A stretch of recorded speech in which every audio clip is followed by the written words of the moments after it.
doing about the little Maybe cuz? some tater tots also? Huh? Tater tots also? Hell yeah, fucking hungry. You know what I'm doing? Have this.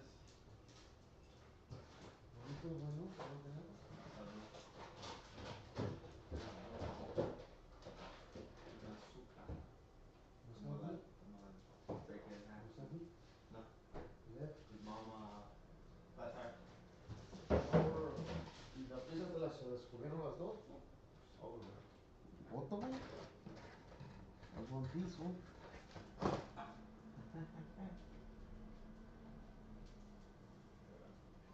But I'm making tater tots. Oh, there's one piece, yeah. We go get some green food and water. Soda some shit, man. Yeah, tomorrow if you want, man. Tomorrow's gonna be 4th of July, so we're gonna be able, we gotta go. Where we going? We gotta go, Central Sun. You know what I'm saying? We'll be at full gas in the car, no trip. Talk to him, we'll be quick.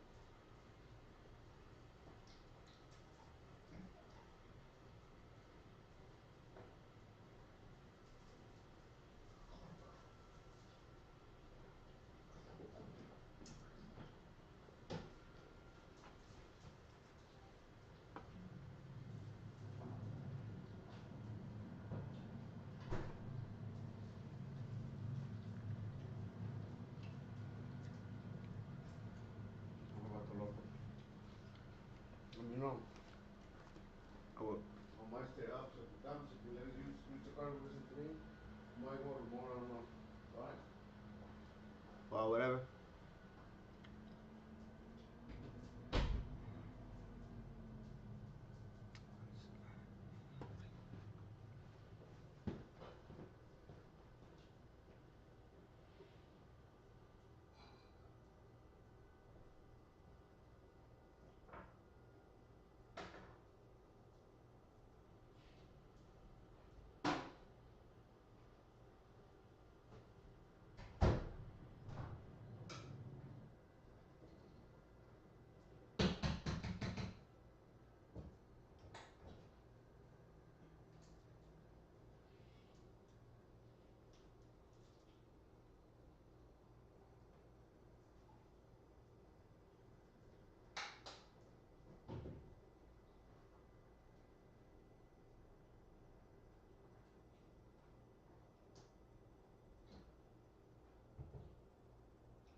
do you do when you find yourself staring into a space? Empty, yet terrifying.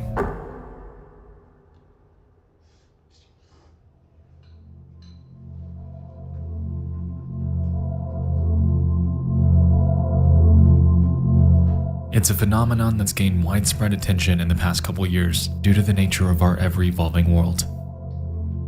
Things are changing, closing, being forgotten, and in their wake are derelict spaces that evoke a nostalgic comfort, yet our brains seem to strangely reject them. We feel like we've been there. We associate memories with images that we've never before seen, and for some reason, we become stuck in this trance of eerie fascination. This sensation is caused by liminality, a term deriving from the word liminal, meaning something that's occupying a position at, or on both sides of, a boundary or threshold, something that is within transition. With widespread interest catalyzed by subreddits, forums, and social media, the internet has served as a vehicle for sharing pictures of liminal spaces with others. This has effectively paved the path for various forms of media and online storytelling to capitalize on it, resulting in a myriad of personal stories, creepypastas, and indie games to play on the uncanniness that comes with them. Contrary to this relatively recent rise in online popularity though, liminal spaces are nothing new. In fact, the concept of liminality has always existed among us. We've just never really noticed it.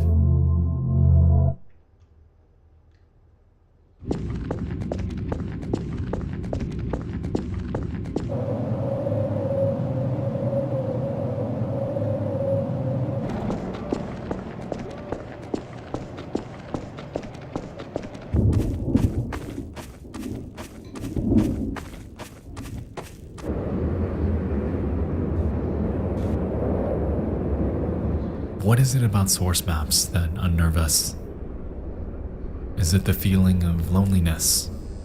The emptiness that comes with the very purpose of a landscape? Or is it perhaps the fact that we can hear the sounds of other humans carrying out their lives in the distance, yet in our eyes, we're the only ones here? It's a funny feeling that, a feeling of confused anticipation as we await people that will never come. Contrary to the evidence around us, buildings, furniture within a cozy apartment, beer in the fridge, nobody ever will.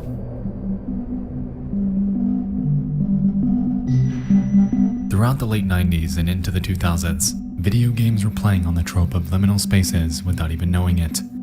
Garry's Mod and Silent Hill are two that come to mind immediately, and while Gmod was more of an accidental case, Silent Hill was a bit more on the nose. Everything about it is interwoven with the very fabric of what makes liminal spaces so creepy to us. Isolation is always the forefront, with the player being left to explore a town that is years past its time. Hospitals, foggy streets, a theme park, a subway system, and even an apartment that you're unable to leave. Every single game is stuck in a bizarre state of transition. Nothing is bustling and alive anymore, but you sure as hell aren't in this place alone.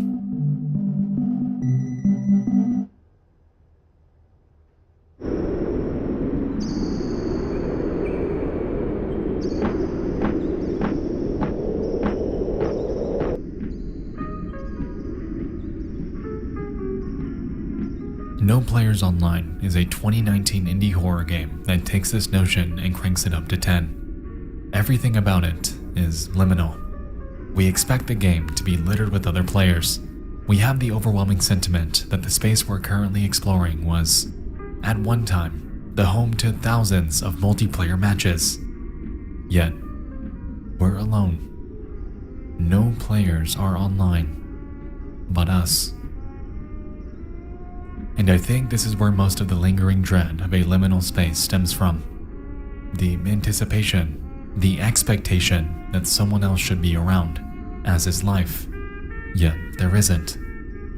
It's the foundational rejection of loneliness that's hardwired into our brains, and when this loneliness is portrayed through art and even photos of reality, That is where the uncanniness sets in.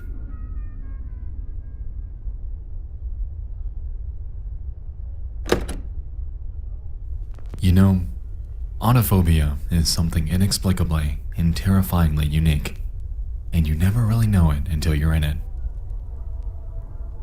At school after hours, at a hotel pool when no one's around, the very last one in a shopping mall.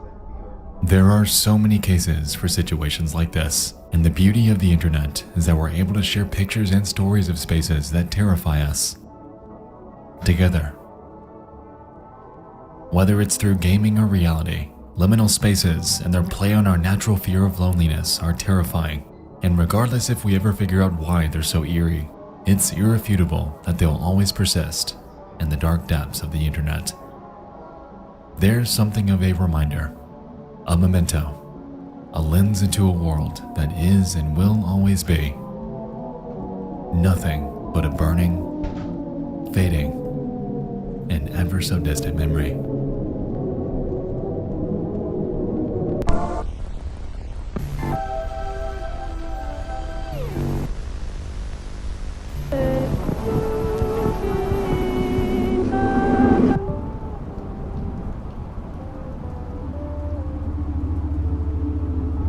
It's late at night, and cozied up in your room watching creepy YouTube videos. There are seemingly endless, but there is one channel that I'd like to highlight tonight. It's called Floresita Dreams, and at first glance of their channel, we can notice the absurdity with their thumbnails. Their content is just as cryptic and heavily resembles various ARGs that we've encountered in videos past.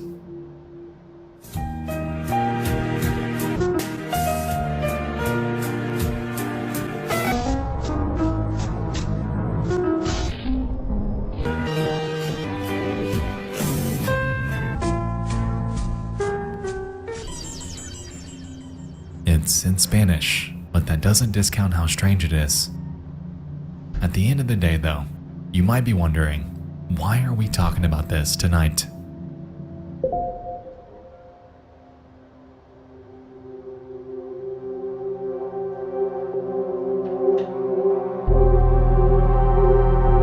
In the midst of scouring for topics to cover, I was sent an email by a person named Joshua. A link to this channel and their explanation of it states the following. After Spanish cartoons broadcasted in Mexico, there used to be a PSA showing missing people with their pictures and info on their last known whereabouts. One girl that showed up consistently was named Celine Delgado, and her only picture was of very poor quality, eerie, and her features were very vague. The actual video is in Spanish, but from what I understand, they suggest that she doesn't actually exist and was artificially made specifically to appear unsettling so people would better remember the broadcast. Interesting. The video in question was uploaded on September 2nd of this year and is titled Cinética del Patrón, Celine Delgado. Let's have a look.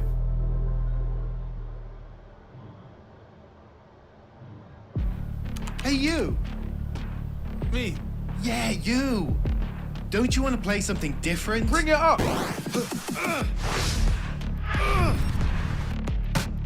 Try this. Yo! Nice. Valorant is a 5 versus 5 shooter where you'll attack or defend strategic points on the map. You'll have pistols, rifles, SMGs, snipers. There are even guns that look like a frickin' dragon! Sorry, you can't have that until after the pistol round. Make your way to one of the objectives and plant the spike. The spike detonates after some time. If you're successful, the round is yours. If the spike is defused, you lose the round. Let's blow them over. On my way. Help. Hit. Enemy spotted. Watching here. No. Bunch of guys here. You should have seen your faces. Yo, Brimstone. You know the drill. Let's go. Reloading. Tear them down. Enemy down. Yeah. Let's bring it back. Multiple enemies spotted. Beat them back. Your fault.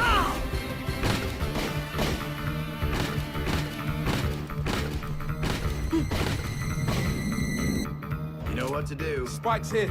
Pay attention. Might learn something. Spike planted. Death is cold, We friend. good. We good. Enemy spotted. Shot down. Come on, bro. Oh, I forgot to mention. Nice try, kid. Every agent has their own set of unique abilities to make killer plays. Really? You, for example, are a duelist. There are sentinels, initiators, and controllers. Valorant, it's all about using your abilities and combining them with your lethal gunplay to outplay your opponents. Going B. Although that Sova is really skilled, you can definitely still win. You may just need some teamwork. Or some human bait? I'm not just an archer, you know. We got this. Let's turn this around. Enemy spotted. Push. The enemy only looks composed. Is that it? I'm watching here. Yes. You cannot escape. Spikes here. Let's go. Damn right. Let's go. Crushing it. Close one. Shot down. Get back. Hey, Phoenix. Blocking sight. Rush them. Come on, let's go. Get out of here. Sit down. Well done! There are plenty of strategies you can coordinate with your team. With practice, you will be able to win without those newbie lucky shots. So what are you waiting for? Download it now on playvalorant.com and jump into the action.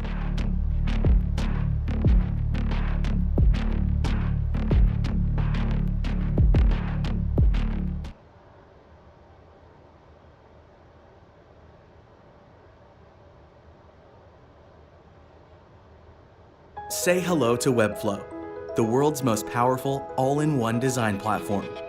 Experience the flexibility of HTML, CSS, and JavaScript in a 100% visual canvas.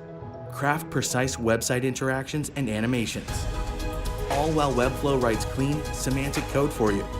Build with real content using the most flexible and powerful CMS on the planet, and publish to world-class hosting in a few clicks. Then update content right on your site in the editor. Design, build, and launch with Webflow.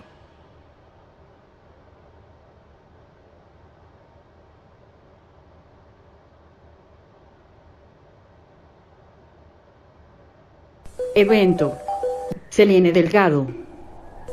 Selene Delgado es un patrón de rostros artificiales. Los rostros son construidos artificialmente y simulan ser caras humanas, para generar emociones deseando generar estímulos supernormales.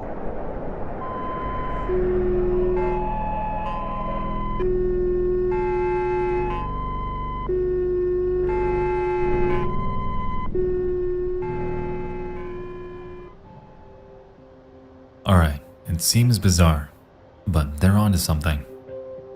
At the beginning of the video, Floresita seems to assert the hypothesis that the face of a woman named Selene Delgado, quote, kinetically fits non-human, AI-generated faces using the constant tau.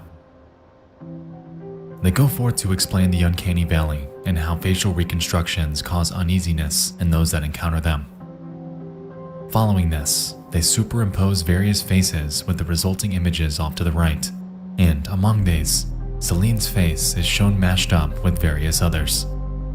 They display a few examples that are, admittedly, eerie, and ultimately argue that the identity of this Selene Delgado is, as Joshua stated, artificial. Now, this is a lot to unpack, but considering that it's something that we haven't looked into prior, I found it worth considering.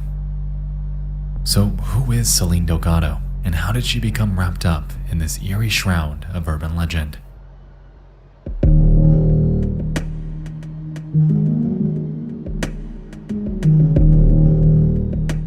Throughout the 1990s, there was a TV segment run on Channel 5 in Mexico named Servicio de la Comunidad, or Channel 5 Community Service. As Joshua stated, it was a TV spot that ran between children's cartoons in hopes of spreading the word about various missing persons. The segments, contrary to what we're going to discuss later tonight, actually contain voiceovers giving various details and last locations of missing persons. And at first glance, these are mostly tame. When you really look into it though, the eerie nature of these TV spots stems from when you consider how Channel 5 handled the case of just one person, Celine Delgado. Over the years, her face would reportedly pop up in nearly every Servicio de la Comunidad segment, utilizing this exact same low-quality photo. There were times where they give a bit of background info about her, like the fact that she went missing on April 22nd and was just 18 years old. Selene Delgado López, de 18 años, se extravió el 22 de abril en la delegación Álvaro Obregón. But what cemented her case into the minds of thousands of people came nearly 30 years later.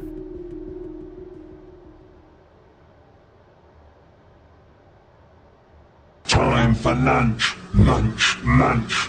Time for a munch, crunch, crunch.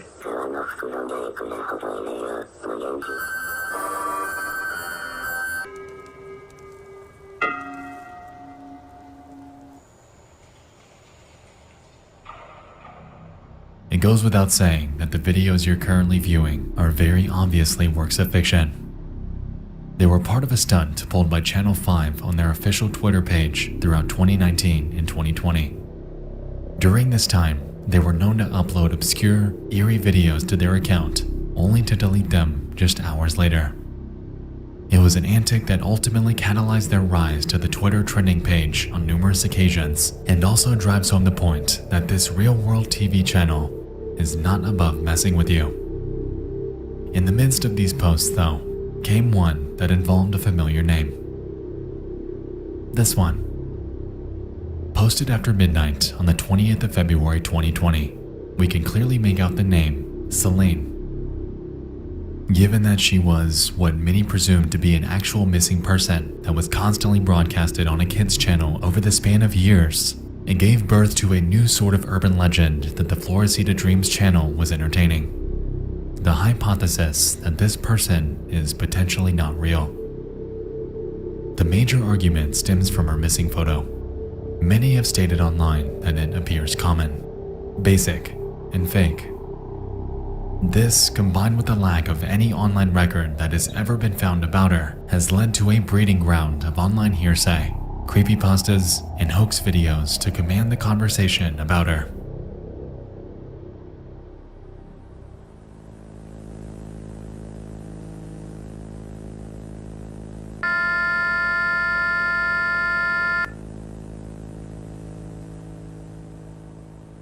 Now, when I stumbled upon this video in my research, I, among many others, had initially assumed that this footage was real.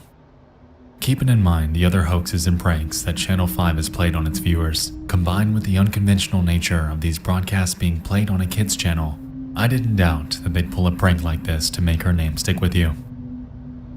Ultimately though, as is the case with many works of media online, this too was a hoax.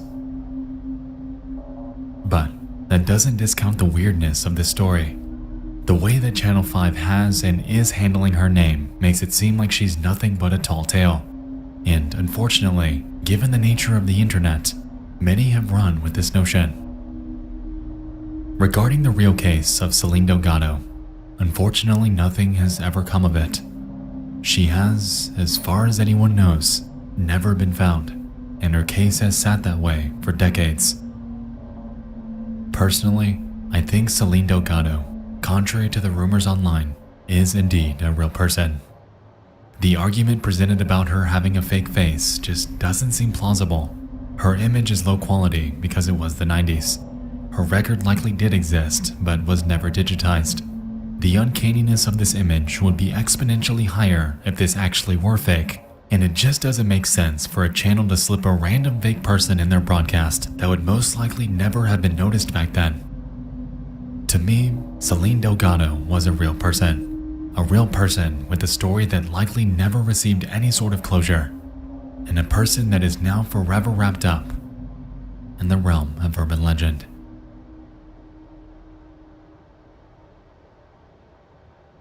But of course, that's just my conjecture.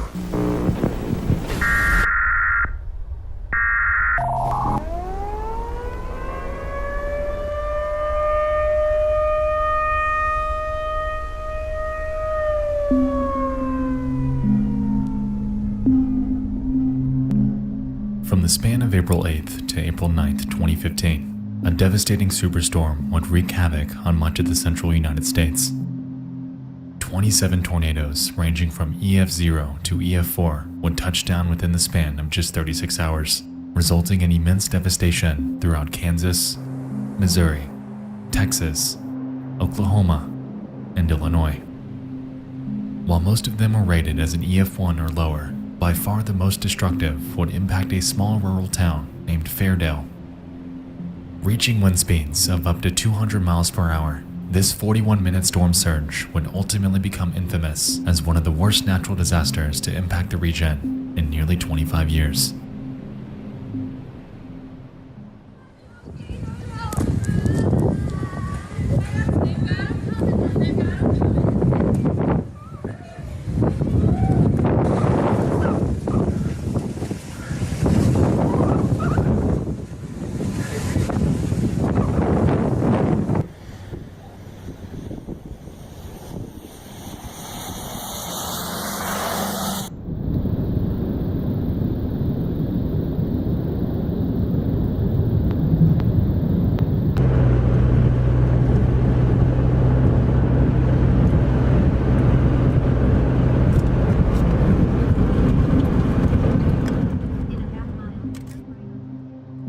On the evening of April 9th, an 85-year-old man named Clarence Schultz had just wrapped up dinner with his wife Geraldine. He was in the other room getting cleaned up when she suddenly called him back into the kitchen. "Look out the window," she claims. And when he does, Clarence would come face to face with a scene straight out of a nightmare. Immediately, he heads upstairs to grab supplies while she stays behind, and while up there, he pulls out his cell phone to take a quick video. What he was unaware of, though, was that while taking this footage, the tornado wasn't heading away, but rather straight towards them.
Clarence Schultz didn't make it back to his wife, but thankfully, he did make it out of this alive.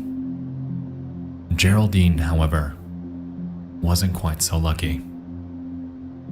In the moments following the video, the storm destroyed the Schultz home, and Clarence resultingly found himself caught in a pile of rubble. All of a sudden, it kind of got quiet, he recalls. "I asked myself, are you dead? No, you can't hurt when you're dead.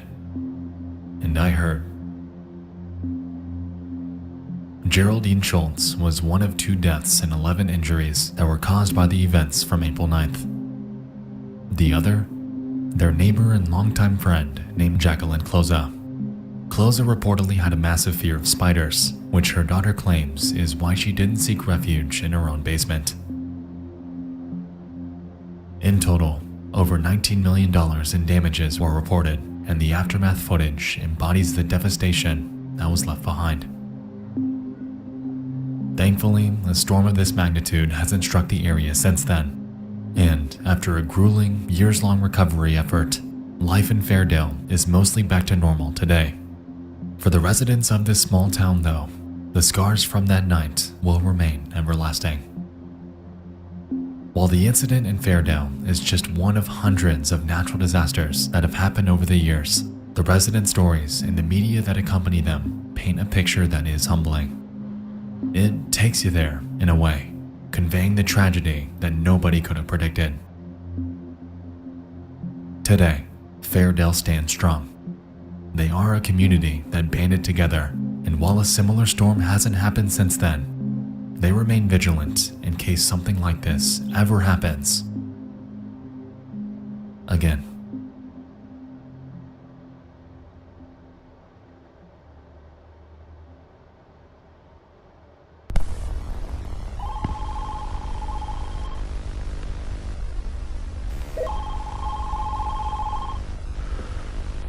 What are you reporting? Yeah, my house is getting robbed right now.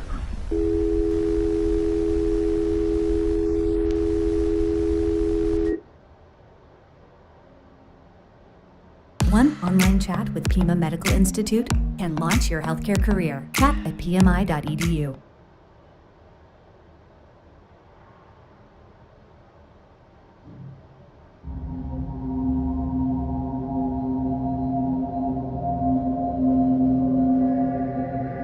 On December 1st, 2019, in Michigan, a man named Christopher Neal, his wife Haley Coe, and their 2-year-old daughter Charlotte were watching TV at home.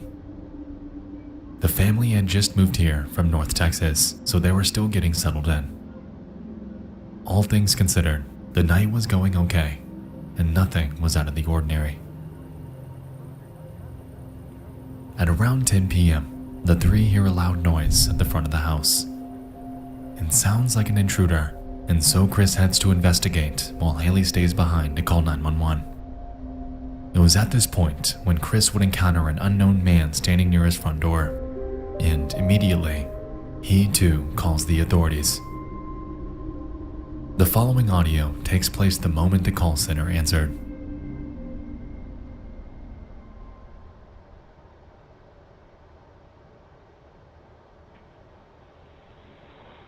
What is the location of your emergency? Yes, there's a man in my house right now. What is, hold on, stop for a second. What? There's a man in my house. I need you to give me your address first. 6300 Proctor Avenue. Is that a house or an apartment? House at the end of the street. Why are you in my house, bro? Let me talk to him. You don't get speakerphone. Why are you in my house, though? Sir, how many other people are in your house? It's me, my wife, and our daughter. How old is your daughter? She's 2. 2? Okay. Do you have any idea who he is? You don't know. Let my wife talk to him. Okay. I'm not gonna harm you guys. All right? I promise. Shake my hand. I'm in 40 years old. You can go. I'm not gonna harm you. Where is William at right now? He's standing next to me in my hallway. Okay, are we still on speakerphone? We still are. He's right here. Okay. William. Yes, ma'am. William. Okay. Can Christopher and his wife and daughter step outside? No. I'm not. Ma'am. What? They're safe. They're safe? They're safe. They're gonna stand right here with you. What are you doing in their house? I told you there are shots fired. Where were shots fired at? Going on, Old 37, or Old Kentucky, What's that? Stop right here with me, man. No, I ain't going anywhere. You're going there with me, man. Bro. Turn lay down, please. William. Turn lay down. William. Yes, ma'am. What are you trying to have them do? He's coming in the room with me, that's it. Why is he going in the room with you?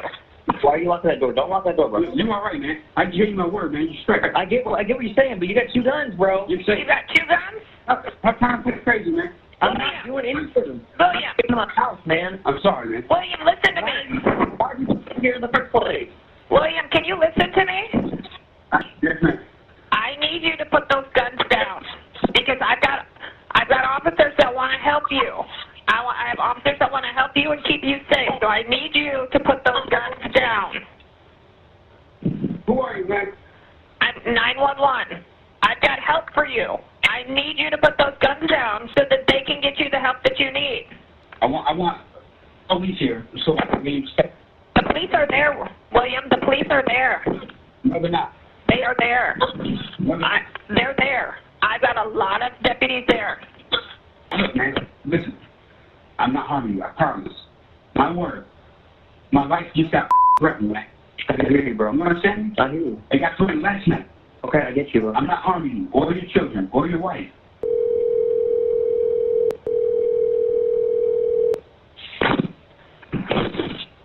William. Yes. Hey, this is Joe from the Sheriff's Department. How are you, man? Glad you bad for leaving the door. Don't come through that door. Okay. We're not going to come through the door, man, but I just want to talk to you and find out what's going on. Don't come through that door. Slide your bad underneath that door, man. Well, I'm not even up by the door, man. I'm outside the house. Way outside the house. Stop playing games with me, man. What's got you all worked up today, man?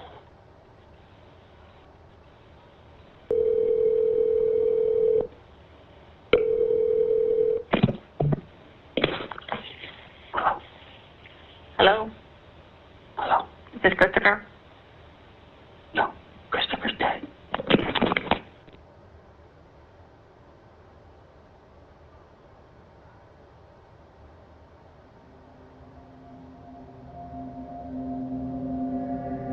Contrary to the man's claim, Chris wasn't dead the moment he said it. Minutes later, though, he would be. After hearing the gunfire, police forced their way into the home. During their advancement, 3 officers were shot and would sustain non-life-threatening wounds.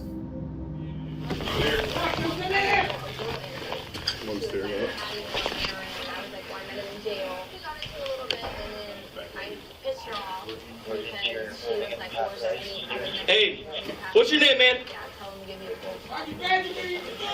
Hey, this is Joe out here, okay? Man, we don't want anything bad to happen. We're not gonna hurt you. Listen! Listen to me, please! Go home! Slide your bag before you reach the door! Say that again, man? Once they charged towards the bedroom that Jones was hiding out in, they'd encounter Neil lying on the floor with the bedroom window ajar. Outside of it was Jones trying to flee. However, his efforts were in vain. William Jones ultimately faced 19 felony charges and was accused of killing Christopher Neil and wounding 3 officers. He was reportedly well known in surrounding counties as a thief and home invader, and astonishingly, just 5 days prior to the murder, he was released from jail after serving time for a previous offense. During his arraignment, his defense attorney maintained his innocence, claiming that Jones was running from an attacker that night and ultimately sought refuge in the Neil home. I think the 911 audio speaks for itself. However, it'll ultimately be up to a jury in his eventual trial. Since the incident, Haley Coe has given birth to the couple's second child and is now raising them alone. With this, their oldest daughter will be forever scarred by the loss of her dad that night, and their youngest will never know him. Christopher Neil died protecting his family from a lifelong criminal, and no matter if Jones is sentenced to life in prison with justice served, the Neil family will forever have to live on without a husband and without a father.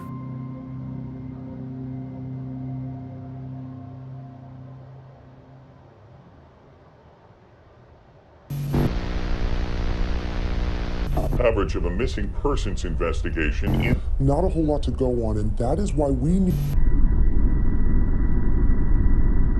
Saturday evening, 1989.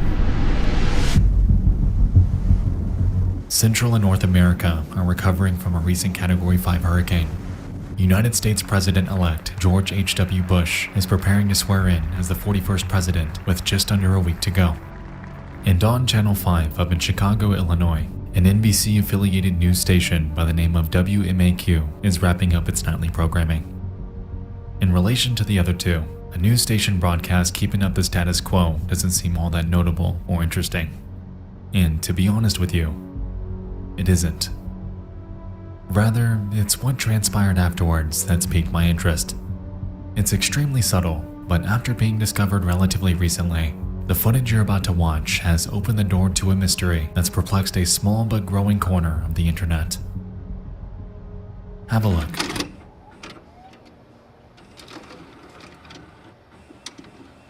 This is WMAQ TV, Channel 5, NBC Television in Chicago. We now leave the air and wish you a pleasant good morning.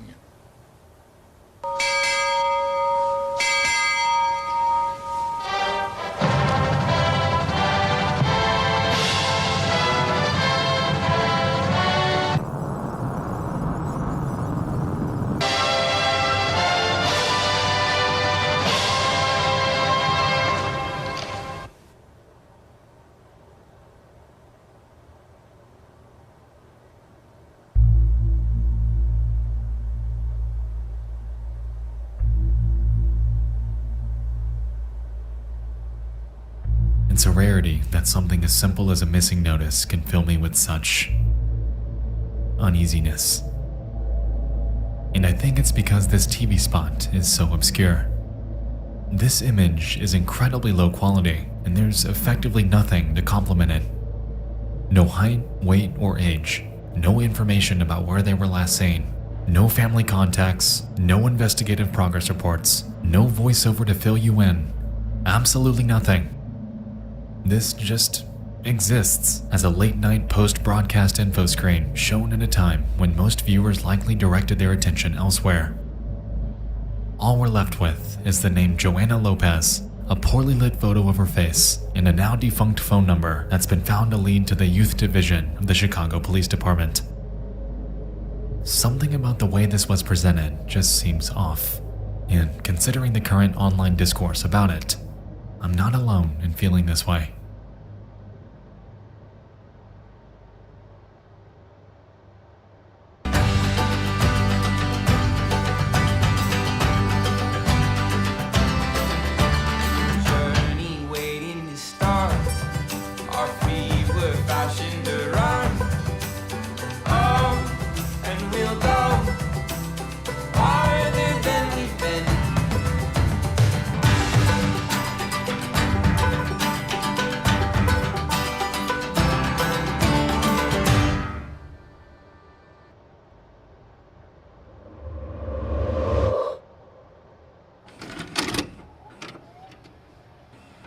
You're watching NBC5, Chicago. That is very difficult.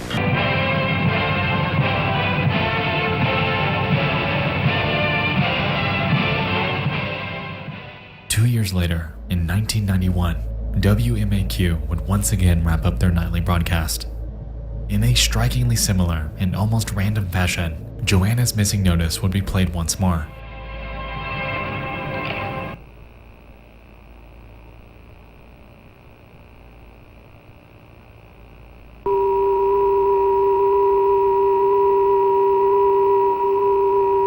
Considering the blink and you'll miss it nature of the notice this time, it too fell on deaf ears. There was, again, no supporting info about her, no updates that might have cropped up in the prior 2 years, still no age, height, weight, nothing. Just this obscure photo with the word missing plastered on top of it. Given how long it was since the last update, combined with the implied lack of any progress in the search, it was beginning to seem that the chances of finding Joanna were dwindling as the days went by. And to date, not a single other update had ever come of this. Joanna Lopez has presumably never been found.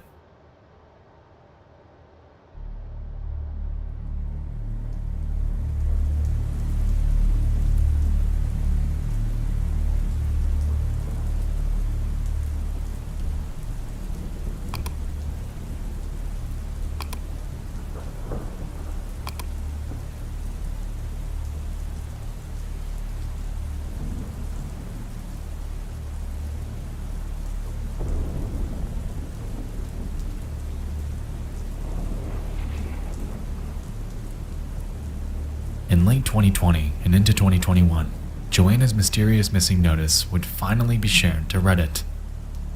Two posts are known to have spearheaded the conversation, one by a Luke Inspire and another by a Chris Polygon. While Luke Inspire's came first, I wanted to focus on Chris's as this one prompted the most discussion. Simply titled, The Very Obscure Disappearance of Joanna Lopez. Their post in Unresolved Mysteries outlines most of what we've already touched on so far. They go forth to claim that they have looked through various missing persons resources, however have found absolutely no information about her. Considering this is a subreddit devoted to discussing the unsolved, others quickly chimed in with theories on what they think might have happened. I think she was a runaway and was found pretty quick. Maybe she ran away again in 1991 and they used the same picture. 1989 and 1991 are not that far apart, and if she was in foster care, I doubt they had up-to-date pictures of her. Such a strange case. Wow, this one is strange. I found the number listed here as the Youth Division of the Chicago Police Department. So on the face of it, the number is in fact legit. I don't have the guts to call it, but it's there. Sounds like she escaped some kind of juvenile detention or probation. If it weren't for the reappearance of the photo 2 years later, I'd be inclined to believe that's exactly what happened. But then she was found and returned with her case never having a chance to escalate to federal involvement. The fact that it aired again in 1991, however, makes me think she was never found. And in the pre-internet days, her case simply slipped through the cracks. I hope I'm wrong. Throughout all of these though, one comment stood out among the others. Posted by a Proud Evening Star. They claim the following. Came across this post late last night and it creeped me out so much that I couldn't sleep for a while. It really is so sad to think that a person can slip through the cracks like that and seemingly vanish altogether. I've been scouring the Doe network for unidentified Jane Does in and around the Chicago area all morning, and the only possible case I could find is from 1994, here. I really hope we can find closure on this. My heart breaks for her.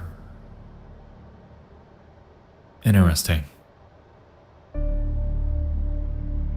Heading to that link presents us with a Jane Doe, 276 UFIL. She was found deceased in an alleyway, naked from the waist down. It goes without saying that our working evidence is tenuous. However, lining up this photo with that of Joanna Lopez, while considering the time and location in which she was found, postulating that this woman is Joanna isn't out of the realm of possibility. I've done some digging on various missing persons from around the time period and have also come up short with results.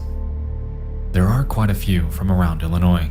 However, their dates of discovery don't quite line up with the two missing broadcasts. It seems to me that Proud Evening Star has found the most plausible visual match out of nearly all the 1990s Jane Does from the area. But even this leaves us with much to be desired.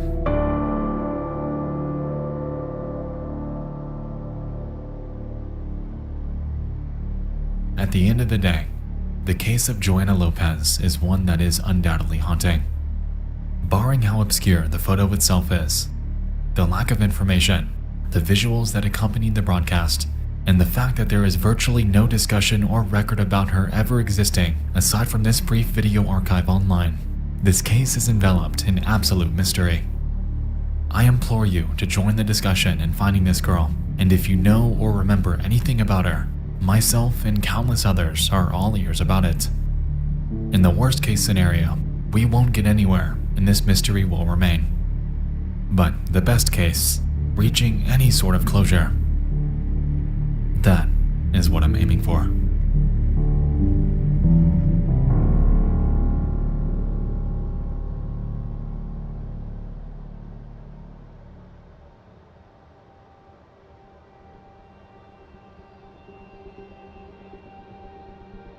The internet harbors a vast abyss of content that is perplexing, intriguing, and immensely haunting. A community thriving off sharing derelict areas around the world. An internet urban legend that engulfed the name of someone who has never been found. An unforeseen natural disaster that wreaked havoc on a community. A 911 call in the midst of a home invasion. And a missing persons broadcast that never found a resolution. Thank you so much for tuning in to this special Halloween edition of Disturbing Things from Around the Internet. I hope you all enjoyed this, and if you have any eerie discoveries that you'd like to share for a future installment, feel free to fill out my new tip line or shoot me an email at dtfaisubmissions@gmail.com. Once again, thanks so much for watching. I'll see you in the next one. I love you all. And happy Halloween.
For the line crew and the go-getters, there's Grainger.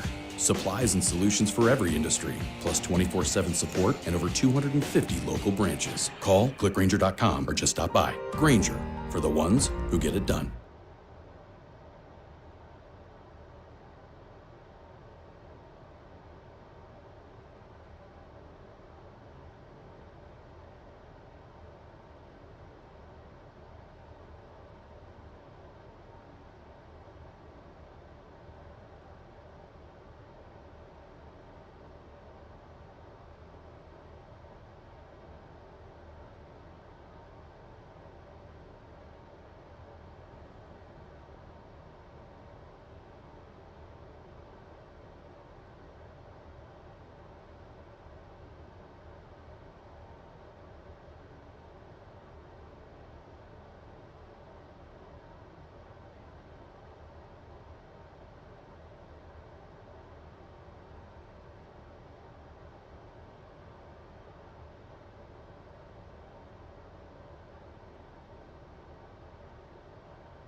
Videos, live streams, works of art, posts, and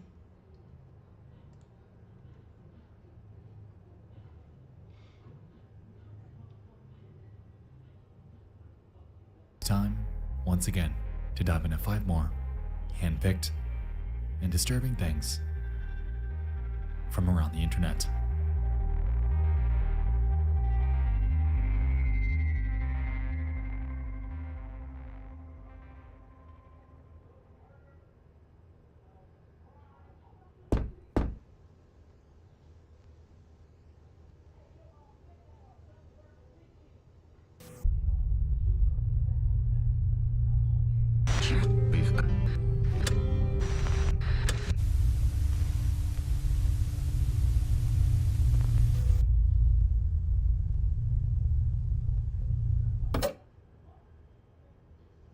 Let's set the mood.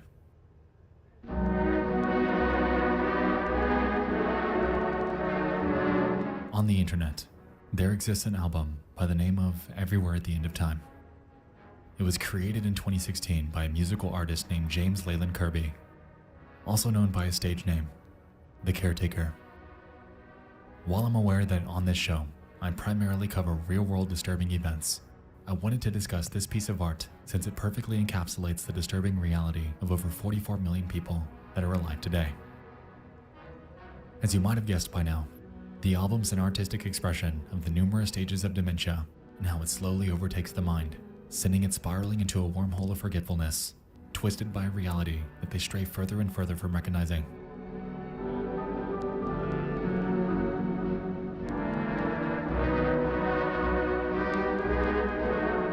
The 6-hour album itself starts off ordinary. It's cheery, calm, and invokes a sense of comfort. As the hours pass and it progresses, Leyland subtly morphs not only the overall tone, but each chord progression and tune into something that hardly resembles what you were listening to a mere half-hour earlier. The descriptions from his YouTube video further exemplify the troubles that dementia patients face, too. Stage 1 is described as the first signs of memory loss. It's a stage that's most like a beautiful daydream, the glory of old age and recollection, the last of the great days.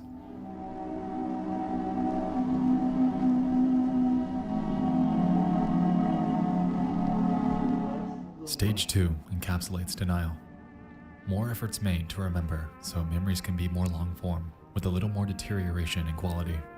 The overall personal mood is generally lower than the first stage, and at a point before confusion starts setting in.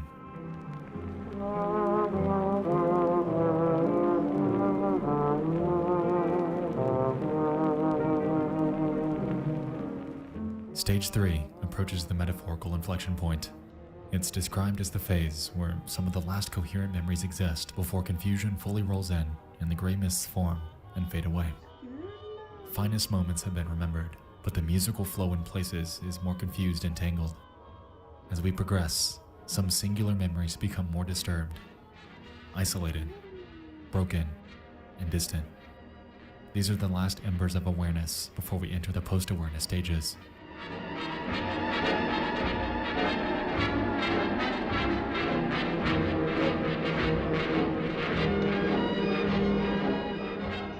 At the 2-hour and 8-minute mark, the album takes a stark tonal shift as it begins to exemplify the post-awareness stages, the spot where reality becomes a bleak, confusing mess, and where little seems to make sense.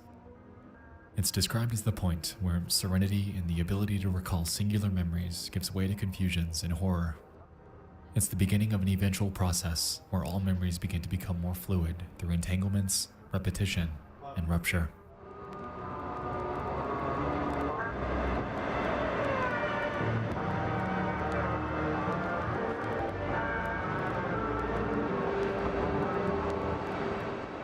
Stage 5. More extreme entanglements, repetition, and rupture can give way to calmer moments. The unfamiliar may sound and feel familiar. Time is often spent only in the moment, leading to isolation.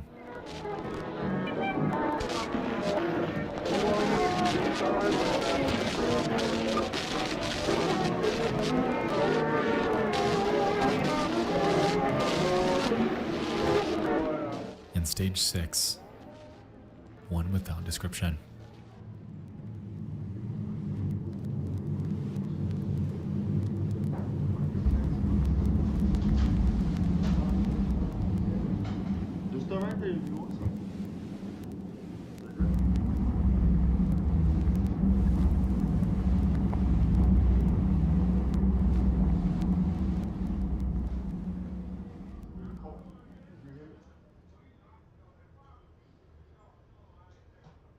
lost my great-grandmother to dementia just a few years ago, so this album really resonated with me. As a child, I remember her being full of life, always willing to go the extra mile to evoke a sense of union and love, whether it was through her cooking, her stories, or even her presence at family gatherings. She was always someone that welcomed us with open arms when we go visit her. She lived alone.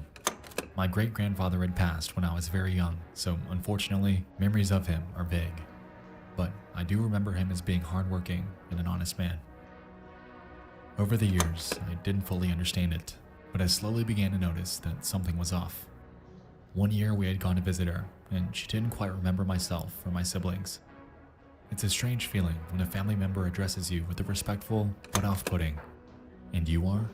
line that I'm sure most relatives of dementia patients are accustomed to. And then I realized what it was. Slowly, through subsequent visits, I began to notice things, like sticky notes, explaining basic tasks like remembering to shut off light switches, to close the front door, to turn off the water, how to flush the toilet. Family photos were labeled, and her once lively personality had slowly faded away. She was trying so hard to be her, but this condition simply wouldn't let her. Bottom line, everywhere at the end of time is a disturbingly bleak looking glass into the human mind. While it isn't creepy footage or a disturbing phone call, this single piece of art is one of the most real, artistic expressions of a human condition that I've ever encountered. Life is fragile and beautiful, and few things have stuck with me more than this. If you have a story about a friend or relative that you'd like to share, feel free to leave it in a comment. While they might have forgotten due to circumstances out of their control, they surely won't be.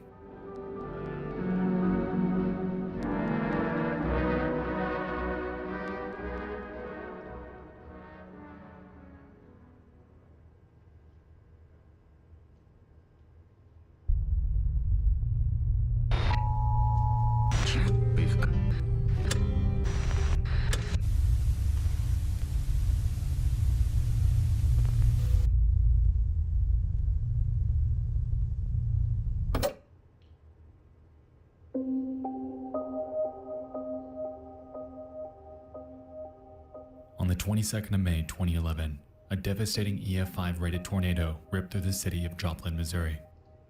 It lasted around 38 minutes and reached wind speeds of more or less 200 miles per hour. The aftermath photos are grim. And so too are the videos. For the past couple of years now, I've gotten a few recommendations about covering this upload. And to be honest, I never actually sat down and watched the entire thing all the way through. Life and such just got in the way. But I digress.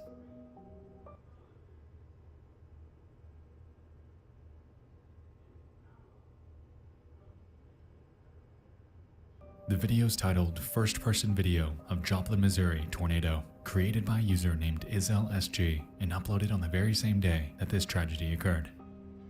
Their description claims that they took this footage inside of a Fast Trip gas station on East 20th Street. Initially, they hid in the back of the store before taking refuge inside of the storage fridge. While there aren't many visuals within their recording, the audio conveys everything you need to know about being caught in a storm of this magnitude. Have a listen.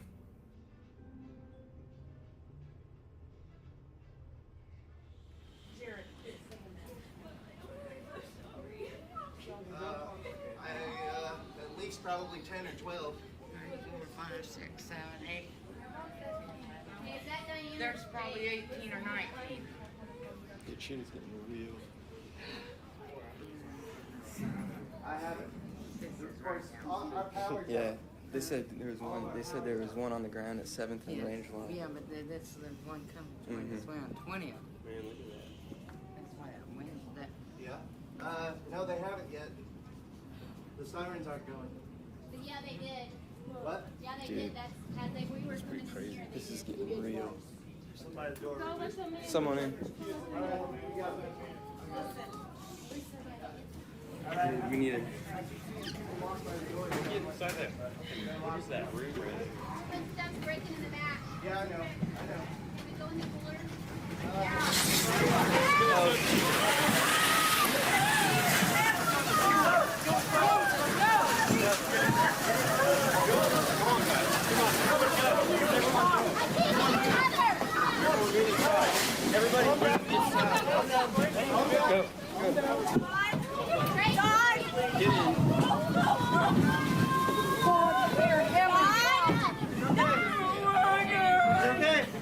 Like we're gonna do it.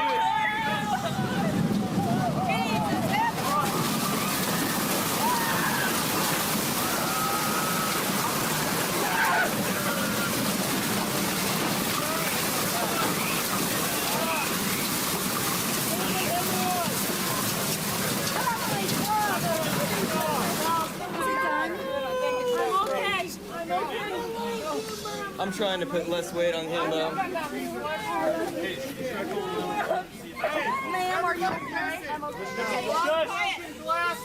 Who's right here?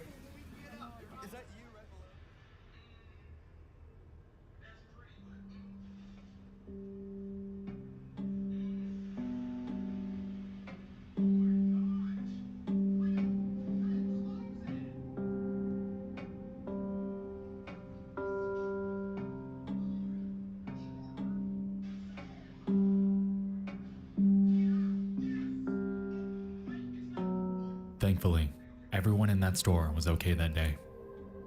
The same, unfortunately, couldn't be said about the others that came face to face with it. In total, the storm took 158 lives and left over 1,100 people injured. Considering the fact that the tornado sirens fired off just 20 minutes before this happened, it's safe to assume that time to escape was minuscule. The incident in Joplin is haunting, and to date, it's cemented into history as the fourth deadliest tornado on record. Hopefully, 10 years later, they've recovered successfully and never, ever have to endure something close to this magnitude ever again.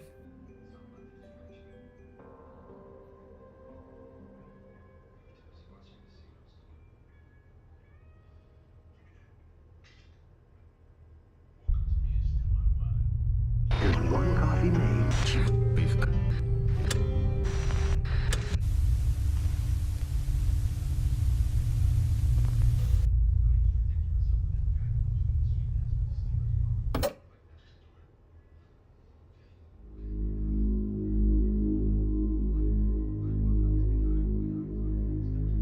In 2012, a man had killed himself by the name of Israel Keys. He was a serial killer, an arsonist, a bank robber, one of the worst types of people that exist. The reason for his suicide was because he was caught after a kidnapping and ransom attempt over 18-year-old Samantha Koenig of Anchorage, Alaska. This is his ransom photo proving that she was alive, to which, in exchange, he had demanded $30,000. Except, in this photo, Samantha Koenig wasn't alive. Let's back up.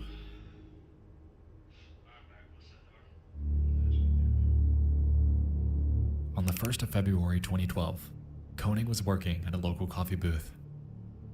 She can be seen on this CCTV footage where everything seems fine. About 2 minutes into it, however, we can observe someone approach the window, to which she reacts with unease. Afterwards, we can see her hastily shut the lights off before carrying out his demands in the moment. After some back and forth, she opens the register and can be seen taking out cash to give to the man. He then demands that she kneels before he enters through the window.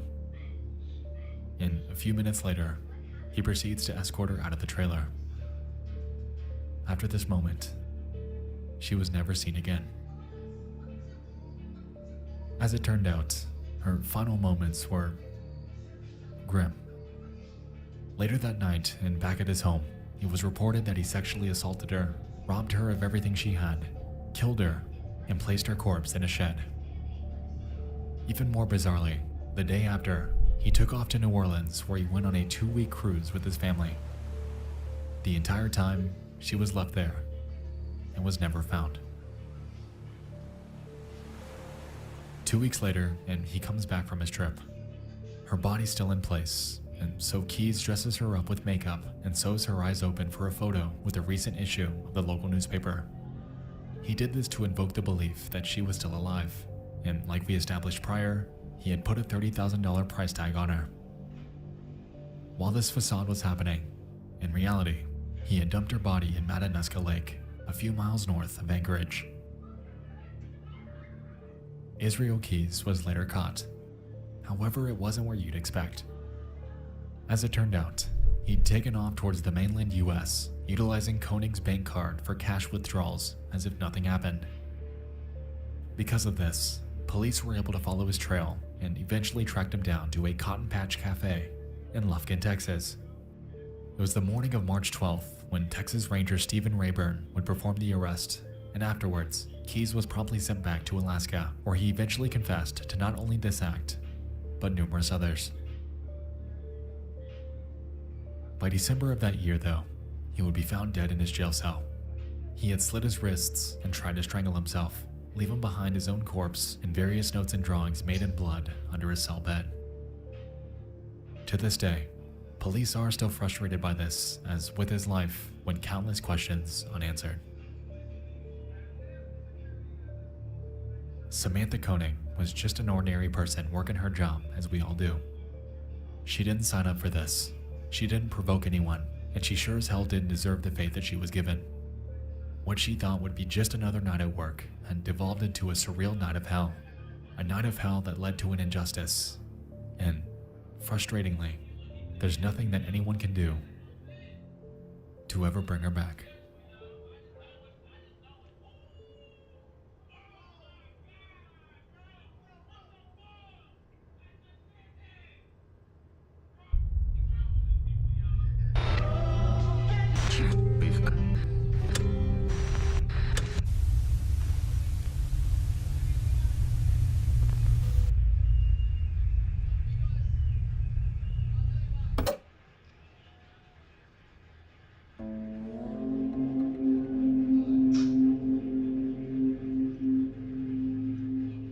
On August 28th of 2009, a California Highway Patrol officer named Mark Saylor was on a drive in a Lexus sedan with his wife Cleofe, brother-in-law Chris, and daughter Mahala. They were heading northbound on California State Route 125 towards Mission Gorge Road in Santee. While the circumstances outlined appeared to be ordinary, little did they know that their vehicle would lead to this venture being their last. At around 7 p.m., a phone call was made to 911. It was from Chris, and he could be heard pleading for help since his car had malfunctioned. Have a listen.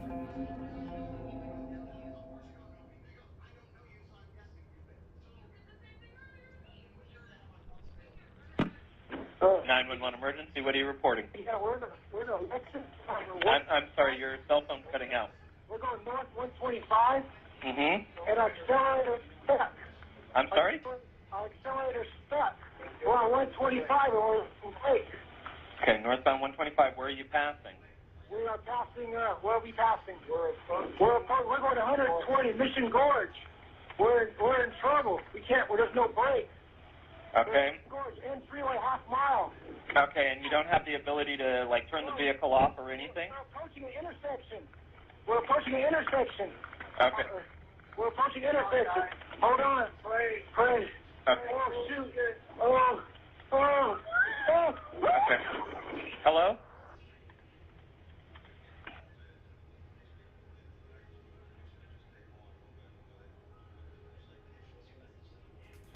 First tonight, we are hearing from the attorneys for both Bob Baker Lexus and the family of Officer Mark Saylor, who was killed along with his family in a fiery crash 1 year ago in Santee. Today, Toyota announced it had settled the lawsuit with the Saylor family, but 10 News has learned. As a result of this, everyone in that car lost their lives that night.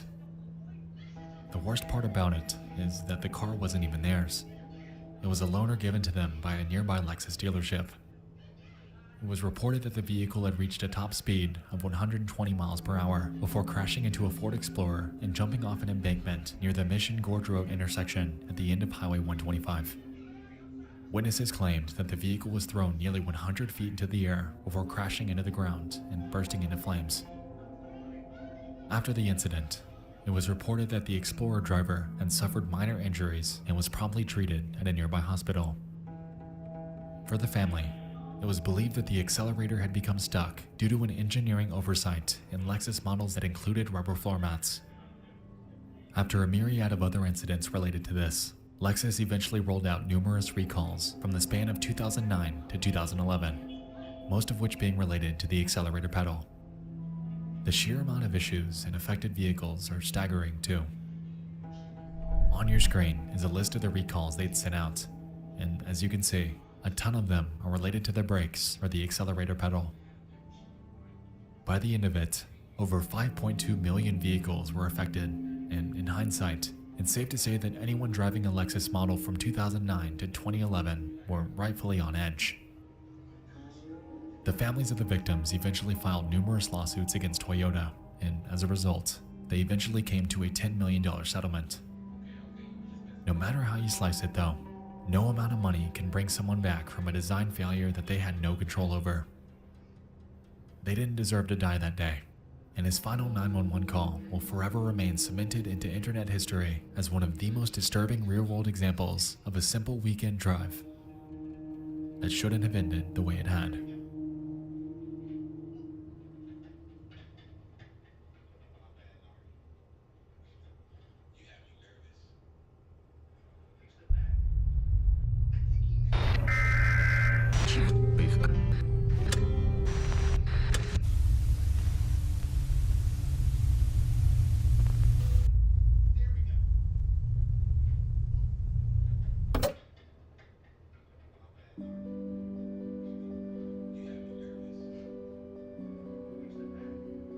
It's 7:23 a.m. on the morning of September 29th of 2016. Passacack Valley Line Train 1614 departs the Spring Valley Station in New York, heading southbound for the Hoboken Station in New Jersey. One way, the trip takes about an hour by train, and on board that morning were an estimated 250 passengers. The ride itself is mostly okay, with nothing seeming awry. Time begins to pass, and train goers await the day of work ahead of them.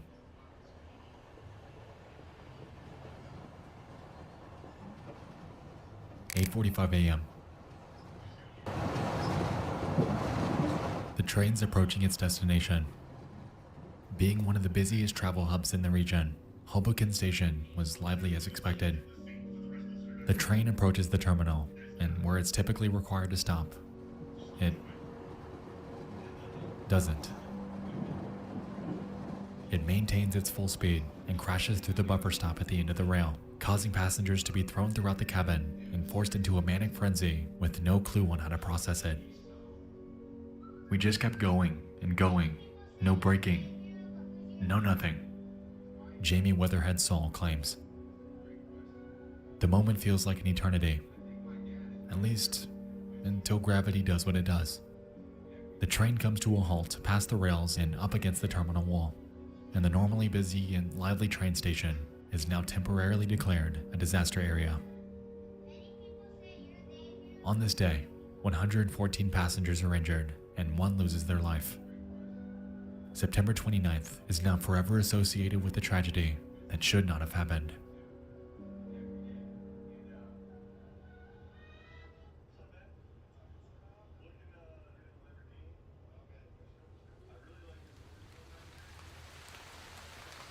While this event is tragic in and of itself, on the internet and through word of mouth, the mystery surrounding it is merely beginning to take root.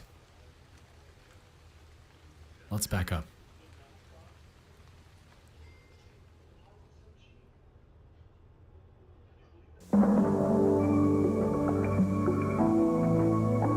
Good morning from the wires of Associated Press and the WKTV. It's one day prior, the 28th. A central New York TV station named WKTV was broadcast on the usual 6 p.m. lineup. During a commercial break, however, something peculiar would overtake their station. Let's have a look.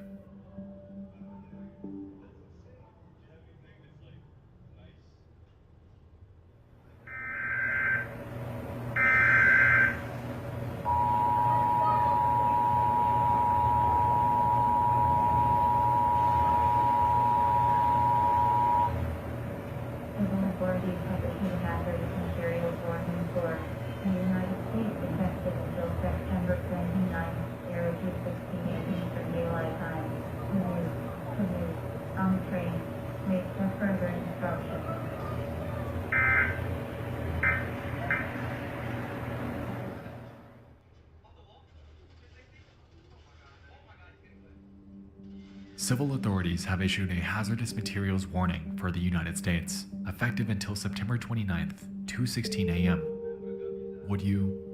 Could you, on a train? Interesting.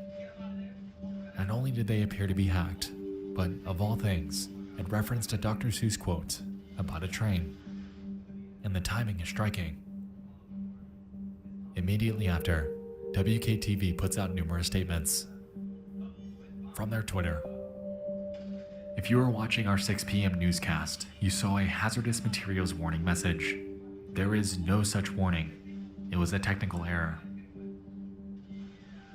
And later that night, from their website, if you were watching our newscast around 6:17 p.m. or at 10:38 p.m., you may have seen a hazardous materials warning crawl across your screen.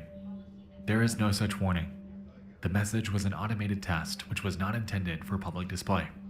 This message originated from FEMA as a test and had the national location code in it. Tests should not have that code as it's automatically retransmitted. We've contacted the New York State Broadcasters Association, who administers the emergency alert system in New York. We're working with FEMA to resolve this. Our apologies for the confusion this may have caused. In total, there wasn't one, but 2 of these alerts. Unfortunately, I wasn't able to find footage of them separately. However, it's safe to assume that they were either the exact same or very similar. Interestingly, if we pick apart their wording, WKTV is mostly pinning the blame on FEMA, the Government Disaster Relief Program. An interesting claim, but perhaps that's all it was. One day later, and the train crash occurs, WKTV releases yet another statement containing an update. FEMA replied that they did not send this out. They'll launch a full investigation into how their codes were hacked. WKTV seems to be the only target of this hack. For now, we've disabled the codes in our decoder that trigger this alert.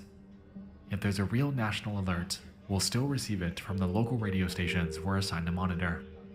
WKTV will cooperate fully with FEMA, providing information about our hardware, software, and internet access, and will provide log files from our devices. This information will be helpful to FEMA to track down the source of this hack. Oddly, around the same time that this was happening, other videos began to crop up showing strange alerts that had happened in places around the United States. While these are indeed strange, and do hint at the possibility of a system-wide hack, the incident that occurred on WKTV was the only one of its kind to include this unusual Dr. Seuss quote.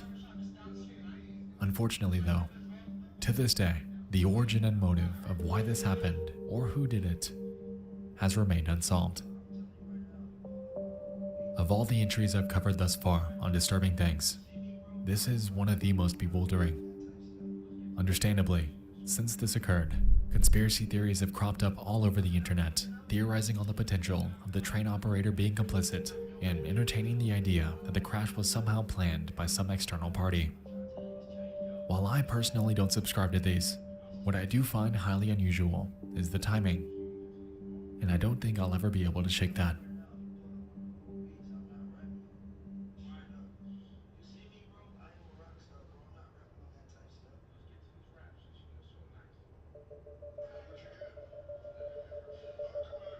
An audible simulation, Mother Nature's wrath, a nightmarish abduction, a disturbing plea for help, and an eerie broadcast alert. The world can be a depressing, creepy, and disturbing place, and tonight's topics encapsulate that.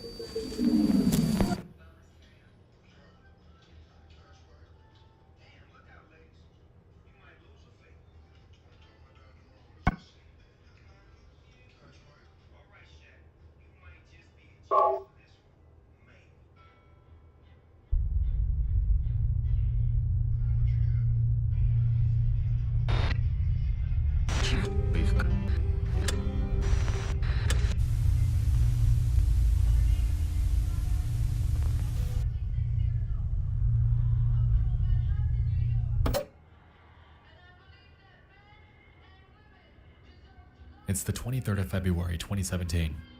A criminal trespassing incident occurs in Billings Heights, Montana. Case number 17.12420. The local police department takes to Facebook soon after to ask for the public's help in tracking down this mysterious individual that, considering what he'd done, is every parent's worst nightmare. The Billings Police Department is asking for the public to be aware of an incident that took place last week in the Billings Heights. On the above date and time, officers responded to a possible burglary in progress. The female resident reported to officers that she observed a male subject in her infant daughter's bedroom on the baby monitor. The victim said she immediately went to her daughter's bedroom, removed her daughter, and left the residence. When officers arrived, the residence and neighborhood were searched, but the suspect was not located. The victim said that the baby monitor is synced to her cell phone. The baby monitor is motion activated and took the attached photo of the suspect, which alerted her cell phone. And that photo is this one. To date, this mysterious intruder has never been found.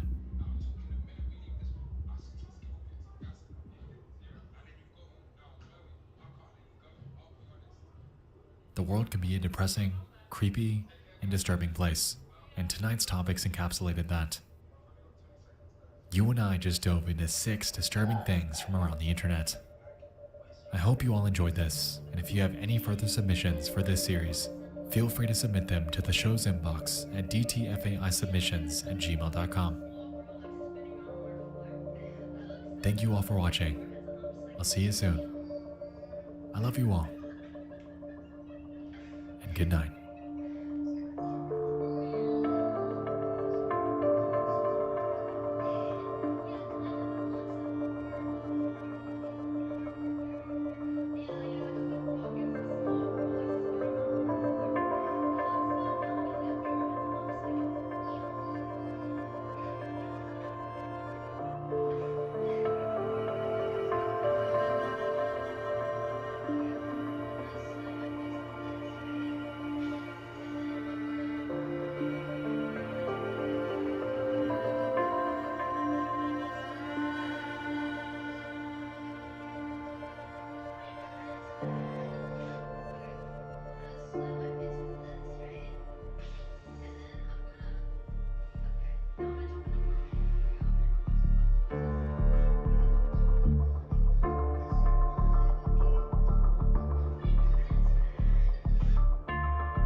At Mount S.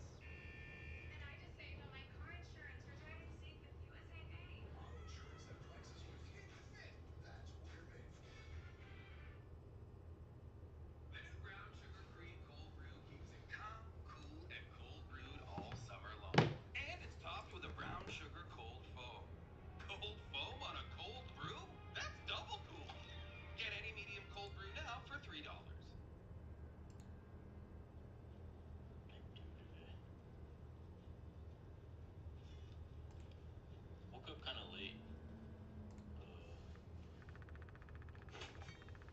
Woke up at like noon.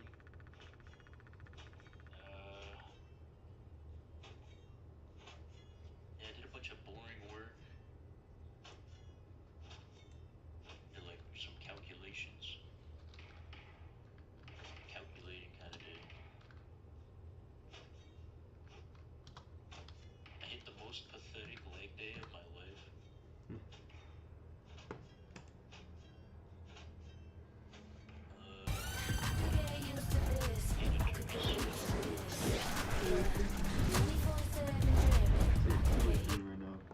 If we're gonna talk about 4chan, first we have to know exactly what 4chan is. Loading up 4chan.org, you get a notice explaining exactly that. 4chan is a simple image-based bulletin board where anyone can post comments and share images. Users do not need to register an account before participating in the community. 4chan was created on October 3rd, 2003 by Christopher Poole, aka Moot. The website began as a place to talk about anime and manga. Fast forward to 2021, and the website has a reputation for some of the worst people on the internet. Hackers, white supremacists, racists, people that create hoaxes for fun, and so much more. But most of all, incels. Today, we will be talking about the disturbing world of 4chan criminals.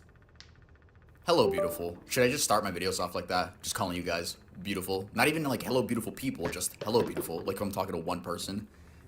Hey guys, welcome back to another video. Since it is the final week of October, I guess the Grim Reaper. I guess I'm the Grim Reaper today. So I do want to let you guys know that we do have a P.O. box, and I'm currently wearing some merch that a fan sent me. So if you guys send me merch, you're getting a free promo, bro. Like, I love clothes. Free clothes. I love free clothes. I also have this beautiful little bracelet that someone by the name of Eurydice sent me. So thank you so much. I'm gonna be wearing this as long as I can keep it up. And also, I know no one asked, but here is my kitten, Mojo.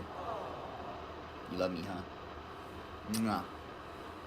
I do want to let you guys know that I'm going to be going to the Glaive and Eric DOA concert on November 5th. So if any of you guys go there, say hi to me. Do you guys listen to Hyperpop? I would hope you guys listen to Hyperpop because I'm going to be releasing my music in like 2022. Gonna make a vlog about the concert on the second channel. So make sure to go subscribe to the second channel and make sure to follow my Instagram. Anyway, so for today's video, we're going to be going over 5 4chan criminals. These are not in any order, like if they're like best to worst, which would be weird. I wouldn't name it that.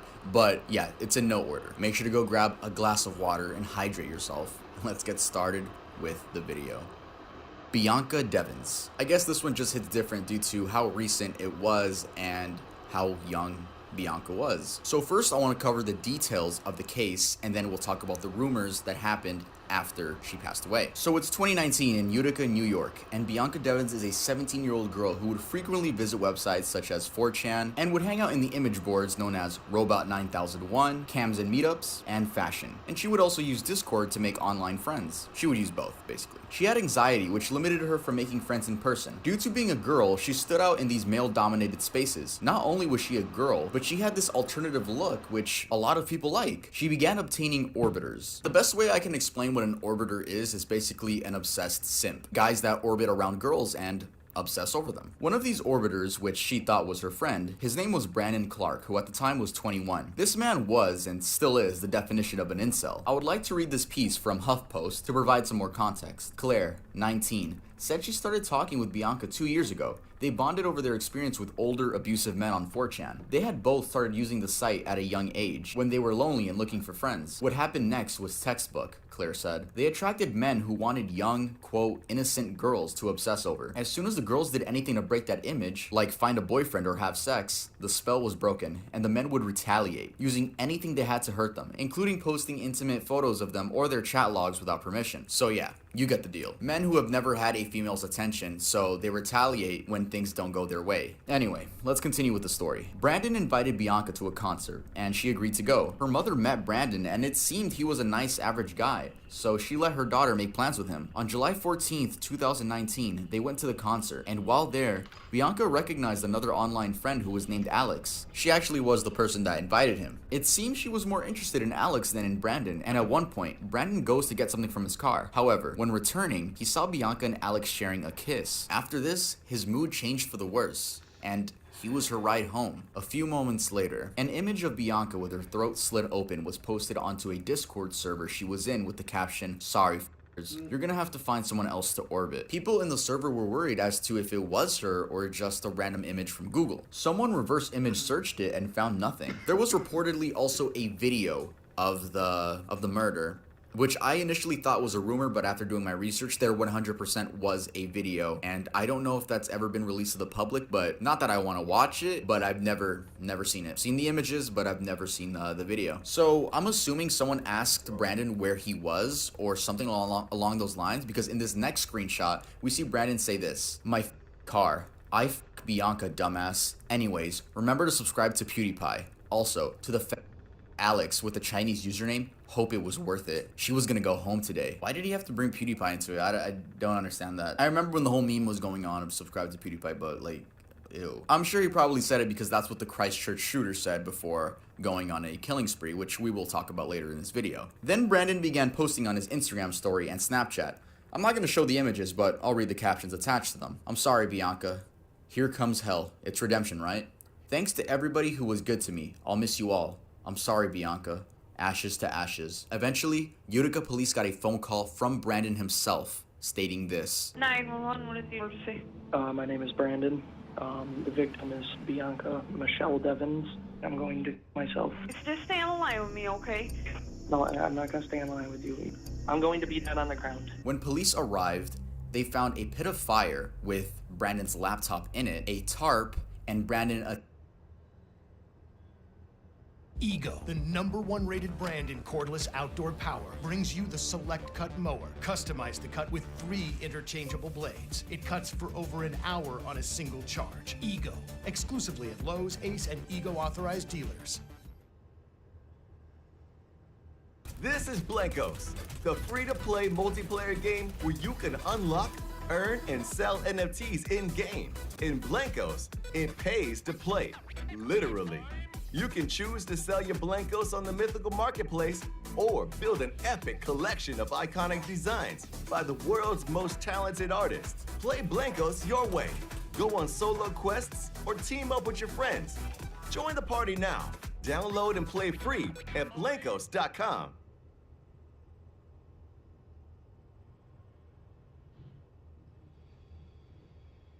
attempting to commit with a knife in his neck. He failed doing so, but under the tarp was Bianca's lifeless body. Brandon has been sentenced to 25 years to life in prison. If he was burning his laptop, bro, who knows what could have been in that f***ing laptop. So now let's get on to the rumors that started popping up after her death. So if you were on the internet throughout 2019, which I figure a lot of you were, I'm sure you remember this story. But shortly after the images appeared on Discord, they began circulating on Twitter, Instagram, and 4chan. Horrible people would post those images of Bianca on Instagram and tag her accounts in the pictures. Not only this, but scummy Instagram meme pages would self-promote under her last picture, saying they have the pictures, so request to follow them. Instagram even stated that they knew about that specific image and were handling banning it altogether. Don't even get me started on the reaction on 4chan. Incels on 4chan began praising Brandon and claiming he was a hero. But why? Not only are they incels, but what I'm gonna say here, again, I'm not saying it's facts, I'm saying these are rumors, because I know there's a lot of controversy when talking about the Bianca Devins case, because it's mainly the 4chaners that get mad at this. But let me continue. Rumors began circulating that Bianca would use guys, aka her orbiters, for drugs and overall attention. These are some screenshots of apparently her accounts. Regarding those rumors, her mother had this to say about it. The things people are saying about Bianca isn't even true. There are screenshots of things Bianca supposedly said to people, but it wasn't actually Bianca, and I have proof. The person that used to impersonate Bianca admitted it. I don't understand what these sick people get out of leaving vile comments under someone's page. Why don't they have better things to do with their lives? And let's just say those rumors were true. Yeah, she could have been a shitty person, but she did not deserve death, especially in that way. And the fact that she's a child, or was a child? Did you guys know that shortly after her death, those images were being spam sent to her family? I'm talking about her mother, her sister, her grandpa, her cousins. They were just getting spam sent that image of Bianca's lifeless body. The mom says that till this day, they still get those images in their inboxes. There's a lot more to the story. I watched an entire documentary, which I suggest you guys should watch if you want to get more info about this. The documentary is by 48 Hours, I believe that's the company. I'll try to end this story off on a good note. The only positive thing I could find out about this story is that her Instagram is now being spam tagged with loving photos, and her comments are also being spammed with heart emojis, though some idiots slipped through the cracks. But yeah, rest in peace to Bianca Devins. David Kalak. Turns out it's way harder to strangle someone to death than it looks in the movies.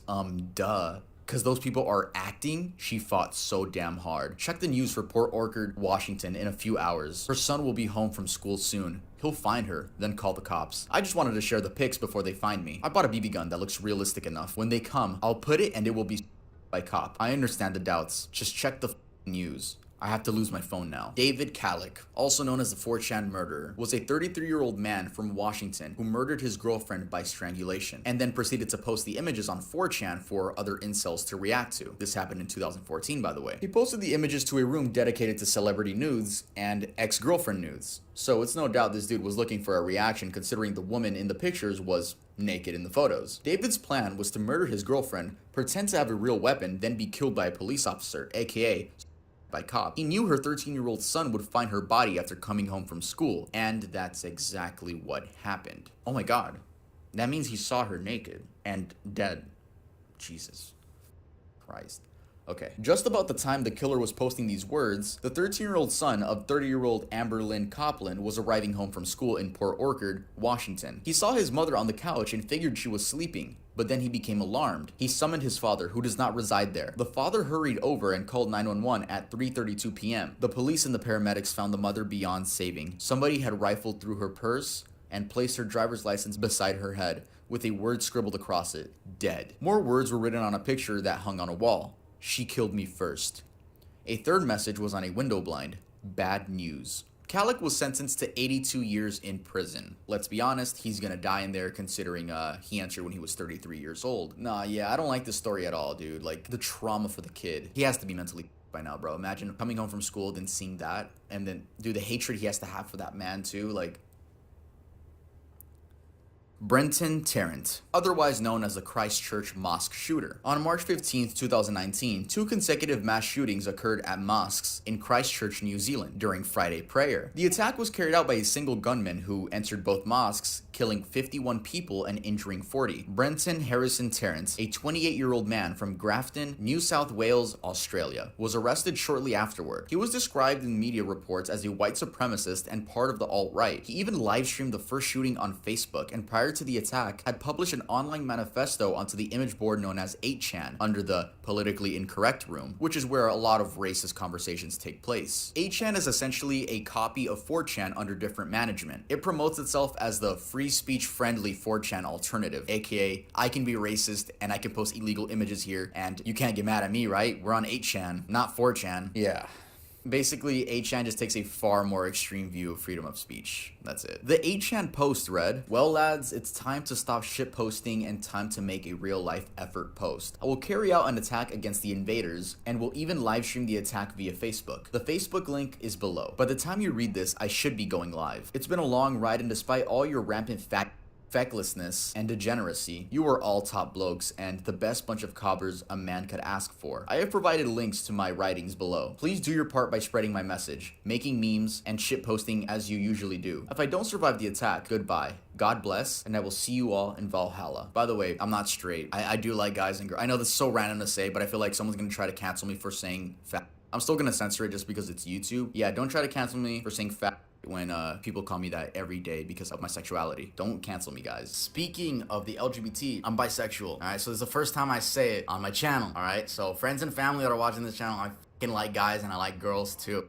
During the shooting, Brenton can be heard saying subscribe to PewDiePie. PewDiePie reacted shortly after on Twitter, expressing his disappointment and condolences to the families. A month later, PewDiePie officially ended the meme. Just for context, in case anyone doesn't know, in 2019 there was a huge meme, subscribe to PewDiePie, because T-Series was about to pass up PewDiePie, and you know, everyone just didn't want a corporation to be the #1 subscribed YouTube channel, so everyone was pushing for PewDiePie to be the most subscribed channel. It's not the case anymore. It started off as a wholesome meme, but you know, a few degenerates come with all the millions of people that were trying to push for it. Brenton Tarrant was sentenced in August to jail for life without parole for the murder of 51 people and attempted murder of 40 others, marking this the worst mass shooting in the country's history.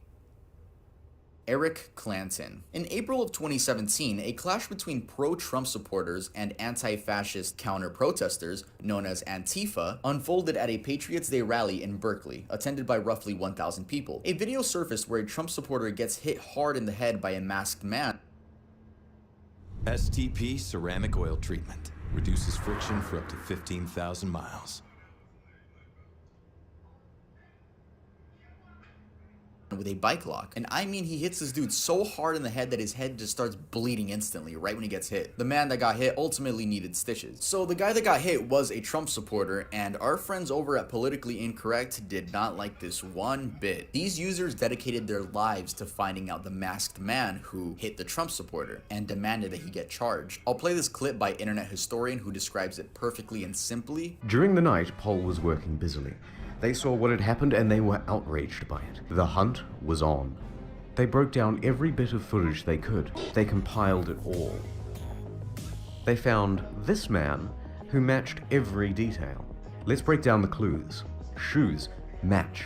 Eyes. Let's enhance it. Blue, match. Glasses, match. Height, approximately 15 Starbucks Ventis. That's a match. They started superimposing his face to confirm. Match. Next, they would start compiling information.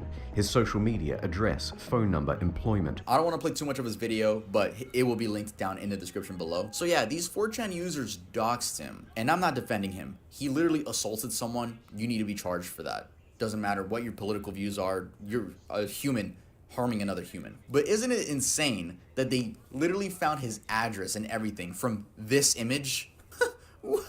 What? 4chan users are on another level. Move over, Discord mods, cause y'all got nothing on 4chan users. Clanton was sentenced to 3 years probation.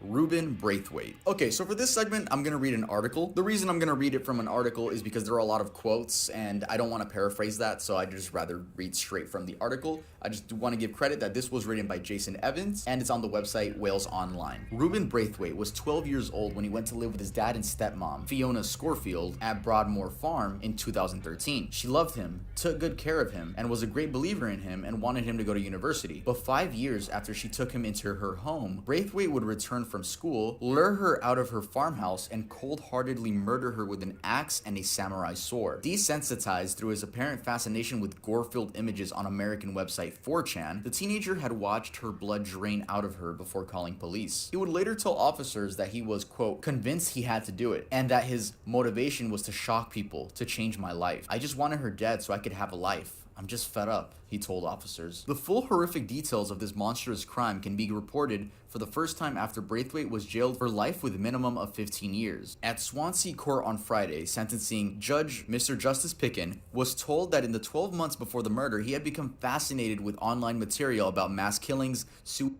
and beheadings, and spent a good deal of time viewing such material. After the killing, he would try to upload the images of his dying stepmom onto the site, but the uploads failed as he was already banned. Police recovered more graphic videos from his phone depicting road traffic accidents and mutilated bodies. The boy said he had become desensitized to gore and was used to seeing blood. So basically, this kid lured his stepmom outside of the farm and said there was an injured cat outside, and once she was outside, he knocked her out with an axe. It says the blunt end of the axe, so I'm guessing, you know, not the sharp side, but he knocked her out with the axe, and once she was knocked out, he then sliced her neck with a samurai sword that his dad had under his bed. And then he waited for all the blood to drain out and then called 999, which is the authorities in the United Kingdom, and admitted to what he did. He's been in jail ever since. The judge even said, like, I just feel so bad for the father because you lost 2 people you love, technically.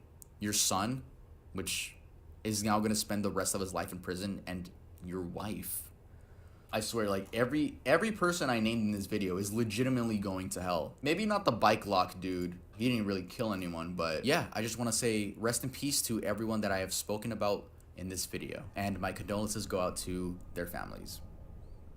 If you guys thought this was a quality video, make sure to leave a like. If you guys like my morbid videos, make sure to check out this playlist where it's just all my dark videos. And I hope you guys don't think I'm like some psychotic dude that hangs out in my room and just like talks about dark stories. Bro, I swear, I have a personality outside of these videos. I mean, my personality shines through, I'd like to say. And that's why I think a lot of you guys like me. Want to ask, you guys have any video suggestions? Leave them down in the comments. I also forgot to say this, so thank you for making it to the end. And I also want to say, since you made it to the end, I want to let you guys know that I have merch. So it's kind of funny that I make dark videos, but this is my merch. So yeah, I have merch. So if you want to represent the Tub channel, make sure to go buy some merch. I made it the cheapest option possible. I don't care about the profit. As long as you guys can rock the merch, I'm okay. And I'll see you guys next time I upload.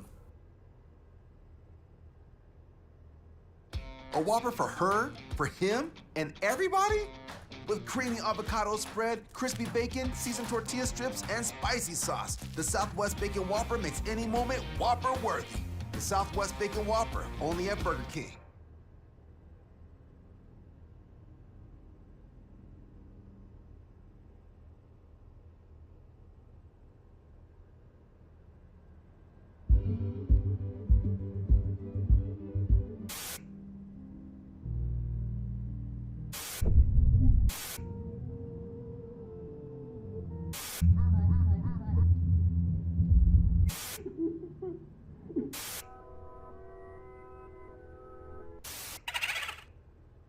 Hey guys, welcome back to another video. Today we're going to be talking about the darkest YouTube iceberg. Now, if you guys don't know about these types of videos, maybe you've seen them on your recommended, but I'll give you the rundown really quick. So basically, icebergs are tier lists that start from the sky and go all the way down to the dark abyss. As we dive deeper through these categories, we begin to find out things that not the general public knows about. Things just keep getting more obscure as you keep going down on the list. Starting from the beginning, it's stuff that everyone knows about, until the end, not that many people know about. I will be your host today. That's right, guys. Trunks will be your host today. The hair is purple now due to hitting 50,000 subscribers, so thank you guys so much. Even though while I'm recording this, we're at 56,000 subscribers. So the channel is growing incredibly quick. Thank you guys so much. Nothing goes unnoticed, you know? I actually have a message from my mom and dad. They actually wanted to congratulate me on hitting 50K, or 60K I should say, so I will play that clip right here. Hey, congratulations, Tub, for 60,000 subscribers. That's insane, dude. Crazy. Keep grinding, keep killing it, man, and just keep up with the videos, man. You're awesome. Congratulations, man. Hell yeah. Thank you.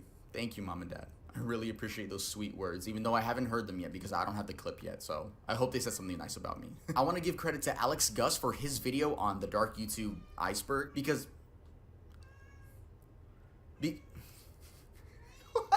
I did use his video as a blueprint. And I also want to give credit to Reddit user Beanburger9 because that is the tier list that I'm going to be using. So this is the tier list that Beanburger made, and I actually switched it up a little because, you know, I don't want to be a copy and paste of the other video. So here's my version of the list. All right, and without further ado, grab some popcorn and let's get straight into the video. The Sky. Don't Hug Me, I'm Scared. Don't Hug Me, I'm Scared is a surreal comedy horror musical web series created by British filmmakers Becky Sloan and Joseph Pelling. It consists of 6 episodes released from July 29th, 2011 to June 19th, 2016. The series combines segments in live action, puppetry, traditional animation, and computer animation. Each episode starts like a typical children's series, consisting of anthropomorphic puppets like those featured in Sesame Street and other popular children's TV programs. The series parodies these programs by contrasting this childlike, colorful environment against disturbing themes. Each episode features a surreal plot twist in the climax, including psychedelic content and imagery involving graphic violence and psychological horror. The 6 episodes explore and discuss the subjects of creativity, time, love, technology, diet, and dreams. On July 7th, 2020, it was announced by creator Becky Sloan that the Don't Hug Me, I'm Scared TV series will be airing on Channel 4 as a television series in the future. Salad Fingers. Salad Fingers is a British flash animation web series created by David Firth in July of 2004. In 2005, the San Francisco Chronicle ranked it among the top 10 pop culture phenomena. As of January 2021, there have been 11 episodes published by YouTube and Newgrounds. Salad Fingers is believed to suffer from dissociative identity disorder, and that Hubert Cumberdale, one of his finger puppets, was his true personality, and Salad Fingers was just Hubert's gentle and oblivious side. fake anti-piracy screens. Anti-piracy prevention is a system developed in some video games so that the people who download a pirated version of the game can't progress through the game itself. These screens do exist in some games, but for the most part aren't scary in any way. This trend picked up in late 2020 when users started making their own creepy versions of these scenarios. People began to wonder if what they were watching was actually real. Some of these anti-piracy screens can be extremely detailed, while others come off cheesy.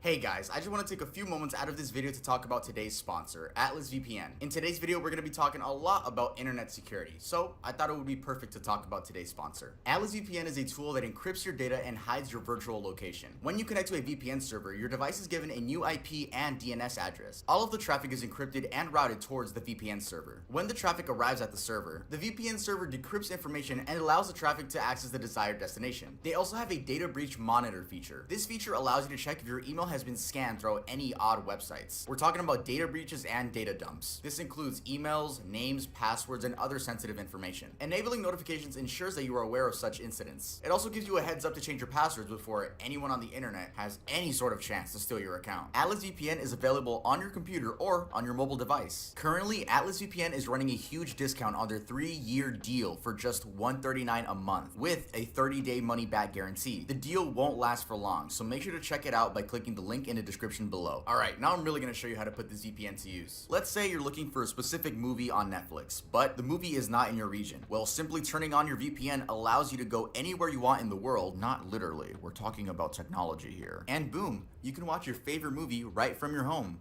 Yeah guys, we don't have to travel to the UK to watch a specific movie on Netflix. Again guys, Atlas VPN is only $139 a month with a 30-day money-back guarantee. So if you are interested, make sure to check the link down in the description. And yeah, let's get back to the video.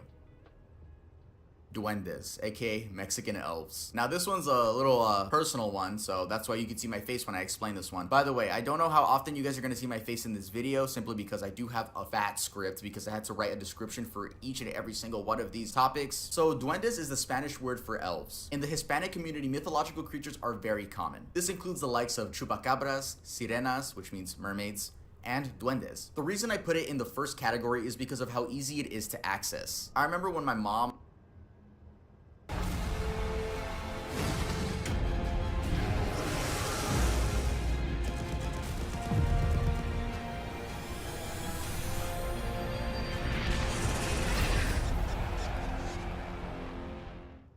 my sister and I first got our first PC, which was back in the day, bro. We were amazed at the fact that the internet existed. You could look up anything and it would pop up within seconds. So what did we do? That's right, we looked up duendes.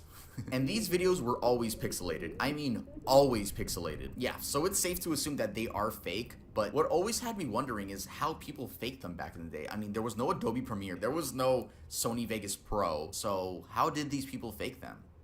Smile HD. Smile HD is a My Little Pony animation by a person of the name Dave Davy. It revolves around the My Little Pony cast, but more specifically Pinkie Pie. The song is about her wanting to make others smile. The animation takes a gory turn and Pinkie starts going on a gruesome rampage on her friends. Eventually, she is left with only Fluttershy to kill, and she does this by summoning some sort of energy ball which she destroys the earth with. I can already imagine the amount of big brothers that show this to their little sisters and just scarred them for life. Shout out if you're one of those big brothers. I salute you. No, I'm just kidding. No. That's pretty messed up though. Like, showing a kid some gore at a really young age, bro, that's not right. Don't do that. Do not do that.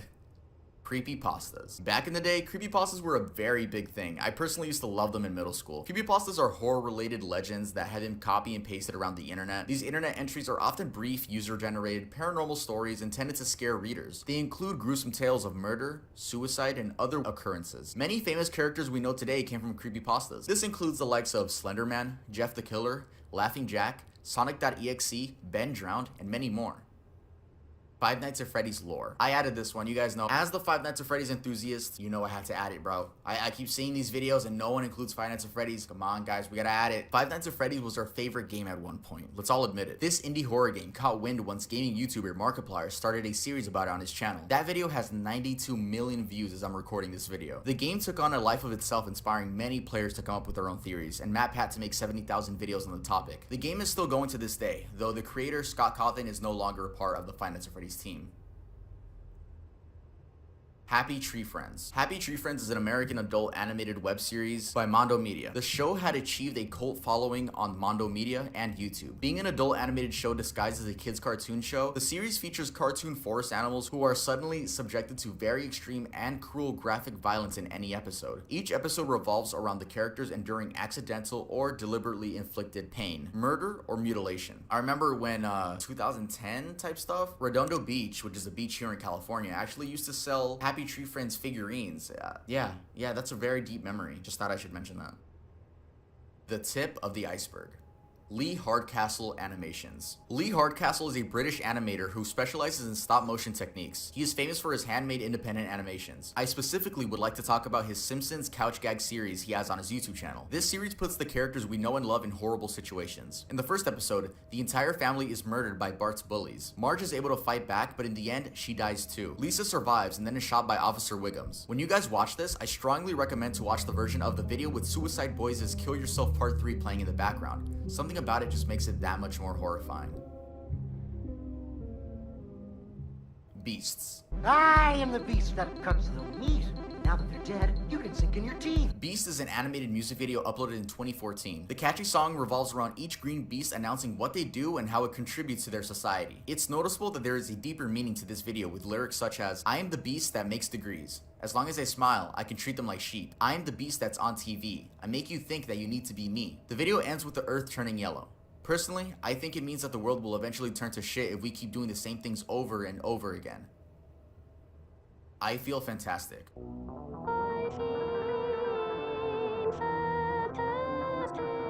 I Feel Fantastic is a 2-minute and 30-second video of a robot dressed in women's clothing uploaded in 2009. The robot is singing in a text-to-speech voice. Many rumors about this video began with the channel itself. With no other uploads and having the name Creepy Blog, it really left people wondering. One of the theories was that the creator of the video was a serial killer that buried people in the places wherever the camera zoomed in on. Soon, people on the internet would find out that this robot was built by John Bergeron as a project, and the bot's name is Tara the female android. Tara even has her own DVD collection with more of her music.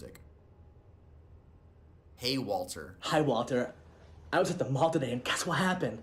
I met the most wonderful girl. Hey Walter, Meet My Girlfriend is a fake kidnapping video about a Redditor looking dude who is telling his friend, which is Walter, that he met a girl at the mall earlier that day. He says that she came back to his place and then opens the bathroom door to reveal the supposed girlfriend tied up on the bathroom floor. The video ends with her screaming for help. The only reason I find this video eerie is because I know stuff like this happens in real life. I can't even imagine the stuff that goes on in the deep web. Username 666. Username 666 is an old YouTube hoax that began in 2008. The video shows a screen recording of someone going to youtube.com/666 and refreshing. As they keep refreshing, the webpage slowly starts getting more and more demonic. Eventually, the person in the video attempts to turn their PC off to no avail. It's very obvious that this was a hoax to begin with. Obey the Walrus. I don't know exactly when the first version of Obey the Walrus came out, but this particular version was uploaded in 2017. The video starts off with Andros from Star Fox 64 with the Itsy Bitsy Spider playing in the background in Spanish. Then the screen cuts to Hypnotic Illusions and then cuts again to a disabled person dancing. The video has a reverse song playing in the background, and the name of the YouTube video comes from the last few seconds where a still image of a walrus appears. The woman in the video is actually a transgender drag queen that used to go by the name Goddess Bunny. She tragically passed away earlier this year due to COVID-19. Blank Room Soup. This video depicts a man crying while eating soup with a large wooden spoon. No, I said wooden spoon, while two men in costumes caress him as he continues to sob and eat. Rumors were that this man and his wife were kidnapped by the two figures, and the man in the middle was being forced to eat his wife's remains. Though we don't know the actual origins and purpose of the video, we do know where the costumes come from. They come from a designer named Raymond Persey, and the This story begins with a piece of trash and ends with sustainable aviation fuel. But this isn't a story about throwing something away. It's actually about trying to save something.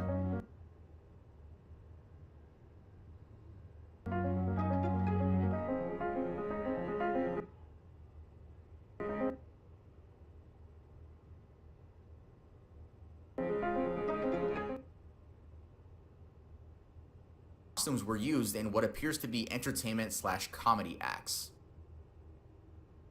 Rubber Johnny.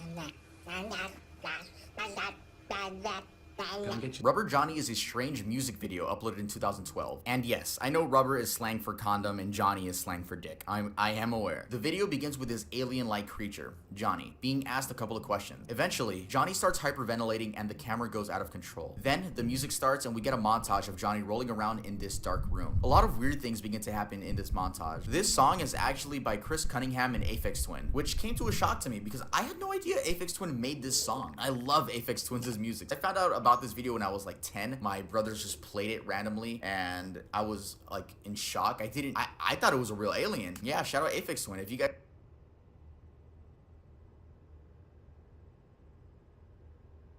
don't listen to his music, I strongly recommend listening to his music. There's also some Supreme shirts that have references to Rubber Johnny.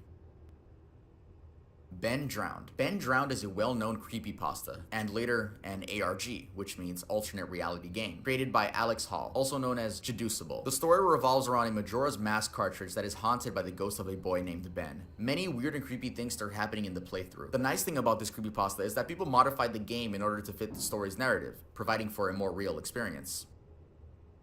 Below the Surface. Sitting and Smiling. Sitting and Smiling is a series by a man named Benjamin Bennett. This man simply stares at the camera while smiling for 4 hours. The crazy thing is he's done this 317 times. He doesn't break character and live streams all of these videos. In his most popular one, someone tries breaking into his house but quickly leaves as they see Benjamin on the ground smiling. Hello?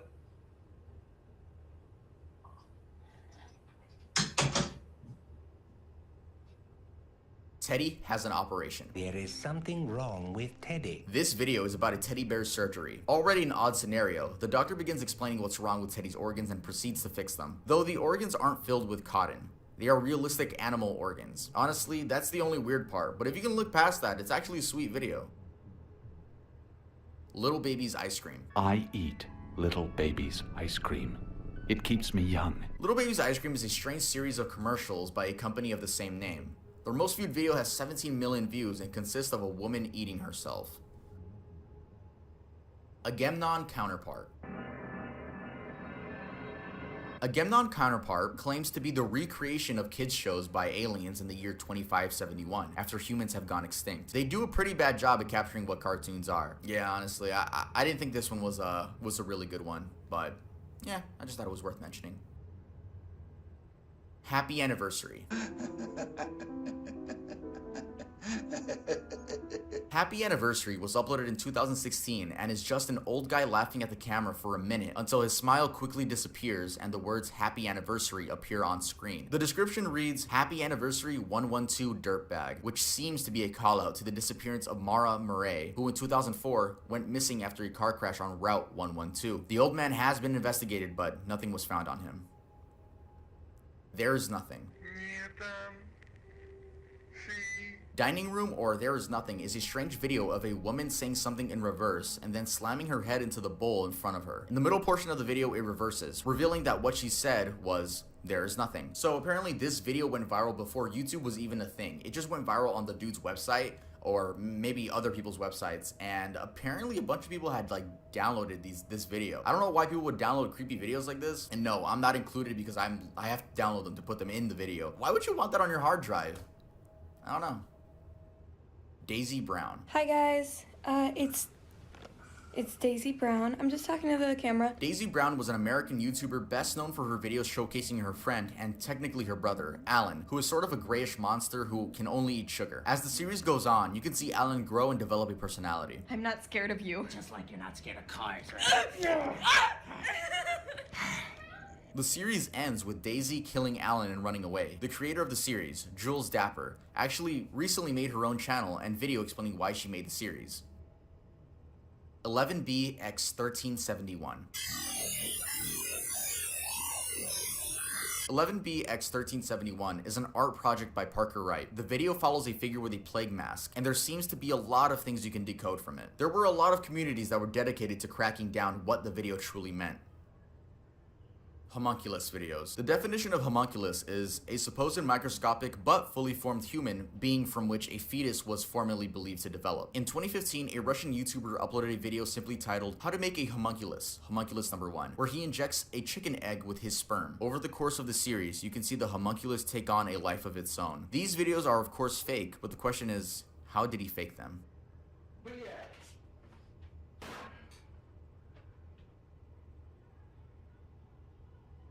Deep water, possibly in Michigan. No, no, no, no, no, no, no, no, silly. To dry it. Possibly in Michigan is a 1983 horror musical short film revolving around 3 characters. 2 women who enjoy shopping for perfumes at a mall, and a stalker man who is planning on killing and eating both of them. The story takes a turn when they both team up against him and end up killing and eating him instead. You might recognize some parts of the audio because it blew up on TikTok. Many speculate that the 2 women are lovers and not just friends. Look at the clown. Nope, wrong image. Look at the Clown is supposed to be some sort of exposure therapy made for children to overcome their fear of clowns. It's obvious that this video is made for fun because there are a bunch of creepy images of clowns that no one would use in order to make their children feel safe. Funny video though. Robert Helpman. Robert Helpman is a user who uploads videos on a girl named Daisy. Daisy is the girl in the trash bag who is most likely dead. The series is really short, and in an episode, you can see a man with a bag over his head holding a knife. Again, this is a fake concept. Shay St. John.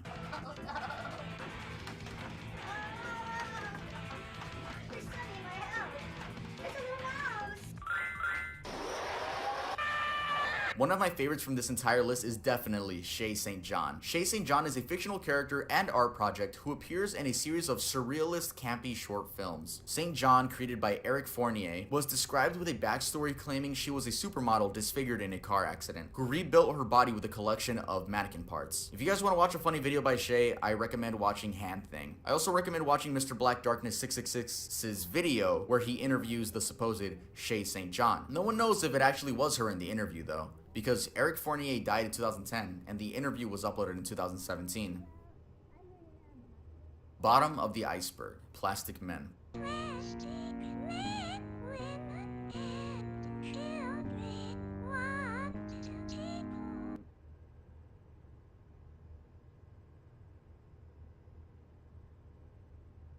Celebrate the summer of savings at Bob's Discount Furniture with our best financing options ever. Take my 5-piece Scarlet Outdoor Sectional, only $19.99, or pay over 60 months. This summer, Bob's Discount goes further than ever with my best financing options ever. Plastic Men is another video uploaded by the Treats for Beasts channel. This time, we see a beast crying and what seems to be pleading for help. His hard to understand dialogue translates to, plastic men, women, and children want to tickle me in the wilderness. They watch me as I caress my exposed spine. I am ashamed of my own body. Many people comment on what the video means to them. It's very cool, yet morbid, seeing how many people can relate to this little green beast. Poco Poco Shopping.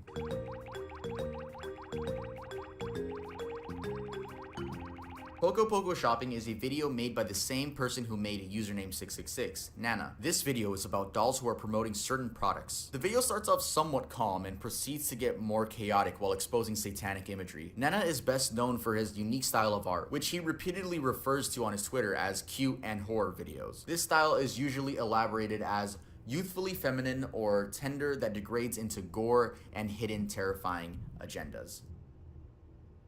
The Maker.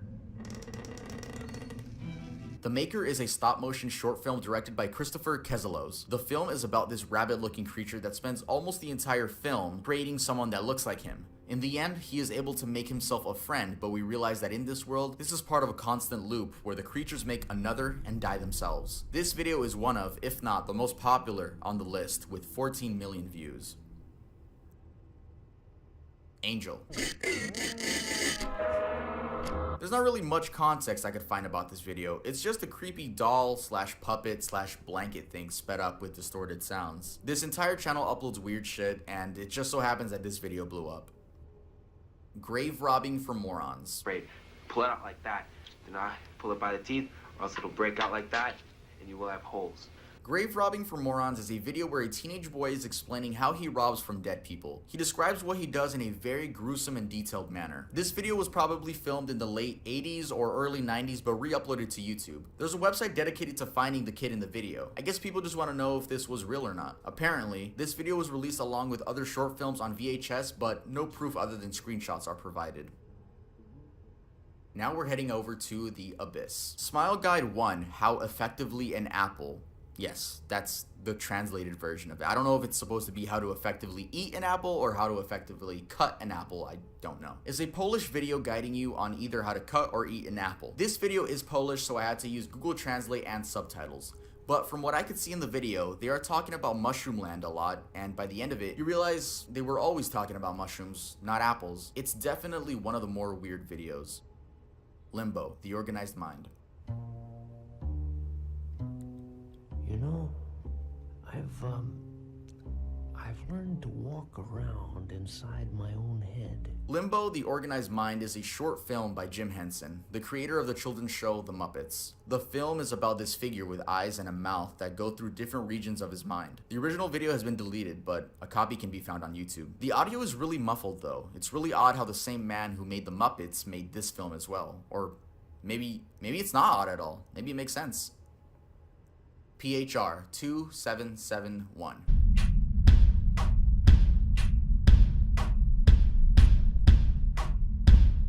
PHR 2771 is a video that tries really hard to be scary. Honestly, it's not. It seems like something a kid in middle school would make to try to scare his fellow classmates. Definitely one of the worst on this list. Now we are at the final tier. Dark Abyss. Plasma Master Don. Plasma Master Don was an elderly man who would upload song covers here on YouTube. You may have seen his most popular video where he covers Joji's Slow Dancing in the Dark. The comments praised him for being so wholesome. Eventually, the internet found out that he was a legitimate child predator, thanks to Nick Crowley. He found out about this information because he found Plasma Master Don in the federal sex offender registry. 10 days after this video was posted, Don passed away. Shockumentaries. A perfect shockumentary example that can be found here on YouTube is Faces of Death, released in 1978. A 1 hour and 46-minute film documenting human and animal deaths. And no, nothing is censored. The video is age restricted, but I'm pretty sure YouTube doesn't take it down due to it being considered educational. This film is not for the weak. This film documents the bedding of dogfights, the clubbing and skinning of fur seals, Native American tribe deaths, autopsies, and a lot more. Monkey Hate. Monkey Hate is a small community here on YouTube that just hates monkeys. Yeah, I don't know why either. In the Faces of Death film, there is a scene where a rich family eats a monkey. But first, as part of tradition, they must break his skull using small hammers while the monkey's head is peeking out of a hole in the table and body is trapped in a cage underneath. Oh yeah, they eat the brain raw. Mr. Sleepy People. Mr. Sleepy People is a now deleted channel where the user would post videos of himself sneaking into girls' rooms and licking their eyelids as they slept. According to the titles, sometimes these girls were drunk as well. Apparently, there's a whole audience that loves these videos, and I'm sure there are more accounts like this. Mr. Anime. You know, you always act like you're real mad at me for some reason. You know why I always look like I'm pissed off at you, Trey? Because I am. Mr. Anime was a content creator who would upload quote-unquote funny skits. He ended up murdering his mother, father, and brother. There were no signs of him being a murderer in his videos, well, besides having anime in his name. He is currently being held in a psychiatric hospital. Fake Animal Rescue. These are channels that purposely hurt or put their animals in awful situations to then turn on the camera and pretend to save them. They do this for likes and internet praise. If you guys want more information about these videos, Mudahar from Some Ordinary Gamers made 2 really good videos on the topic. Gore. Straight up gore can be found on YouTube sometimes. Most of the time it is either age restricted or has already been taken down. Gore does exist on this website. Sometimes people can upload it as unlisted and only share it within their little community, or sometimes they just go under the radar. Okay, wow, I finally finished reading all of that. That took a long time. If you guys liked the video, make sure to leave a like, make sure to subscribe if you guys are new, make sure to go check out my previous videos. The 3 recent videos that I have uploaded so far all have hit over 100,000 views, so I'm so blessed to be in that position. Maybe this one can hit 100,000 views, maybe? I don't know. This one's a really different video. I say that every time I upload though. I got my first sponsor in this video, or like my second sponsor, so like the channel's growing, guys, and you guys are witnessing it, so it's just so cool. And shout out Edward and Nicole, my parents, for you know, co-signing me. That shit's so dope. Anyway, go follow me on Instagram. That's where people found out that my hair was purple first, and maybe my next video will have another hair color because we are growing insanely quick. I love you guys so much, and I'll see you guys next time I upload. Rich boy, baby, just want a rich boy, rich boy, rich boy. Our poolside quesadillas smack you right in the taste buds. Filled with grilled chicken, cilantro, and salsa verde, or black beans and roasted tomato salsa. It's no wonder they're getting 5-star reviews. You're on Tropic Time now at Tropical Smoothie Cafe.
I have discovered a series in the realm of Local 58.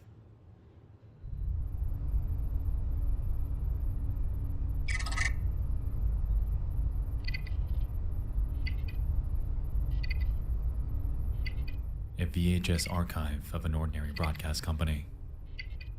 Animal education, storm safety, space knowledge, artificial intelligence, and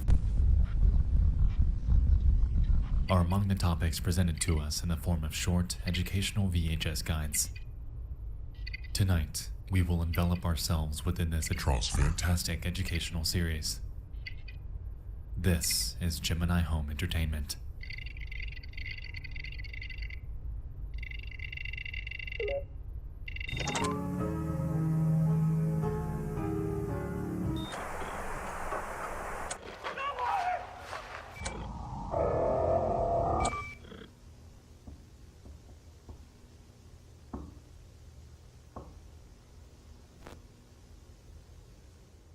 Oh yeah, I'm digging this. On our plate tonight is an analog horror series by an internet creator named Remy Abode, birthed from an alternate reality gone awry, containing events stemming from the hope for a brighter future.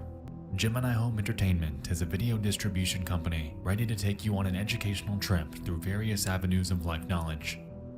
What that knowledge is exactly is unclear at this point in time, but what we do know is that something in their reality is out of place. Something isn't right here. The series was born on November 13th of 2019 and has since built up to a total of 16 videos, each with their own surprises and each giving us a different piece of the puzzle as to what's happening within this world. The guides are presented in a VHS anthology format, a far cry from the silent onlooking and broadcast interruptions we experienced in Local 58. Whoever's behind Gemini wanted people to see this, and everything within each recording is as it should be. Tonight on our plate, we have the following before us: World's Weirdest Animals, Storm Safety Tips, The Deep Blue, Artificial Computer Learning, Our Solar System, Camp Information Video, Lethal Omen, Wilderness Survival Guide, Sleep Image Visualizer, Games for Kids, Advanced Mining Vehicle, Deep Root Disease, Monthly Progress Report, Christmas Eve Party, Home Invasion Help, and last but not least, Crusader Probe Mission. Because there doesn't appear to be any sort of established timeline here, we're going to tackle these in the order of their release date. If you can't tell by now, we've got our work cut out for us, so pop open those Lunchables and grab that Crystal Pepsi. We're about to dive into some analog horror. This, my friends, is Gemini Home Entertainment.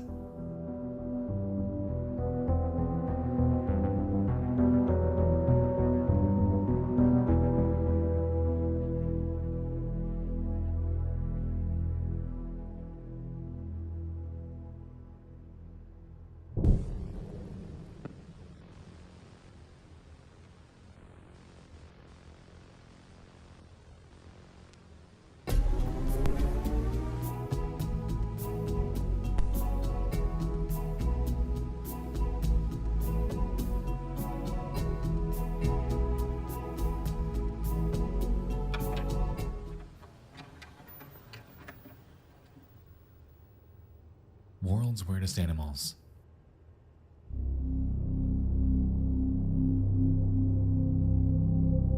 The video opens by showing a strange and wacky wildlife that inhabits various regions of Minnesota, like prairie chickens and burrowing owls. The overall pacing and layout of the video are pretty simple, with the names of the animals being presented alongside a couple facts, all over some calm B-roll footage.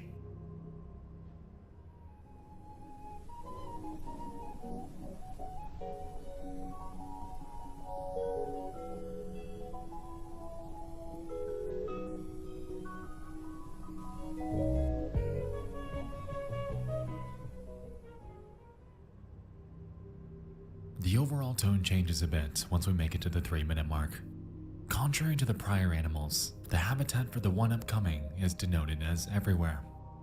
And if that weren't strange enough, music is non-existent from this point forward, merely leaving us with an ominous dead air.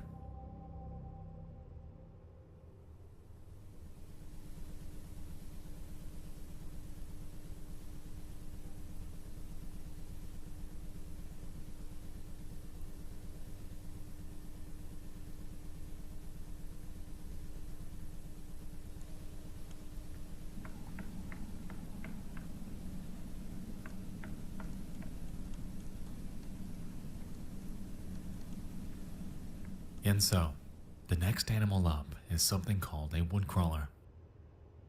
For the next couple minutes, the video explains a bit more about them, like the fact that they're found all over North America, are excellent hunters, do not make any noise at all, and prefer the homes of large families for nesting. Apparently, they adapt to this residential environment, although it's unclear what exactly that means.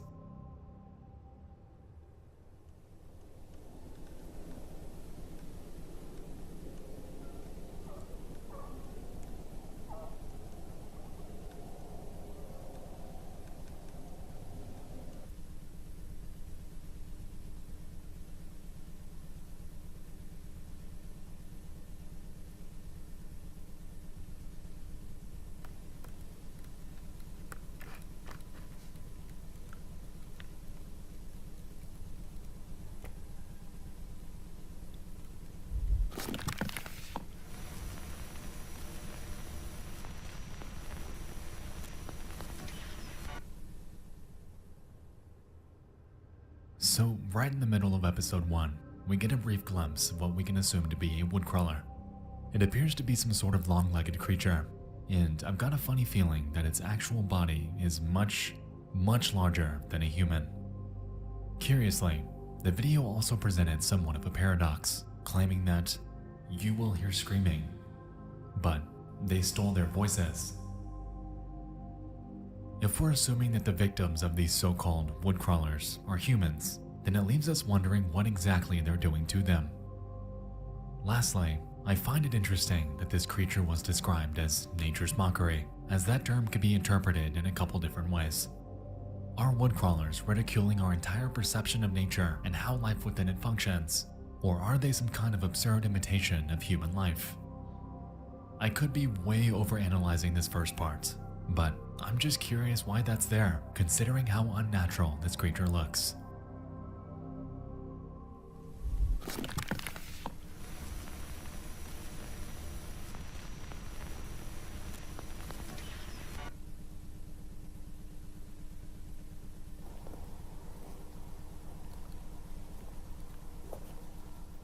In this next scene, we're outside of that same house at night.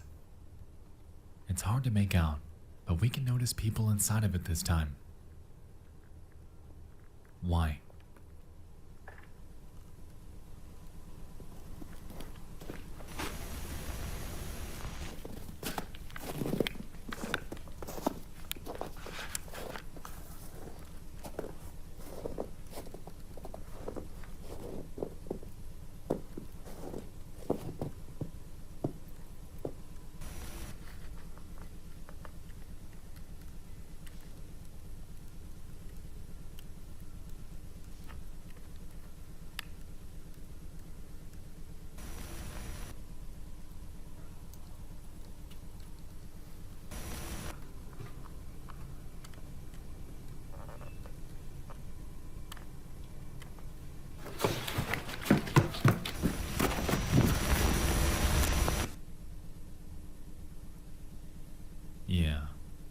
those aren't people, are they?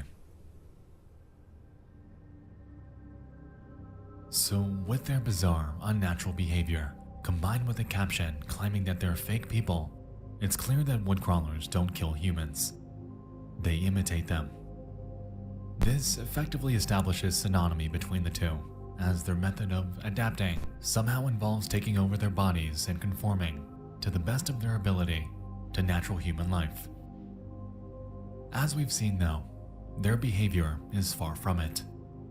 They are incredibly tense, they can't properly interact, and when faced with an outsider that isn't one of their kind, they attack them.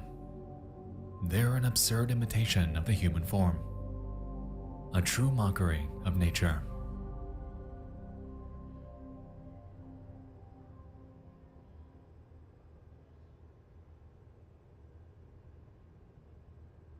I think we should explore a few solutions. Grammarly's suggestions catch when your tone might undermine your message, and it offers suggestions to make you sound more confident. Let's explore a few solutions. Try Grammarly. It's the blue button right there.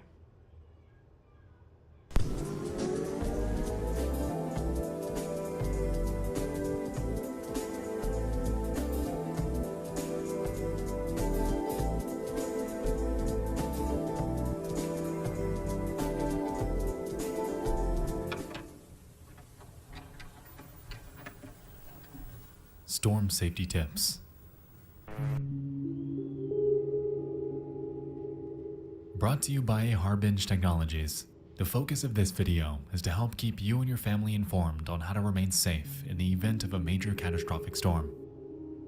The steps outlined are pretty cut and dry, with the first being to reinforce your home by improving structural support, replacing roof shingles, and fixing leaks. Step 2 advises that you install an early warning system that, conveniently, Harbinge Technologies makes. According to the video, this albedo alarm will warn you ahead of time if a storm or other danger is approaching your home. Interesting. I wonder what that could be. The third step involves building a storm bunker, which should be precisely 18 feet long by 10 feet tall. The tape then advises us to install a 4 to 5 foot wide aluminum hemisphere and to place their timber shortwave radio next to it. We're given no further context on why it should be there, but it should.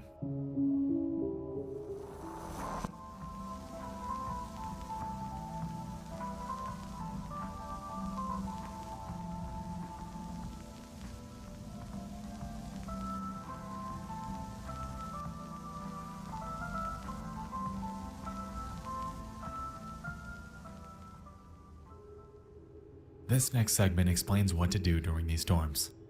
It's first advised to take our family to the bunker, followed by powering on our timber radio and remaining calm. Oddly, when these steps are shown, conflicting statements appear below each one that seem to add nothing to the table in terms of instruction. Rather, it tends to inflict the viewer with doubt, with claims like, "Your home doesn't belong to you now. Ignore all sound produced by the radio. They're auditory hallucinations." And, "Your tears are filled with salt." If we took these statements away, we wouldn't be losing out on anything, which makes me wonder why it's there and who the hell wrote it.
listen. Under your feet, crawling through the floor. It seems that this line is referencing woodcrawlers, which leads me to believe that this storm isn't the type we know of in a conventional sense. This, combined with the immediate camera cut to lights in the field, alongside that warning to return to the bunker if we see them, makes it appear that these woodcrawlers and whatever's emitting these lights are perhaps the same creature. With this in mind, this leaves us to wonder what exactly this storm entails. How often does it happen? And most importantly, why is it happening?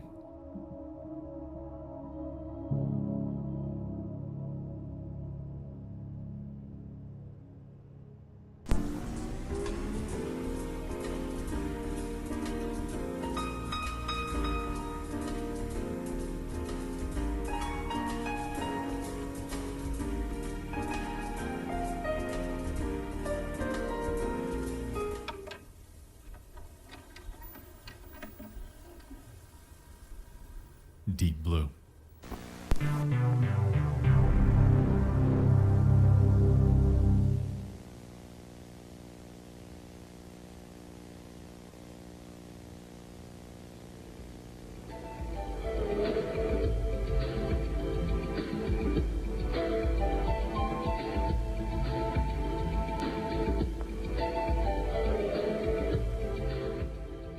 Created by a Geneva production company, the premise of this one is simple. Lighthearted education about various creatures and regions of the Deep Blue Sea. Towards the latter half of the video, we cut to a section about the deep ocean. The Marianas Trench is introduced as a large foreboding hole in the ocean floor, described as the deepest place on Earth. Following this, we can observe a cross-section view, introducing an even deeper and more ambiguous region of the ocean called the Demizia Tunnel. And, ominously, the depth here is unknown.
Nothing can live inside the Marianas Trench.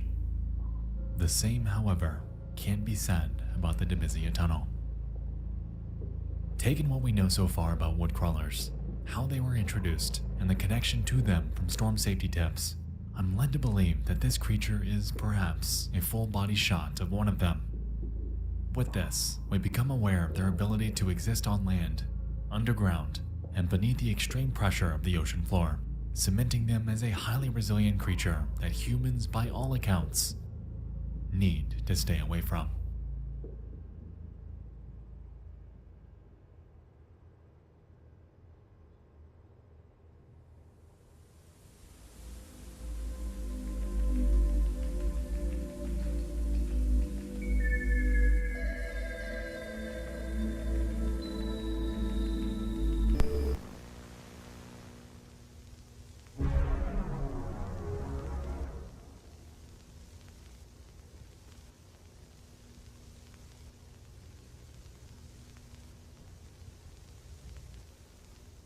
Regnad Computing, huh?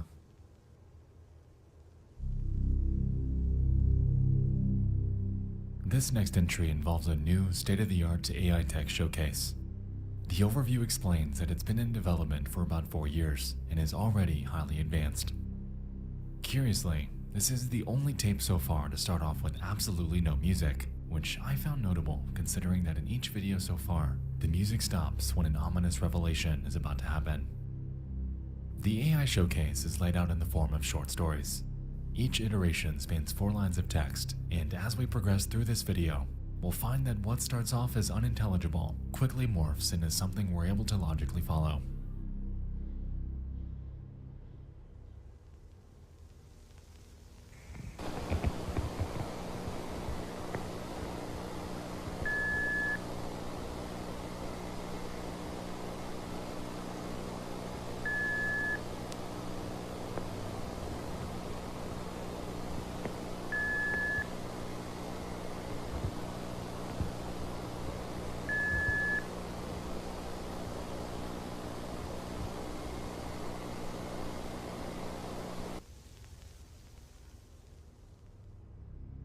As expected, this first story made little sense.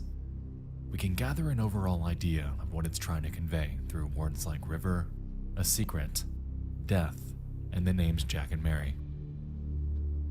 Iteration 2 expands on this a bit, and reads the following. Jack leapt over the river.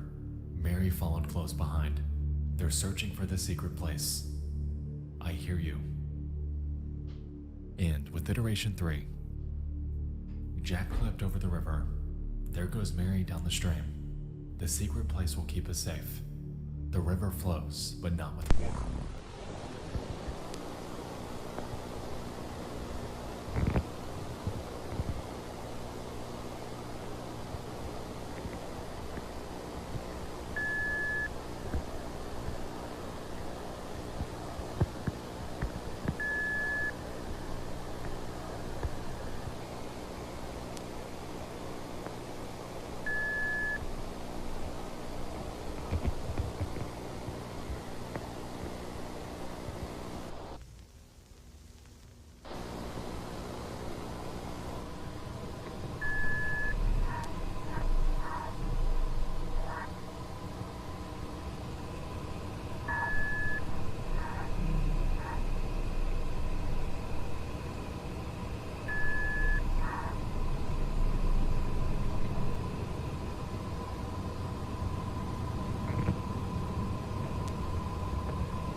And this is how we load the mix-ins into Blue Bunny's loaded treats. Who wants to do the... Oh, me! Each one is loaded to the last bite. Mix-ins! Blue Bunny, we make fun. Alright, so that was a lot to take in. Those last 2 iterations diverted pretty heavily from the original story, formulating a narrative with tons of clues to pick apart. The story here surrounds 2 people named Jack and Mary. We can assume that they're out in the wild, leaping over a river to get to a secret place. It's unclear what this secret place is, but for now, we can assume it to be a storm safety bunker. In Iteration 4, we get references to a so-called voice from space, and in that same story, it's clear that Mary has become something else. This something else looks to be the product of the hungry eye that's referenced thereafter. However, by this point in the video, we're unsure of what exactly that is. Something else I found interesting was this small detail. At the beginning, we're told we're going to explore 3 iterations of short stories by this AI. In reality, we received 5. This leaves us with 2 options on why this is. Either an external party had tampered with the video or this computer, or this AI is somehow advanced enough to make decisions on its own. Personally, I'm led to believe the former, and this is why. As we can see, the structure of these stories takes place in third person. During iterations 2, 4, and 5, however, we receive specific lines of text that address either us or Jack in the first person, and after stringing these together, we gain an interesting result. I hear you. Jack, do you see me? I've become something else. Do you see the hungry eye? Here I am. With this context, I want you to listen very carefully to that last iteration once more.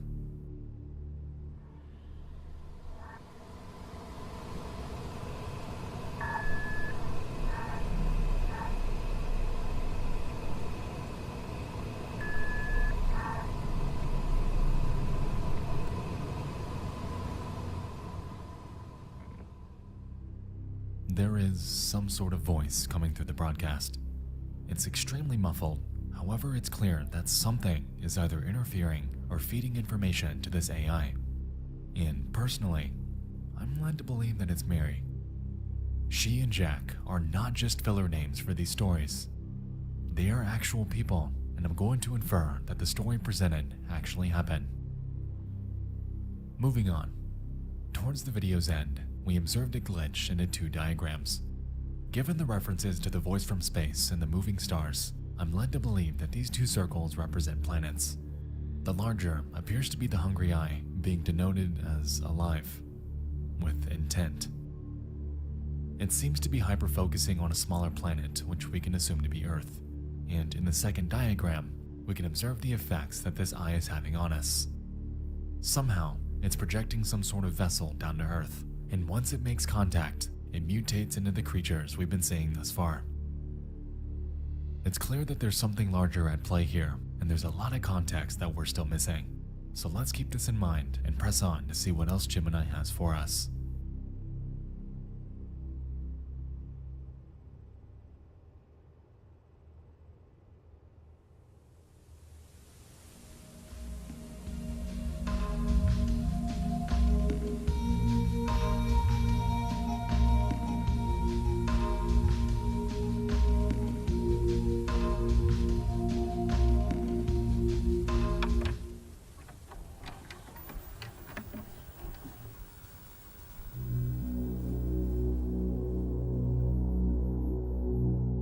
When we shift gears to our solar system, we're able to learn a few facts about the various planets.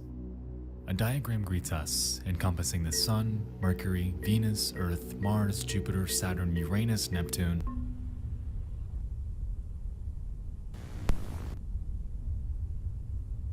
After learning facts about the Sun, Mercury, and Venus, we then make our way to Earth, described as one of the only planets in our solar system capable of supporting life.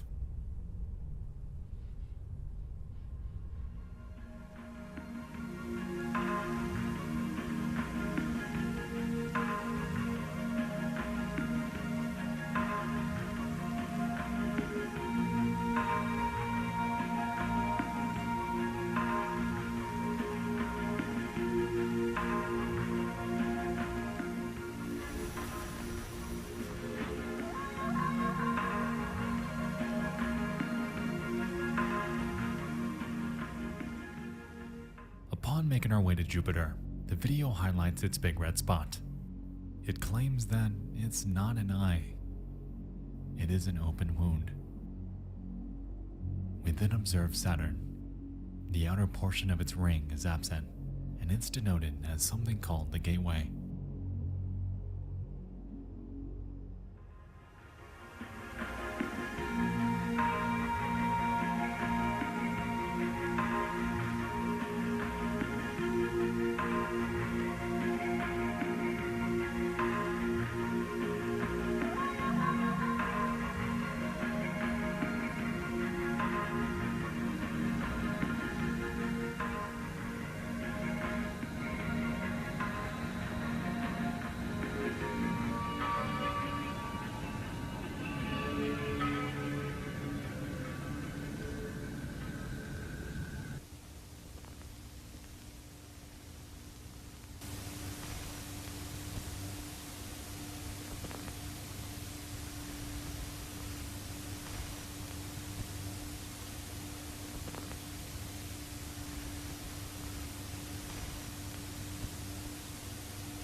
It's with us now, laughing at us. It's clear that the overarching threat is not that of woodcrawlers, but the Iris, which has somehow caused neighboring Neptune to mutate. What exactly that means at this point in time is unclear, but if I were to guess, it could be some sort of breeding ground for the creatures it emits by solar storm. Due to its presence, other planets like Jupiter and Saturn are beginning to suffer from the effects of its influence. And given the story so far, it's safe to conject that its next target is Earth.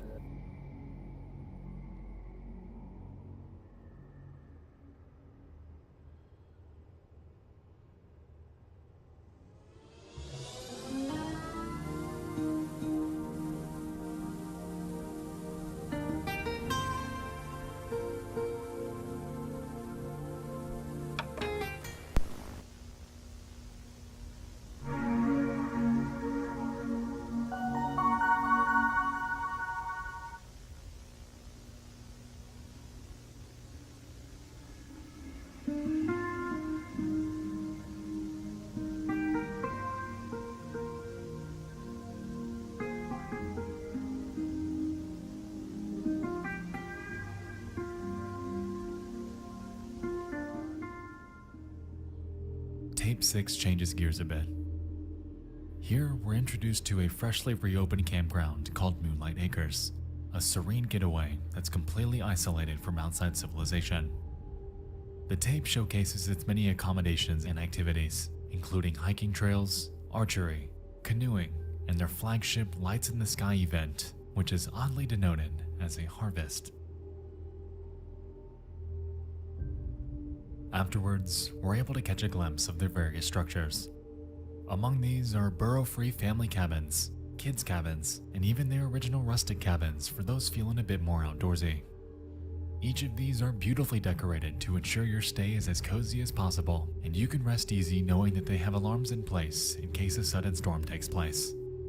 Just be absolutely, positively sure not to...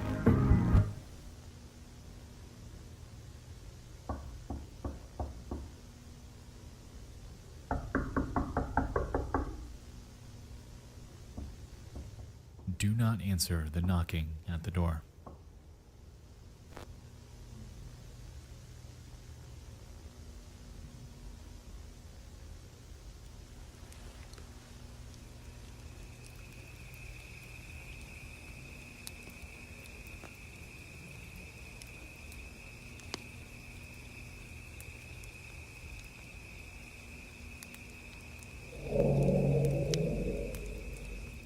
Around 3 minutes into the video, we're introduced to the mythology behind Moonlight Acres.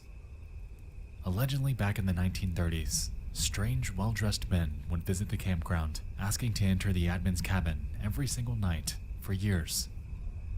Apparently one night, a deal was made with them and they left, never to be seen again. Following this, we get a mention of skinwalkers that were allegedly sighted during the same time period. For those unaware, skinwalkers are a type of shape-shifting humanoid creature that's able to inhabit the form of any animal they desire. It's unclear if they're referencing the same type of skinwalker within Gemini Home Entertainment. But with what we know about woodcrawlers and how they function, I definitely see some overlap.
Levitch, Barry Johnson, Truman Michaels, Bethany Newman, Alec Davison, and Dorothy Bates are listed as vessels.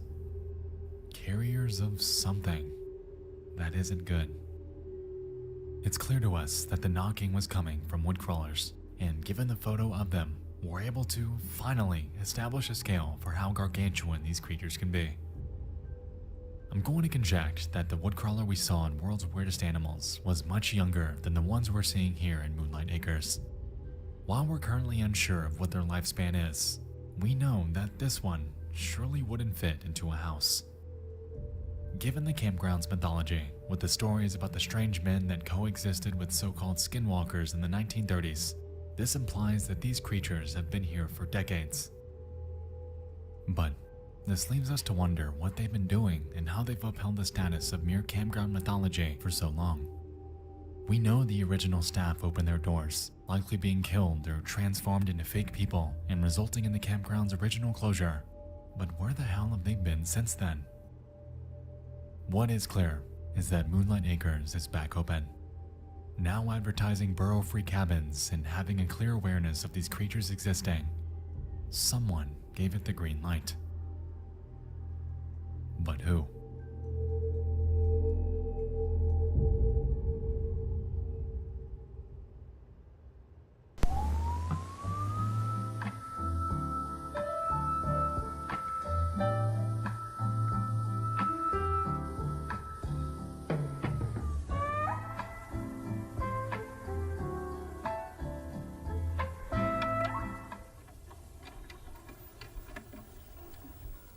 Wilderness Survival Guide.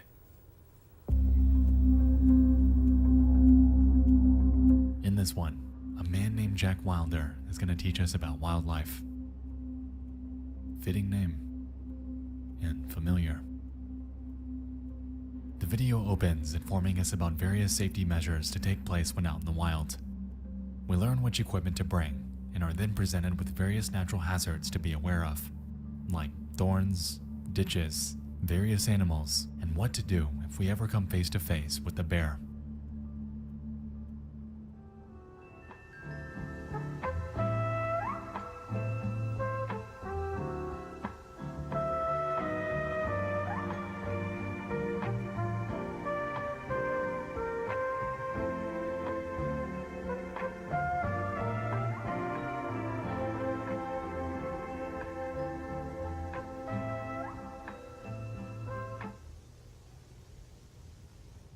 There's our skinwalker.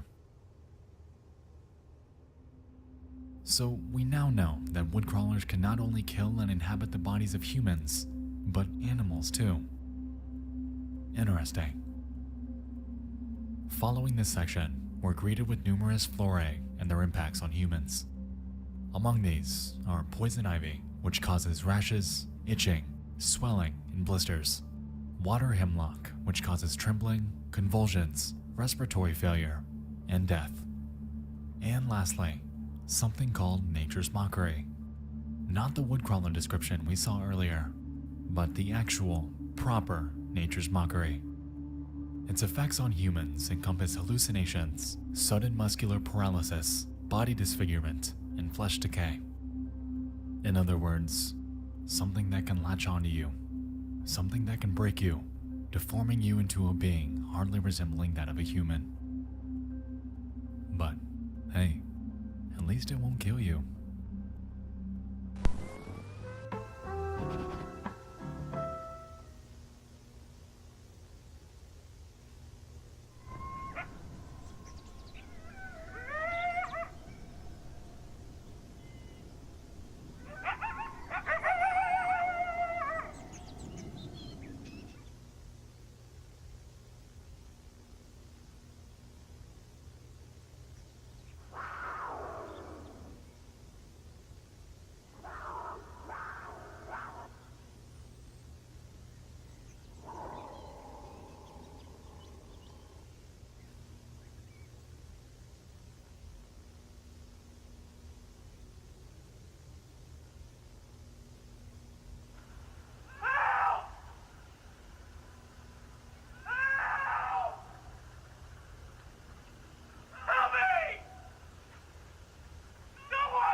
One of the most disturbing and unethical aspects of this video was the description of a human pleading for help. Clearly, they were desperately in need. However, the video plays it off, persuading you that this human being that's probably on the brink of death is nothing but an auditory hallucination. Knowing what we know about fake people and their conformity to human life, I understand that this could very easily be one of them. But what if it isn't? We're presented with a catch-22 here. If we risk our own life to help this person and they're not a fake person, then we've done something good and helped save a life. But if we assume that it's a fake person without ever confirming it, we'll never know any better and they'd be left to die. It's a tactic of manipulation. Gemini Home Entertainment has planted a seed in the heads of whoever watches this, and it effectively contributes to a moral apprehension, a panic per se, in which you truly cannot trust anyone.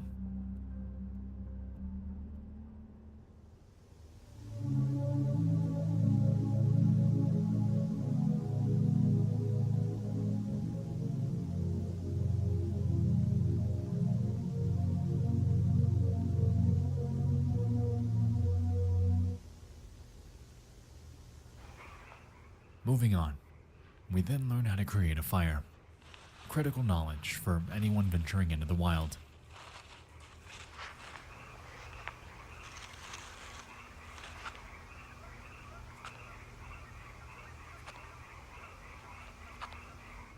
If your fire fails to start though, Jack Wilder advises to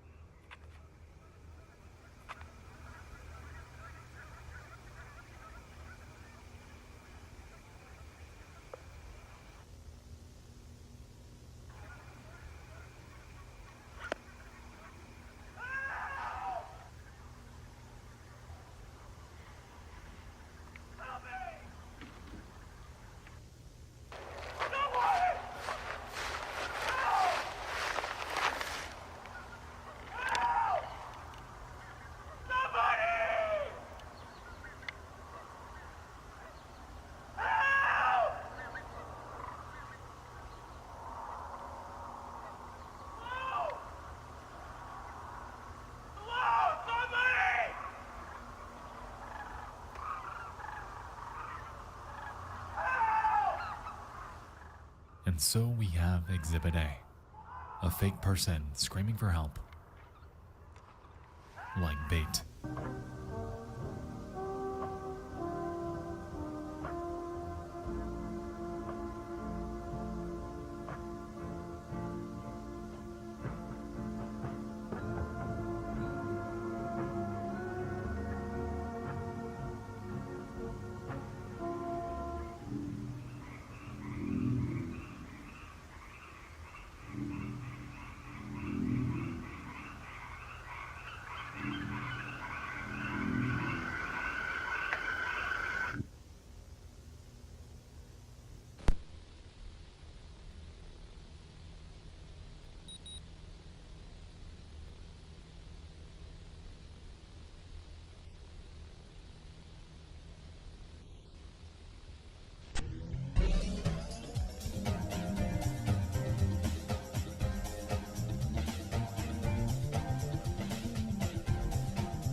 Welcome to Lethal Omen, a video game intended for Regnat computers. It takes place at Moonlight Acres, and throughout this video, we're able to observe the embodiment of various motifs we've seen in videos past. The beginning of the game starts out serene. The player peeks around the campground a bit, however is soon greeted with an enemy mob that are out to get them.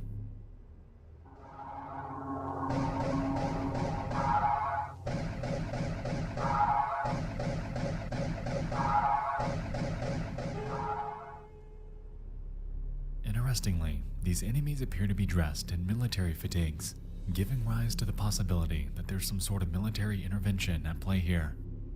It should be noted that there have been absolutely zero references to government involvement thus far. However, given the circumstances, it would make sense. Keep this in mind. We'll come back to it. Anyway, a few moments later, we encounter what seems to be a fake person. And afterwards, the campground alarm begins blaring. The game tells us to run.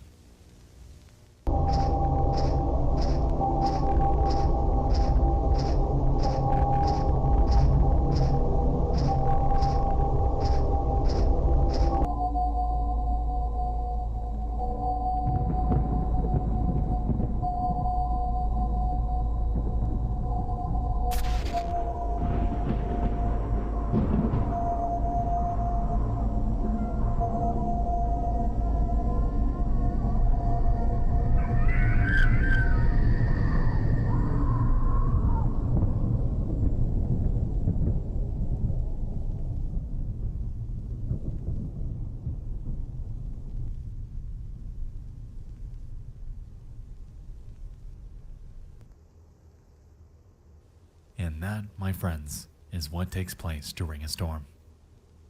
Panic. Disruption. Invasion.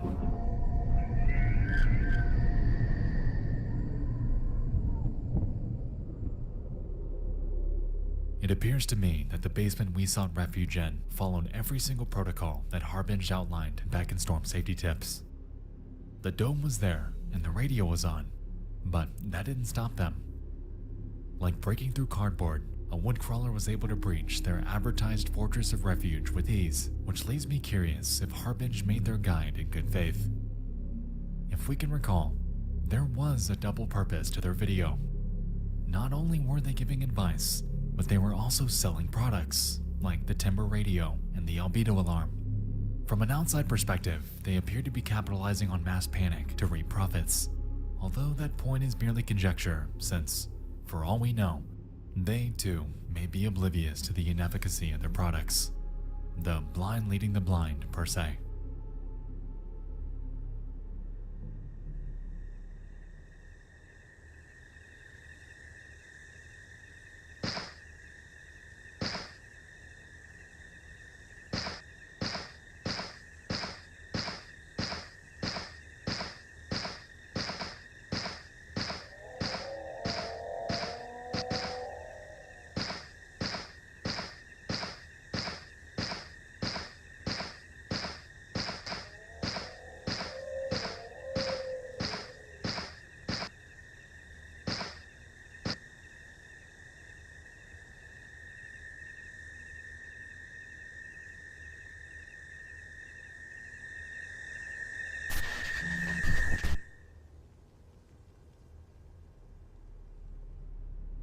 Alright, I know this is a video game, but if the Iris can move around the solar system at will, coming within a critical distance from Earth, then yeah, there's a problem.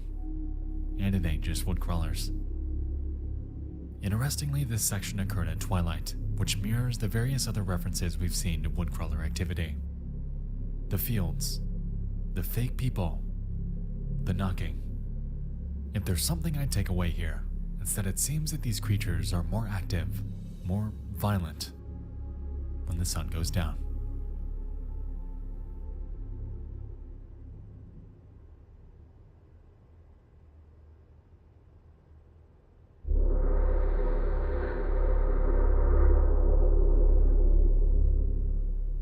Oh yeah, I forgot to mention, you can actually play this. Lethal Omen is a game chock full of secrets.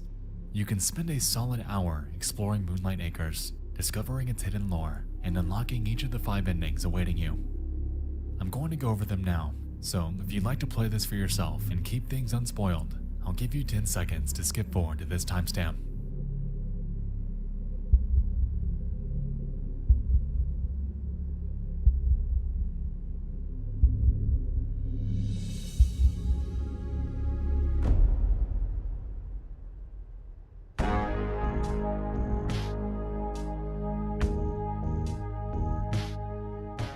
we established, within Lethal Omen, there are 5 different endings to uncover.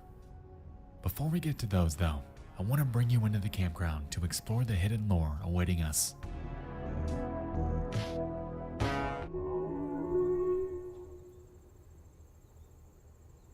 We begin the game next to a highway outside of Moonlight Acres.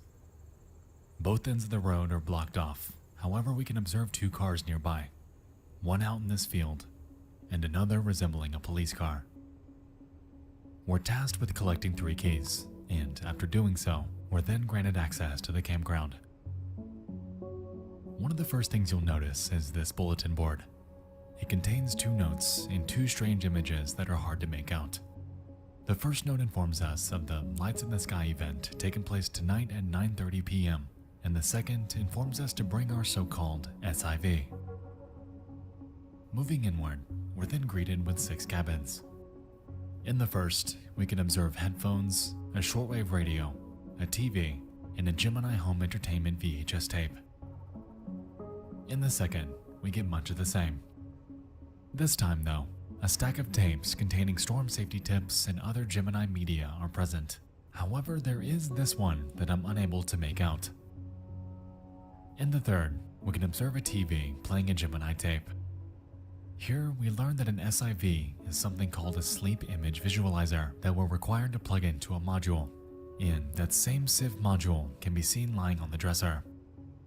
Given the name, it seems that the SIV's goal centers around recording dreams. For who, how, and why, we're currently unsure of.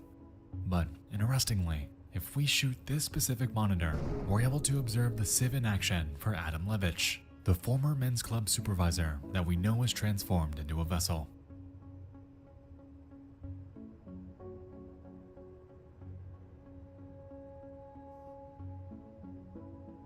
In cabin 4, we can see that things are a bit messier.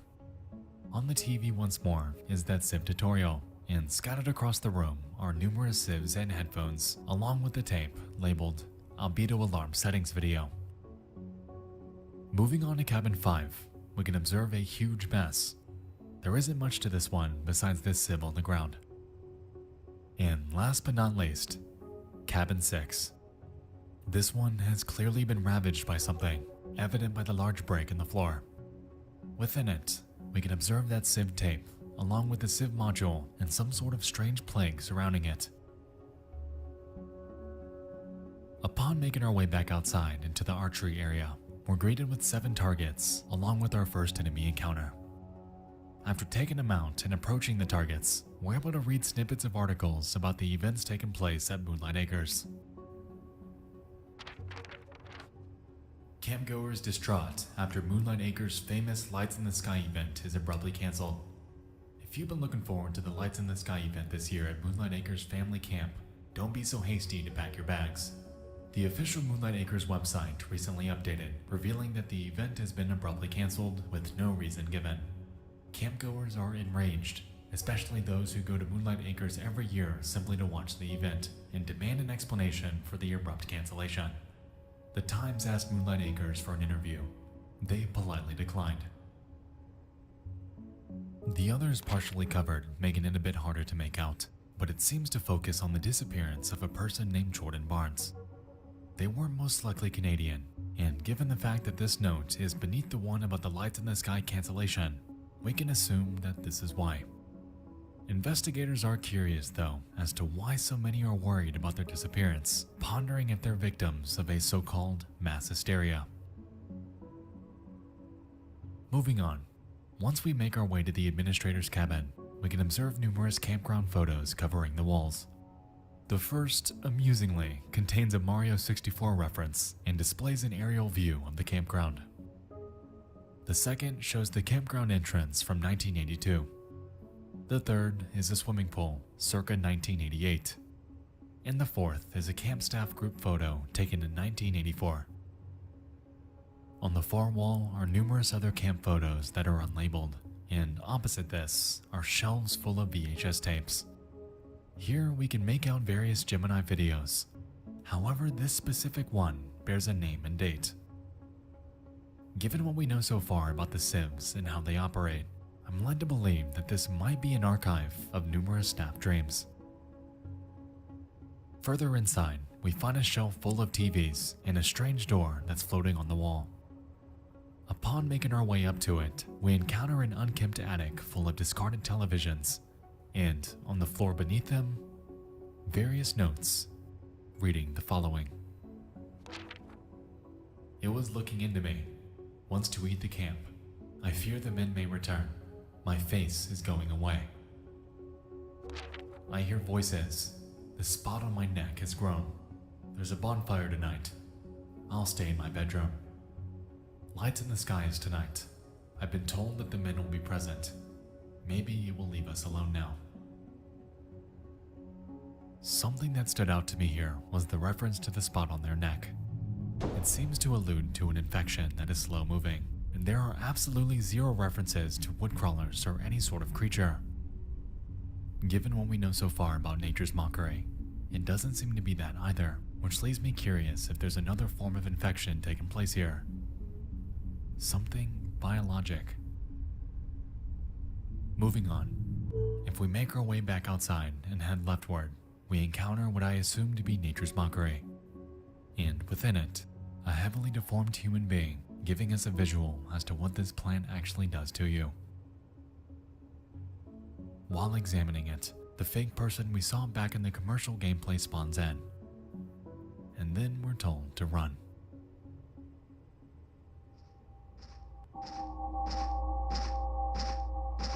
And so, like we saw earlier, we make our way back to the bunker, and from here, everything plays out as shown before.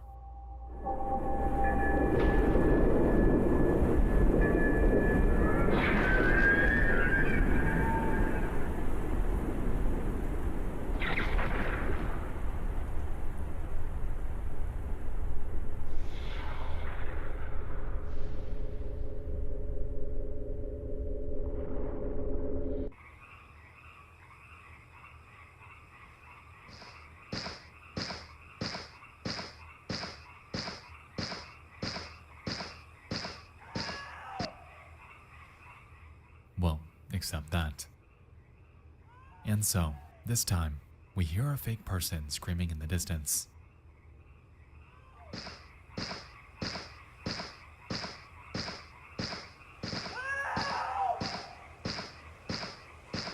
Help me!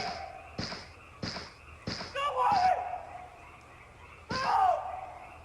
And we come to find that they're infected with the same plague we saw on the cabin floor. Help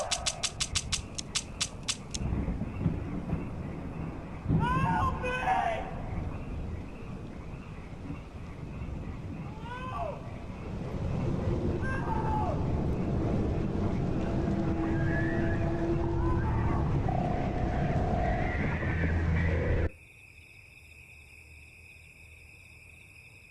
And that, my friends, is ending 1. Play the game like the commercial and encounter the iris staring into you.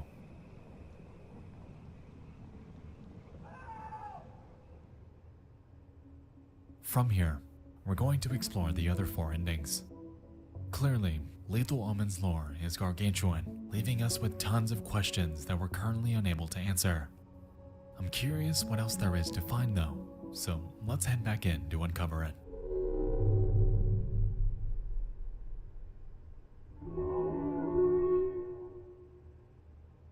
Moving on to ending 2, you once again begin the game as usual. Collect the keys and fight the enemies.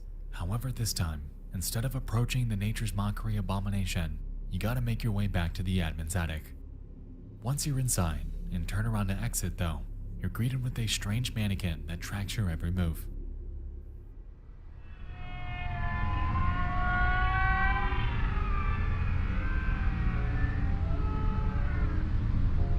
And after approaching it, you observe the following.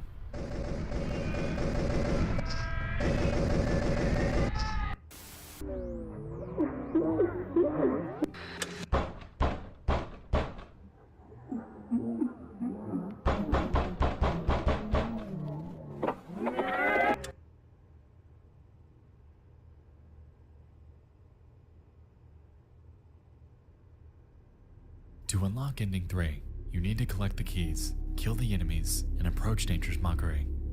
This time, instead of making your way to the cabin or bunker, you're required to pass through this secret entrance to the family cabin area to claim this hidden key that's also covered in that plague. After obtaining it, you make your way back to the front where you'll find this target that you've got to shoot. And after doing so and heading to the highway the campground lies on, you encounter an abandoned police car before the following plays out.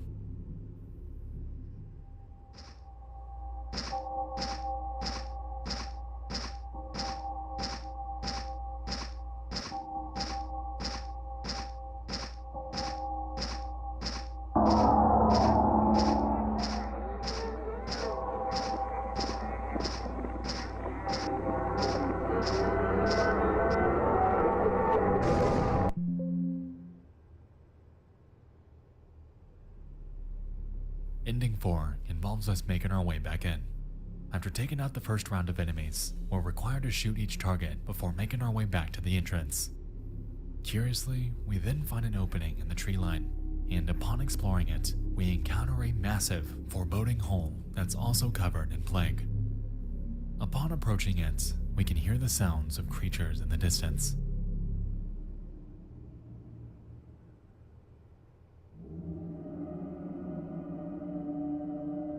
And of course, we do as any sane person would do and jump in, giving us our fourth ending.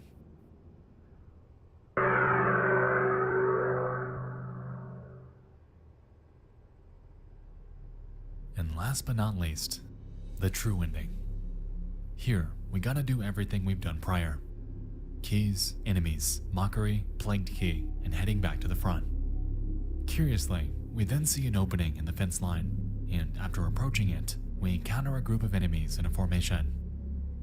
This time though, they're not out to kill us. They're waiting on us.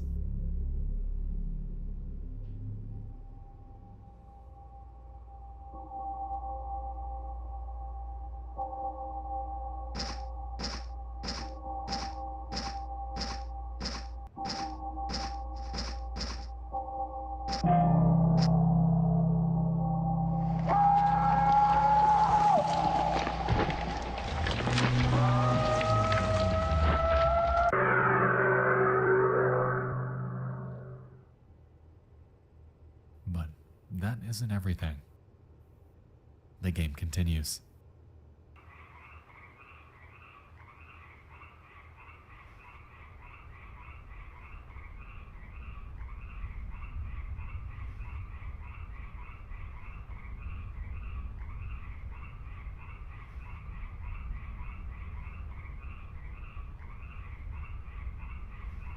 We approach a tree with a sign.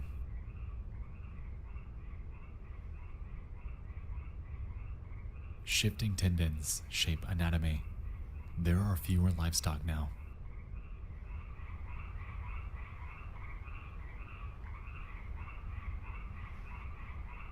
And another.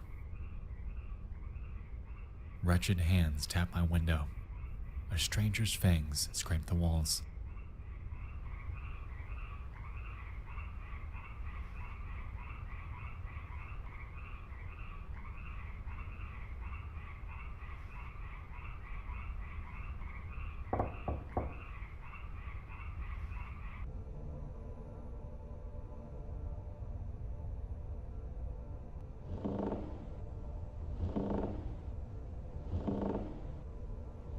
And another. The floorboards creak while I sleep. Growing cracks leak with red.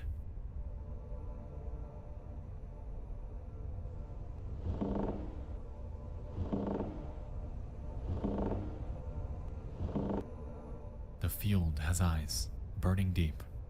They are becoming restless.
mannequins, the hole, the police car, the ritual, and the iris. There is a ton to unpack within Lethal Omen, and the beauty of it is that when presented in a video game format, you're left to encounter these on your own. So let's recap. The role of the mannequins seen in the attic ending is currently unclear. It's important to note that they appear to have a much higher polygon count than anything else found in Lethal Omen, but aside from that, hardly any context is given regarding their existence. If I had to guess, I'd say that they represent the strange men that the camp admin referenced in their note. If we can recall, right after reading it is when we encounter them for the very first time, leading to a potential connection between the two. However, this is hitherto unconfirmed. Moving on to the hole, this appears to be the byproduct of woodcrawlers, their breadcrumb trail as they breach the confines of Earth. It's currently unclear what exactly that plague is, but perhaps we'll find our answers in later uploads. The police car seems to represent a victim. The police likely received calls of strange activity going on at Moonlight Acres, potentially involving the missing Jordan Barnes. However, after investigation, they never made it out to reveal the truth. There is a looming impression that they're aware of woodcrawlers, but this is also unconfirmed. And lastly, the ritual, an embodiment of helplessness. After realizing that everyone around you is infected, is a fake person, you lose all hope on fighting back. Police can't help you. Camp admins answer the door. They can't help you. The bunker that's supposed to keep you safe, that can't help you. And a supermassive sentient eye is looming over you. It goes without saying that in a situation like this, fighting back is futile, and the game communicates this by waiting on you. Get in, they beckon. Give in.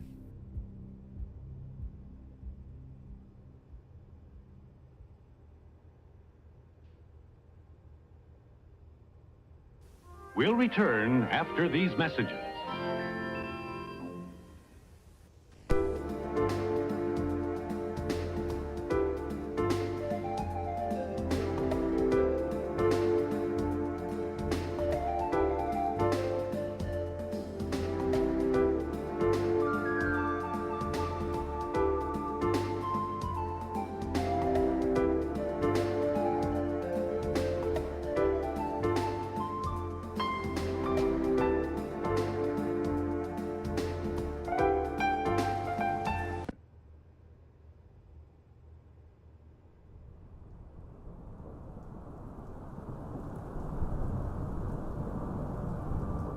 Alright, halfway there.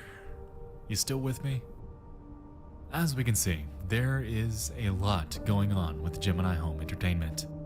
We still have tons of questions about the overall story here, but I wanted to circle back and recap on what we know so far. Refill your drink, heat up another popcorn, and get cozy, because you and I are only getting started.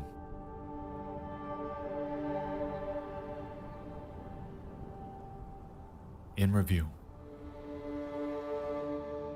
Within Gemini Home Entertainment, the entire story revolves around the Iris.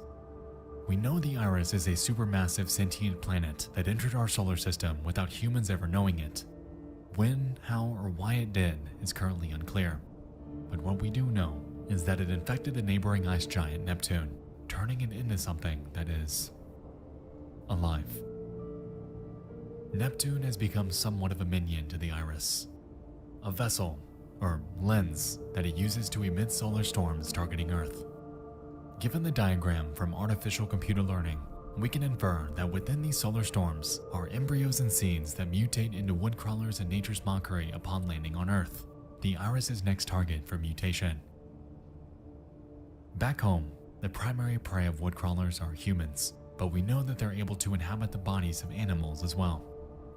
Woodcrawlers are highly resilient and clever, given their ability to imitate humankind, although it's still unclear what exactly they do to achieve this. On top of woodcrawlers, nature's mockery is introduced as the major flora to steer clear from, and its method of infection appears to be via direct contact. Somehow, at an unknown speed, This plant paralyzes and disfigures whatever it comes into contact with, leaving the victim in a vegetative state forever. At this point, we're currently unsure if nature's mockery eventually kills you. But even if it did, that's not much better. Within the camp information video, we catch wind of the mythology behind a campground called Moonlight Acres. Given that the strange knocking men existed at the same time as the so-called skinwalkers in the 1930s, I'm led to assume that this campground was among the very first establishments to encounter the effects of the iris. This explains why every single original staff member died. Well, except the admin. They weren't listed. This point leads us to Lethal Omen, an archaic video game that cements the time period for Gemini somewhere in the 1990s. To me, the game seems to place us into the shoes of that admin, taking us through their final minutes within their desolate campground. The various endings seem to be symbolic of the many ways they could have died, but that true ending, the hopeless suicide and transformation, that is the one that killed them. Lastly, we have two characters, Jack Wilder and Mary. Admittedly, Mary's background has been elusive. We can assume that she mutated into a woodcrawler somehow, and have also made the tenuous assumption that she's trying to communicate to Jack through the Regnat computers. Regarding Jack, he's a recurring character throughout Gemini Home Entertainment. Obvious references are made in the Wilderness and AI videos, and given the nature of his work as a wildlife videographer, it leaves me to wonder if he has more to do with these tapes than they're letting on.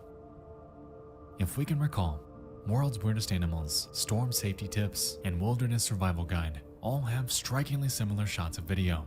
So if he's the one behind these, clearly being attacked in the very first video, we're left to wonder what happened to him. Where is he? And so, alongside the abstruse nature of Jack's role here, there are still tons of questions left unanswered. Why do these tapes start off ordinarily, but devolve into a disturbing mess? Do each of the companies that Gemini Home Entertainment distributes for have humanity's best interests in mind, or is there something larger at play here? What exactly was that plague we kept seeing in Lethal Omen? Why are there stockpiles of SIB recordings in the admin's cabin? How exactly do woodcrawlers infect humans? Is the majority of humanity aware of this impending threat? And most importantly, why did the iris enter our solar system? We know it's there, but we don't know how it operates and what its overarching plans are. What we do know, though, is that Gemini Home Entertainment is aware of all of this. They know about woodcrawlers, nature's mockery, the plague, the deaths, and Neptune's infection, but coincidentally, we know the least about them. Clearly, there's a lot of context left to fill, so let's buckle down and see what else Gemini has in store for us.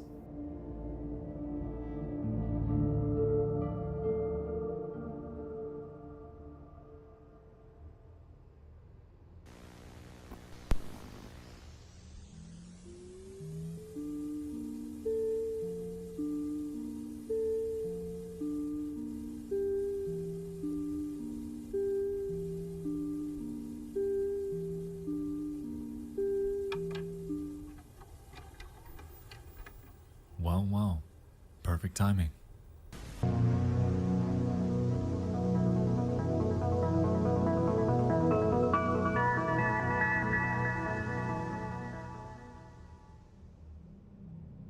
For video 9, we once again meet our good friends over at Harbinge Technologies.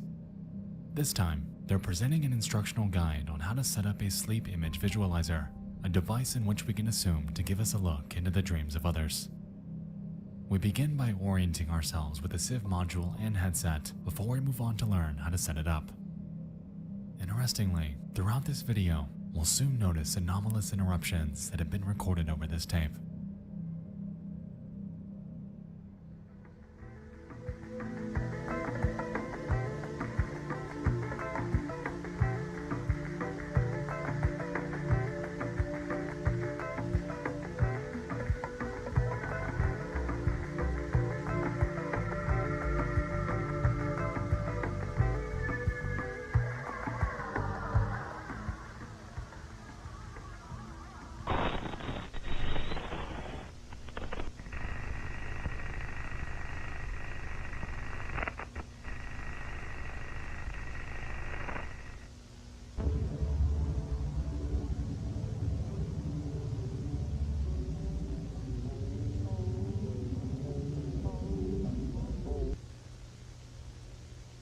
interesting. So, in the middle of this video, we observe it cut to the dream sequence of a Levi Jacobs, and within it, we witness our first mannequin character outside of Lethal Omen. No further context is given to why they're there, but curiously, right after this dream sequence, we can observe that same mannequin head being used to represent a Civ client.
Let's recap real quick.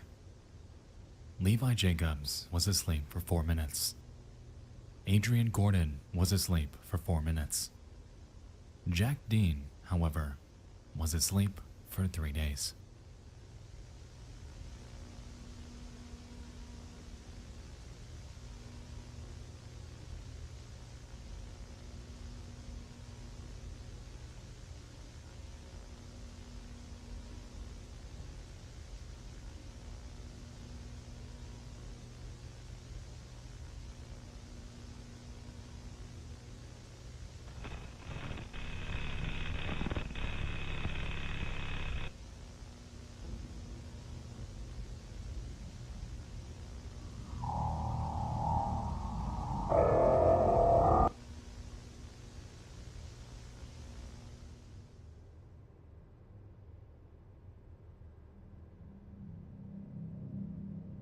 Alright, so throughout this one, we received 2 references to the Iris. One being in the Goodnight sequence, and another being within the dream of Joseph Allen, who never woke up. Interestingly, the video is very matter-of-fact in claiming that these images do not represent reality or the future. However, it's clear to us that they do represent the circumstances they're living in. Now, backing up. We've seen the name Jack in the series twice so far. Firstly in Artificial Computer Learning, and most recently in the Wilderness Survival Guide. His last name is different in this one, but for brevity, just know that this is the same person. Over on the Gemini Home Entertainment YouTube channel, they posted this image around the same time the Civ video released. On the very bottom, we're able to see his full name, and to the left, we can make out bits of the story surrounding him. According to the article, Jack is a prominent TV personality and wildlife expert. He had gone missing in May, and his disappearance has been the subject of a nationwide manhunt. He allegedly disappeared while filming a new special aimed to protect and enlighten what I'm assuming to be people from what are most likely the effects of the Iris. Curiously, the month he went missing and the time period he underwent Civ testing are both one and the same, which leaves us to wonder if, perhaps, this 3-day slumber somehow led to his death. While that is currently unclear, what is clear is that Jack Dean's Wilderness Survival Guide and the World's Weirdest Animals videos are distinctly connected. 2 parts of the same series of videos by him. With this in mind, we know he's been in the Civ, and we also know that he's been attacked by fake people. Either of these could have killed him, So which one was it? Where is he?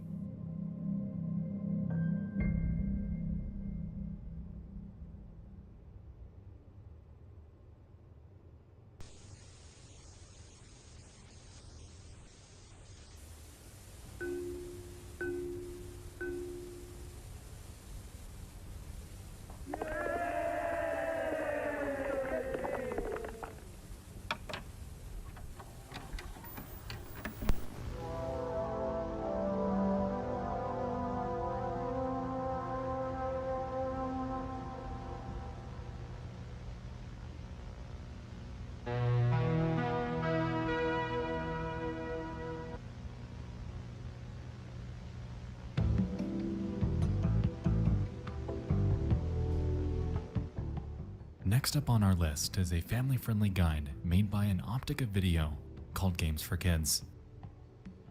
Are you bored? Need some new, fun games to play? Well, you're in luck, they claim. And so we learn about the ins and outs of various games that kids can play. First up, hide and seek. Simple enough, one player's the seeker and the rest are hiders. They count to 20 and go on the hunt.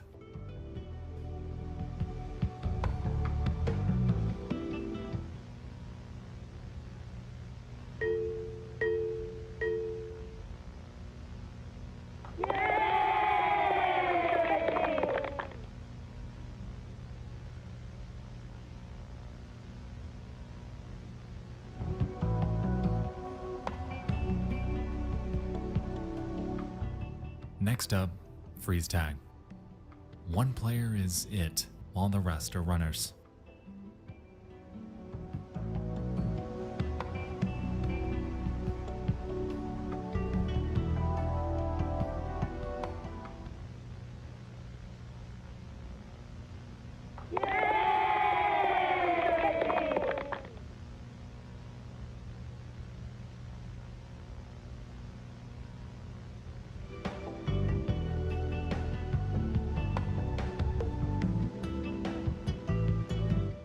Third up, sardines. The sibling to hide and seek. One person hides and the rest go seek.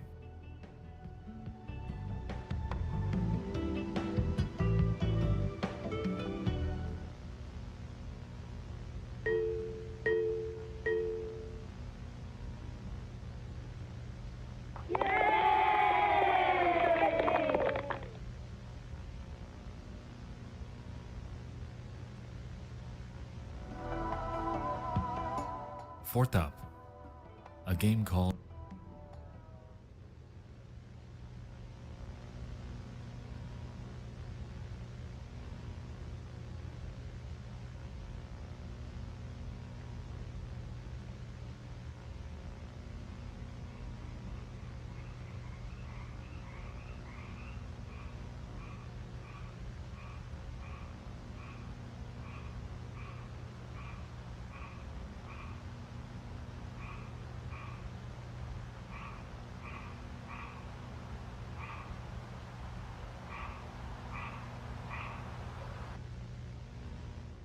Well, that's new.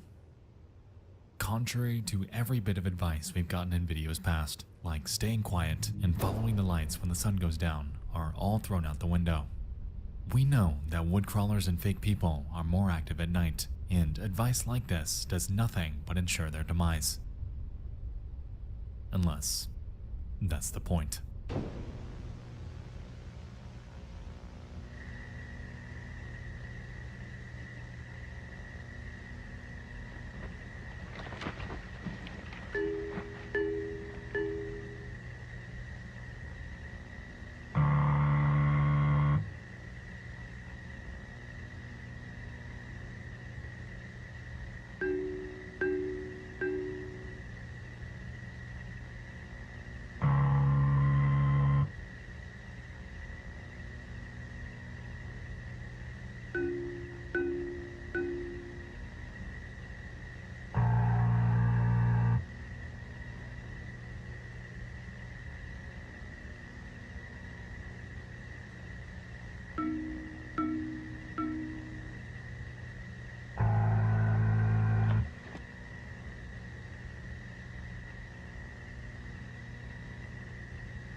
So Feed the Woods, a game that unequivocally leads children to their own death. As we could see, during this section we observed numerous camera shots of the forest. Interestingly, in the third one, we could observe this strange red light in the sky. It seems to match the eye that we've seen on woodcrawlers, and given the nature of this game, it would make sense. Clearly, the woods are a threat, a sort of eldritch location that serves as a breeding ground for these creatures. And as with anything that is alive, they need to feed. Backing up, I wanted to highlight the creator of this tape, a company named Optica Video.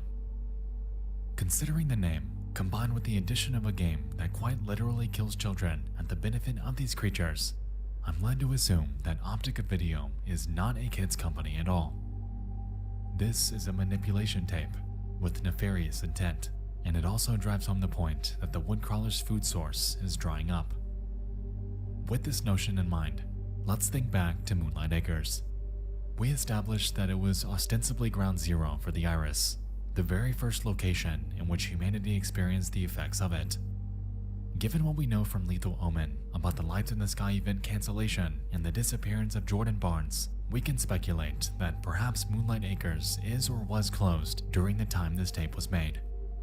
The woodcrawlers are hungry, leaving them with no choice but to expand to the neighboring forest to inhabit and feast on animals, which, as we learned from the camp admin's note, also began to dwindle in numbers. It's here when we realize that they're scraping for anything they can get, and this is further evident by the shot of the woodcrawler devouring the police car at the video's end. Whoever's behind Optica Video isn't someone inherently good. They're helping them, leading us, for the very first time, to question the morality of Gemini Home Entertainment as a company. With Regnad, Harbinge, and Geneva, there was, at the very least, ambiguity in their ethics. But here, that's not the case at all.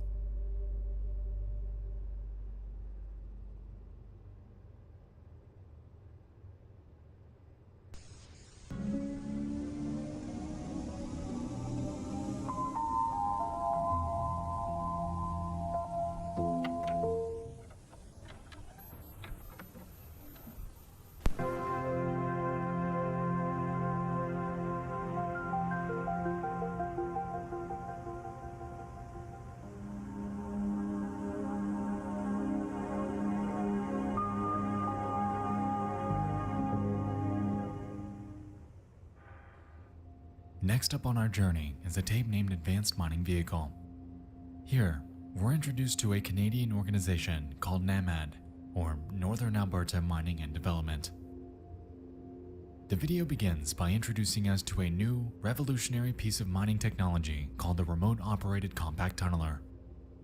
As the name implies, it provides the user with tunneling capabilities while mitigating all risk that would otherwise be involved.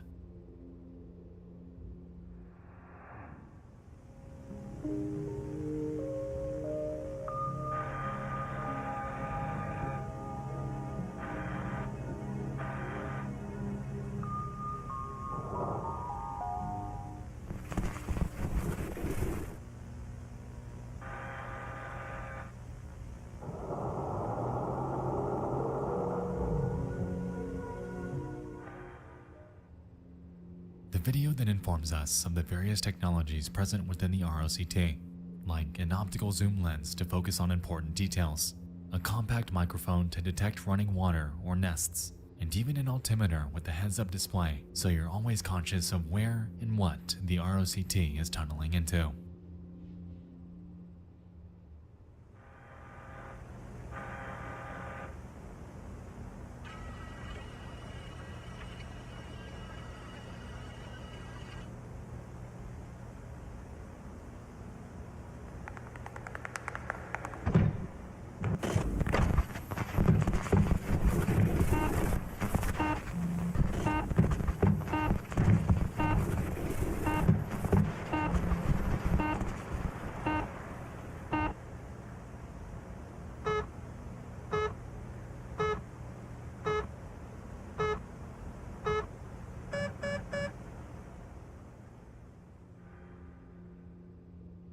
Following this, we learn of the heavily protected, industrial-grade battery aboard the ROCT.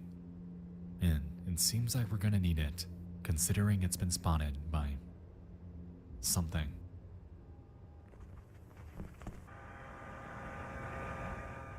We then cut back to the ROCT's camera at a depth of 145 meters.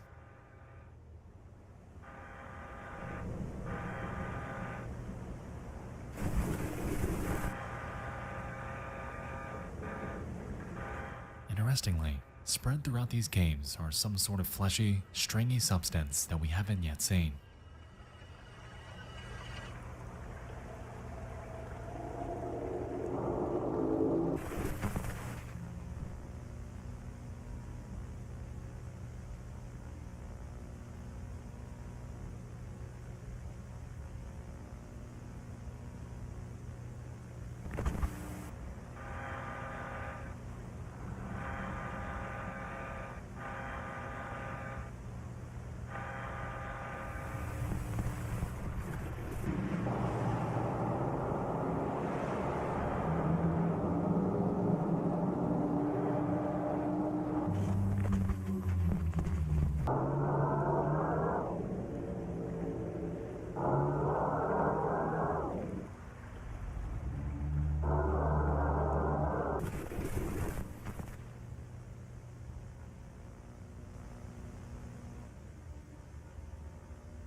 So here, we observe the ROCT tunnel into what appears to be a woodcrawler nest, which are later referred to as gardens. The deeper we go, the more infested things become, which, combined with the phrase mutation of the heart, leads me to believe that these creatures are infecting and mutating Earth somehow from the inside out. The purpose of the red flesh is currently unclear. However, we can postulate that it's some kind of artery for the woodcrawler's crops. Whether those crops are the woodcrawler's offspring, nature's mockery, or something else entirely is also undetermined. However, we know that something is being propagated beneath the ground floor.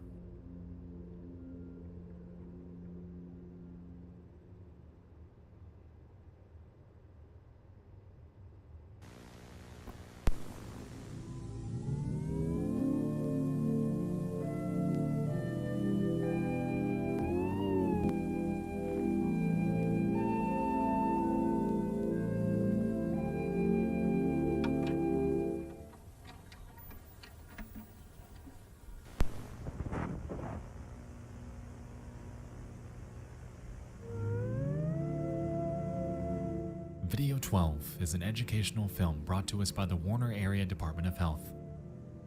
In this one, we're going to learn about a condition known as deep root disease. The video is split up into 5 sections: roots, contraction, bulbs, diagnosis, and sprouts. In the roots section, we observe an obscure illustration of some sort of growth. We're told that roots begin to form from the underside of something called bulbs, and as growth progresses, its speed accelerates.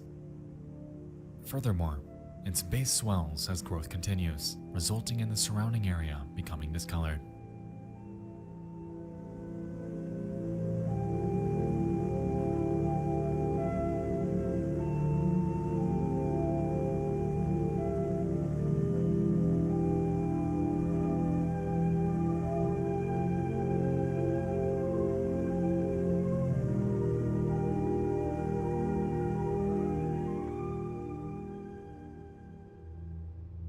With this newfound context, we learn that this disease is biologic, driving home the point that this first illustration is taking place underneath the skin's surface.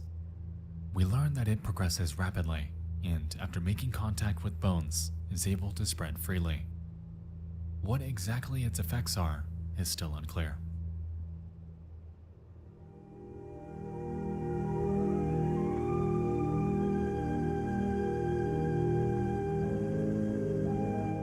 moving on, we learn how to contract DRD.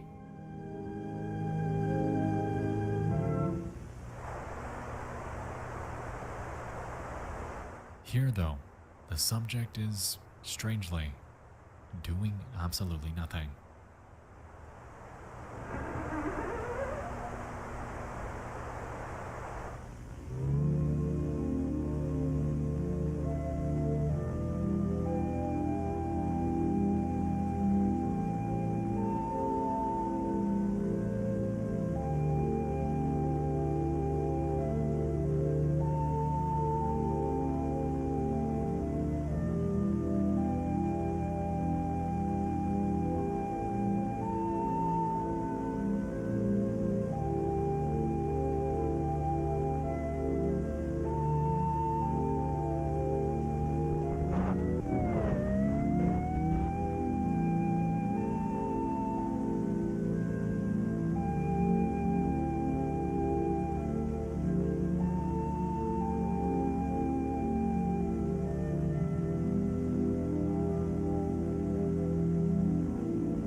Straight off the bat, we can make the connection between deep root disease and the spot on the camp admin's neck. And given what we know from Lethal Omen and the player character's transformation in the suicide ending, I'm definitely seeing some correlation here.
Alright, so deep root disease, a somatic condition that, given the ending, appears to spread via direct contact.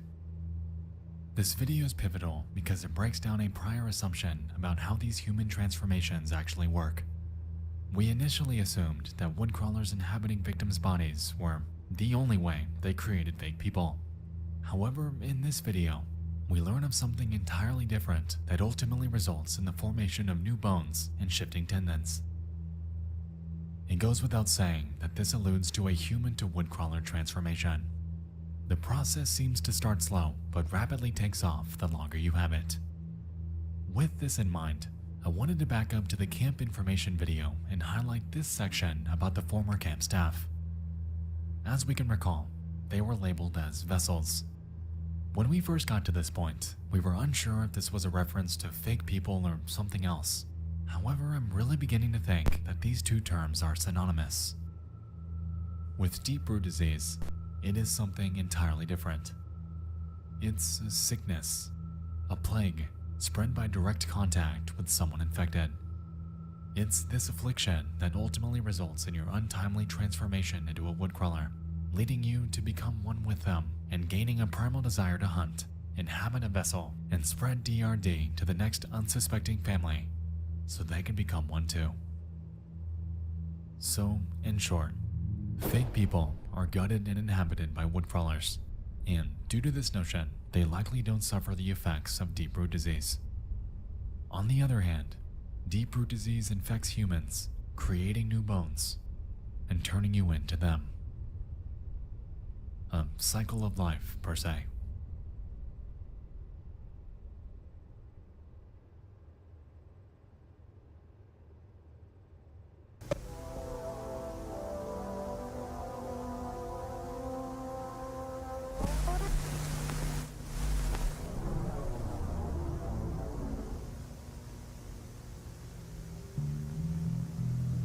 Monthly progress reports.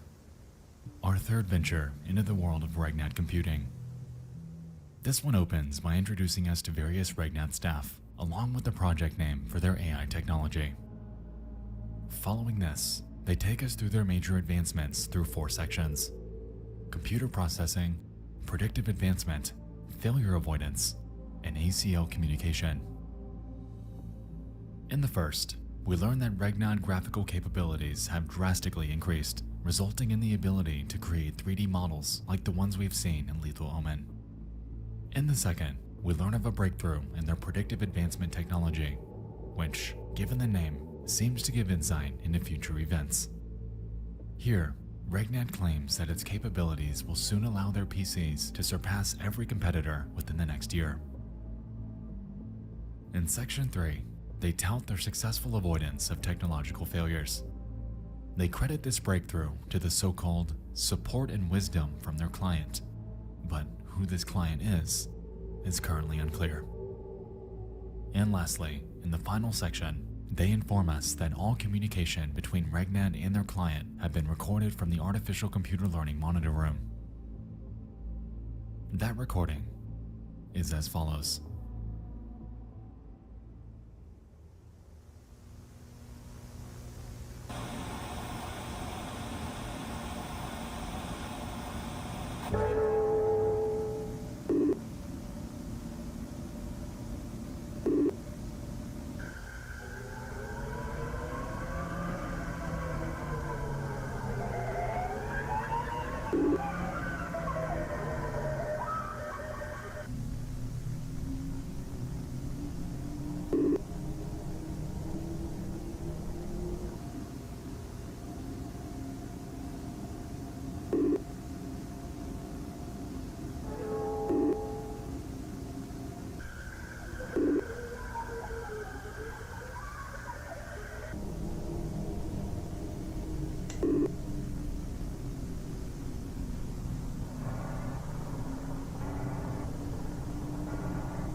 For the past 3 minutes, we observed the AI tech in action. Given that this time, we have a grander, outside perspective on how things work, it allows us to formulate some key points. For one, we can see that the RegNet computers are becoming infected with the sprouts we saw in Deep-root disease, hinting at the possibility that this mutation can spread through some medium of analog transmission. 2. We realize that they're on iteration 1417, meaning that they've nailed down communication to an art. 3. We understand that the ACO module feeds the client a prompt, transmitting it through various antennae on the outside of the building. And 4. The client, which is presumably of Iris origin, is responding, effectively opening a line of communication between humanity and these creatures. Now, at the end of the video, we observed RegNet's eagerness to meet their client, meaning that they're well aware that they're communicating with something. This is not an artificial intelligence, and these stories bear stark references to what we've seen from Gemini so far. In iteration 1417, we can observe that the prompt is Earth, with the response given reading. Mary sees the gateway die. Sleeping ones are eaten whole. The vessel floats into the maw. The jaw unhinges. Now, this could reference one of two things. Either we can take it literally, assuming that woodcrawlers eat people like the vessels we saw in the camp information video, or we can take this symbolically. The line Mary sees the gateway die seems to allude back to Saturn and its rings. Given that they seem thinner than usual in the Our Solar System video, combined with the fact that it was referenced as the gateway, perhaps Saturn is in the way of sorts, unknowingly suppressing the Iris's influence on Earth. It's withering away, and at the very same time, the threat of the Iris is ever growing back home. It wants to mutate, to consume everything, and this vessel we all live on is inching closer and closer to its demise. The next prompt is Moonlight, with the response. New things roam the feeding grounds. The harbinger guards in vain. Mary hears a creaking sound. The hungry eye is welcomed. Admittedly, this one's a bit more ambiguous. Could be referencing fake people as the new things that are more active at night. However, that's ultimately up for debate. What is clear is the term harbinger, which clearly alludes to Harbinge Technologies. A harbinger is defined as a person or thing that announces or signals the approach of another. In other words, exactly what Harbinge Technologies is doing. This line drives home the idea that this client is aware of their existence, and so too of the inadequacy of their products. This explains why the woodcrawler was able to break in so easily in Lethal Omen. Their guidelines don't work, but they're none the wiser because they probably followed them too, and died. Lastly, with the references to Jack, we can assume that he mutated. When this happened is still unclear. However, we can postulate that it just might have been when those fake people attacked him. And so, with the way things are going here, I don't think RegNet's onto a breakthrough. Any sane person would pull the plug on this project. However, they're pressing onward. I know this won't be good.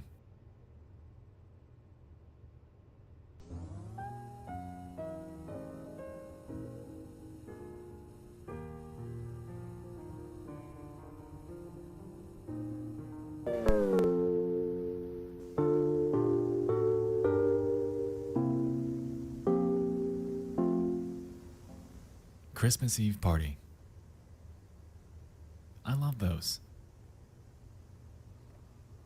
Here, we're placed into a 1985 Christmas Eve party at Moonlight Acres.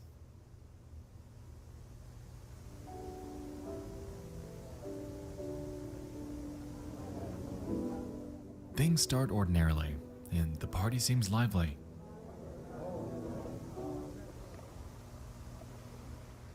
The sun's going down though, and we all know what happens then.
so we get our first look at a distinctly different creature to a woodcrawler. Whatever this is incredibly large in size, with some sort of tentacles protruding out of its body.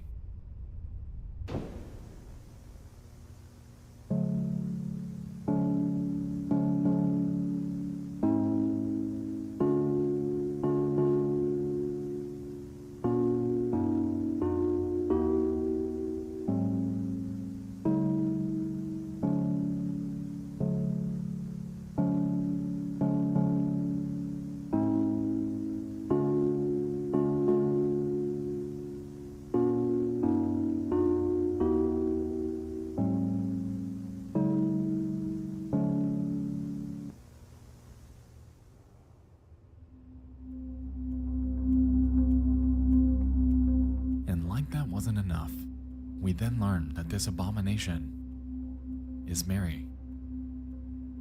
This video is interesting because it presents a contradiction.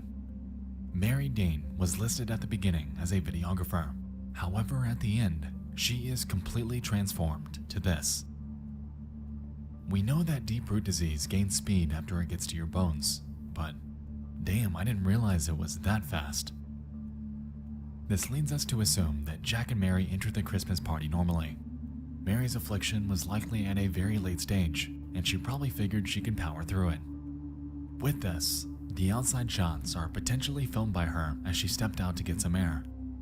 And while out there, that is when her transformation finalized.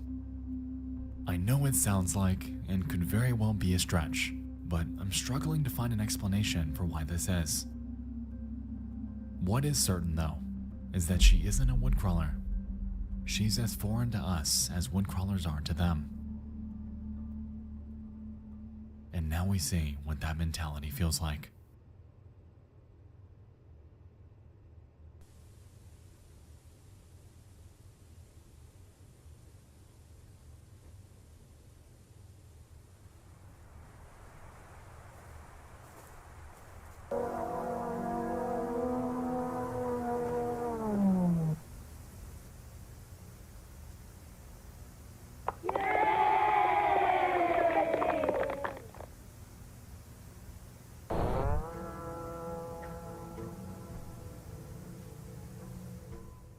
Home Invasion Help, an educational guide by our good friends over at Optica Video.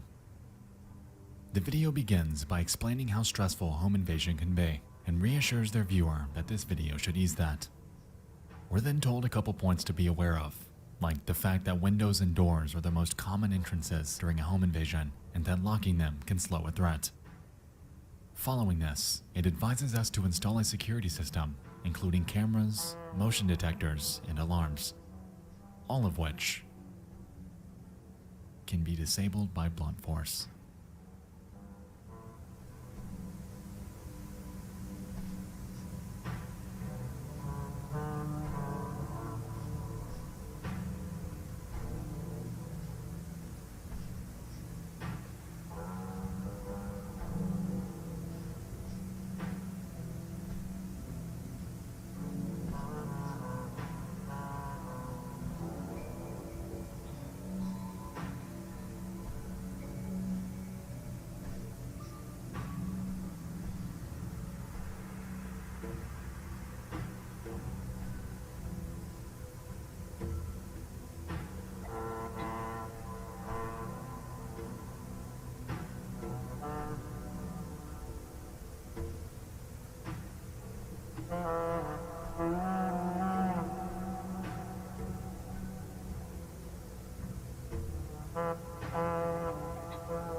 It's clear to us that this tape is not for the homeowner, cementing the fact that Optica Video is not a company of good.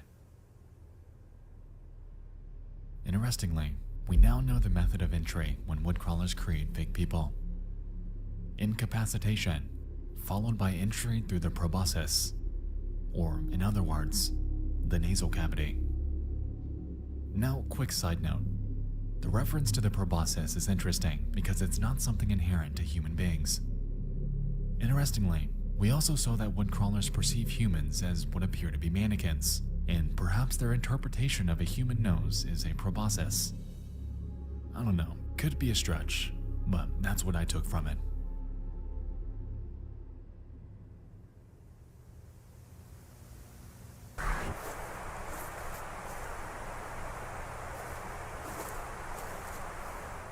Following this, we're now outside of a home. This handheld camera footage seems familiar. Let's see what they find.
It's funny, going back to the beginning of this video and rereading everything with this new context really paints things in a different perspective.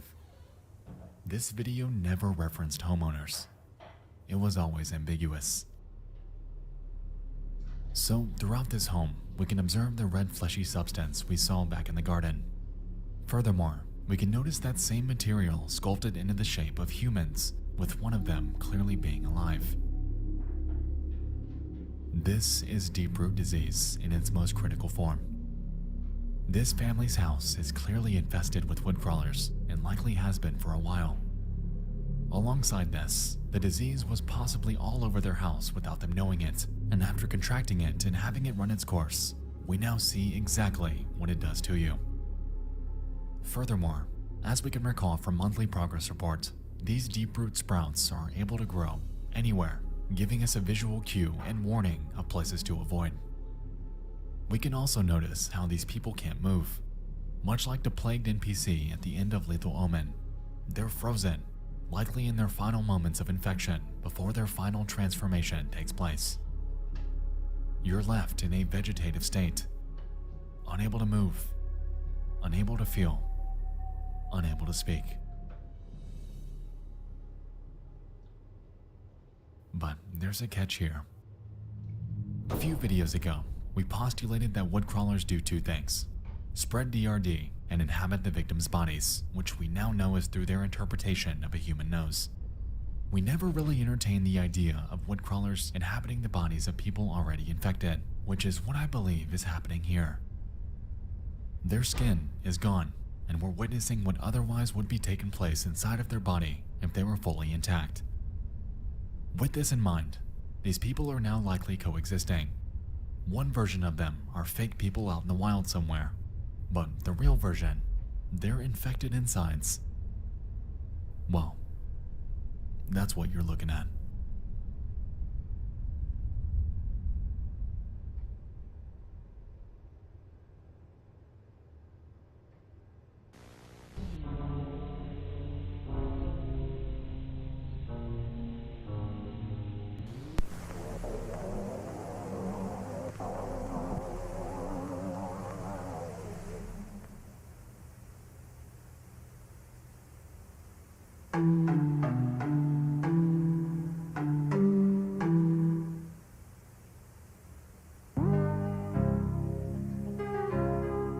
And so we make our way to the 16th and final video of Gemini Home Entertainment. Brought to us by Geneva, a ship named Crusader 5 has returned from a decades-long mission after photographing Jupiter, Saturn, and Neptune.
So, unsurprisingly, Crusader 5 has encountered the Iris and its many moons, and all of them appear to be fleshy, deformed, and alive.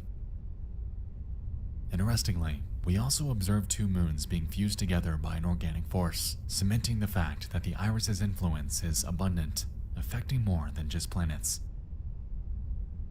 Oh yeah, and Neptune's fucking missing.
Alright, so this final video was a lot to unpack, but I'm gonna do my best to line it out. So here, we observed the inside of the iris, something that is unsurprisingly full of every cornerstone of a sentient being, with arteries, muscular fibers, and even what appear to be egg sacs. Before we get to what we saw at the end though, let's back up and establish what exactly this Crusader mission is. As we could say, it began in June of 1982. If the Moonlight Acres mythology is anything to go off of, then we know that the iris arrived in the solar system decades earlier. With this in mind, we can infer that this mission was reactionary. It's likely that astronomers noticed something happening with Neptune, with strange anomalies and movement not physically possible. And so, they launched the Crusader to venture out, take photographs of only Jupiter, Saturn, and Neptune, and report back with their findings. As we saw, the first stop was Jupiter. Here, everything was normal. The moons were there, Jupiter was there, and everything checked out. Upon moving to Saturn, the planet seemed okay. Crusader 5 then photographs 3 of its moons: Titan, Iapetus, and Chiron. Interestingly, Chiron doesn't actually exist, but the Crusader was still able to get a shot of it. It gets even weirder during this brief cut, in which we can read that the Crusader actually only photographed 2 of them. Anyway, moving on. We then make our way to Neptune. This segment only spans 2 months, and that's because Neptune is gone. During its hunt for this missing planet, it comes into contact with the various moons of Jupiter, Uranus, and Saturn that are all completely out of place and out of orbit. And following this, it then encounters the source of the problem: the iris. It's here where it's sucked inside and begins to photograph its interior. We then make our way through the esophagus and spine before approaching what the video calls its conscious mind. While inside, we then observe numerous scenes on Earth, including a DRD-infected person standing over a bed in early May, and either a transmission module or structure from Regnat Computing in late October. It's here where I'm led to believe that we're witnessing things through the lens of the iris. Somehow, the Crusader was able to link into its mind, observing the visual input that it's been processing. And finally, at the very end, we lose signal. The Crusader goes offline for 7 months, and from here, we can assume that it was then ejected somehow and made its way back to Earth. Well, either that, or it's still inside the iris. And the iris is the one making its way to us.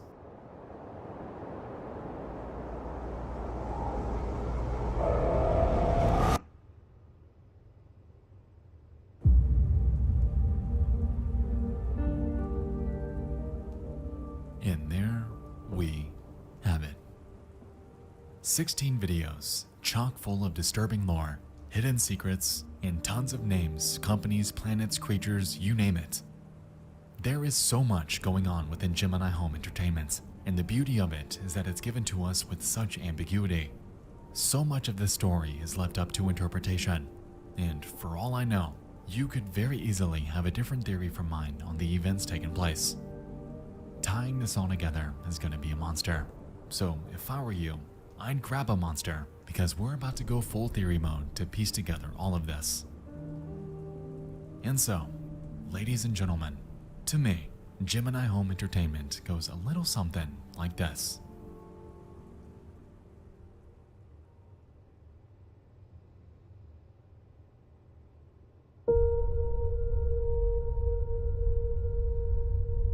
Sometime within the millennium, a planet that we now know as the Iris enters our solar system, nesting its place between Neptune and Pluto. It was looking for life, any sort of home to invade and colonize. Initially, Neptune was a contender, which is likely why it chose this spot. However, it then discovered something else. The perfect target. The perfect home. The Iris begins to study, to learn how humans work and interact, simply because it can. It's far smarter and more powerful than anything humans have ever experienced and could easily take over in an instant. But it won't do that. At least, not yet. It mutates Neptune through some sort of means that is unclear, and this transformation finalizes sometime in the 1930s. It's here where it begins to emit solar storms to Earth, and with this, Jupiter and Saturn are affected by proximity. Within this first solar storm, there were likely trace amounts of woodcrawler, nature's mockery, and deep root disease embryos, seeds, and antigens respectively. And it's possible that, upon reaching Earth, it took years for these to grow into a life stage that is invasive.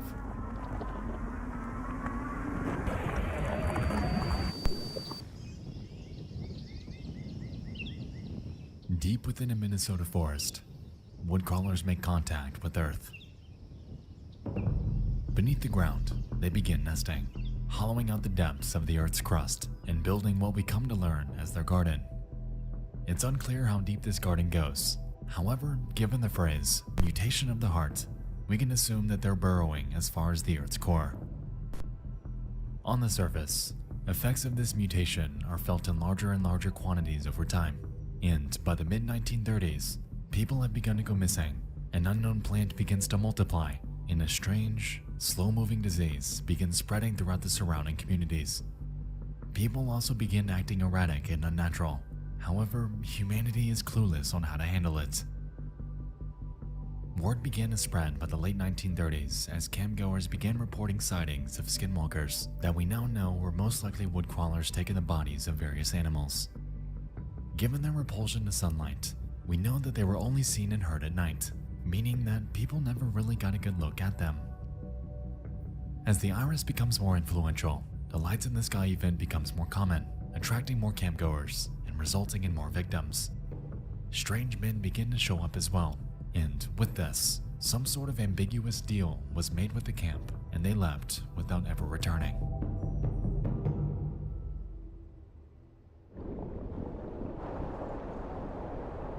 As these creatures in this foreign plague spreads, various companies begin studying and creating VHS tapes, all with a unique goal. Harbinge forms after the iris's threat becomes known, and they begin to create guides while engineering devices that they believe will help humanity survive it.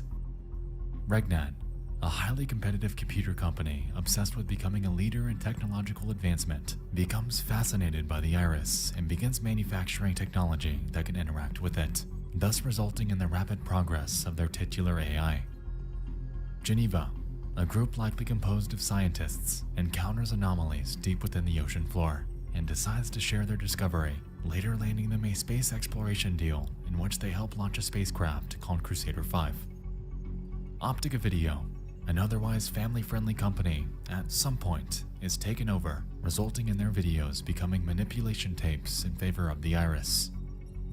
And caught between everything is Gemini Home Entertainment, a company that aims to document the mutation of Earth for archival purposes. They seem to be a neutral party, and this is likely why they accept all media about the iris, no matter the affiliation.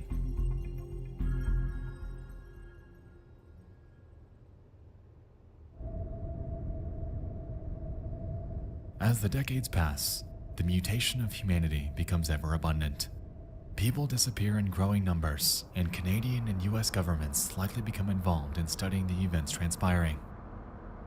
Resultingly, Moonlight Acres was shut down from the 40s through the 80s, and during its closure, various engineering feats materialize, like the ROCT and the Crusader 5, both of which were created to study the iris's influence.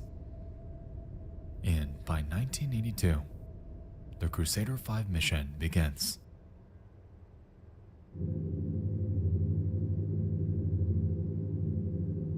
In June, it approaches Jupiter. Nothing is found, and everything checked out. 3 years later, it approaches Saturn, studying it from December of 1985 to January of 1986.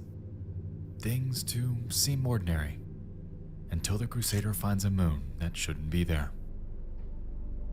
Concurrently back home, Moonlight Acres reopens its doors in 1985, advertising burrow-free cabins and new measures in place to prevent woodcrawler influence. During that same year, they throw their first Christmas Eve party in celebration of reopening and a new outlook. However, this party abruptly ends due to Mary's transformation into an anomalous beast that has not yet been studied. Consequently, the partygoers are either killed or flee, and among the latter is Jack, who makes his way to the campground bunker we saw in Lethal Omen. It's here where he waits things out while his mutated wife leaves, and thereafter, he develops a newfound goal in life to spread the word about these creatures. Back in space throughout the next few years, Neptune goes missing because of its mutation. It, Jupiter's, and Uranus's moons begin to suffer mutation, all of which are caught by Crusader 5. And soon after, in 1992, it gets devoured by the source of the problem. It's safe to assume that, by this point back on Earth, Jack Dean had filmed his World's Weirdest Animals and Wilderness Survival Guide videos. However, contrary to our prior assumption about him being killed at the end of the former, we realize that he actually survived this due to the Iris's vision of a man in a bed in early May of 1993, the same time we know that Jack Dean had gone missing. We assume that this DRD-infected person likely spread it to him, given their inability to move from standing by his bed. It's here where he potentially entered the sieve to check if he contracted it, given that we learn that DRD-infected people are unable to dream. And with the existence of his dream, we learn that he did not. Resultingly, he ventures back out to film some more. He was given a new lease on life and decides to explore a house that he suspects is infected. As we established, the flesh people we saw were likely their infected insides, with their actual bodies being elsewhere. But something I failed to mention earlier was what happened during that ending. The woodcrawler that attacked him, likely resulting in either his death or his untimely transformation into a woodcrawler.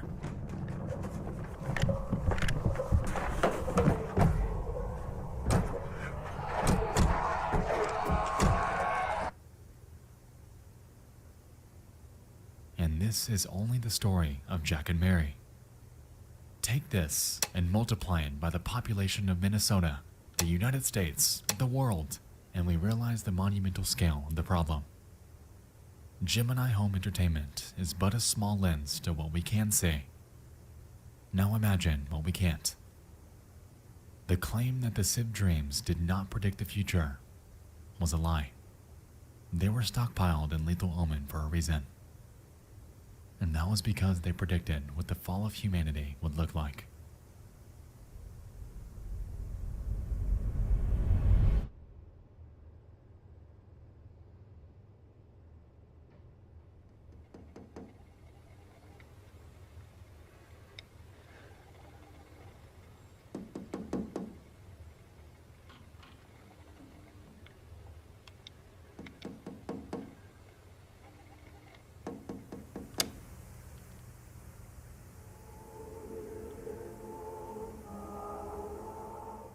So, as fate would have it, something happened while I was chest deep in making this video.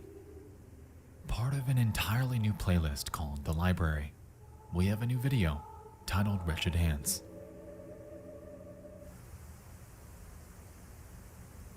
It appears to be an internal company tape, completely separate from Gemini, made by the staff of Moonlight Acres.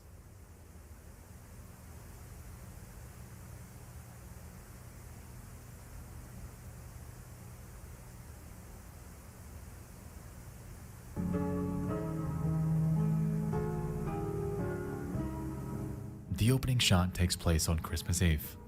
Given that it was denoted as taking place 25 minutes before the first attack, we can assume that this scene is happening concurrent to the Christmas Eve party episode we saw a few videos back.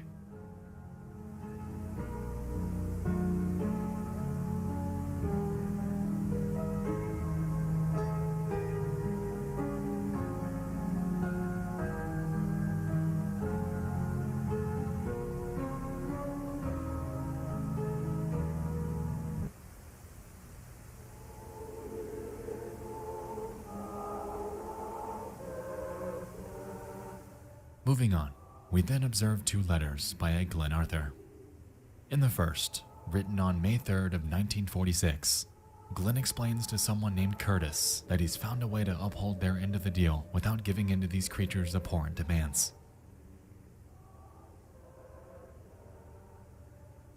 Curtis, come down to the camp this weekend. Fulton and I have devised a plan on how we can continue to uphold the deal without giving in to these beings' abhorrent demands. Richard has seen a bear lurking near the boys' cabins. We'll go out and shoot it. If the statue wants a sacrifice, it'll have to settle for this. I will be a pawn no longer. Curtis, I tell you this with complete certainty. If I could do it over again, I would never have made that deal. Glenn.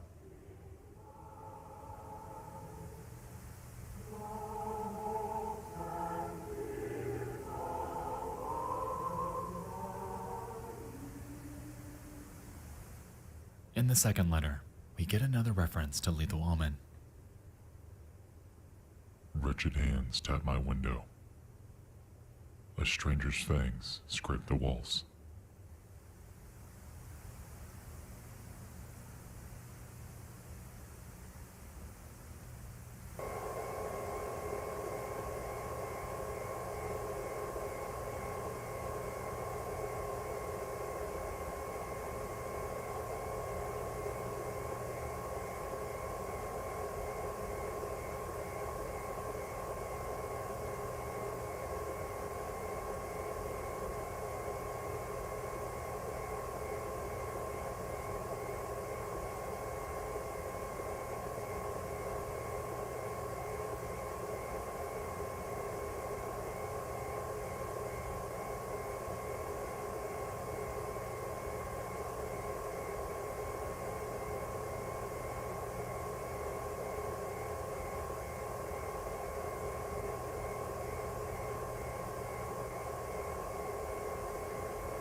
Alright, so this ritual, this deal that the camp staff made is now becoming clear, giving us more context on the decades-long closure of Moonlight Acres. For starters, this Glenn Arthur person is implied to have had some sort of affiliation with the camp during its original run, and we can assume that he was authoritative enough to make a decision as big as the deal with the strange men from the 1930s.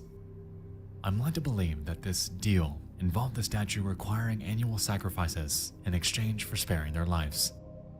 Initially, Glenn went along with it, fearing that if he didn't, he would meet the fate of the others who began to go missing during that same time period. By the year 1946, nearly a decade later though, he decided that he couldn't do it anymore.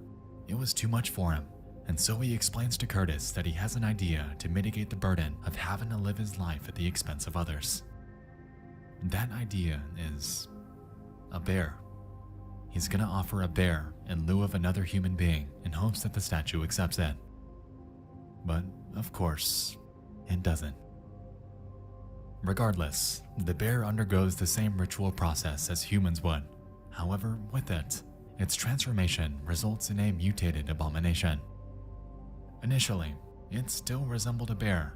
However, with it came a newfound hunger that was insatiable. At this point, it's unclear if the statue purposefully implemented this method of absorption into this bear as some sort of retaliation, or if it's some sort of poetic coincidence. What we do know, though, is that people are still being sacrificed and molded into something otherworldly.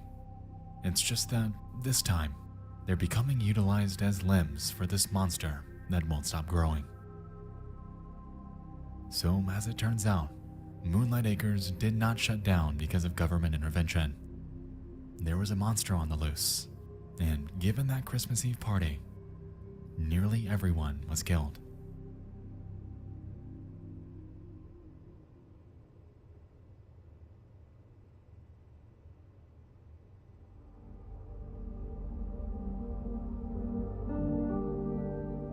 Alright, for real this time. I swear to God, we're at the finish line. We're done. We're here. During this journey, we have unpacked woodcrawlers, the bear, fake people, the iris, a disturbing campground, weird mannequin figures, the death of a couple, the motivations behind various companies, alien communication, planet mutation, inevitable societal collapse, infectious diseases, dream recordings, strange ritual sacrifices, and this bizarre unawareness by the general public as to what's actually going on. I cannot wait to see more episodes of this so we can gain some answers for things still shrouded in mystery. There was a lot left to interpretation, and I'm keen to hear your input about it. For instance, what did the mutation of Neptune actually entail? How in the world did people get the bright idea to reopen Moonlight Acres? Who's creating the Optica VHS tapes? What was the dynamic between camp staff and the ritual statue in Lethal Omen? And what exactly does the mutation of Earth encompass?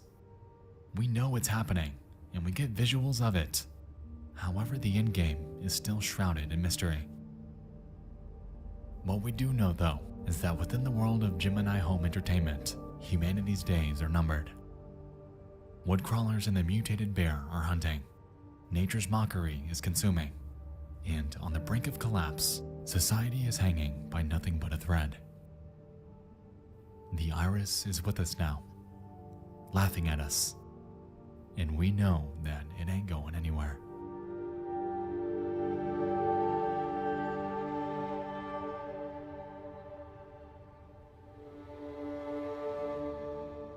What began appearing to be a simple invasion story about creatures taking over humanity had blossomed into an incredibly dense alternate history full of hidden bits of lore to uncover, interactive elements, and ambiguity surrounding a company that we're still unable to fully understand. I absolutely recommend that you watch this series from start to finish and formulate your own theories on what you think Gemini Home Entertainment entails. As we've seen, there are tons of secrets, and you just might spot something that could change your entire outlook on this series altogether. Remy Abone has crafted something incredibly special, and the beauty of it is that it's been confirmed to be ongoing. I don't know about you, but I know for a fact that I'll be here for that ride every step of the way. This is not the end of the road. There are still tons of points left unanswered, and much like the Walton Files, we now lie in wait until our next venture begins. In the meantime, I'm going on vacation. I'll see you all at Moonlight Acres. I've heard their views are to die for.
Hi, can you guys see me? Oh, that's pretty loud. Hang on. Oh boy, I'm not ready for this. Not as ready as I thought I'd be. I always forget that the title screen music is blasting. Let's try that. Howdy, partners. How you doing? Thought I'd try a new intro. Howdy. Come here. Yeehaw! I don't know. Still too loud. I mean, I always crank up horror games so that I can hear them properly, but how y'all doing? How y'all doing out there? A tip of the hat to you. A ka-chow to you. 10 out of 10 editing. Yeah, I know, right? Yeah, really been, wait, hang on, let's see, wait. Milady? Milady? How you doing now? Milady? Yeah, pretty good, right? Yeah, I'm trying a new thing, trying to embrace my, southern side.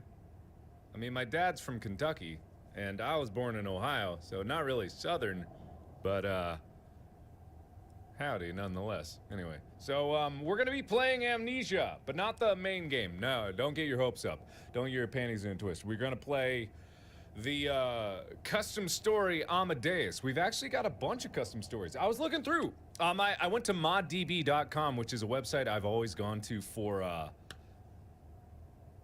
those types of things that I'm talking about right now. What am I talking about? Custom stories. I used to go there all the time for custom stories, and I wanted to go back and I wanted to see if there were any custom stories still being made, because I thought about Amnesia and I was like, man, I wonder if the community is still thriving. And it turns out it is. It is absolutely still thriving. There's people still making Amnesia custom stories to this day. Like, there's one in my list. I've got 6 right here that are all highly rated, and one of them was released like within the last month, or maybe it was updated in the last month, but I don't know. That's still so loud. Hang on, sorry. I guess I could turn it down in game. Why do I keep going to my OBS settings here? Yeah, bear with me. This is gonna be a slow start to this. We're gonna get into it. If you're watching this in the future in the VOD, skip. People will comment I'll put in the description when the video actually starts. Just like, this is not, don't look at my incredible editing skills here, but hang on. There we go, I guess I can just, nope. There we go. There we go. I'll turn it back up once we actually get into the game. But for now, ka-chow, ka-chow. We're gonna be playing this one. So how you doing? Okay, so first off, Lamar Davis, sup, Andrew Estes, yay, thank you so much for those.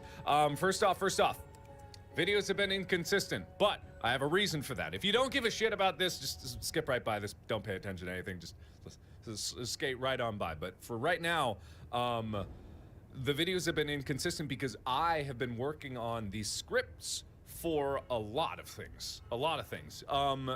Big projects underway. I just finished one of them this morning, and I've been working on them for a long time now, and I promised I wouldn't say anything about the projects, but if you were paying attention to previous streams or whatnot, you will know that those things are those things that I'm talking about. I've got three different scripts that I need to write.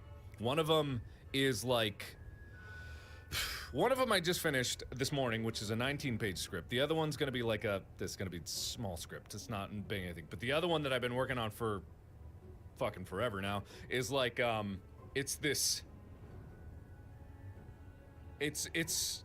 I don't even know how many pages it's gonna be at the end of it, but it's gonna be something in the range of like 224 pages by the time I'm done with it. But been working on it real hard.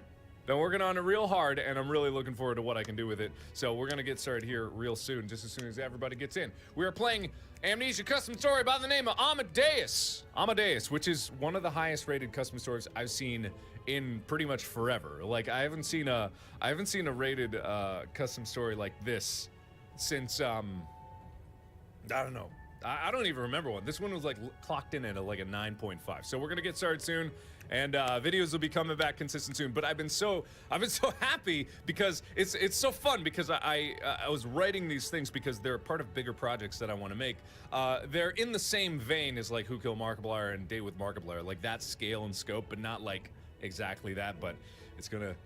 It's pretty good. I'll start talking about it. I'm not supposed to start talking about it, but I promised I wouldn't start talking about it. But I'm just so happy with it that I was working on it all yesterday, and I was like, ah, shit, I haven't put up a video today. Well, I guess I'm just gonna wait until tomorrow. And then I was writing this morning, and then I was like, ah, shit. Well, time to do a live stream so that I can still talk to you guys and get you guys excited about it and kind of just catch up in the meantime. Other news, just like. Before we got about 4 minutes before I'm actually going to get started here as people are getting it. But other news, very important other news about my life is generally things are getting back to normal. But it's all going to be thrown for a wrench because on June 12th, if you know, E3 has a Fortnite tournament. And if you guys know me, I'm not a good Fortnite player. I'm not even an average Fortnite player. I'm a goddamn travesty when it comes to playing Fortnite. And some of you don't even give a shit about Fortnite, and that's totally fine too. But for some reason, I'm in the tournament. Oops. For some reason, I'm in this Fortnite tournament because they invited me, and I have no idea why they invited me, but they invited me, and so I was like, sure, because it's a charity tournament. That's the other important thing. It's a charity tournament, so look out for that. E3, June 12th. Look for me in the back because I'm gonna bring a book because I'm gonna die right away. I know this, and then I'm just gonna be sitting around reading, like waiting for the next round to start. Like I've got nothing else to do, so I'm just gonna be putzing with my thumbs up my ass. So yeah. All right. Well, it's gonna be great. It's gonna be pretty good. Other than that, though, been working real hard to get a lot of big projects. A lot of them, not just one big project underway, but a lot of big projects underway, which has been sapping up my time. But you know, I couldn't imagine a better way to spend my time than doing that. So I'm pretty excited about it. Yeah. But I promised I wouldn't say anything because it's still way too early. Like it's only in the planning phases. I only just finished the script for the first two today. So. Hopefully the first one, the smaller one, will come out sometime this month if everything goes right. The first one will come out this month, and then the next one will come out like next month, and then the bigger project will be like that's a big thing that I've been wanting to do for a long time, but I'm gonna get it. Okay, anyway, so you guys ready? You guys ready for semi-amnesia? You guys ready for semi-amnesia? Okay, so this is Amadeus. Amadeus is a custom story from ModDB that I found. It was made just about December of last year is when it first came out, which is so weird to think that people are still making Amnesia custom stories to this day. So if you guys are ready, shout it up in the chat. I can't lock my hat, Tanny. How do I even do that? I have no idea. Let's see. But thank you everybody so much for being here. All right, we're gonna go.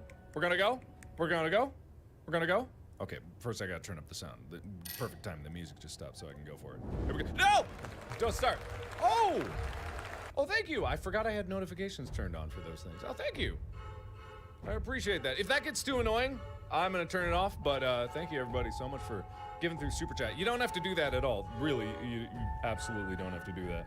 Yeah. And I'll try to read the chats when I can, but I'll be immersed in the game here, right here.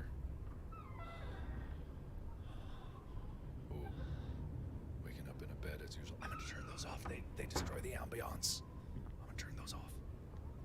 Actually, yeah, can I pause? Okay, I'm gonna turn those off real quick. Sorry, I don't want to like not acknowledge people, but the ambiance is important, and I want to make sure that Chica's face doesn't ruin the experience for all of you guys.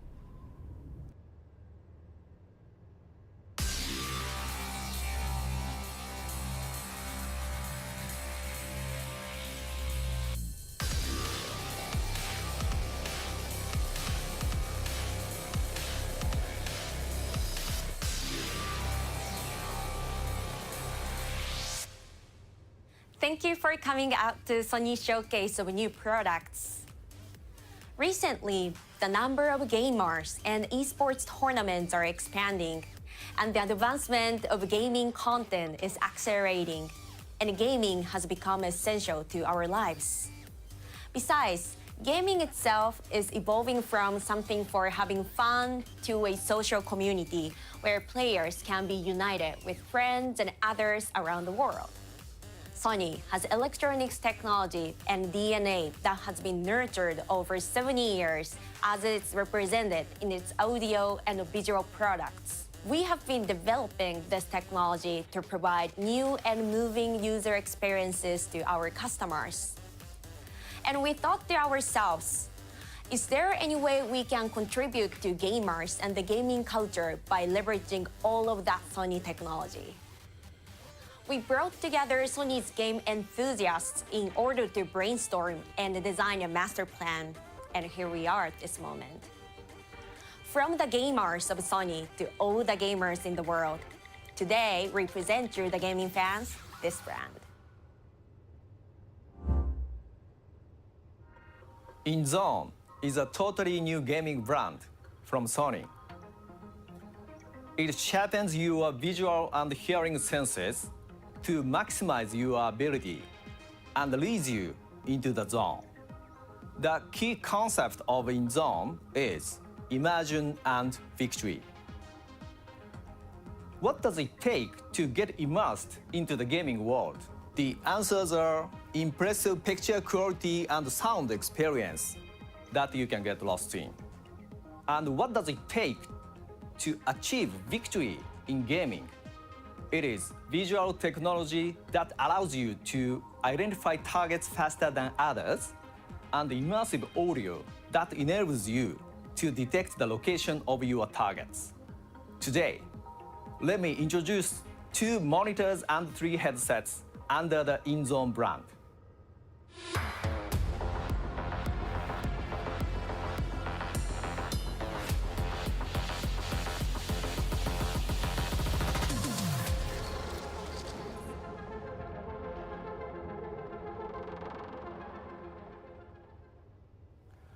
We promise you higher performances and better results in gameplay. Now, let us hear from the engineers who are also passionate gamers. They will talk about Sony technologies that are embodied in each product. Let us begin with the monitors. We're introducing 2 models, the M9 and M3, which deliver optimal performances for different situations. Both models have a unique product design that sets them apart from other monitors, but it wasn't our objective to make them look different. In PC gaming, since it is essential to place devices such as keyboards and mice around the monitor in a way that best suits the user's playstyle, our designers and engineers communicated numerous times and came up with a design of creating wide spaces to the right and left under the screen, which is how we reached this shape for the monitor stand. Well, let's get into more detail about the M9 monitor. This model can output 4K signals at up to 144 Hz and provides immersive experiences for gamers who seek great picture quality by supporting Display HDR 600 specifications. It is commonly said the high contrast VA panels are suitable for HDR game content, but with VA panels, there's the issue of relatively slow response times. On the other hand, IPS panels have wide viewing angles and fast response times, but they typically suffer from the issue of low contrast of around 1000 to 1. To bring about fast response times and to compensate for the usual low contrast of typical IPS panels, we employed full array local dimming technology, or FALD as we like to call it. This means that there are direct backlight LEDs controlling individual zones inside the M9 model instead of having edgelit LEDs. By doing so, we achieved a high dynamic contrast ratio of 80,000 to 1, creating more depth in gaming visuals that sharpen your senses and augment the sense of immersion. We believe that this will allow users, particularly in situations like first-person shooters, to identify targets or objects in the dark immediately, while also being able to experience vast, vibrant open worlds the way they were intended to be played. We spent a lot of time developing and fine-tuning FALD technology, and to be perfectly honest, I personally used to feel that in gaming, the graphics are good enough to work. While developing FALD, I was stunned by how much the beauty of the graphics can add to the enjoyment and emotional aspects of the gameplay. I was given the pleasure of exploring the lands between in Elden Ring as a Tarnished, and I was fascinated and truly immersed by the stunning graphics on the M9. We hope gamers around the world will also share in similar experiences as well. The other monitor we are introducing today is the M3 model. a full HD model which boasts a high refresh rate at up to 240 Hz and low system latency. We revisited our visual signal output methodologies and customized them for our new gaming monitors. We believe that this was made possible specifically because Sony had cultivated graphics processing technology over many years through our vast lineup of TVs and professional monitors. The M3 is the perfect choice for players that enjoy first-person shooter games on a daily basis, and we hope that we can contribute to your victories through this model.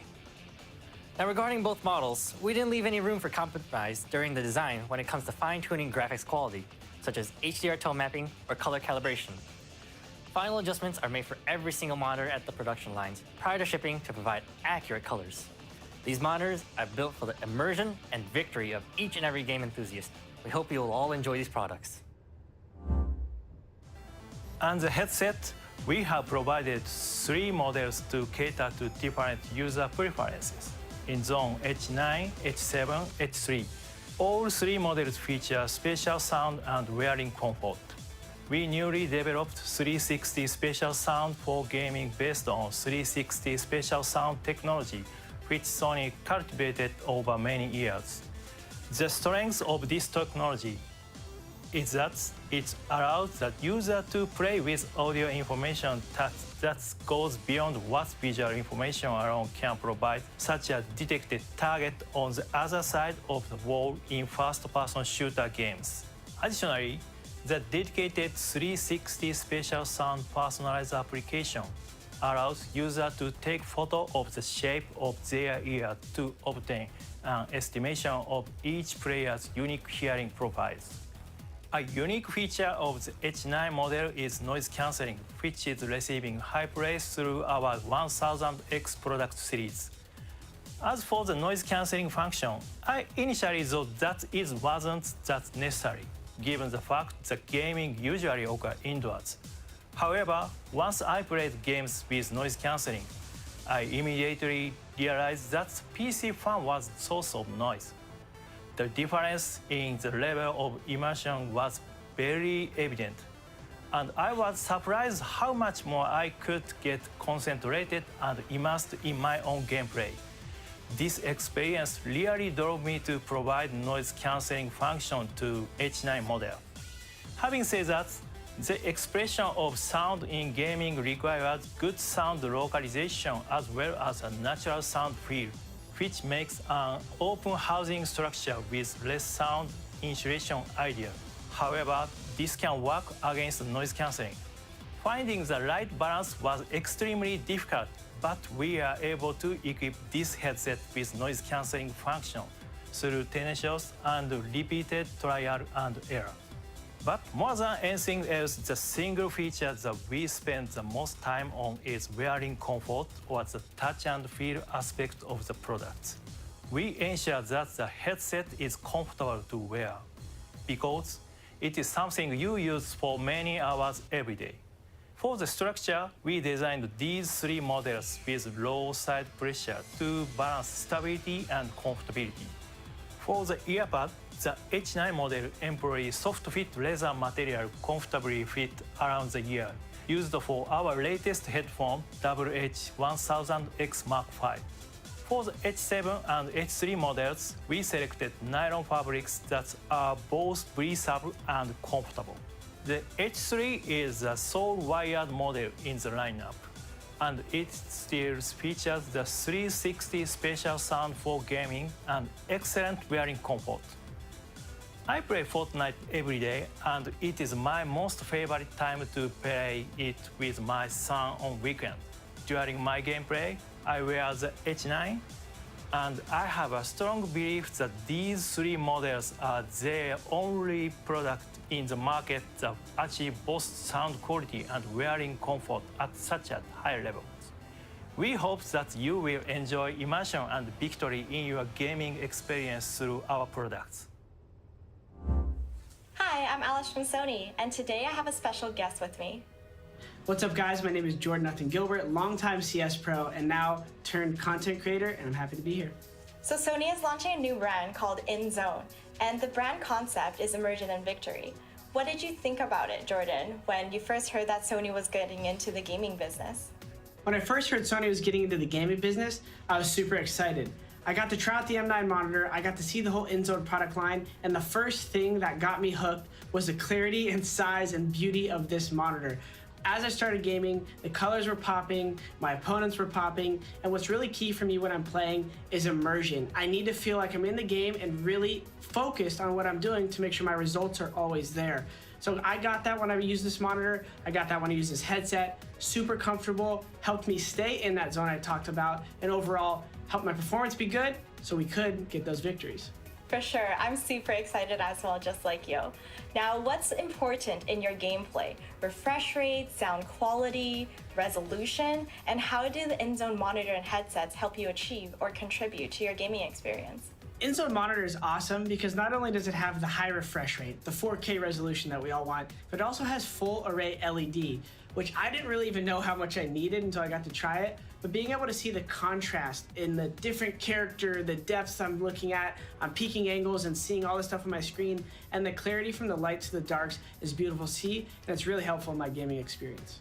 My headset must have great sound quality, must have good noise canceling, and must be comfortable for long gaming sessions. The M9 does just that, and the H9 does it too, and they look good while I'm wearing them, don't they? Directional sound is used. The 360 spatial sound is key for everything I'm doing. I need to be able to know if enemies are coming from above, below, left, right. And at every single moment, if I'm questioning if my sound is accurate, that's a chance that I might not be getting the victory that we are looking for. That sounds great. I'm super excited to get my hands on one of these as well one of these days. So what is your future expectations of InZone brand and their products? My expectation for the InZone product line is premium. The rest of the Sony brand, everything I've come to know about Sony Electronics, they make amazing products. So far what I've got to try is super high quality. I'm really just looking forward to continuing to grow with these products.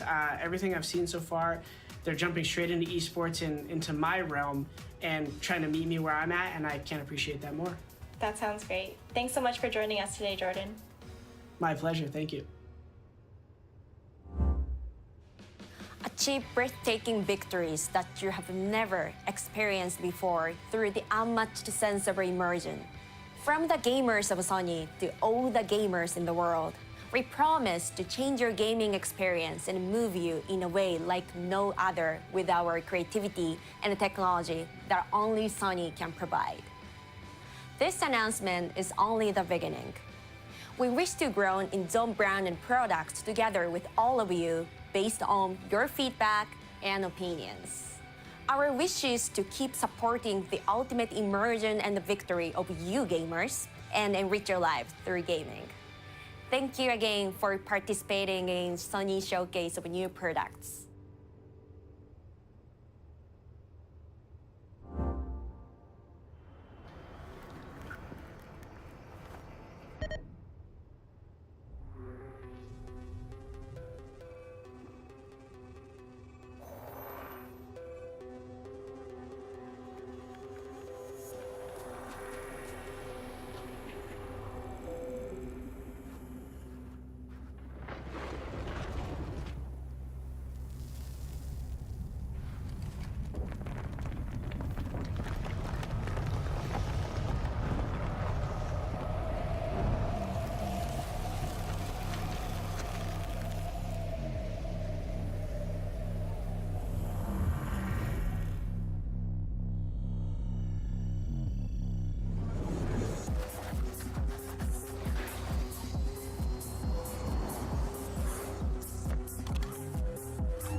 So this is actually the first time that I played Amnesia in a couple years.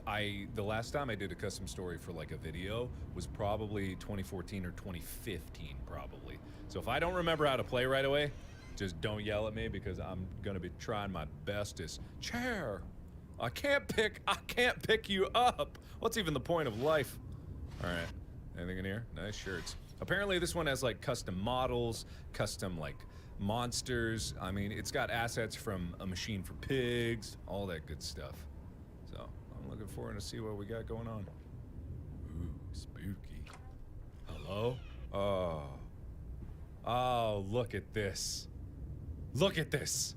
I mean, you cannot. Can I pick you up? No. What's even the point? All right. Well, I guess I'll just. Oh, I can't run very fast either. Sammy? Sammy? Sammy boy! Sammy girl? I don't know. Sammy? Sammy? Sammy? Sammy? Sammy? Sammy? Sammy? Any monsters in your closet? Sammy? Sammy? Okay. What? Oh! Sammy! Sammy! Sammy, no! Sammy! Is that your mother? Or your other father? Sammy, who is that? Sammy boy! Sammy boy! Sammy boy! I don't know. Where is he? Sean! Sean! Sean! Oh, I can run now. Ooh, the music's real stringy. All right. Can I pick this up now? No, still, I want to throw it in rage.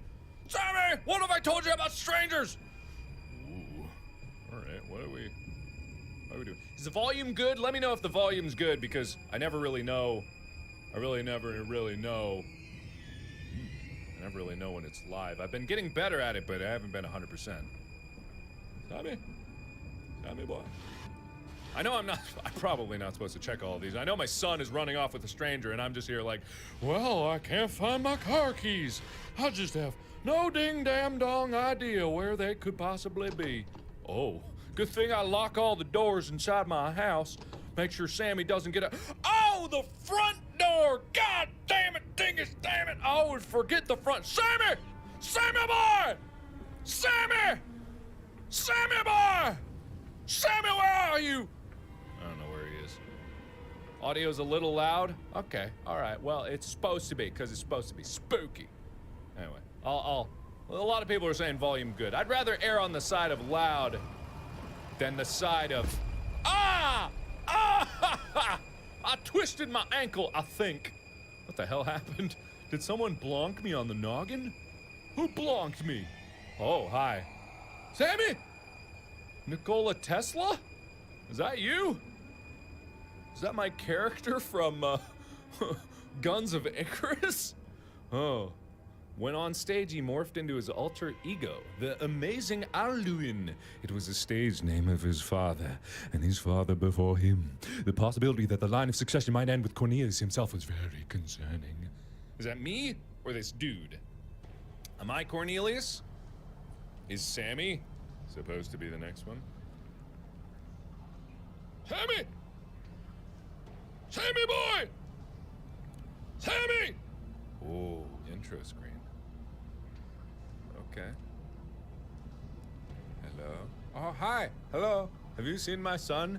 I seem to have slipped into this cage. I was wondering if you could... Amadeus. All right. Okie dokie.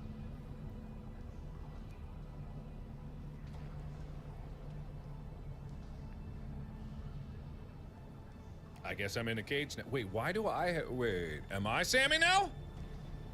Bread? Let me just shove that in my gob. Am I Sammy? Why are there toys in here? Or am I a big grown man? I'm gonna assume that I'm a big grown man and not Sammy boy. Sammy? Anybody seen Sammy? Sammy? All right. This looks great. I mean, there's a lot of detail put into this one just to talk about the game a little bit. Sammy! You in there, Sammy? Sammy boy! Sammy? Sammy? Okay, these are locked. Sammy! Anybody see my son? He's about yay high. responds to Sammy! But only if you shout it like that. Anybody? Maybe I'm adult Sammy? I don't think it works like that. I don't think that. Whoa. Tesla! Nicola! Mr. Tesla! Sorry, Mr. Tesla. Can you. Did he poof? Whoa, he poofed. He just poofed away. Oh well. Are that my footsteps? Who the hell? Oh. I always forget. Oh, Mr. Tesla! I don't know. I don't know a good name to shout at you. Ah, whatever. Tezzy! Nick boy! I don't know. All right, what am I looking for? Poison bottle. I should probably hurry up because this guy probably knows where my son is or has him kidnapped in some way or fashion. I don't know why he'd be leading me out of this just so willy-nilly. Maybe this guy's Amadeus. Maybe he wants me to be the new illusionist. Oh. Ah! Where's my son? Can you give me my son back, please? Pretty, please. Hello? Hello? Hello? Hello? Hello? Hello? Anybody? Sammy? Is that you? Sammy? Whoa. Hello? Sammy? You in here? Sammy? Hello? Okay, so I got a locked door there. Got cabinets here. I've got a big box, no tiny box in sight. Man, I guess he's gone. Okay. Oh, it's one of the. Ooh. It's one of the cranky Yankees.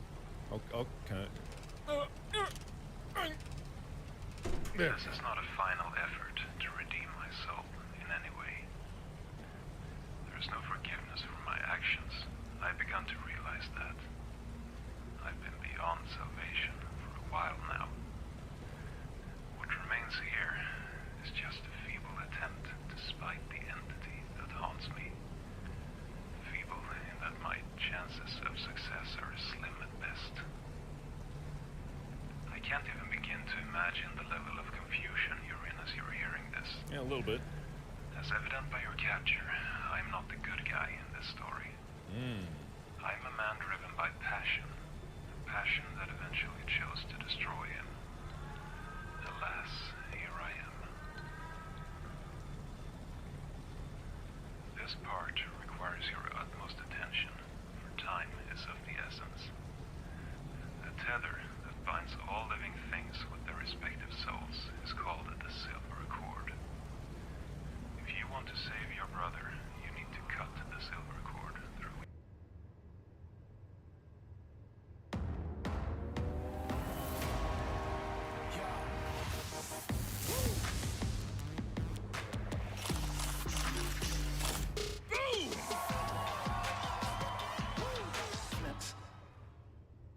She accesses this world. Beware, for she is well fed. Wait. Whoa, hang on, wait. Boy. Number one. Whoa. Number one, I thought Sammy was my son. I don't call my brother Sammy boy. So I'm gonna just in my head canon, he's gonna be my son, and we're just gonna go with that. And number two, what entity are we talking about? Also, I am gonna turn up the brightness. Just give me 2 seconds on that one. I forget that I usually play this game with a good bit more brightness involved. Okay, alright, well, cool! Alright, horrible entity, some kind of familial curse that I have to deal with for some reason. Why me? I don't know. And whose silver cord do I have to cut? Do I have to cut Sammy boys or somebody else? Somebody else? His father was an introverted man. He spent most hours of the day in his secret cellar room working on his next big trick with great determinism and passion. Determinism? With great determinism? You sure that's the right word? Ooh, squeaky squonky. Hello. Glad I always have this. Sammy? Sammy! Sammy boy! Anybody? You seen Sammy? Sammy? No Sammy to be found. Sammy? Wait. Sammy? Is this my house? Sammy! Oh. Oh, it's beautiful. Chapter 1, The Man Behind the Drapes. There's a man behind the drapes? Where are the drapes? How am I gonna find this man if there's no drapes? Ooh. Oh, this is pretty. Oh, this is real pretty. Sammy! Sammy? Sammy? Can I bling blong this piano? Sammy? Okay, I get it. Ooh. Oh, it's like a hub. Oh, it's like a hubba bubba.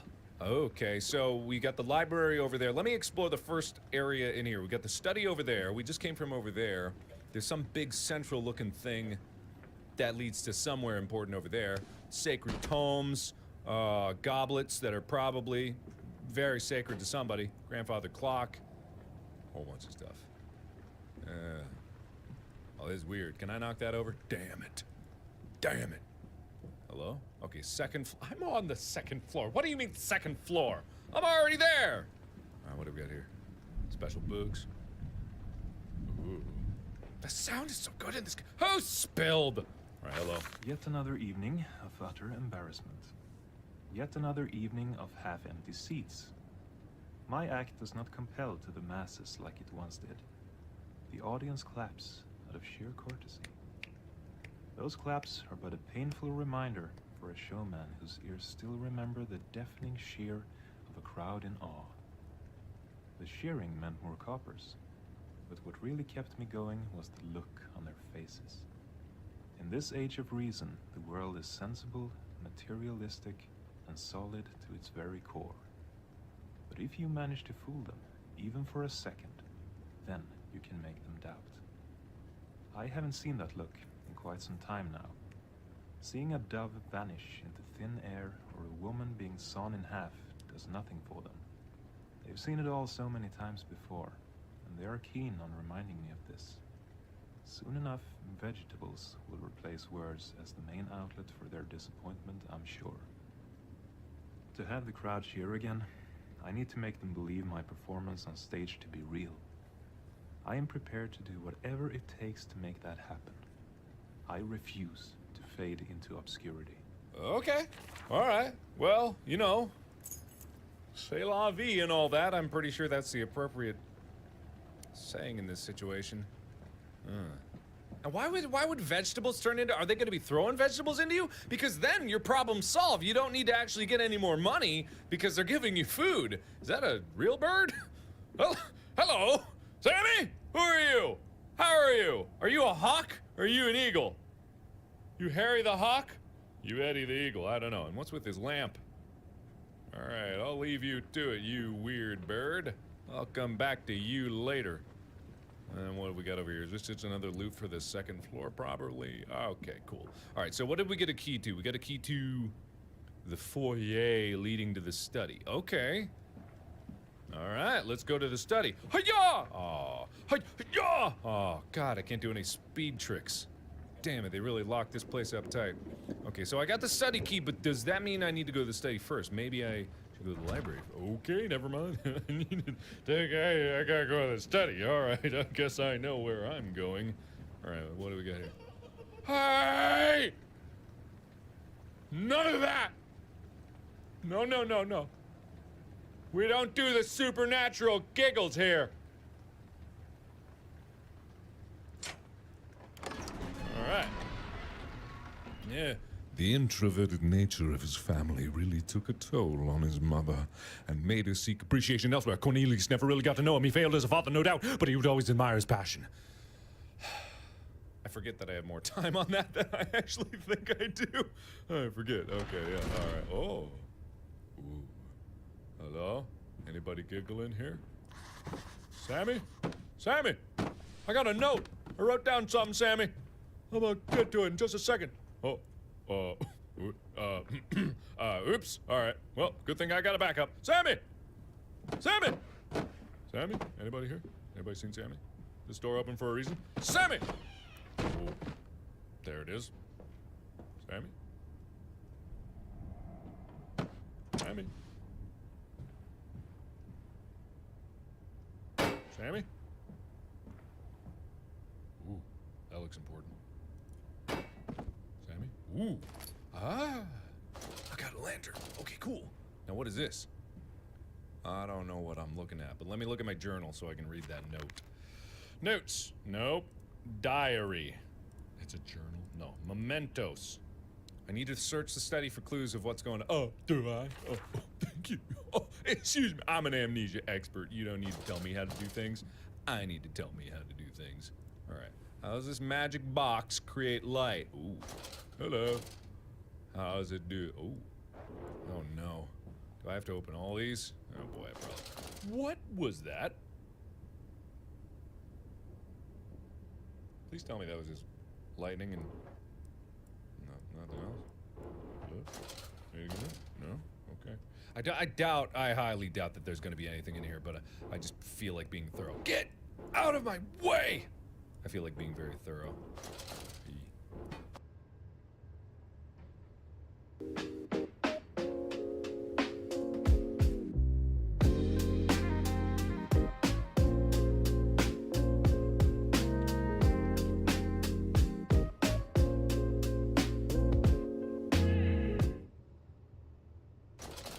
Ready for a lot of flashes, because my old preservation instincts on this here lantern are gonna come strongly into play. Hello? Anything? There's gonna be a whole lot of dick in here. Ooh! Ooh. Okay. Found something! That's good! Ooh. Anything else in here? Why? Don't do that. Okay. I got this. It probably goes inside the projector, right? And then I'm gonna be able to see something, right? Yeah. All right. Well, I don't like what's going on with his face or her eyes. Oh, that ain't good. This doesn't tell me anything. This tells me that they played weird games of poker here, or maybe some guy came along with a knife and just like tried to get it in between their fingies. Okay, all right, good. Great, glad I did that. Why did I did that? Why? Oh, rug. Okay. Well, that didn't answer any questions. All right, let's keep looking. There's another door over here. Maybe there's gonna be something good. Hello? Hello? Hello? Hello? Oh, tiny frog. Ooh, skull. Bird! Hello? That's probably not good. During the late 18th century, a mute 6-year-old boy by the name Amadeus performed in Hungary. Amadeus's act consisted of him tapping out letters on a board, spelling out the names of dead family members of the audience, sometimes full sentences that made sense in the context. But what the crowd found most fascinating was that Amadeus wasn't a normal boy of flesh and blood. He was an automaton, a machine, if you will. Amadeus would be best described as a mechanical medium. The amount of credit given to the automaton by the public amuses me.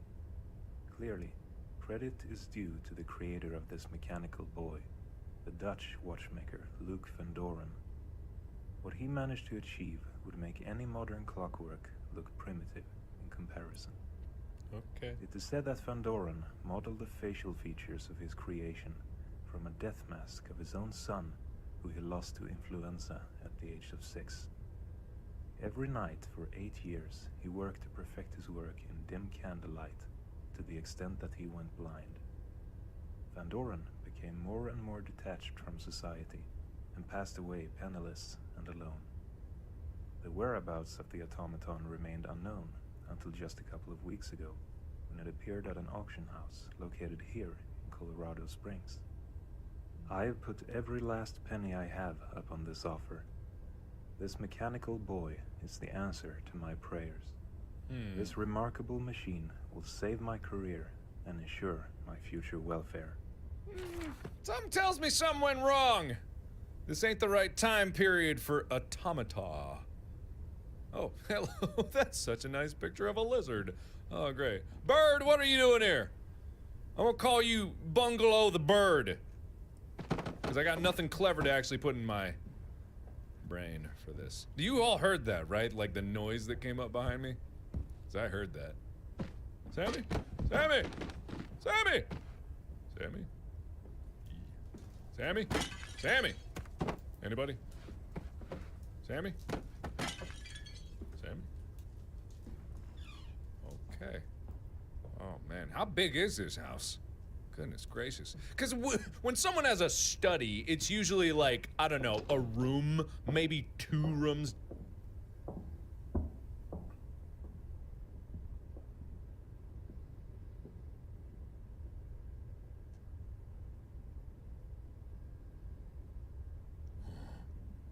Okay, all right. A little suspicious about that.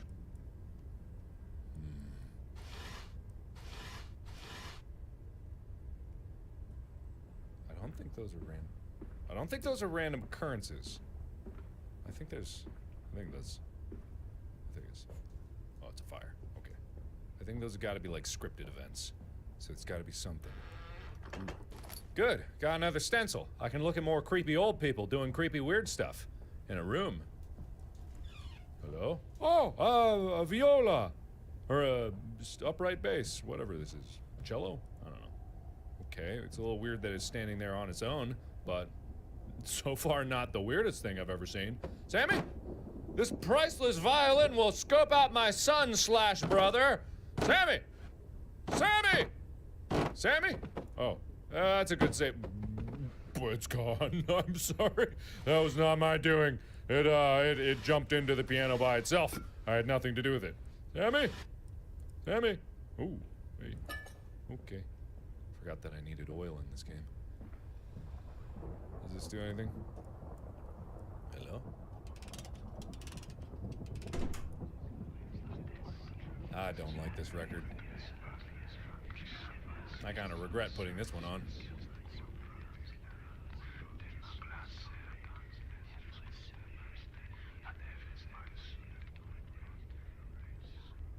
Okay, all right. Whose favorite band is that? Raise your hand in chat. Okay, this looks bad. Ugh, come on, you can't get me with that. That didn't spook me at all. Sammy, was that you? You can't get me with a gust of wind, huh? Yeah, what do you think you are? Man, it's been so long since I played this game that I've kind of forgotten just how, like, creepy the bare bones ambiance of the game is. Like, the way the light works, the way it makes shadows look devious, the way the sounds all work together. It's no bueno. No bueno at all. I mean, it's very bueno. It's extremely bueno. A package from the Colorado Springs auction house arrived this morning, and I am relieved to say the automaton is now in my possession. I was, of course, very eager to test its capabilities to distinguish fact from folklore. The results were very pleasing, yet, in many ways, unnerving. The machine operates as expected. You ask it a question, and it taps out letters on a board and forms an answer. I started off by asking it my mother's maiden name. To my amazement, it got it right, except for the spelling. I never expected the quality of the answers to be of such disturbing precision and accuracy. The thought of this only being the symbiotic rotation of cogs and sprockets really baffles the mind. Although I must confess, a machine of this kind could make even the most rational of minds question itself. As a magician and illusionist, I've seen and mastered the most cunning of tricks, but nothing comes even close to this level of deception. Luke Van Doren truly was a genius. Good old Luke! Although the whole session was pandered with awe and wonder, there was one instance that confused me greatly. Shortly after I had finished asking my questions, the automaton started to move its hand. It spelled out the word hungry. Does this highlight a flaw in Van Doren's engineering? For practical reasons, this is what I will assume. Any other tempting explanation would be nonsensical. Okay. This afternoon, I performed a hastily put together act for my manager, Mr. Cameron. Needless to say, he was astounded. He immediately contacted the owner of the Longmont, the finest theater in Colorado, and booked 12 shows, first one being just within a week. Things are finally taking a turn for the better. Oh, I'm sure they are. When a mechanical child robot says it's hungry, that's definitely a good sign. Okay.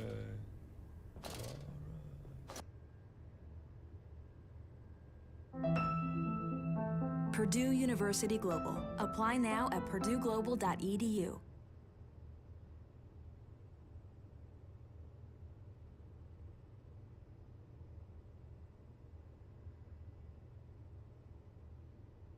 Hello? Anybody? Okay, I've got a few slides. This weird glowy plant here is probably probably a very, very, very non-importance, right? This is not essential. Sammy, are you in there? Is this the silver thread I've heard so much about? No, apparently not. Okay, I've got 3 slides. Let's go ahead and get out of here. Let's get downstairs and take a look at them. Have them be implanted in my nightmares.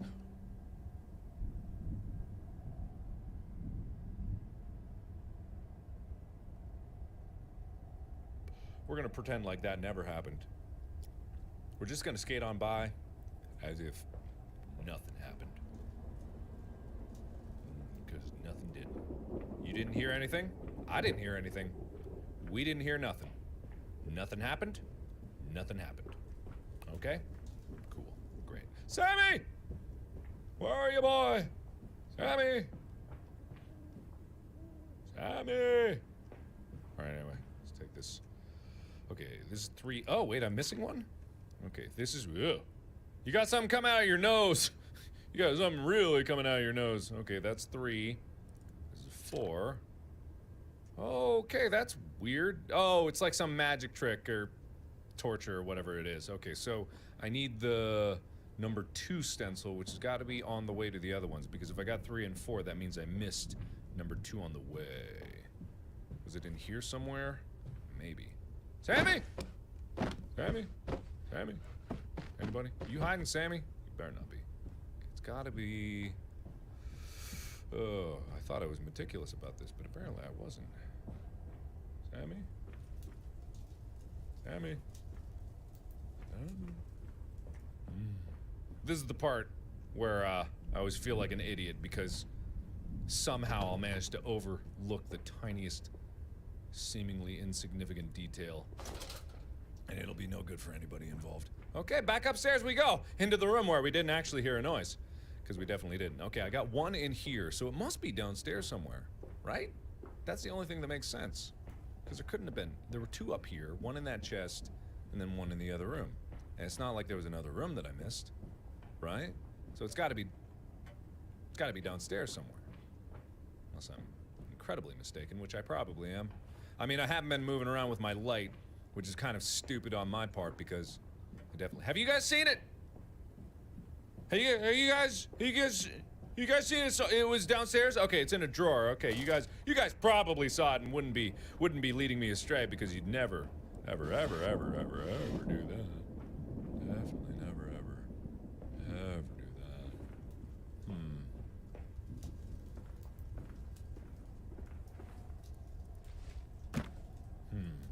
Hello? No?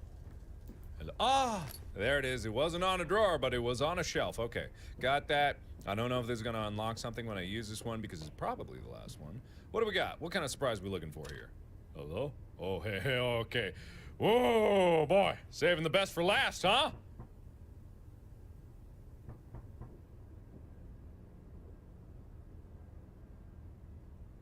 I didn't hear anything.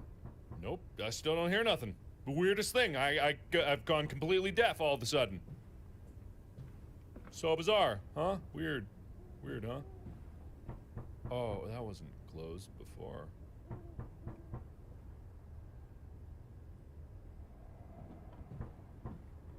Hello? Okay. Where's it coming from? Is it coming from the locked door? Oh, wait.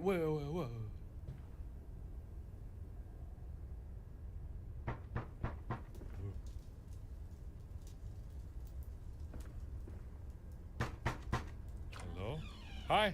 Hello? Oh, it is. Okay. Can I get a peek? Okay. All right.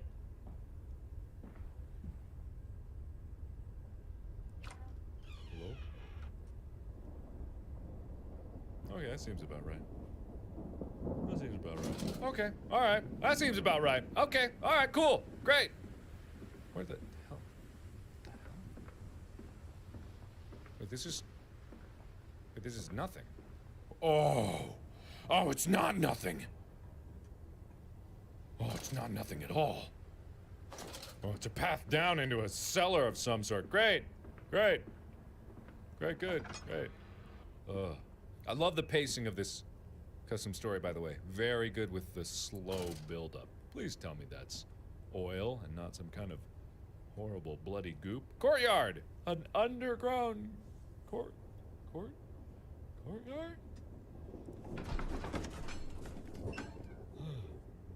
Every man needs to look into the dark side of his nature. His father said sternly, that is where the passion lies, and trying to ignore it is an exercise in futility. I am conscious of my obsession. The same should apply to you. It was the closest they ever had to a father and son talk. Perfect timing on that one. Great. Ooh, I bet this is gonna be fun. Oh, it's not underground? Oh, it's just an underground tunnel that leads somehow to a courtyard. Hello, Sammy! Sammy boy! You're big bros here, apparently. How you holding up, Sammy boy? You doing good? Great. How much oil do I have? Oh, plenty. Okay. My sanity's doing great. I'm doing great. We're all doing great. Oh, down? Oh, you know I want to go down.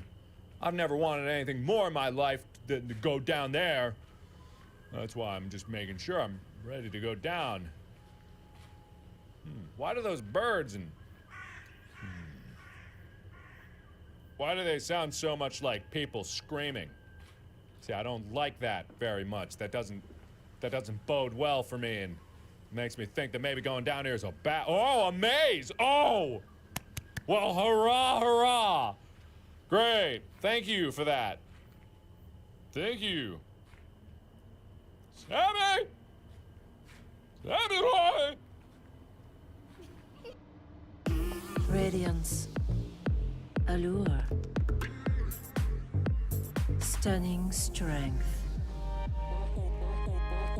The cherry blossom fragrance. It's all fabulous. It's all glad. What did I tell you about the ethereal children laughing? I told you I didn't want no part of that. It's not part of this experience. Okay, I'll take the howling. I'll take the howling. The howling I will allow. I swear, if a pair of twins pops out and say, "Come play with me," I'm done. I'm donezo. Okay. All right. Boy, I love mazes. Boy, I really love mazes.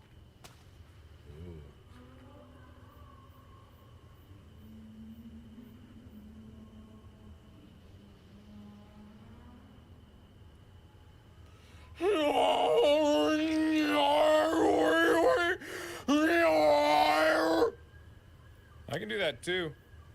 You're not so special.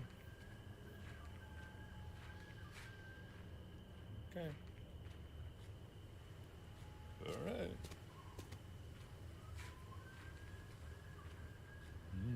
Sure is screamy in this. Oh, hello, baby. How you doing? Been a long time. Can I just? Yeah, I'll just sploosh right in here. Just dip my toes in if you don't mind. Okay. Anyway, how you doing? What have we got here? Anything special? Nothing? All right, I'll be on my way. You take care of yourself. Or maybe I'll take care of you later. Okay, I'm sorry. All right, moving on. Nothing here. What was the point of... What's the point of all this? Just to look nice? I doubt that very much. I doubt that extremely. Just like I doubt a lot of things. Is it the past that came out of... You want to have a screaming contest with me? I probably can't win against a crow, but that guy, if you want to have a screaming contest with me, you're dunzo. You're Dunyan rings. You're never gonna win.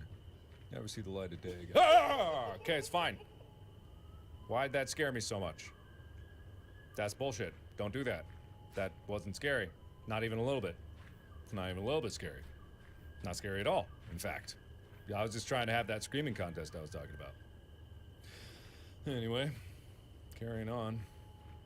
Ooh, this looks bad, how much oil I got. Oh, I'm burning through my oil. I don't really need it in this area, but this is for your benefit that I got the oil lantern on now. Okay, alright. Don't even try me. Alright. Birds are fine, I guess. Okay. What is this, like a feasting hall of some sort? Do people still have feasting halls in these days? Oh, look, where the musicians play. Where's your upright? Oh, there they are. Oh, why can I tooch these? What? Can I smash this one? Can I spangle this with the other one? All right. Oh, get it. There we go. And okay. All right, good enough. Where the hell am I going? It just seems to be looping around these landmarks. I don't know why. Maybe the landmarks are there for me to remember because I'm going to be running in short order through this. Oh, this is lovely. Whoa. Oh, wait, that's the gate that... Oh, I made it through. Well, good for me. And good for you. Good for all of us. Good for everybody involved. All right. Well, that was cool. Man, I really love the pace of this game. This game... I don't end up... No! Shut up! Sammy! Sammy, is that you? Sammy! Sammy! I don't like this, Sammy. Sammy, I don't like it. Sammy, it ain't good. I'm probably gonna die of carbon monoxide. Something tells me these old... not going down there. These old-timey...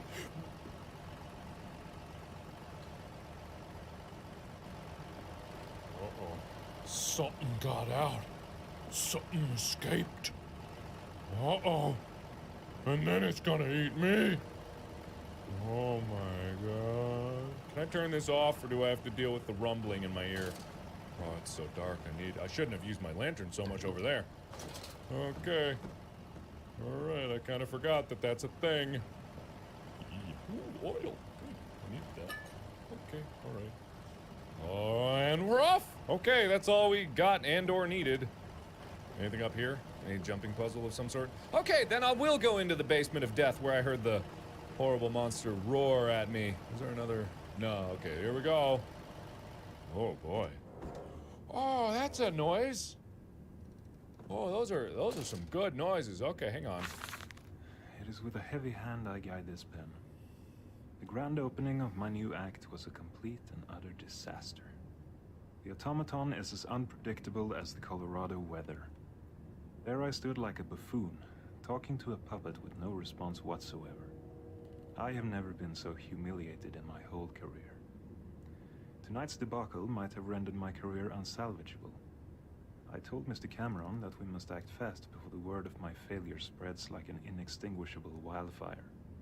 Luckily, Mr. Cameron, with his reputation on the line, managed to convince the owner of the theater to give me one last chance. The owner agreed to let me perform at one of his less prestigious theaters in a couple of weeks. If the next show fails, not even a well-respected and established manager like Mr. Cameron will be able to save me, and he was keen on letting me know this. I must examine the automaton. Yeah, okay. Yeah, good. Okay. Alright, maybe because there's like the soul of a child trapped in it, and that's why you took Sammy. Oh no. I'm getting flashbacks. Do you guys remember... Oh. Do you remember in the original Amnesia, do you remember the first time you go down into the basement? And you hadn't really seen a monster.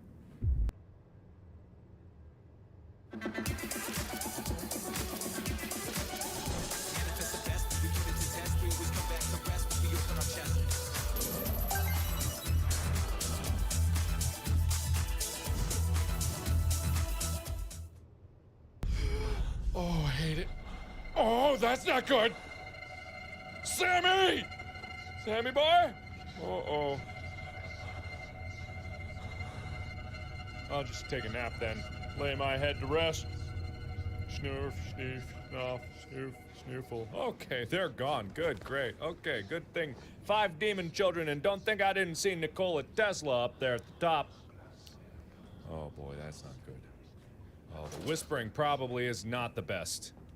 Okay, there's something back there. Can I get back there? Not yet. Okay. Alright, so is there still a monster down here that I should worry about? Probably. Or is that just like a... Is that just not my concern at this juncture? Anything under these sacks of potatoes? No? What was that?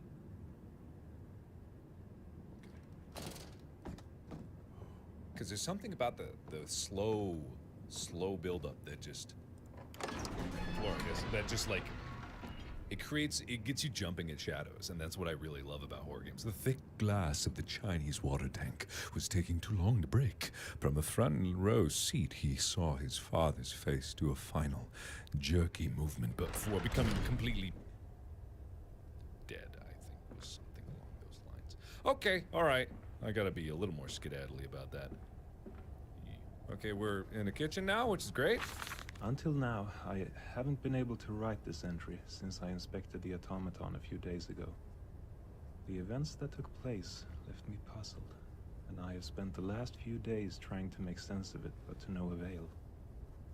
It defies logic. I have most recently come to realize that logic and reason can only get you so far. This entry will serve as a documentation of the event as I experienced it. I brought the automaton to my father's prop room with the intent to solve whatever problem that occurred during my disaster performance at the Longmont Theater. I opened the hatch at the back of the automaton, and what I saw sent a chill up my spine. Some cogs were rusted and crooked beyond repair, and some had even fallen off their position. There is no way that the condition of those cogs deteriorated so drastically between the time of my demonstration for Cameron and my performance at the Longmont. There is just no way. Suddenly, I heard a faint whisper coming from the hatch. I questioned my senses at first, like any reasonable man would. But then came another, still faint, but yet audible whisper.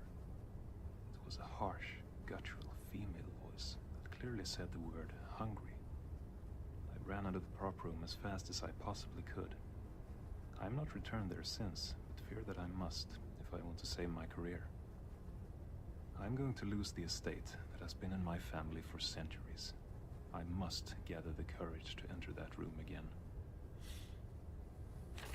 Okay, whatever. I mean, just to be fair, I've been hearing voices and whispers this whole goddamn time, and I've still been charging in blind and screaming. Ooh, hello? Sammy! Sammy! Sammy? Anybody? Sammy? Oil?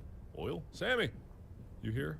Ooh, statue. Okay, alright, this seems lovely. How big is this house, by the way?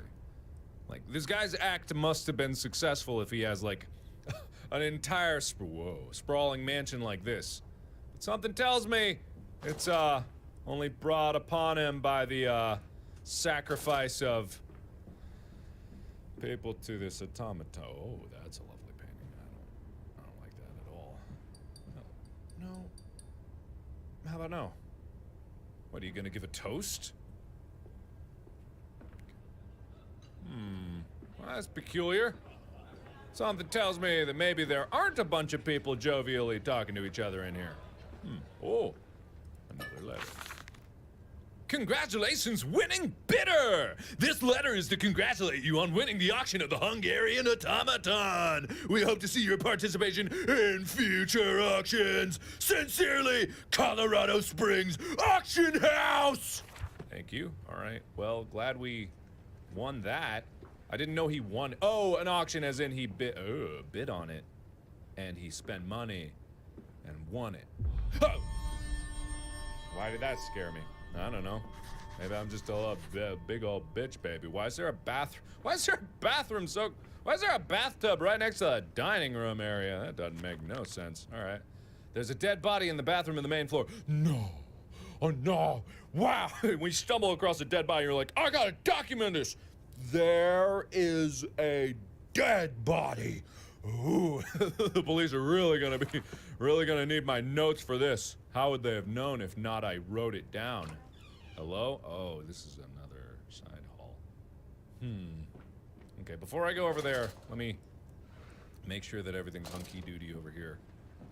And then I can see what's going on. Hello? Is it another bathroom? It's another... Oh, it's the kid! I looped! Oh, okay, it's just a big loop.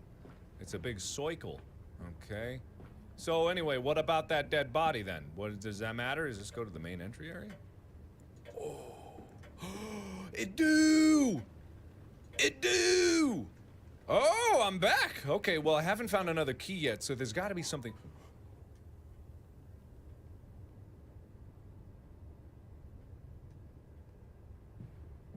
There's got to be something else here, right? Oh, well, this is nice. This is lovely. This is beautiful, even. Ooh, a key. There it is. Okay, what's that? The phonautograph seems to use wax cylinders to play sounds. The cylinder in place plays nothing of importance. I picked up a lighter. Good. Okay, so I need to find a wax cylinder to play for this, for something. Not sure what. Ooh. Okay. But I got a key. What's this key to? To the library. Okay, so the library is going to be my next step. I've got a lighter, which means that I could probably light things on fire if I wanted to. Like I could burn this whole place down if I really wanted to.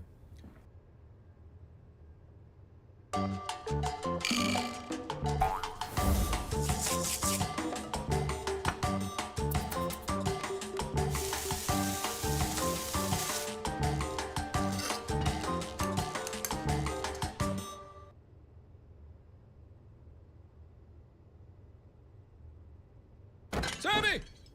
Sammy, where are you? Sammy? Is that you? You, Sammy? Sammy? Sammy! Sammy! Well, that went downstairs. Sammy! Sammy! Oh. Sammy? Anybody seen Sammy? Sammy? Sammy? Okay, so nothing else up here that I need. Eventually I'm gonna get wax cylinders and probably come back here if I had to guesstimate how this is gonna go down. But there's one more. Ooh, hello. I have not yet gathered the courage to inspect the automaton again. Oh, you big bitch, baby. In fact, I am more afraid to do so for every passing day. Just get it over with. When I'm laying in my bed at night, unable to escape the thoughts in my head, I hear that whispering voice repeating over and over again. Some nights, I hear the floorboards in the hallway creak. The creakings are subtle and far apart, as if someone is slowly walking down the hall towards my bedroom door. I spend most nights deprived of sleep, staring at the door handle, expecting it to turn at any moment. It never does, but I can hear the creaking lurking closer every night. Ooh, spooky. All right, that's good. Maybe you should go inspect the automaton then. Maybe you should do that, huh? ZeoWorks said, Mark, you should play Slendytubbies 3. Full game is out in the complete campaign and multiplayer. I mean, I guess if you guys really want a full playthrough of Slendytubbies 3, although I imagine it's probably a horrifying experience, the likes of which I've never seen. Okay, so this... All right, so that's probably just saying there's a padlock in the dining area. That's probably important to know. So once I get a key for that padlock, I'll come back for that. But I got the key to the library, which means that I can... Ooh. Whoa. I didn't know about this place. Ooh. All right. Oh. Whoa.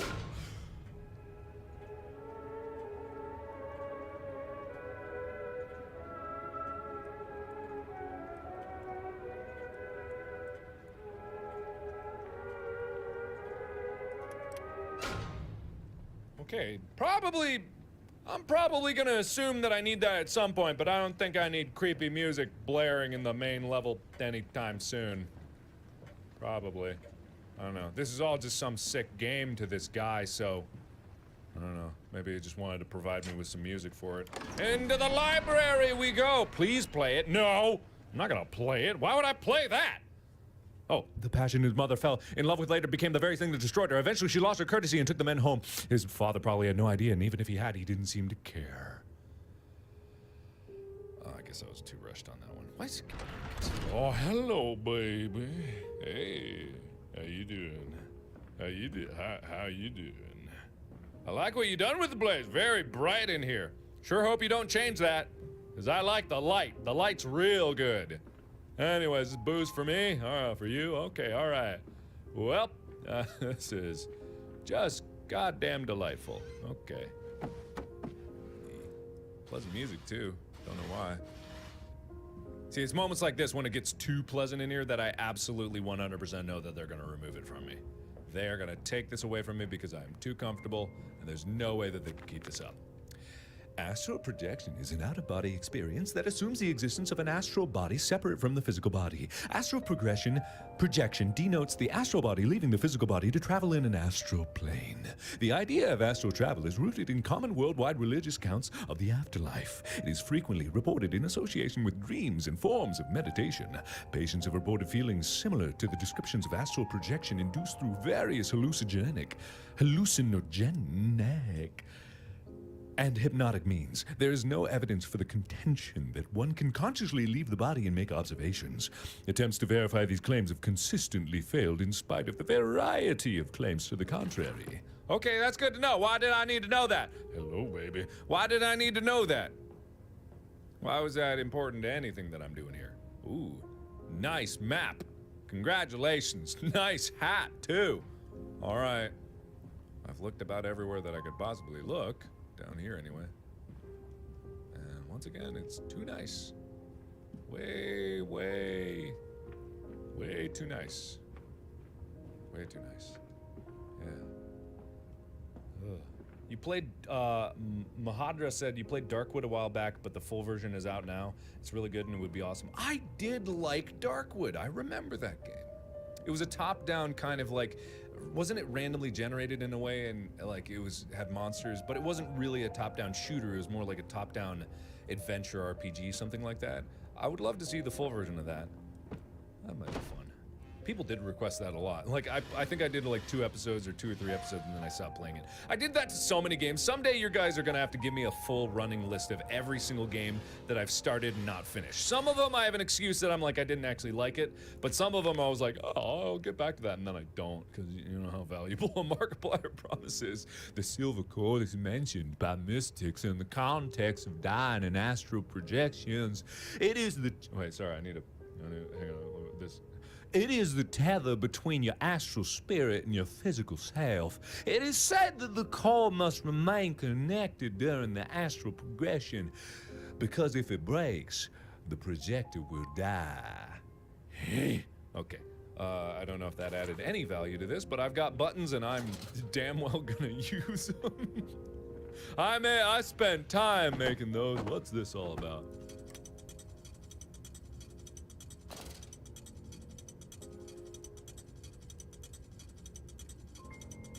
Okay, that doesn't sound good, whatever it's doing. Is it like some kind of timer thing? It's like a time release. What's it? Okay. A week has passed since my last entry. I don't know the last time I slept. Dreams and reality have mended together into an undefinable liquid. Now I can't tell one from the other. As I am in my bedroom writing this, I can hear a woman wailing in pain from the darkness of the hallway. The wailing is sometimes interrupted by an unearthly cry, as if to beckon me like a siren from the sea. She is begging me to help her. What if he just forgot that he lived with his grandma, and his grandma's like on the floor? There's no life alert in this area. She's like, ah! Why won't you help me? Please! Oh no, the curse again. Shut up, old lady! But son, please! Alright, whatever. That's sad. And hilarious. Anyway, what do we got going on here? There's that map again. Oh, there she... Oh. Well, I can grab... Whoa. Okay, well, let me think about what I'm doing here. Oh! It is! Ah! There's various boutons. Okay. Alright, okay. So if I push this one, and then I... Uh-oh. Is that not...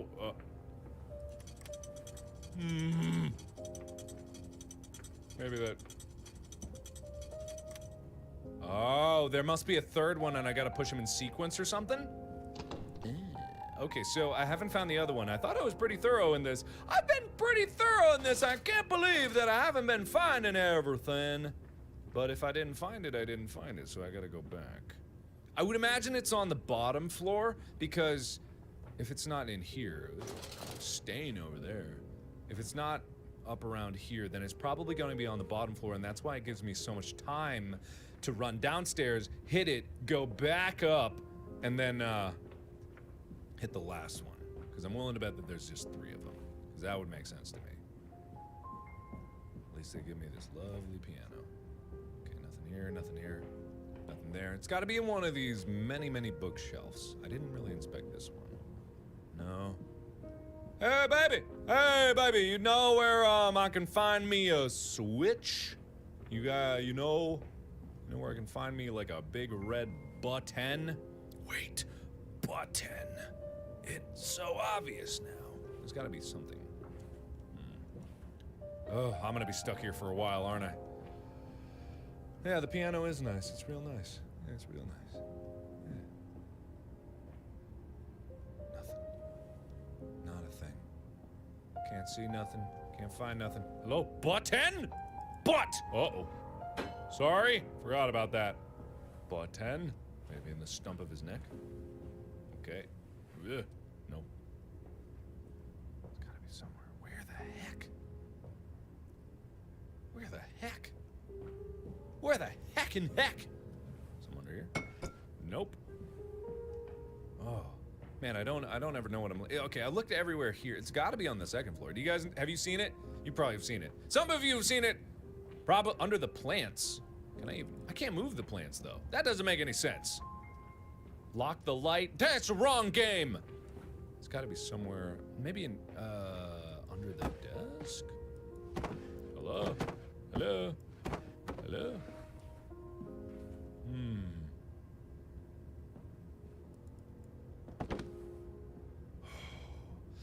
I am lost! I am very stupid and or... Whoa. Okay. And lost.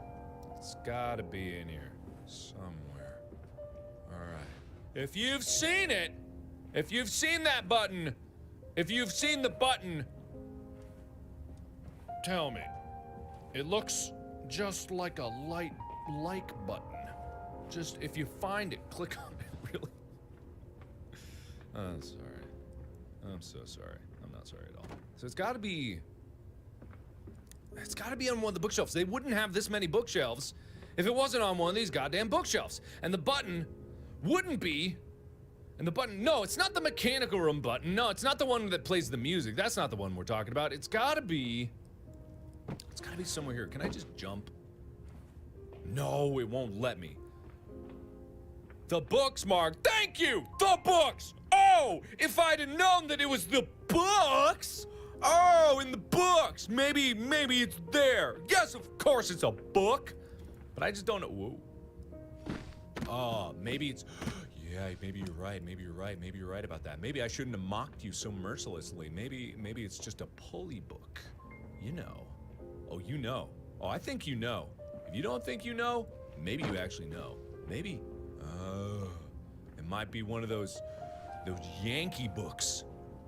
The ones that you yank real hard. Yeah, that might be it. Yeah, it's a library. Yeah, okay. All right. Yeah. All right. Okay, so I gotta find the book. I just gotta start pulling. Maybe this is a hint. You think this is a hint?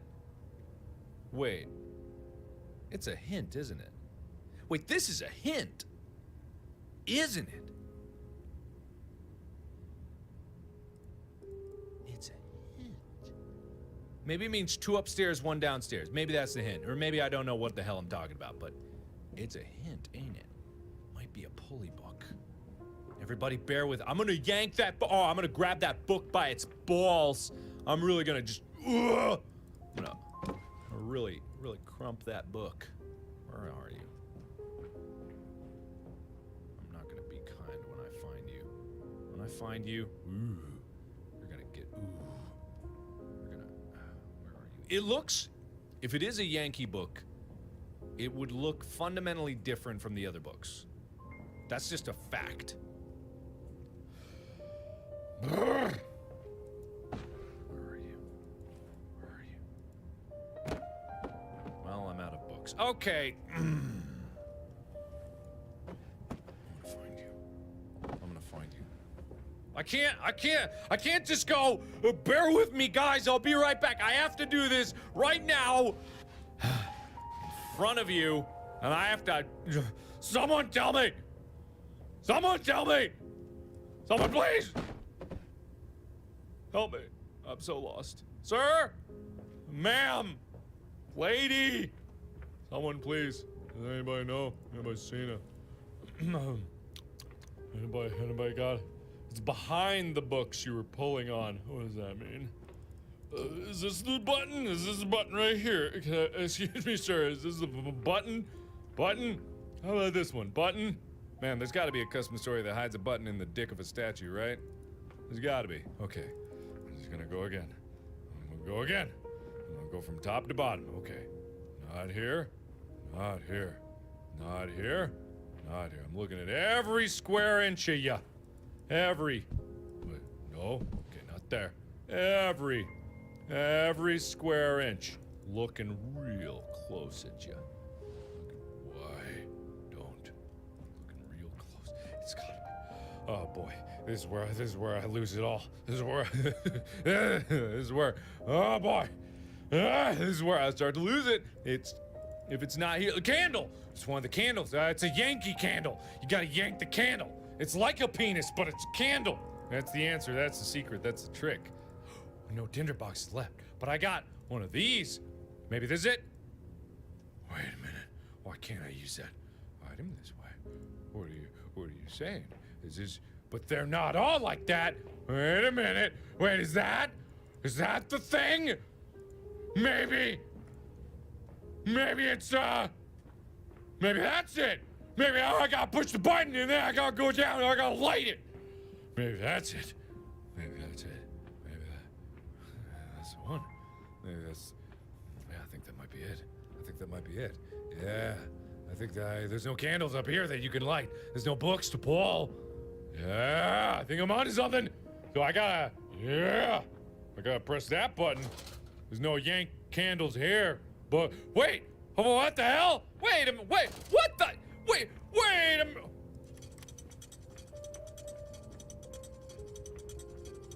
How many of you saw that? How many of you saw that and just let me flounder? I can't. Ah! Ah! Yeah! Ah! Bullshit. It's bullshit. It's bullshit. All right, whatever. Hello, hi. My name is Markiplier. How are you? Anything in here? Do I need to hide in there? I'll keep that open just in case. Okay. Hello? Is this gonna have wailing of the damned? Nothing. Okay. All right, I'm looking real close now. There's no way anything's gonna get out of my line of sight this time. Not this time. No way, not no how. Key, got it.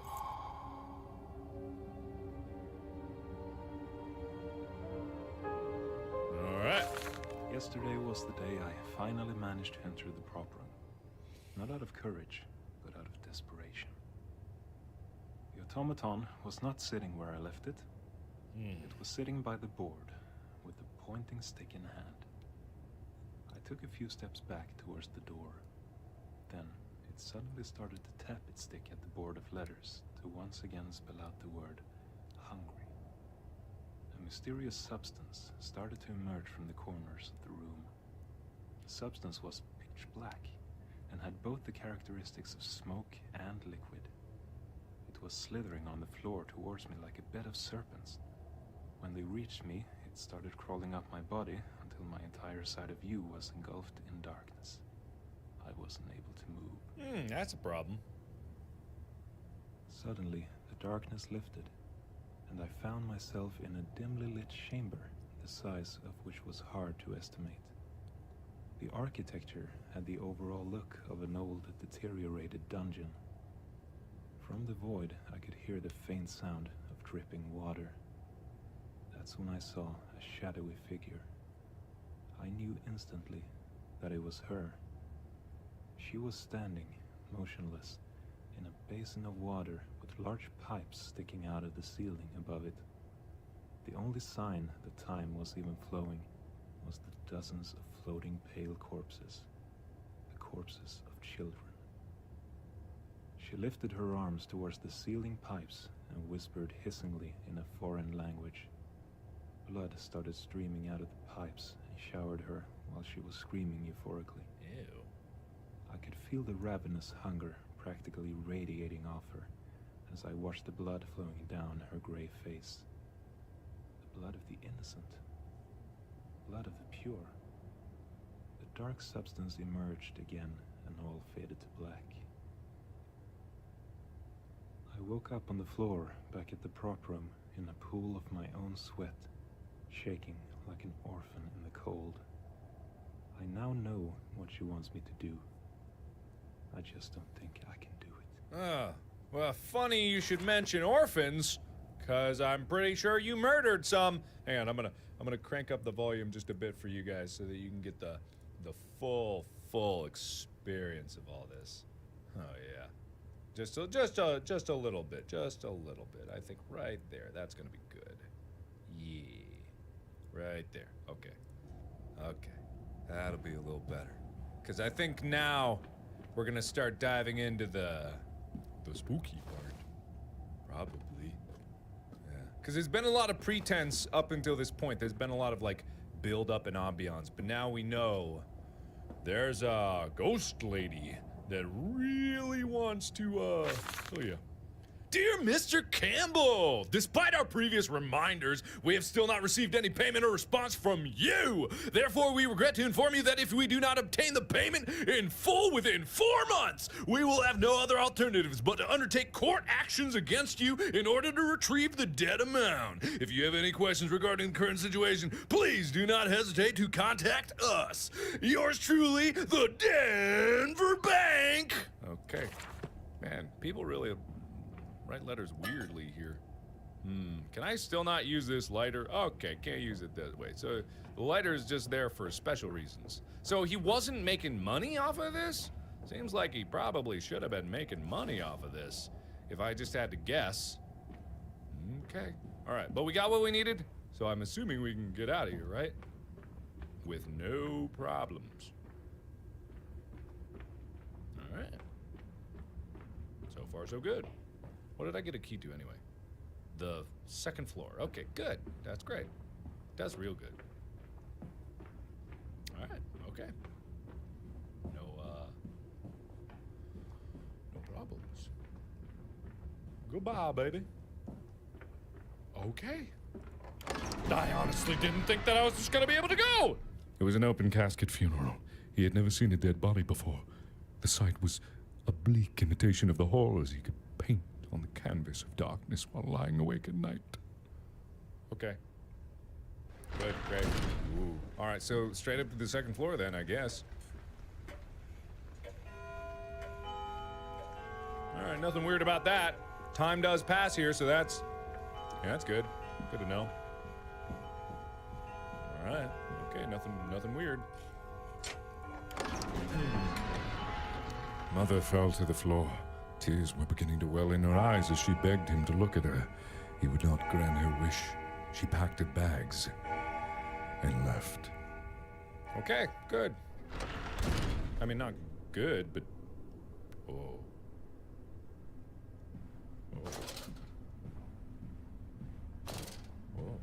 Oh.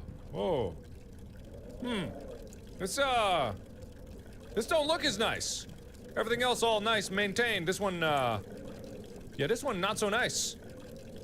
Okay, some kind of, that's like an Aztec pyramid or something? Oh, nope. Okay, not going in that. No, I know a trap when I see one. I'm gonna save that one for way later. Everyone just put that out of your minds. Everyone just put that out of your minds. Don't even know. Okay, all right, not that one either. All right, we've been picking some bad doors. Someday we're gonna get a good door here. Okay, this. Ooh. Oh, it's code. Okay. So either I could try to brute force it or I could try to go find a code. I'm pretty sure that journal entry is just gonna be, there's some weird numbers. Okay, sealed with a mechanical locking device. I need to figure out the combination. Okay. You got it, buddy. You got it, buddy boo. All right, so we got door number 1, which is horrible. And then we got door number 2, which is even worse. So I'm pretty sure I'm gonna go down door number 1. Oh yeah, that looks good. Oh boy. I'm gonna close it myself. I'm not gonna give you the chance to close it and lock it on me. Oh, I can't even open that.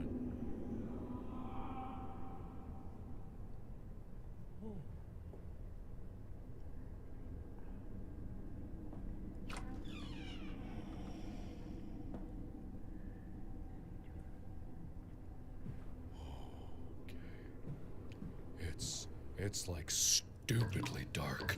Glog. Sammy! Shh! Sammy boy! Shh! Sammy! Is that you, Sammy? Nice outfit. Dear Mr. Campbell, despite our previous reminders, we still have not received any payment or response from you. Therefore, we regret to inform you I wasn't too far off on the accent. the payment in full within 4 months. We will have no other alternatives but to undertake court actions against you in order to retrieve the due amount. If you have any questions regarding the current situation, please do not hesitate to contact us. See, I wasn't too far off. Please do not hesitate to contact us. See, I wasn't too far off. Okay. All right. I turned that off to save oil while we were listening to that. But that was the same as the letter upstairs. I wonder why they did a duplicate. Okay, there was like something here. Oh, okay. It's locked and will not open without a key. I didn't want to go to the archives anyway. Ugh, I barely even finished being in here. Okay, a little more light here, which is kind of nice. Ooh, this, hippo, hello. Oh, bear! All right, this is the sitting room to really thunkle about some stuff. I haven't eaten for days. Oh, too bad. Every time I try to swallow, I feel a clutching force around my throat. Darth Vader? She wants to starve me like I am starving her. Mm-hmm. She is everywhere, and she is relentless. Wow. Even now, as I'm typing this, I can feel her cold hands upon my shoulders. I don't even bother turning around anymore. Would a bullet through my temple really end this, I wonder? Or would she be on the other side, waiting for me? In either case, I'm too much of a coward to pull the trigger. Oh, yeah. Okay. It is perfectly clear to me that there are only 2 possible outcomes to this new reality I find myself in. If the lamb tries to fight off the lion, one may admire his courage, but not his judgment. Sometimes I snap out of these attempts to justify myself if I were to choose to do her bidding. Other times, I don't. Yeah, probably not. A much better option to just go ahead and try to kidnap and murder some children.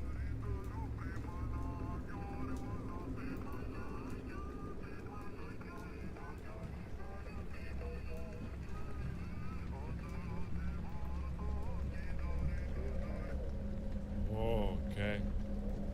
Great. Okay. All right. Anyway. Thank you, Gavin Huckabee, for the super chat. Thank you, Dilly Dally Daily. Soldier Jesus. Okay, it's locked with a mechanical lock. Does that mean that there's like some kind of mechanical device in here? Is there something here? Was there like maybe the paintings? No? Okay, well that's That's lovely. Okay. It's a lovely room of death. But why am I... Okay, I guess there's no reason to be here, so maybe move on for the time being. Okay, alright, that's an option. Alright, thank you for that valuable input. Really appreciate it. Okay. Locked and will not open without a key. There's a lot of locked doors in this area! I don't much appreciate it. It's not really my favorite thing, but you know, I'll deal with it, I guess. Ooh, oh. Alright. Weird. There's a strange room of darkness back here. I thought the rest of the place had electricity. This entire wing seems to be run exclusively off of candles. Alright, we got a bed, some snacks, a locker. Ooh, oil. Thank you for that. Yeesh. Some nights are made for reflection and the savoring of loneliness. Last night was one of those nights. The lampposts cast an entourage of light dancing across the puddles on the street. The dense fog made me feel very anonymous, which in turn reminded me that these shadowy events are invisible to the world. Oh yeah, sure, okay. I had never felt more alone. Yeah, okay, yeah. In a poorly lit street corner, I saw an orphan girl begging for change. She had red wavy hair and slanted green eyes. Her face was dirty and held the look of defeat. With a simple sleight of hand, I managed to make her giggle. Pure of heart, she followed me home. Wavy-haired child, through your sacrifice, my name lasts eternal. I knew that was coming a long way away, but even so, it's just like, oh god, what a douche. What an unbelievable douche. What an incredible, unimaginably unbelievable douche. Okay, but there's gotta be something here. There's a reason I'm going through this place. There's so many keys that I need to unlock the other doors. Oh, okay. Oh, hi! Oh, no! That's not good!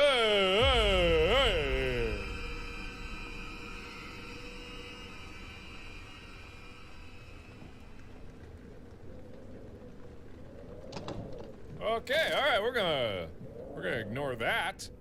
We're gonna ignore that. What would she want to do with me? Why would she want anything to do with me? What do I have to do with this? I'm just trying to rescue my brother, apparently. I just want to go home. I don't even want to be here. Okay, so there's some kind of a lock, but I'm not even sure the device is here, let alone something that I could access right now. So, for the time being,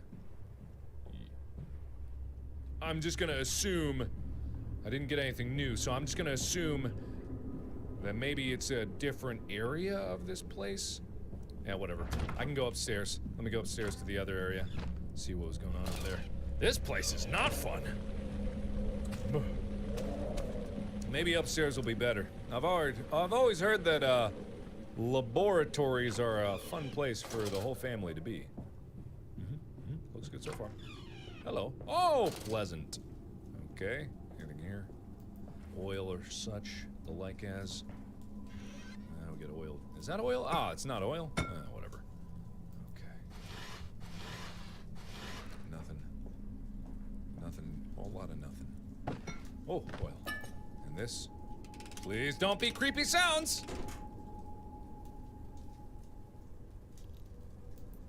Whole lot of nothing. Great. Good to know. We're glad.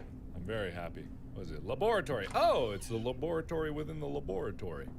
Okay. Whoa. Oh. Thank you. Well, this place looks fun. Can't wait to see what's waiting for me up here. Hello? Okay. All right. Ooh. What do we got here? What does it say? Please don't be just, there is a sophisticated laboratory on the second floor. Well, good. What does that do me, though? Ooh, key. Yes. I can pick up a key to it. Somewhere in this area. So that's got to be one of the downstairs keys, right? Probably should have come up here first. We got a box. Got some boxes.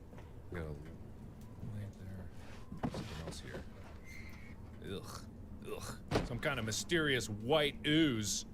I don't really want to know what that's all about, but, you know, you can guess. Gets lonely up in the laboratory. Ugh, there's more. All right, what do we got here? No. Nothing.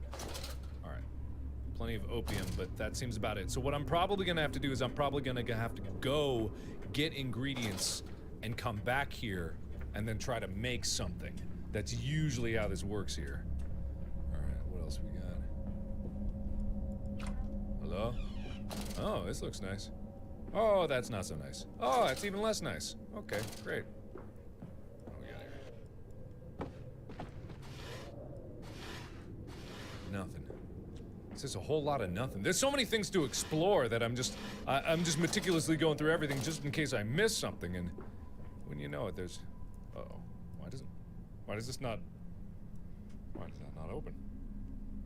I don't like that doesn't open. I don't like that. Okay, alright, I guess there's nothing in there. Nothing. It's locked for no reason. Maybe I gotta... Nope. Okay, alright, okay, leaving, trying the key downstairs. Great. Great, good. Good, in fact, great. Okay. Hoopty. Ugh. Chair abuse? I'm not chair abuse. Look behind me. Oh. Why don't you look behind you? Whatever's lurking in this game might have decided to jump ship and go over to your house. Maybe here? Nope. Okay, there was another door over here somewhere that probably can be unlocked. Nah, that was a mechanical device that unlocks that one. So it's gotta be...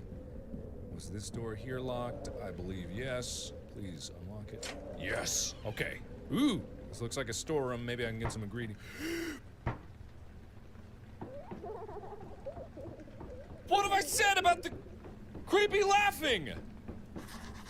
I said nothing about that. No, don't write a note about that. Oh, your stupid observation. There's a hatch leading to the attic on the second floor. I need to find a ladder to reach it. Okay, I've got a lot of requirements right now. Not a lot of answers. I have a problem. Okay, well, I got the oil. You couldn't get me. Tried to snap my fingers shut, did you? Okay. Wooden bucket. I could probably get some water out of the leak in the main area. If that's really what I need, but I don't know why I would need just water. You know, whatever. Seems like it's the only thing in here. All right, eventually I'll get that. No, I don't want to get that, but eventually I'll get that. Okay, so we got that. Get some water, maybe. If that's what I gotta do. Hello? Hello?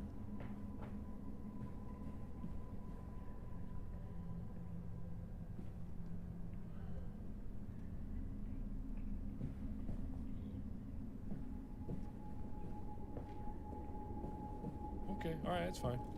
That's fine. That's definitely fine. Okay, let's try to get some water. See if that's the way to do it. Ah, it is. Okay, got a bucket of water. Great! Goody! Goody gumdrops. What do I do with it? Alright. There might be some, like, maybe I gotta extinguish a, some kind of fire somewhere? Maybe not. Because it's got to be like either it's either the bucket of water is used in this experimentation up here, or it's used in some capacity to unlock the quote-unquote mechanical switch somewhere else. No, not that. Okay, it's probably definitely, almost definitely not here. It's got to be down below. So let's go down below.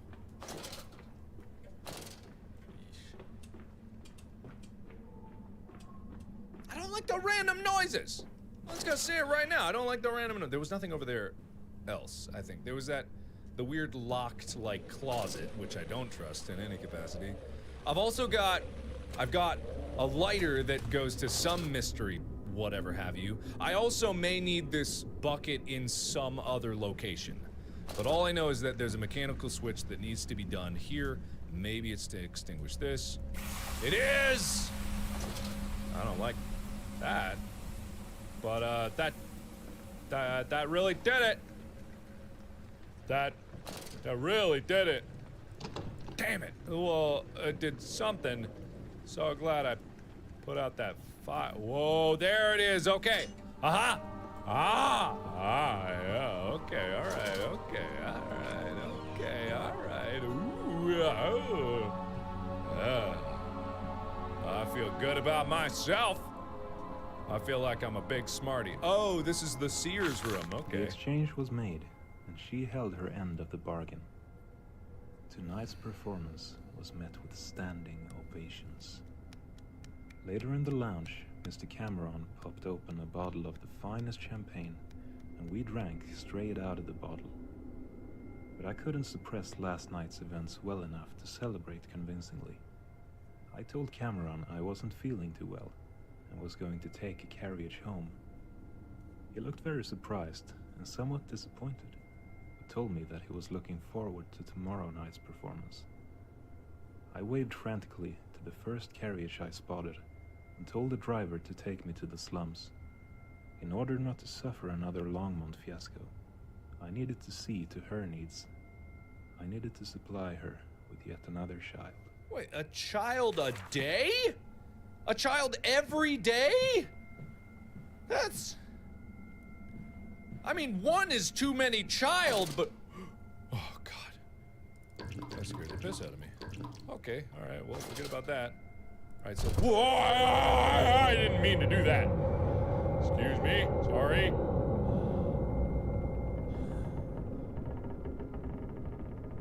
In his act, he had broken free from shackles 1,000 times and more. These shackles, however, he was unable to escape. So much for the amazing Alduin, he thought. All right, well, good, great, okay.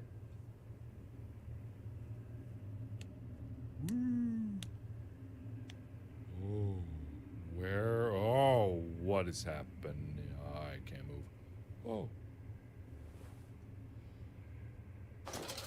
Oh no. Oh. I got a bad feeling about. Suddenly, the darkness lifted.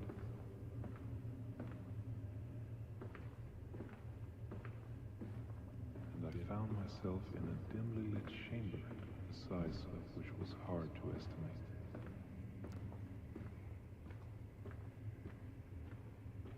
Oh.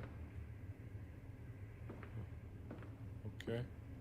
From the void, I could hear the faint sound of dripping water.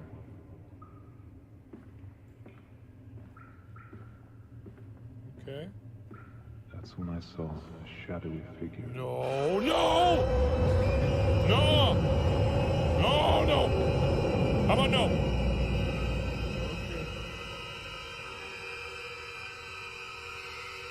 You could feel a ravenous hunger radiating off her. It hit him like an array of pulsating waves of feverish heat. Sounds oddly sexual, but somehow I don't think that this is supposed to be that. Ugh.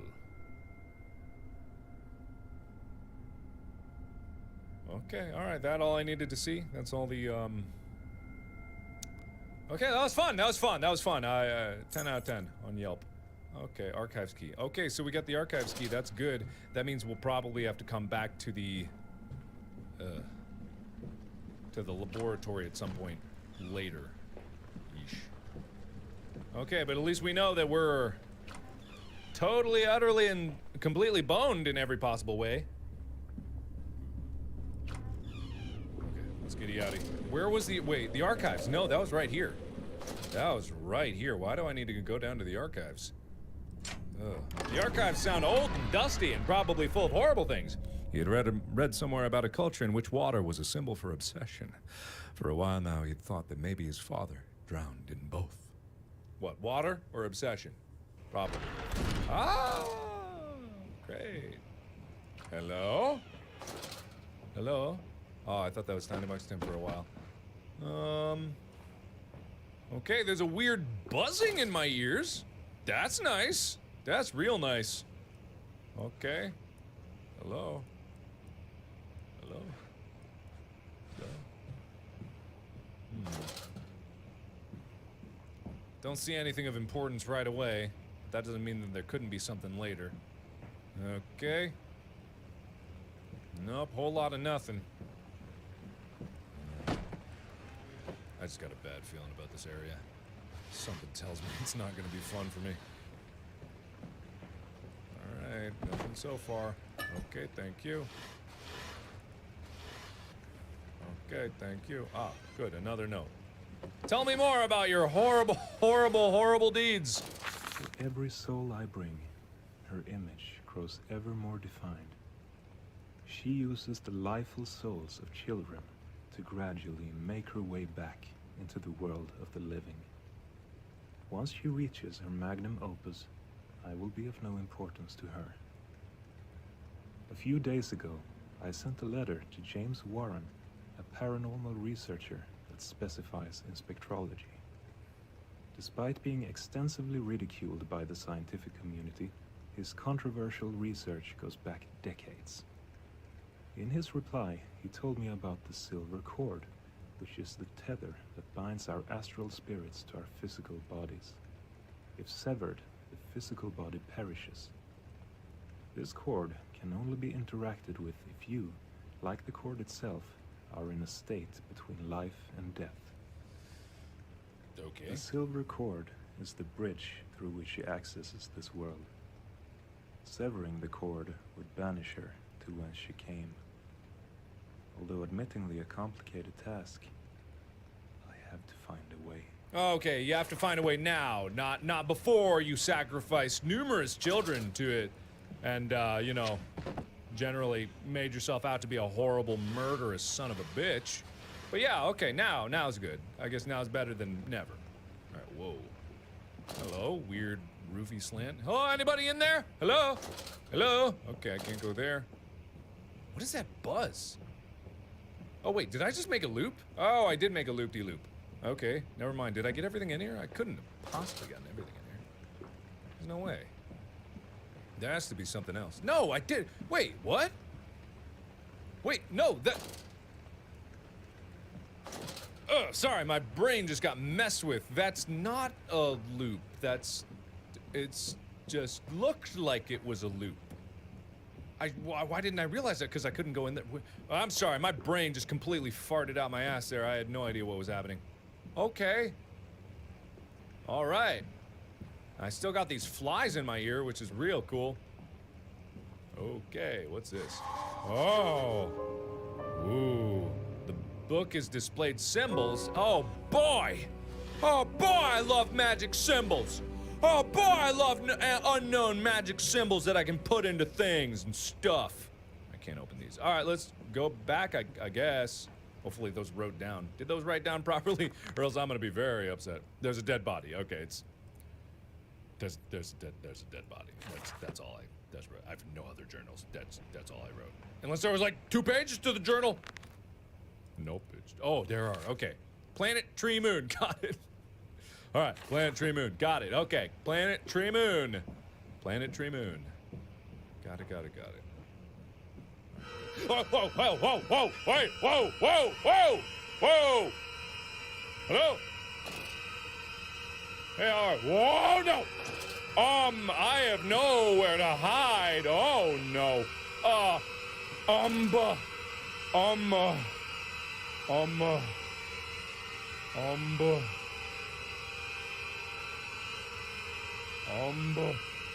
hi.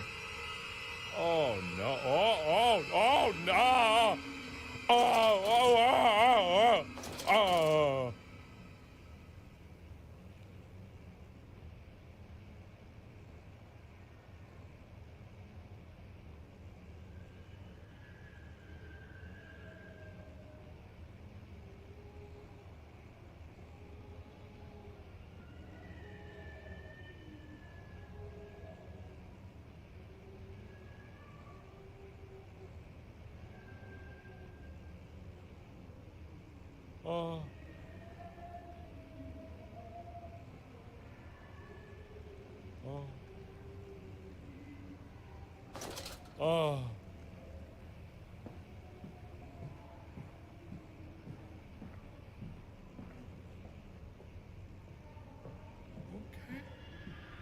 That can stop anytime. That can go away literally now.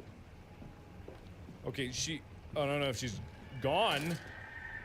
Oh! Ah! Whoa! Whoa! Whoa! Whoa! Hey! Hey! Hey! Why? What? Are you Are you? Where? You? Ah! Oh God!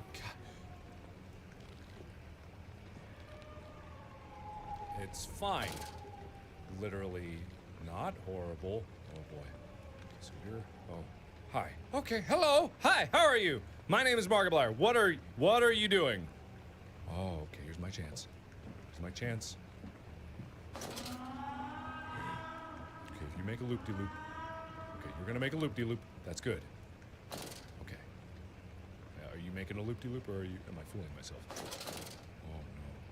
You went down the door. Oh no. Oh no. Ooh. Ah! No, no, no, no, no. How about no? How about a whole lot of no? I'm just gonna gun it, and it should be fine. Ah! Hey!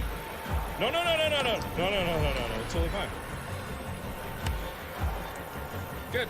Nothing to worry about. Nothing problem at all. The scream from the hallway had ripped a tear in the fabric that was his sanity.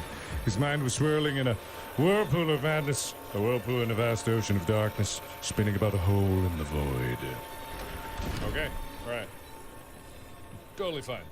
Nothing to worry about. Not a problem. No problemo. Totally 100% cool. Planet Tree Moon. We know Planet Tree Moon. That's what we got, and that's where we're going. Planet Tree Moon. Okay, all right, cool. Planet. Almost had it. I almost had it. Oh, there's only 3 symbols? I could have guessed this. I probably could have. There we go. Whoa. Whoa. There is no need. He had read somewhere about a culture in which water was a symbol. Oh, I already knew about that one. I already knew about that one. That's fine. Oh, boy. Oh, peaceful. I'm sure it'll be totally fine. Sully, Ultimate Custom Night is nearing release. The King of Five Nights at Freddy's needs to return. Yeah, I'm gonna be doing that. It's gonna take forever, but I'm gonna be doing it. What I'm probably gonna do with Ultimate Custom Night is I'm going to be probably just live streaming it, because it's not really a game where there's a story. It's just like custom night mode. So I'll probably just live stream me doing multiple attempts for a few hours a day. And just see if I can work myself up, because it's just gonna be like skill-based. With that many custom characters, it's just gonna need repetition and understanding. Like, that's all it is. It's just gonna be practice as far as the eye can see. So that's gonna take hours and hours and hours. So might as well document the whole thing. Hey. Okay, why am I looking at this? Oh, I'm in a... It's the Big Dipper! Or is it the Little Dipper? It's a dipper of some kind. All right, I saw a dippy dip. I saw Dippin' Dops. They're the future of ice cream. Thank you. Do I have enough oil? No. Okay. What do we got over here? Hello? What the hell is that? What the hell am I even looking at? Light bulbs. Why? That's weird. Okay. They've got some amnesia machine for pigs stuff here. An amnesia for pigs. They got that. Didn't you know? Alright. What was that? Like some clicking. Was that... Did I just make that... Am I crazy? Did you guys hear that? No.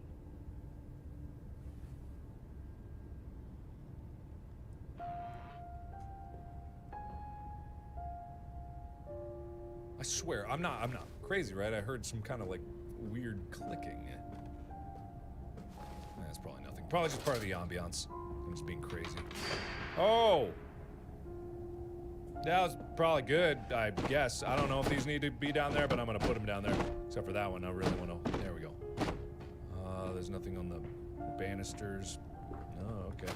Ow! My ankle! Alright. What was the point of that? What was the point of turning off the light unless there was only so much power to use, and now I've rerouted it in a way? Is that a possibility? I don't know. I don't see any kind of mechanism to turn on the power down here, so I guess that's it. That can't be it. That can... Wait a minute. Wait a minute. It's a constellation. Ah. Okay, I think this looks like a... Oh! Oh! Oh, look at me! I didn't even notice the scrapes on the floor, but oh, look at me! Look at me! Oh, it's fine. Look at me. Hey, it's another spooking chair. So someone can sit around and just go, oh! As soon as you walk down. I'm surprised they didn't do that. Nothing. Great. Good to know. What is that?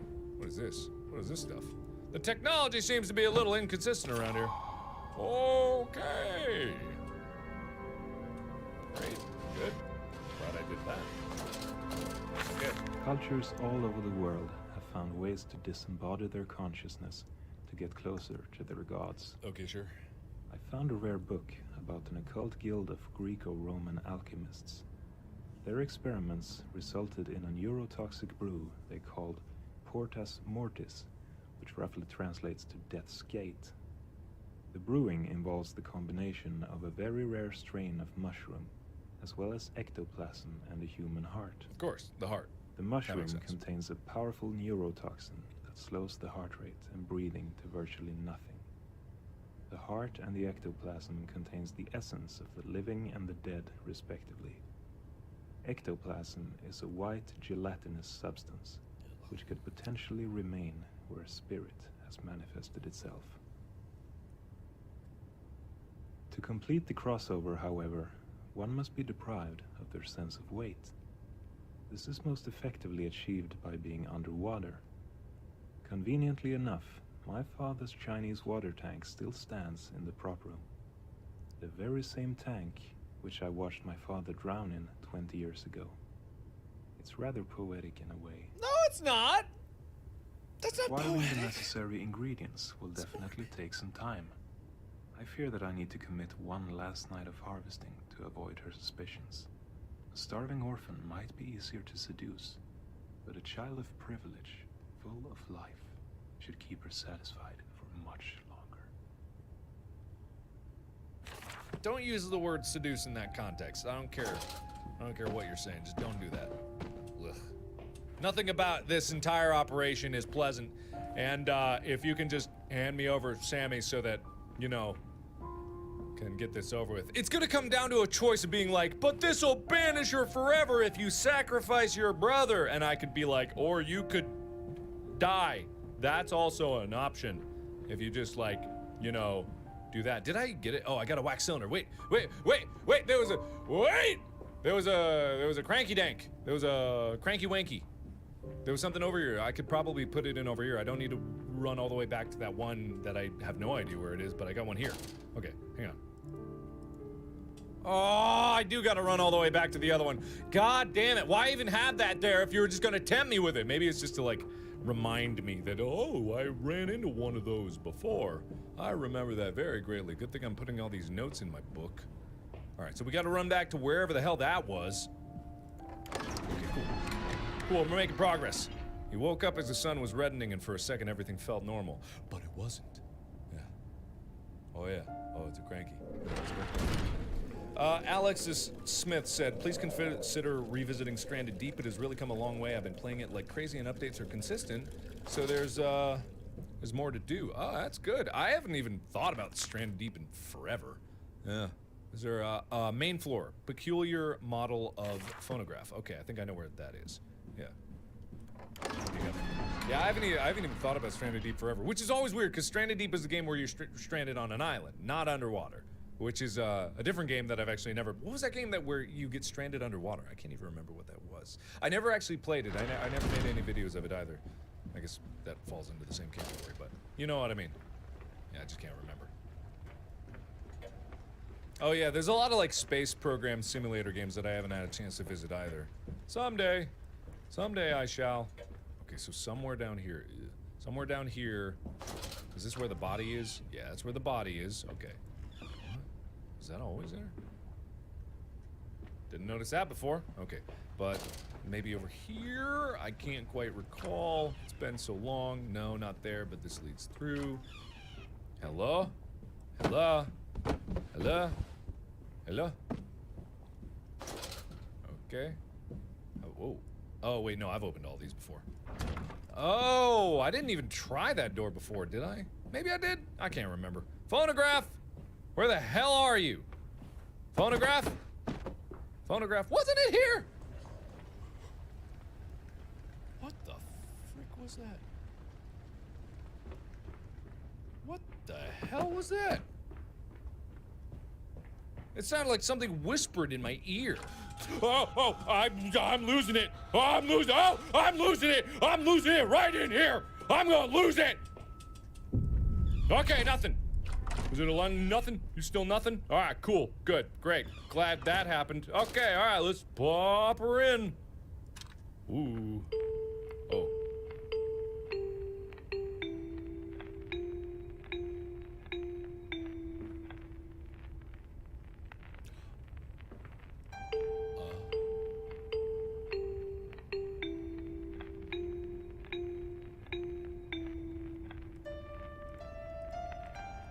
That's not how a piano works.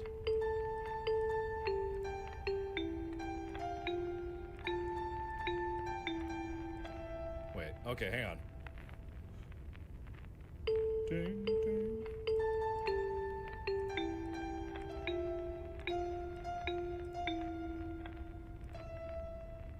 Wasn't that it?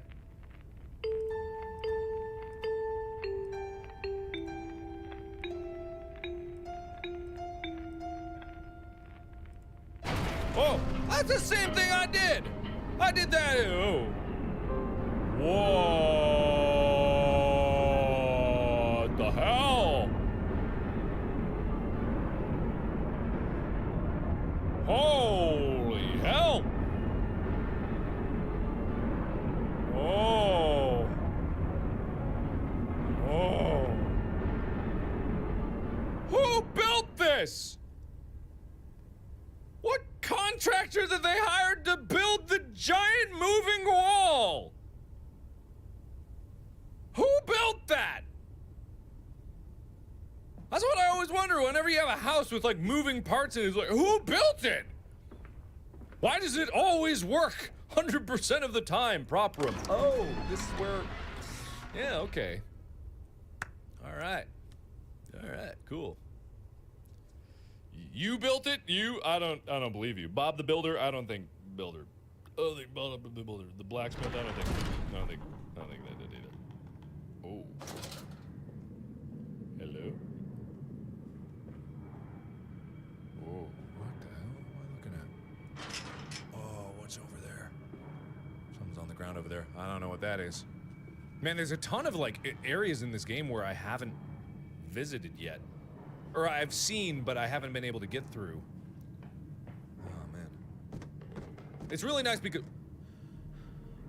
Sammy? Sammy. No. Uh-oh. Sammy! Oh. Whoa.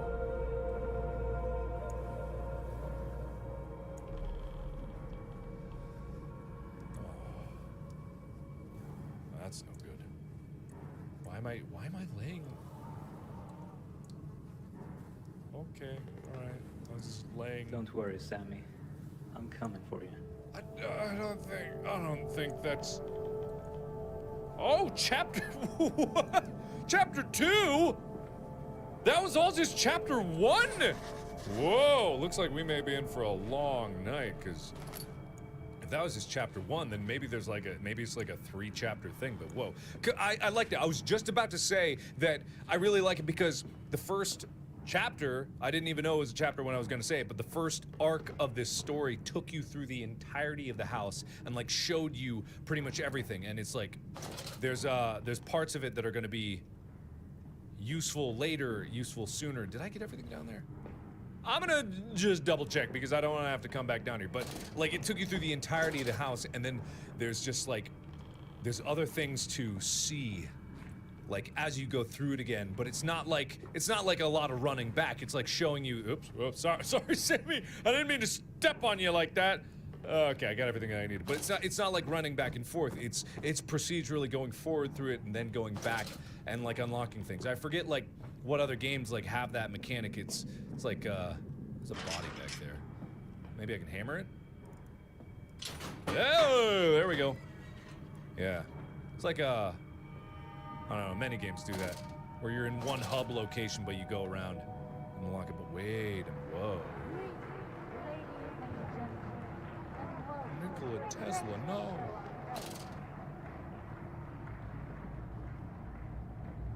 Okay. Before entering the tank, it needs to be filled with water, and the Portus Mortis potion needs to be brewed. Oh! Ah! That's what I meant by the... What? Who's doing that? Don't. It's all... It only sounds like it's behind me. How is... I don't like that. I hate that. I hate that. I hate that. Oh, it's just tickling the back of my brain. Oh, God. Oh, it's awful. Ugh. Ugh. Sorry, I just had a visceral reaction to that. Ugh. Oh, there we go. I got a ladder. Wait, I can get up to the attic now. I know what I'm gonna do with this ladder. It's a bomb. I don't think bombs... It's not really a ticking. It sounds like someone's winding something up. I don't know why. Something here. Behind the curtain! Of course! Of course. Oh, of course. Oh! God damn it, I just filled a... Alright, let me explore the rest of this area first, and then I'll go fill up my darn tank. Gosh darn it! Whoa, what's this area? Looks like I'll come back and get that oil later.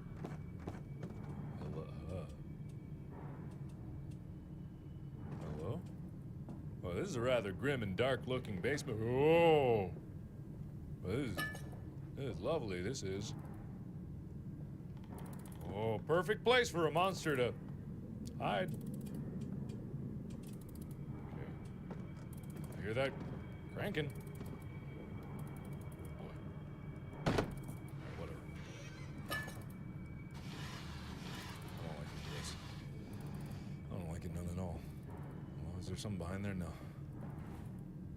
Okay. Really weird. Oh, what's this? Thermite! The cranking stopped. No, it's still there. Okay, good. The old comfortable cranking. But... why do I need thermite? Ugh. Why do I need thermite? I hate this whole place. I hate all of it. I hate it. I hated that. That was awful. Okay. Well, I have thermite. And there I can fill that up.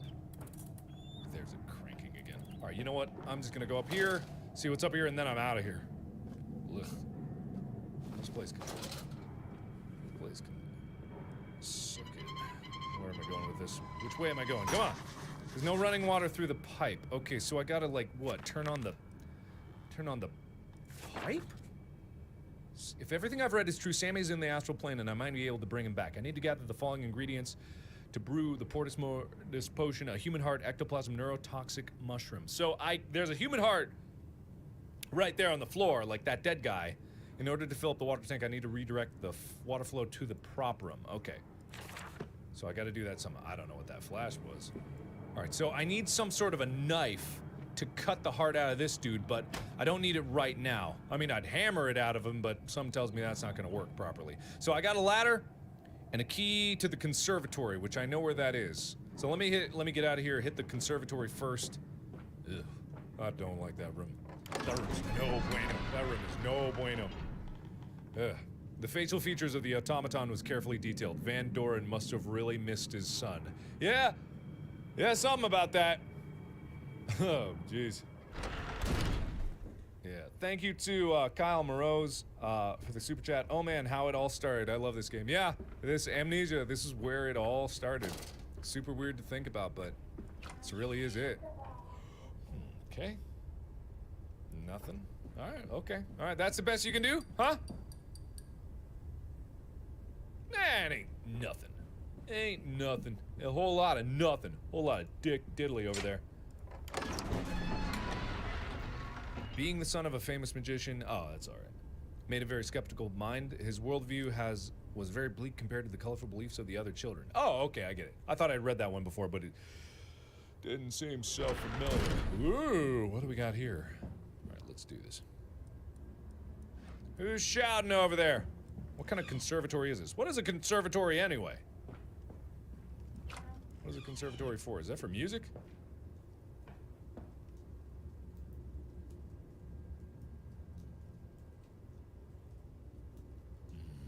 Don't like it.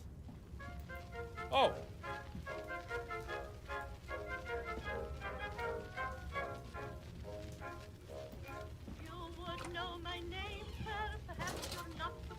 Oh, it's a garden. Okay. Why is there, ooh. Okay. Why is there, why are there metal grates underneath it? Why is that there? Okay. I mean, it's nice, I guess, when you really look at it. Oh, a violin. Sorry. I guess I don't have to try to hunt down Sammy anymore. What can I do with this? It's stuck! I don't have enough muscle. I didn't eat my Wheaties. Alright, there's gotta be some oil. Okay, alright, let's go downstairs. I'm starting to realize that I don't need to look everywhere if there's not, like, directly a puzzle in relation to what I'm doing. Oh, no. Oh, I don't like this.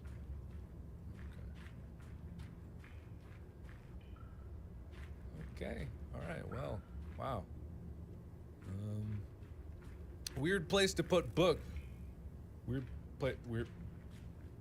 place to put books. You'd think that they wouldn't need to be in a musty, damp cellar. Oh, like this.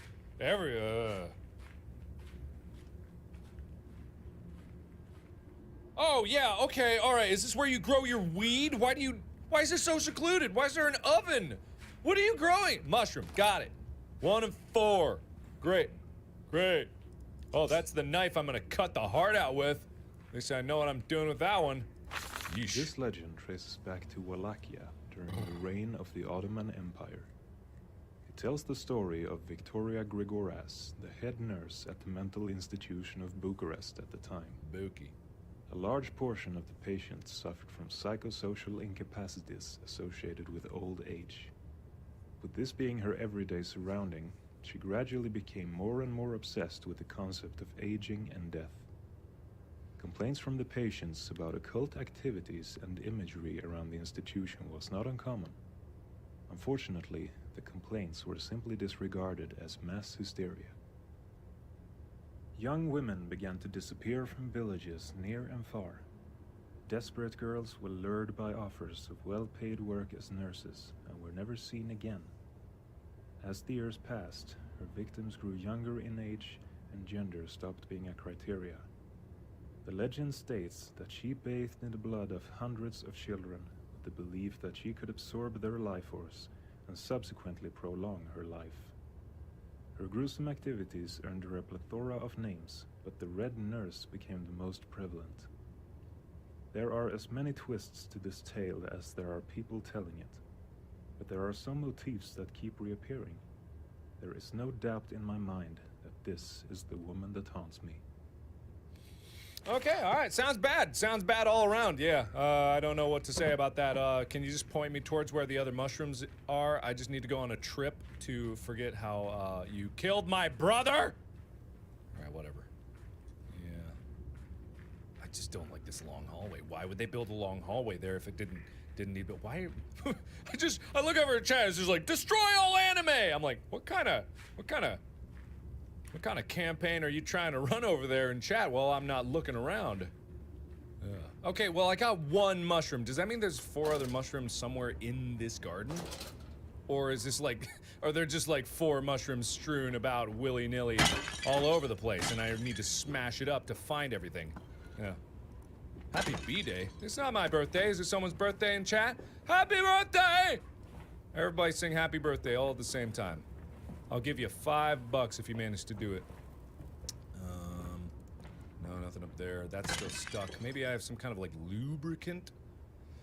Maybe I could blow it up with thermite. Maybe that's what I could do. Nope. Okay. All right. None of that. So I don't see any other mushrooms here. Whoa. Oh, hello. Whoa. Hello, baby. How you doing? How you doing? Hey, how you doing? Oh, don't worry. I'm gonna eat the shrooms. Oh, the shrooms are gonna be consumed. Hey, baby, have I ever showed you my chair skills? I didn't quite see you sneaking up in the brush like that. They definitely put that there for a specific reason, so you just see angel butt on the way out. All right. That's gotta be like some kind of a homage to the red nurse that he was talking about over there. Yeah. Yeah, whoever's birthday it is, happy birthday! My birthday is this month, but it is not today. Blam. Okay, I don't see any more mushes. I don't see any more. Whoa, hello. It sounds like a thin mountain air has really severely dulled your senses, my friend. I'm deeply worried about you, Cornelius. We all do things we desperately wish we could undo. Sometimes the devil pulls us strings that make us dance. We find delight in the most loathsome of things that later fills us with regret. Those regrets just become part of who we are, along with everything else. Honestly, Cornelius, what could you possibly have done to make your soul so irredeemable? Your concerned friend, Alfred Cameron. Also your manager. But that's besides the point. Okay, all right, put that in the fire. Nothing over there. Okay, we've got one mush. Great. I'm guessing the other mushes are strewn about everywhere. Maybe there's a mush in the toilet. I didn't even think about that. Hello? No mush in toilet? Hi.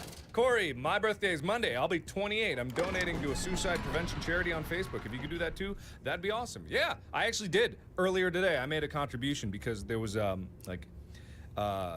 Bourdain and Kate Spade just, like, recently...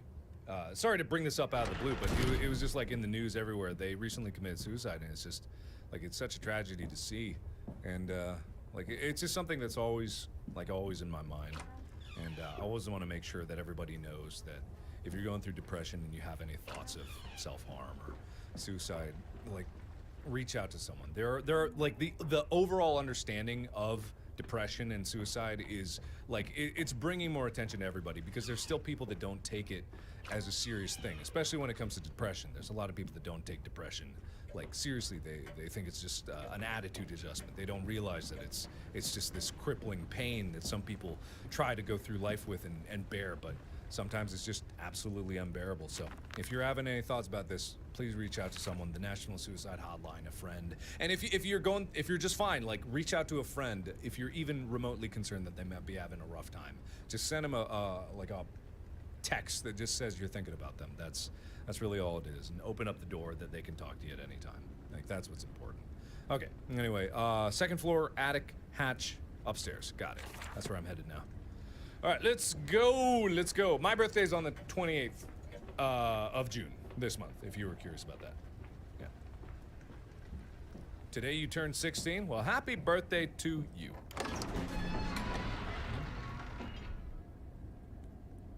Logan, I've been watching you and your channel since the Slender Haunt days. Do you ever think about doing Haunt again in the future? Slender Haunt? I don't even remember that game. There's so many Slender games that I don't even remember specifically one Slender game out of the plethora that I saw. But maybe I can't. Which one was Slender Haunt? What was special about that one? I'm trying to remember. I can't actually remember anything about it. Yeah.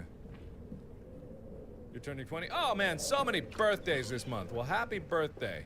Happy birthday. Oh yeah. Ooh, I don't like the way that sighed when I opened. Ooh. Hello? Okay, it's fine. Oh, it's not fine. He opened his bedroom door and waited for his eyes to adjust to the darkness, but no shape or contour appeared. Okay, all right, that's good. Are you gonna play West of Loathing again? Not unless there's, like, extra content. When I played it, I reached the end and I was like, well, I didn't reach all the end, but then it just gets to, like, 100%ing the game and completionist at that point, and that was like, I didn't really want to do that. I grinded quite a bit to get to where I was in the game, so I figured that'd be enough. Oh, this is sad. Oh, this is already sad. Oh, I don't like it. Okay, all right. Ooh, Squeak. Hello. Who's there? Oh, Mousy! Hi, Mousy! All right. Well, you better run. Things are probably gonna get bad up here. Yeah. Okay, this is, not good, not good, not good, okay. Not good. Alright.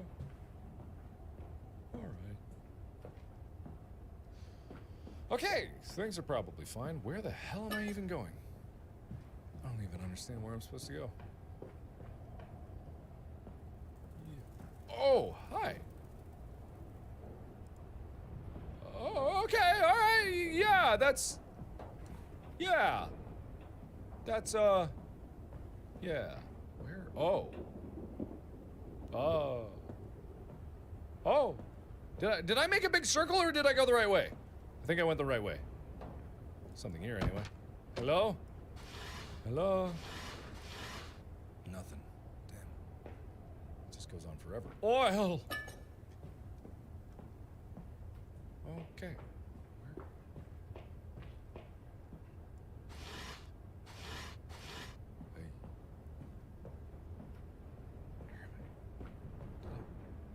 Who lives up here?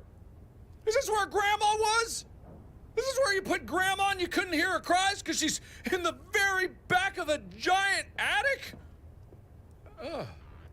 Who sleeps here in the punishment corner? Who does it? Why do you have so many bedrooms? You're single.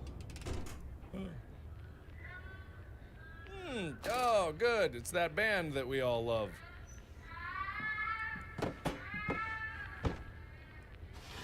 I love the way they sample real-life sounds.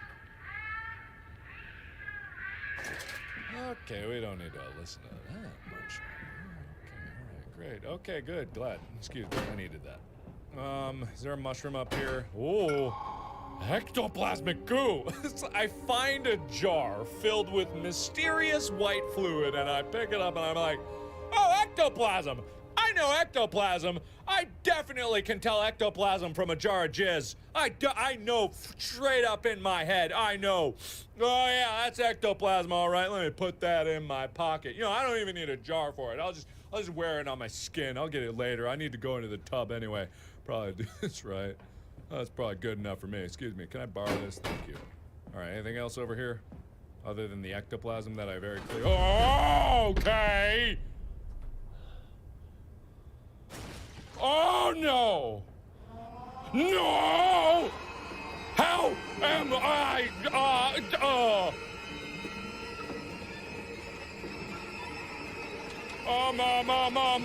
mom!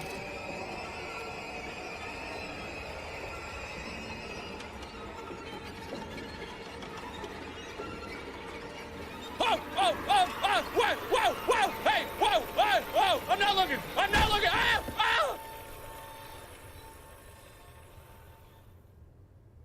Ow. Patiently sheltered. Save. Whoa. What? Not a... But how? How do I... hide behind here. This'll work. Yeah, this is real good hidey hole.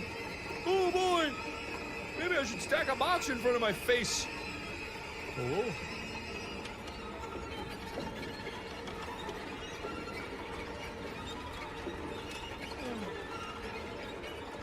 Oh boy. Well, there she is. Okay, all right, there she is. There she is. She's there. Okay, oh boy. Don't. No. Oh, okay, there she is. Okay, she's leaving. Dude, I don't know how I'm still alive. I don't know. You think I know how I'm still alive? I have no idea. No, I haven't got a goddamn clue. Haven't got a goddamn clue, but I think I'm, well, I showed her. It was my jar of ectoplasm that really scared her off there. She didn't want to go anywhere near me. I don't know why. Okay, great, good, great, good, wonderful, awesome. Okay. Why does that go up? I'm already in the attic. Why would I need to go up? Why up? This is my only question here. Why up? I mean, they do say when people talk about me that I got mad ups. They often do. I recall hearing people say that. Why can't I go? Okay. But a little curious. Oh boy. Here we go. Okay, where? What? Why? What? Oh, is this just like a way to bypass her? Ow! Oh, I see. This was just a way to get away from her. Oh. Oh. Never mind. No, I was owing for the wrong reasons. Okay, alright. We're good, I guess. Let's get out of here wherever we can get out of.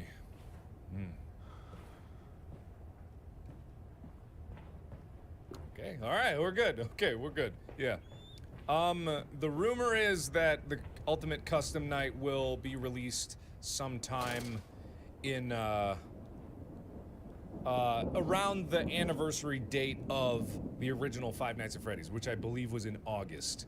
But there's also rumors that it could be July. It's not rumors because this guy, or Scott has said that he wants to try to get it out on that date.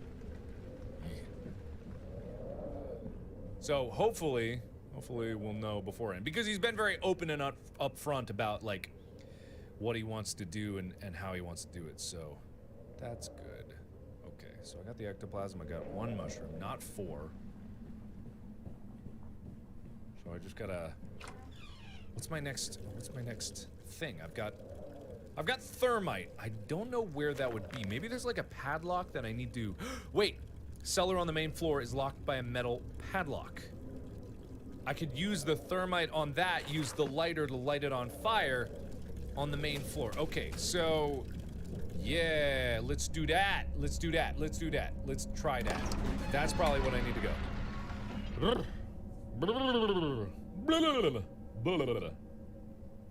Oh, it says June 29th? That's the day after my birthday! Oh, that's nice. That's real nice there. Yeah, that'd be real cool. That'd be real cool. And then I can fail over and over and over again, and I can die and die over and over and over again. And I can get to meet all these cool people that I'm gonna hate. That'd be nice. Okay, it said cellar door on the main floor area, so I don't recall there being another one over here, but this is the main floor area. Over here is the bathroom. That's not where I need to go. What's at the end all the way over there? I can't recall. Ah, this was it. This was it. This was definitely it. Let's try this. Yeah, scoop it on there. That's definitely how thermite behaves. Light it. That's also, yeah. Oh, I did it. I'm so smart with my big brain. Into the cellar, where all good things must go. Hell yeah, let's do this. I'm so ready. I am trash number 1. Mark, I can't believe you're still playing Amnesia. It's been so long. I still remember some of those episodes coming out from baby marking me with the shark fin hair. Hell yeah, my faux hawk. I was rocking that look so long. C'est la vinaria. Wine cellar. Oh, good. I remember the wine cellar from the original Amnesia. That sure was a fun time.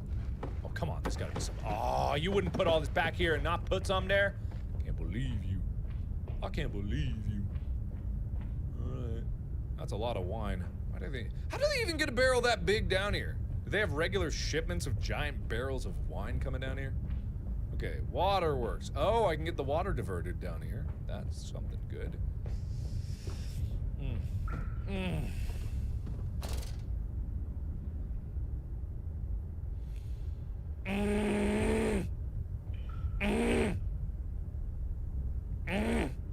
Okay, alright. There we go. I doubt they're gonna bring the water monster back. They're definitely not gonna just. They're definitely not. They wouldn't do that. They wouldn't do that. Man, the water monster is something that, like, in all of like horror games that I played, nothing has been able to replicate the moments with the water monster than since the original Amnesia. Oh no! Oh no! I saw those peepers looking at me from. Oh no!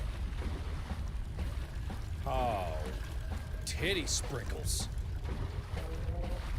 Oh, how am I gonna? Oh boy. Okay, I don't know where she is. Oh, that's not good.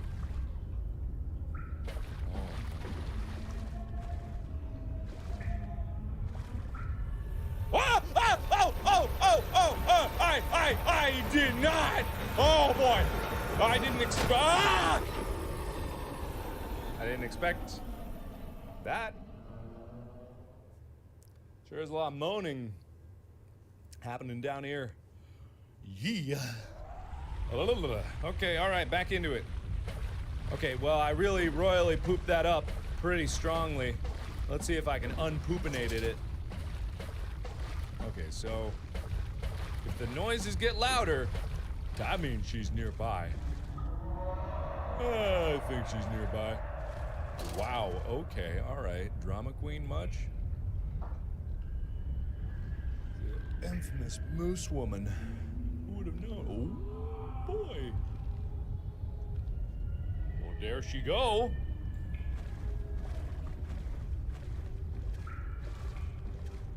I'm just gonna not look behind me.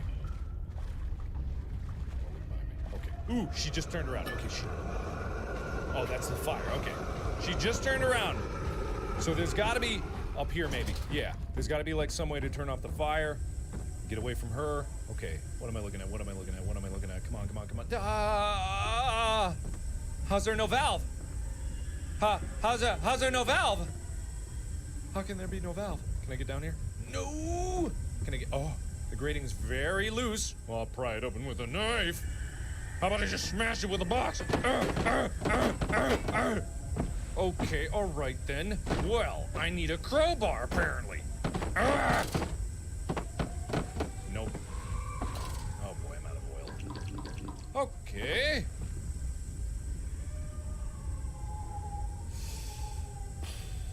There's no crowbar in here, right? Okay, all right, gotta go. All right, we gotta go somewhere else then, I guess. That's fine. That's probably fine.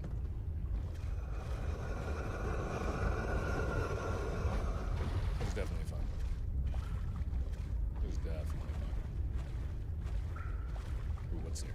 Machine parts, yes. Give me a crowbar. Give me a crowbar. Crowbar? Crowbar? Screwdriver! I'll take a screwdriver! Ooh. Anything else? Okay, nothing. We gotta go. Let's just go for it. Let's just go for it. Let's just go for it. I don't like how much I'm splishing. Okay. Okay, we're good. Okay, screwdriver, please work. Please work. Yes. Okay. Got it. Oh, I don't think she can get me down here. Probably. Probably not. Okay.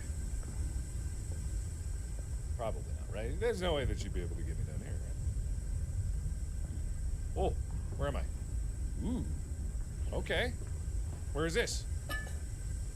There's some... Ah! Valve! Yes! Divert! Divert! Divert the water! Yes!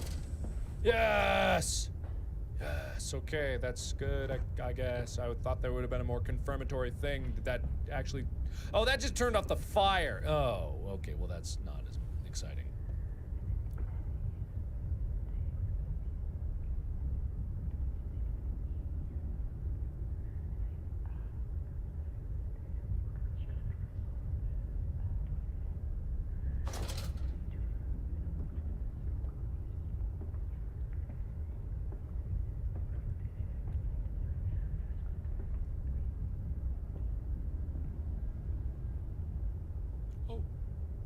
I guess you're done.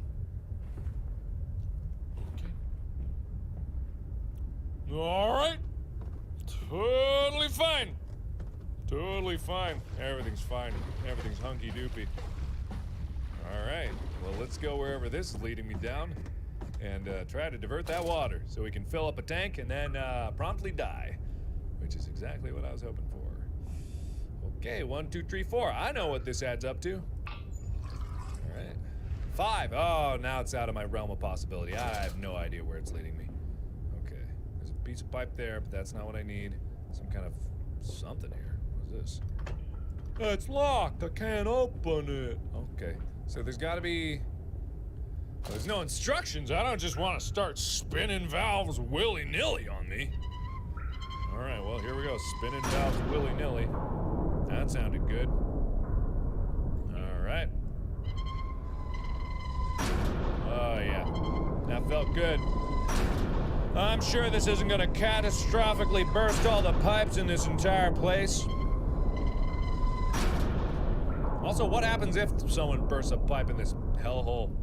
What would that actually do? Did I do anything? What did that do? I don't know what it did. What did it do?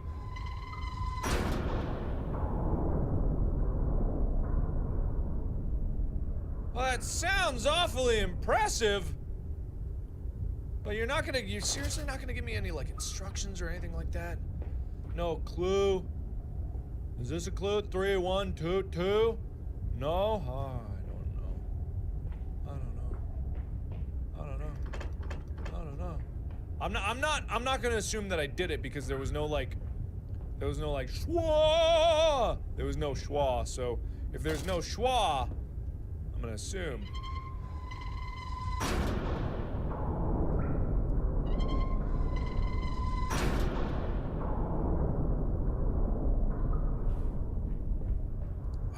There's gotta be like instructions somewhere else. Maybe she's not patrolling around anymore and I can look around here for instructions because I don't think I'm doing something right.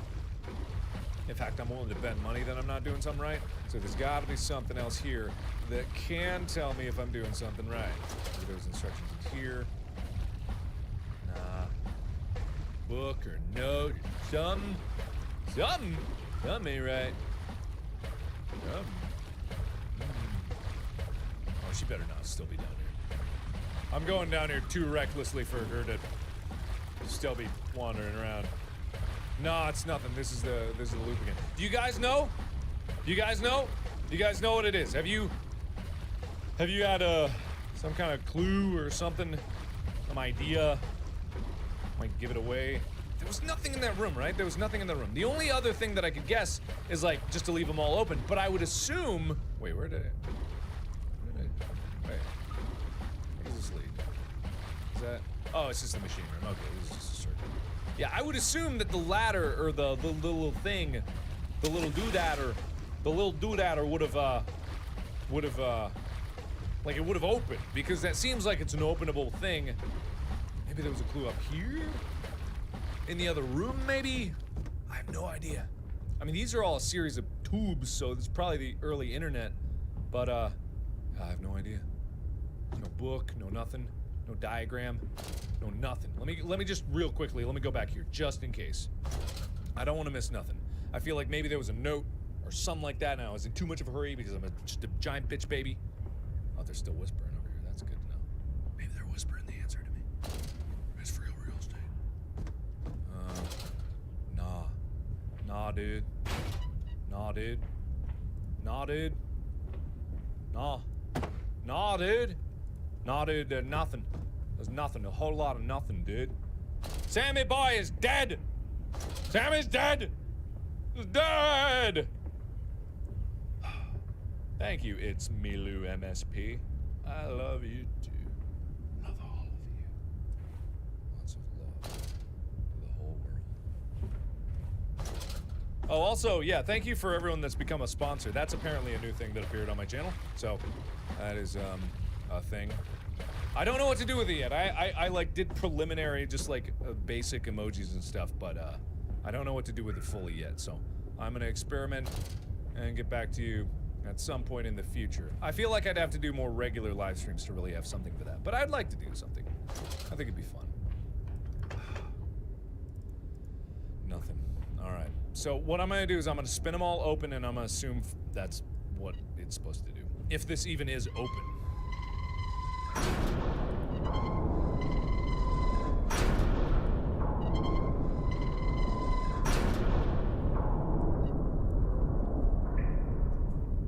Actually, what I'm gonna do is I'm gonna close them all, and then I'm gonna open them 1, 2, 3, 4, 5, 6, or 1, 2, 3, 4, 5, just in case that's what it wants me to do. I don't know why there's stuff up there, but whatever. We don't need that. 2, 4, 1, 5, 3. I think you guys are just saying random numbers. I'm gonna try that one because it's what I saw.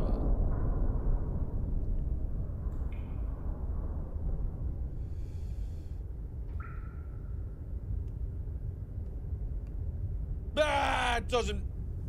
I don't know who to trust. All right, I'm gonna try 1, 2, 3, 4.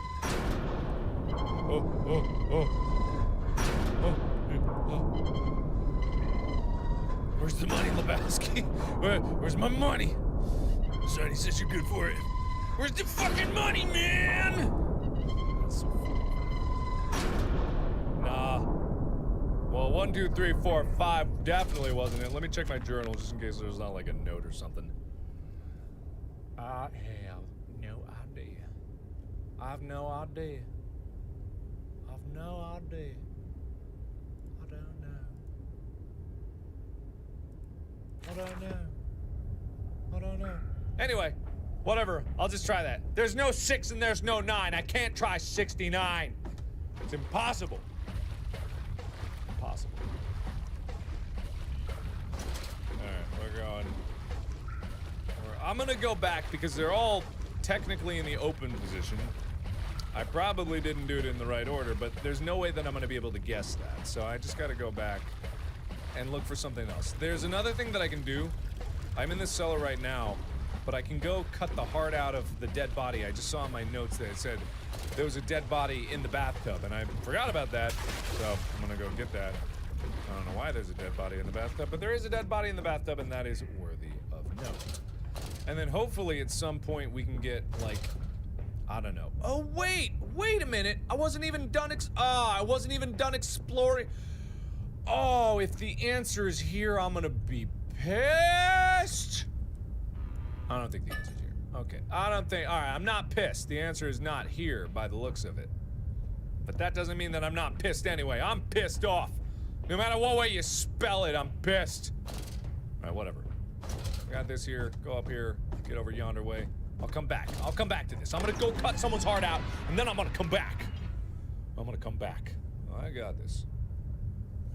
Red Bull Guy. Mark, thank you for everything. I hope you keep making everyone happy with your Let's Plays and streams. Thank you for everything. I recently had head injury, and I'm slowly recovering. Thank you. Well, I hope you get better soon. I'm really sorry that you had a head injury.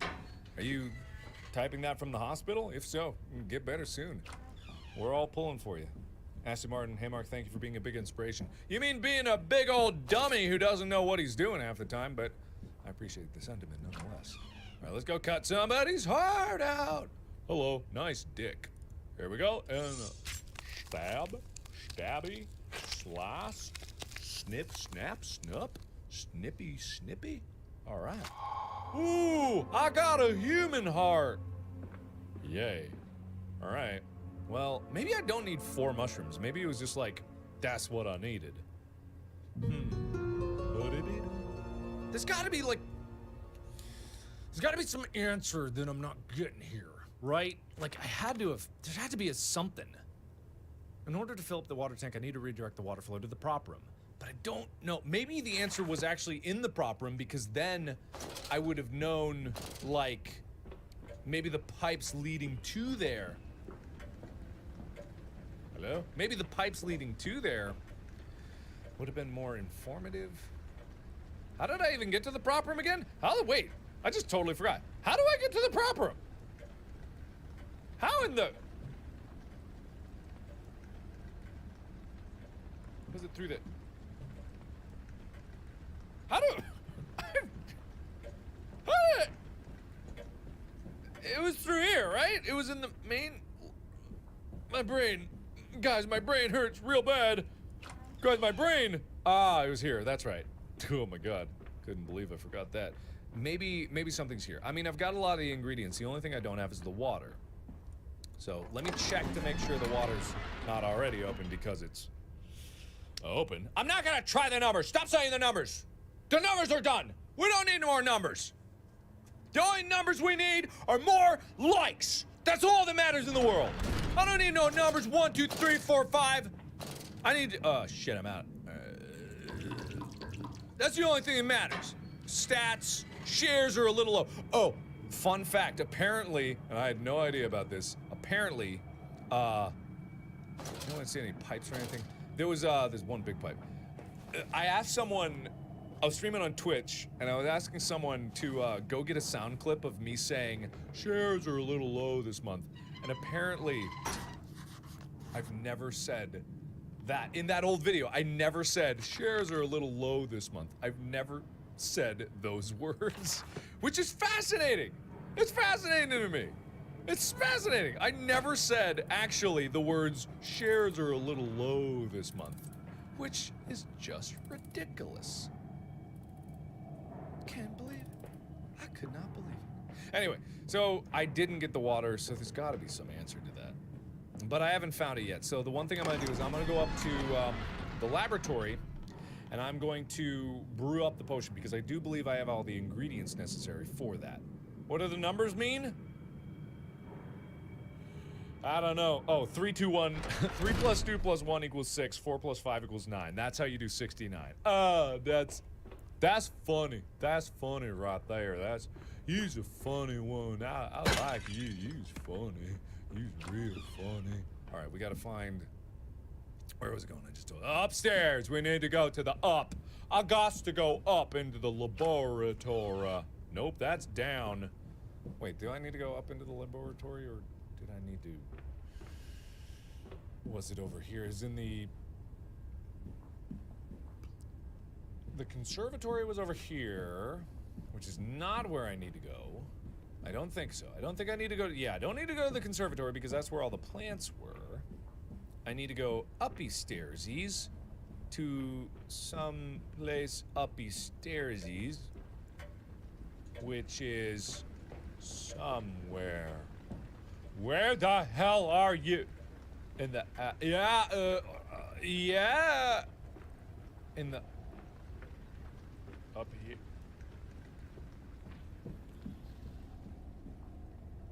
Up here?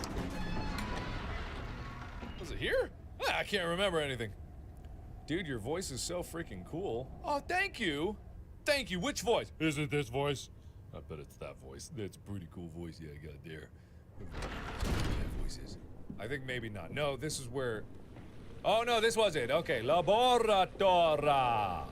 Let's go brew us up some ectoplasm. I gotta scrape it off my skin, if you recall, but... you know, it's not so bad. Not so bad when you really think about it. Alright, I think I got all the ingredients necessary. I'm pretty sure. I don't think that they needed me to get 4 mushes, because if I needed 4 mushes, like, how big is this trip gonna be if I'm doing 4 mushes? Alright, let's squeeze this heart. Oh, it really was squeeze the heart. You know, I didn't realize it was squeeze the heart. Guess I'm... Oh, I don't have, like, a jar? Maybe the bucket? Can I...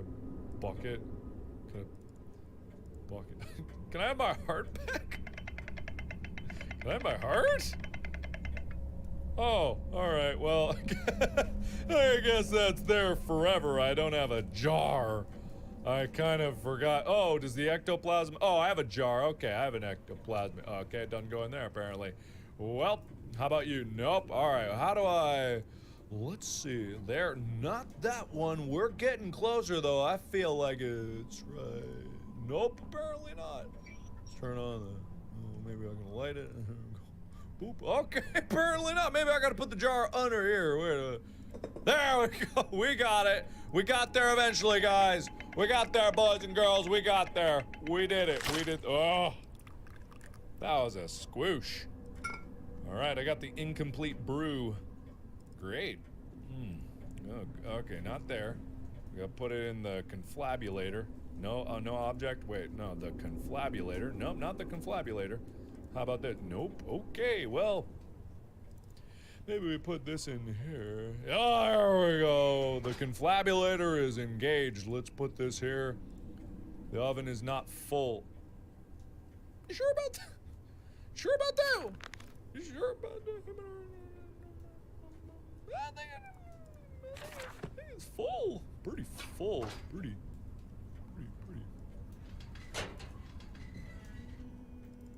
Okay. I think,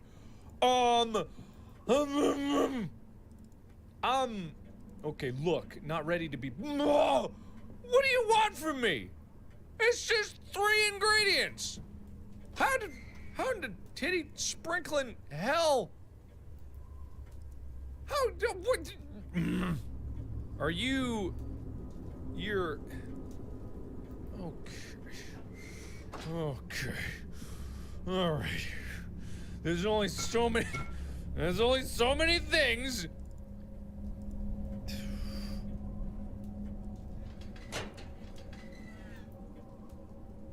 Okay, I do need 4 mushes. Okay. All right. I get it. I need 4 mushes. I got it. All right. I understand. I don't know where to get 4. I don't know where to get 4 mushes. There was something else too. What in here? Like this is locked. Is there something in here that I don't like it when something's locked like this? You know what I mean? I don't like when there's something locked. So there's got to be something to that too, right? Maybe? I don't know. At this point, I'm just grasping at straws. I've already looked in these, but now looking again for. Okay, all right. I do need 4 mushes, which makes me believe that maybe there were 4 mushes to be had in the conservatory, and I just didn't look hard enough. Maybe that's the case, and maybe I need to go back. Ugh. I mean, where else would mushes be than the conservatory, right? That's where I found the first one. Logic would dictate that maybe the other ones were down there and I just didn't see them all. Maybe. I get it! I need 4 mushrooms!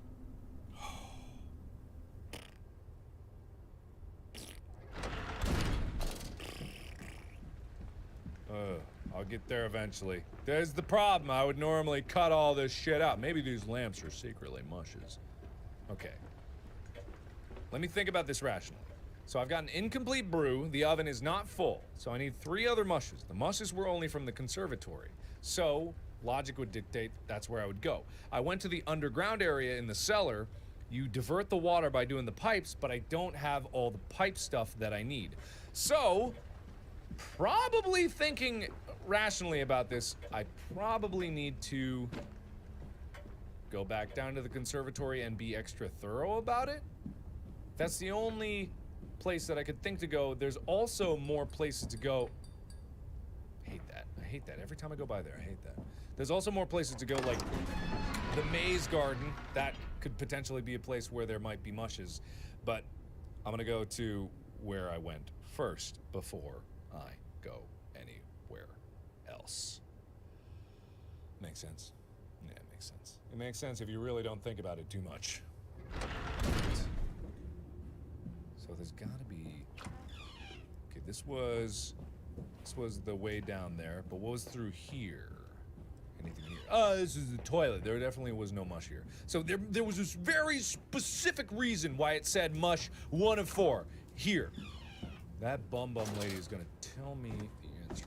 It wasn't in the pits, was it? It wasn't. It couldn't have been. Wait, that's a mush. Wait, that's a mush. That's a mush. Wait, okay, that was a mush.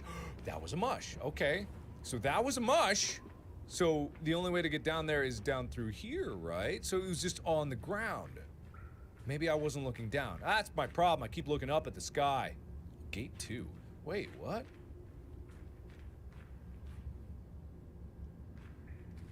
So I gotta open the... So I gotta open the gates somehow. This puzzle's real puzzly. And behind each gate is gonna be another mush. I get it now. I understand. I see. I know what's going on here. Oh,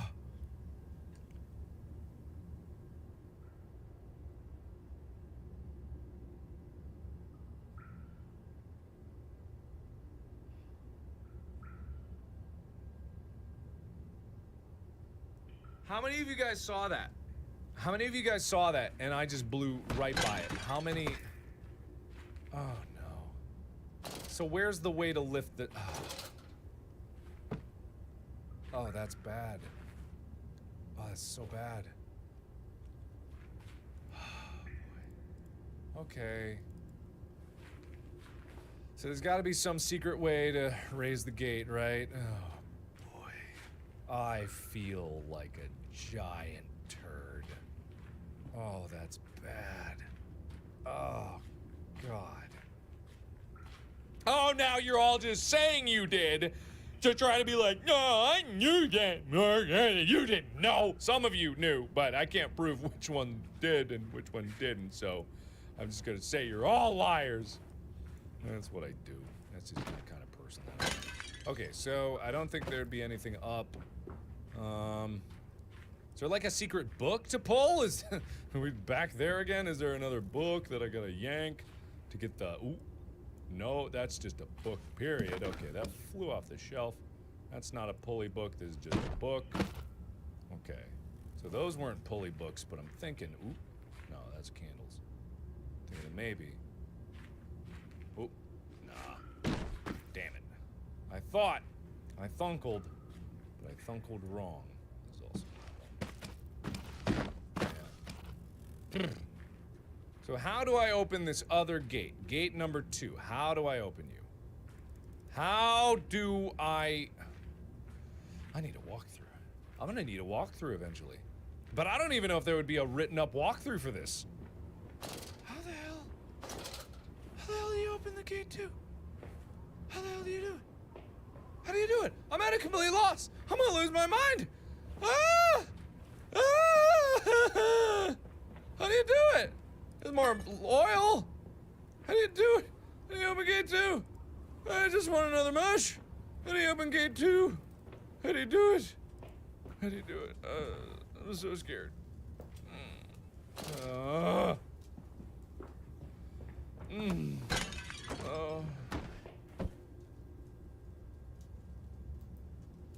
I don't know. I don't know how to break it down. Maybe it's something to do with the toilet. I don't know. How do you open gate 2? It's gotta be something simple, right? I haven't even seen anything that, like, it doesn't even give you, like, any detail when you approach gate 2. Was there anything to this one? No, it doesn't even turn anymore. There's a walkway up there. Is there a way to get up to that walkway? That looks like a thing. Is that a door? Wait, hang on. There's a door up there. Wait, is there a way to get up to that walkway? Huh? Okay, where does it... Oh! Oh my god! Wait, I had... Oh! Wait, if I take the ladder... Oh, no! The thing! This! This! You! How do I unstook you? There's gotta be... This is it. How do I unstuck it? Where's oil? I have oil for my lamp. Do you want blood? I can spare a little blood. There's a this. This is it. How do I unstuck it? Do I just gotta wang doodle it real hard? I got a barrel. No. Maybe I just slam jam it. Maybe I just wham jam it. Get unstuck. Okay, there's gotta be something, right? Where have I seen something that can lube this up? There's gotta be some kind of lubricant. Hello, baby, do you have any idea where to find lube? Not trying to make any assumptions about you, but it's just like, I don't know, thought you might know where lube might be. There's gotta be lube. Okay, there's gotta be some kind of... There's gotta be some kind of usable lube somewhere. There's gotta be lube somewhere. Oh, cut the rope. That...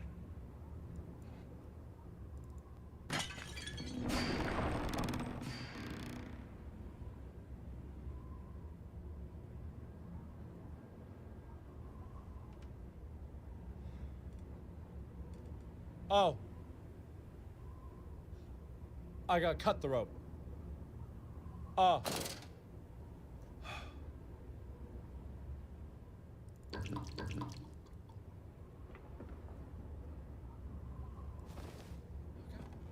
All right. Okay. Thank you for that. Thank you. I think so hard. You guys can see that I'm thinking really hard. Like, I'm thinking so hard, but my brain can only think so much. My brain can only do so much thinking. 1 is stuck, gate 2. Almost. You guys can see, right? You can see I try. I try really hard. It just doesn't always work. I tried. I tried so hard. Thank you, everyone that's sponsoring. I appreciate that. I don't know what I'm gonna do with the sponsors yet. I appreciate that. Maybe I'll start like a sponsor group chat or something like that. I don't even know if I can do that. Oh,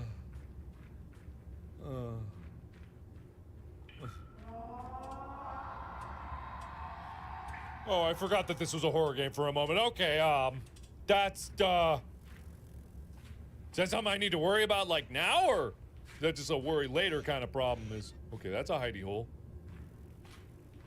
That,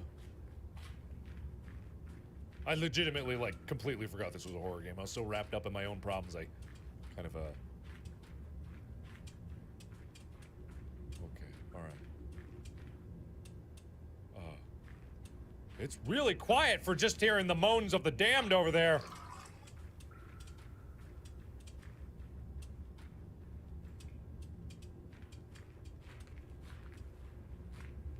Alright. Oh, I don't like this. Okay, mush. Not what I need. But there's mush down here. Oh, there's a mush. I have the worst feeling about this. Oh, I'm not a happy camper. Oh, there it is.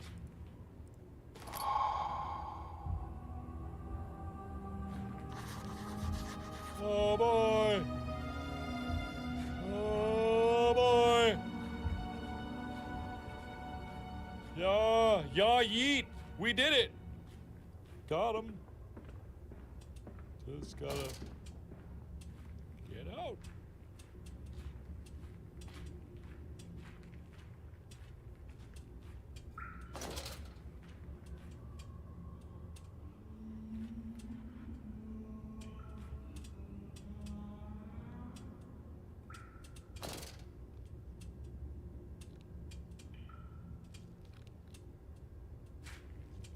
Oh! I didn't know! I didn't know you were real! Oh! Oh my god!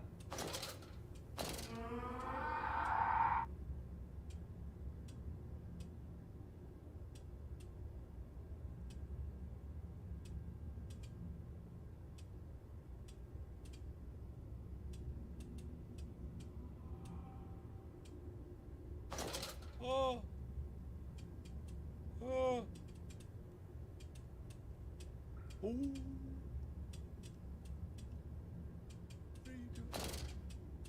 Ooh, ooh, ooh, ooh, ooh, ooh, ooh.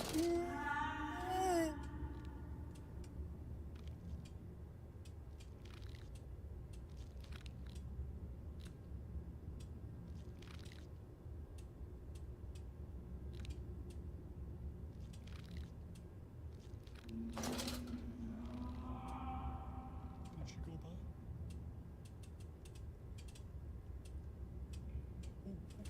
I'm going.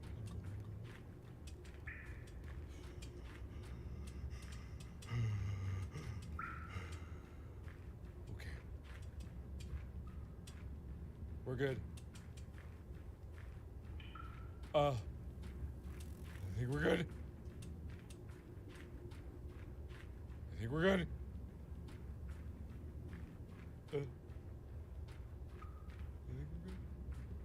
Okay, alright, I think we're good.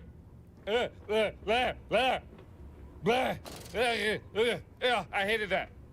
Ugh, good. It was so much more disconcerting because it was so quiet. It was just silence. Ugh. Eey. Oh. Oh my god. Okay, well we got what we needed. Wahoo! Yeehaw! Oh. Oh my god, that was terrible. Honestly, that scared the piss out of me. I was like, I've played a lot of horror games, okay? And there wasn't really anything like special about that sequence. It was everything leading up to the sequence that threw me off, right? It was misdirection. It made me think that I was safer than I really was. Because I knew that something bad was coming. I just didn't know it, like, for certain. I didn't know what it was. I didn't know, like, where it was gonna pop up. And the fact that it made me realize that thing was there the whole time, just slowly creeping up on me. I was terrifying. Really well done. That's really well done. And it's like, it's understated. Like, horror should be understated. Horror isn't all about the dun dun dun dun dun dun dun dun dun dun. Sometimes you just need like a quiet moment and a lot of build up to it. And that can really mean it. You know, difference in the world. Oh yeah. Okay. Anyway, I'll stop sucking the developer's dick here. Man. Okay. All right. Back to it. Back to me complaining about how stupid I am because I'm sure that I'm gonna disappoint real soon. But we got 4 mushes. We can get this in this bad boy. We can mix this all up, and we can get it done. And then hopefully we can get some sort of answer about how we can get everything that we need. Man, there's a lot of mush. Whoa. Alrighty then. Eager beaver. There we go. Hi-ya! Ooh. Oh, that looks like some goopy goop. That's really gonna go well with my heart ectoplasm combo. Incomplete, bruh. Time to boil her up. Nope, sorry. Okay, alright. There we go. Let's gas it up. Oh, hell yeah, it's self-lighting. Love it. Yeah, boil all the blood off. Just leave the ectoplasm. That's all I really needed. Ooh.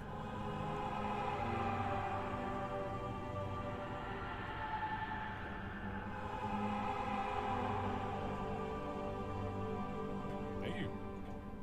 Thank you. Tyler Green, the build-up is crucial to any jump scare. Yeah, not even jump scares, just scares in general. Jump scares do benefit from a build-up. That's like why the original Five Nights at Freddy's was very good, because I love the moments when, in the original Five Nights at Freddy's, if you had your screen up and one of the things got in, it wouldn't come down until you put the screen down, but if you listened, you could hear them. You knew they were there, and it's like, death is there.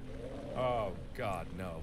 And that can either build you up for it if you just let yourself, like, get it too much, but it also is it's this sense of dread. Like, that's what a lot of horror games don't have, is, like, a sense of dread. And that's what the first Five Nights at Freddy really had. It had this sense of dread to it. Like, cause no one ever played a game like Five Nights at Freddy's before Five Nights at Freddy's was made, and when it came out, it was just like, what the hell? Why is this scaring me so badly? I'm just in one room. Cause it was the dread. It was the dread of it. It was like the unseeming nature of these, like, animatronics that were so nice and friendly, and haha, they weren't too threatening originally, but then it's like, oh shit, there's bad. What the hell is happening? Lightning? Alright, whatever. We got the Porta Mortis, but I still don't know how to divert the water. So, considering my lack of knowledge in... You're not supposed to be here. No, she's not really here, is she?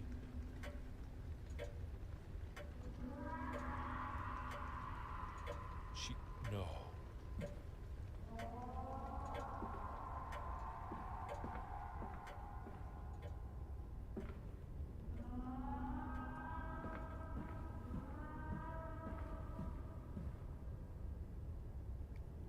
See, now that got me second guessing myself, because I'm like, is she really?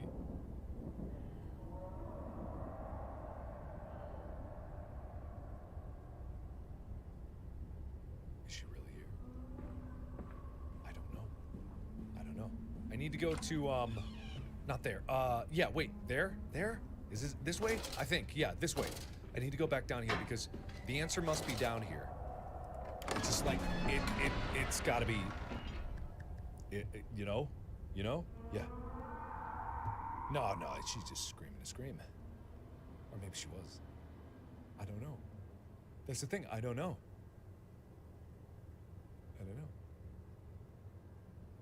I just don't know. I have no idea. Okay, but we're back down the line, so there's gotta be an answer to what order the pipes go in, right? It's gotta be. There was machine rooms.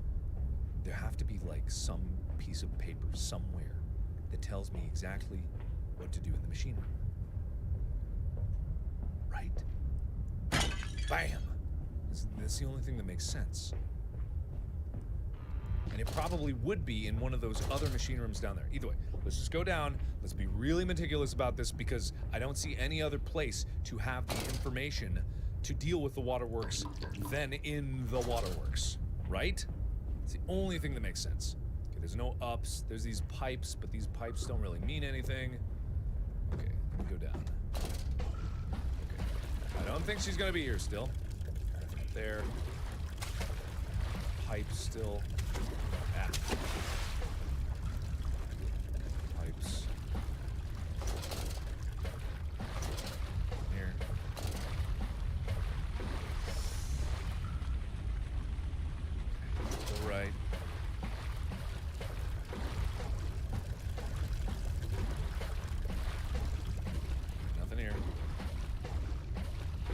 the candles mean. I don't think there's gonna be like any environmentally hidden thing that's gonna tell me. The only thing that we see here is machine parts. I think that's it. Is there anything actually up there? Is there a way to get up there?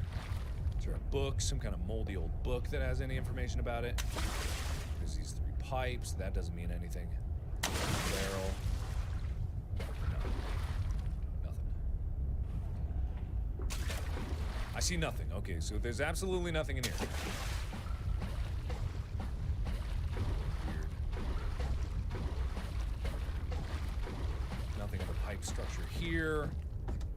Here, there's nothing up here. We've already been down there, back in the other area.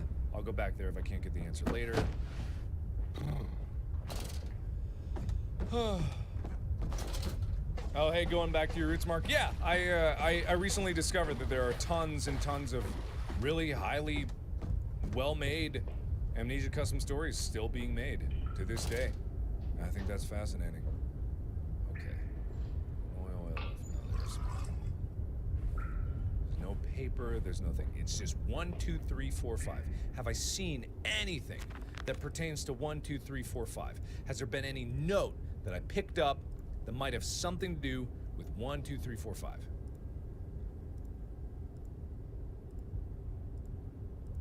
Hortus Mortis. No. Red Nurse. No. Mr. Cameron's letter. No. 32145 is 69. I don't know if that's it. Let's try it, though.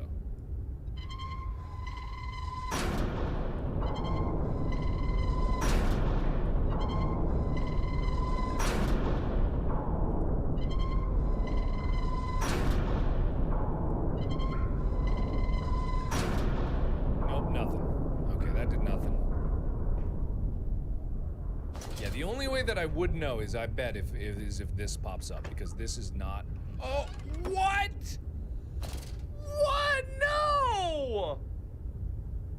No! That was open the whole time! Are you kidding me?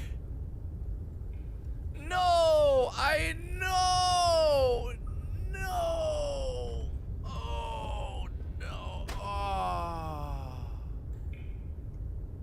The whole... Oh! That's bad. That's bad. Everyone call me a bad. Call me a bad. That's so bad. Oh no, I'm so dumb. I tried. It would look stuck. That's all my fault. Whoa, what the hell is this? Whoa. What am I doing? Whoa. Oh, what the hell is this? I've never seen this before. What is this? What the hell? Whoa. Whoa, this is cool. I don't know what I'm doing with it, but I don't know why this is here, but whoa. Okay. Oh, is there something over there? Whoa, I see. Oh, hell yeah. Okay. Wait, no, hold there. Ah. Okay. So, pump room. I needed to go to the prop room. 234. Okay. 234. 213 for the conservatory. I bet there's some Easter egg if you get it to go to the conservatory. 234. Those are the ones I need. Oh, I can't even go over there. Ah, that's clever. Wait, but is that all of it? Is it just 234? Yeah, I think it's just 234. That's it. No. You springy bastard. That's cool. I've never seen anything like that. Was that, it maybe in like a machine for pigs, but that's pretty cool. All right, 234, 234, 2, 3, there. Close the other ones, got it. 2, 3, and 4. Easy peasy. God, I still feel incredibly stupid. Okay, so I just gotta close the ones that don't need to be open. These two, and... ta-da! Oh!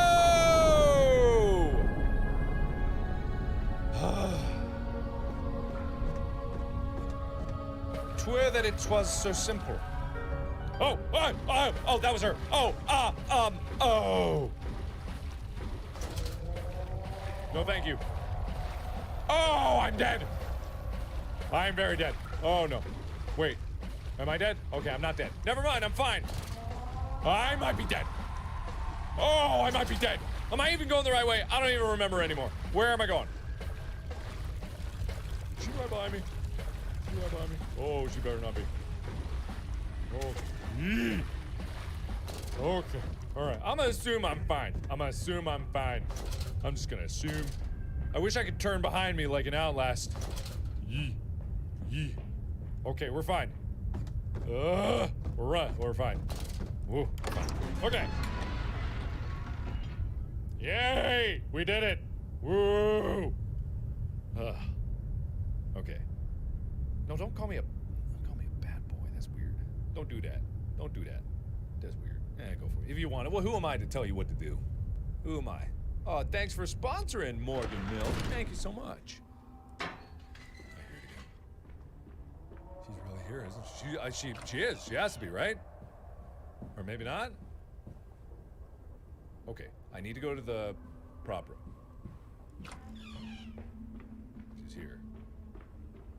Hate that. Hate that. She's getting real she was getting real antsy. But I'm good. I'm good. I'm good. I'm good. I'm good. We got this. She's getting real antsy. Real antsy. Okay.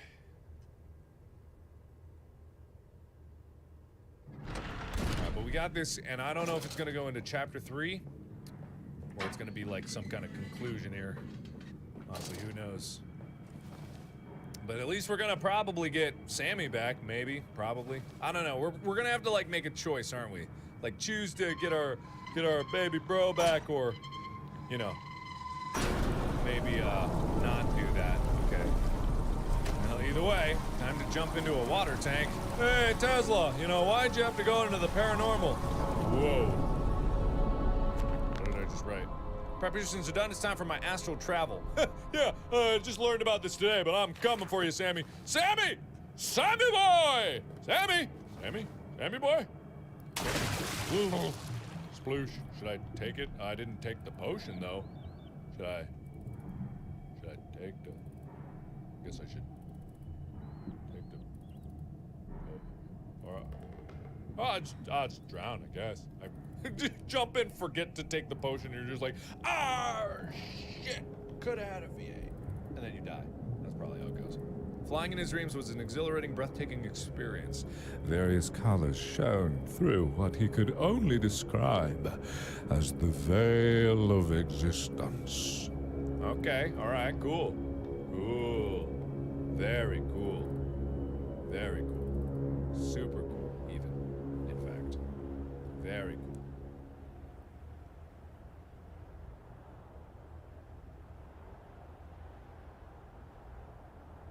Hello? Oh! I made it, I guess. Now where is here?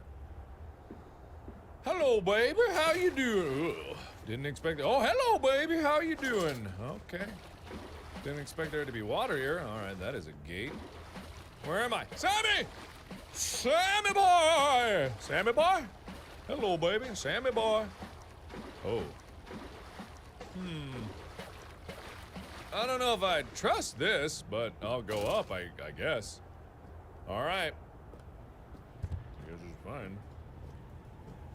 Drowning equals teleportation. Yeah, absolutely. Yeah.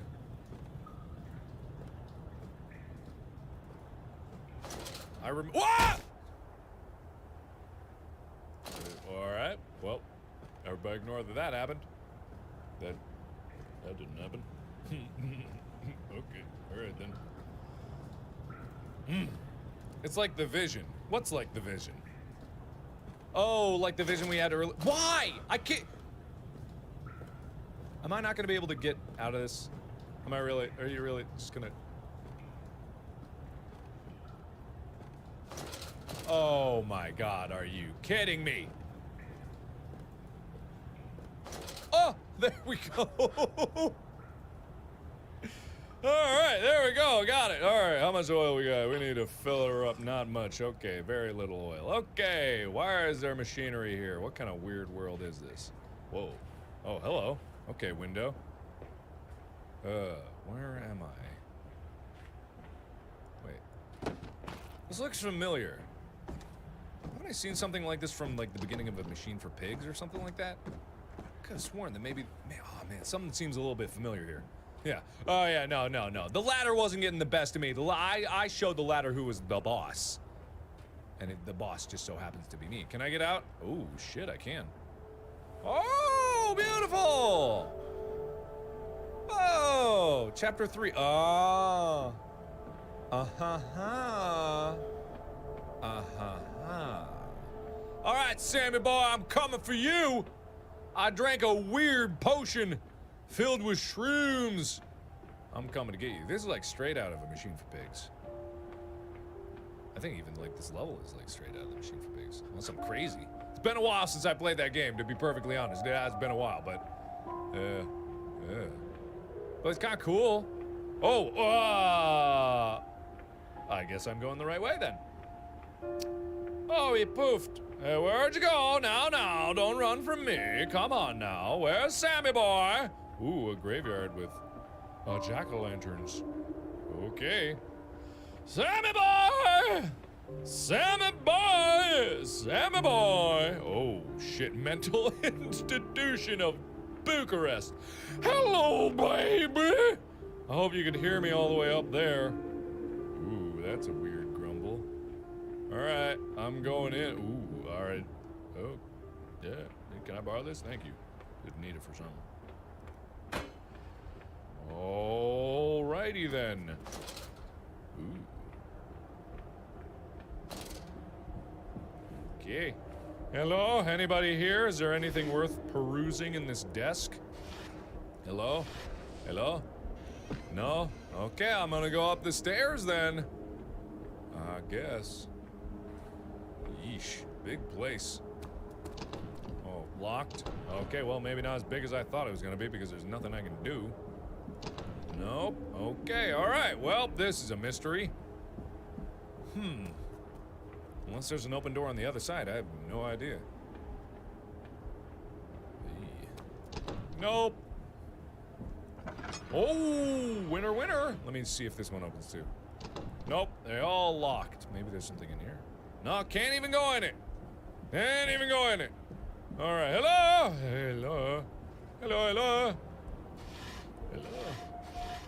Ooh, that's a good whistling sound. Oh, that's real nice. Is that actually a whoa, okay. Is that actually a monster up here, or can I drop my guard?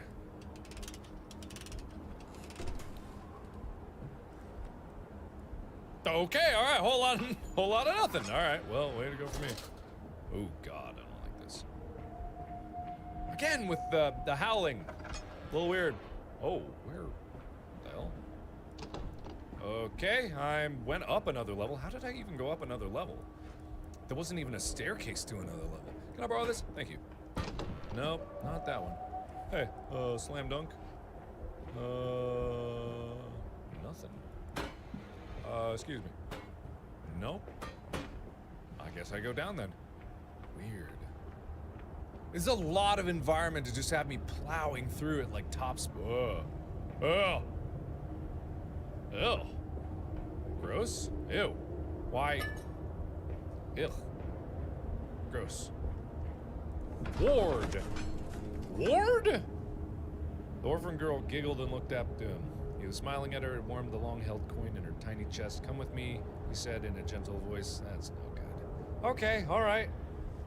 Alright.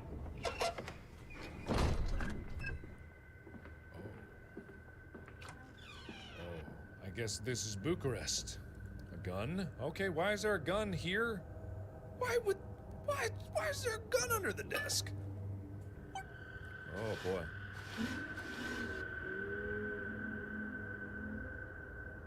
What the flying fuck was that?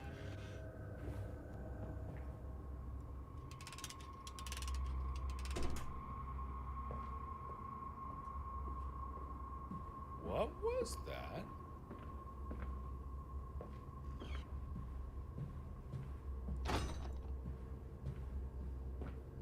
Okay, all right. No, no, I don't think we need to run. Oh, that's just whispers. No, that's fine. I'm used to the whispers. I'm used to the waspers.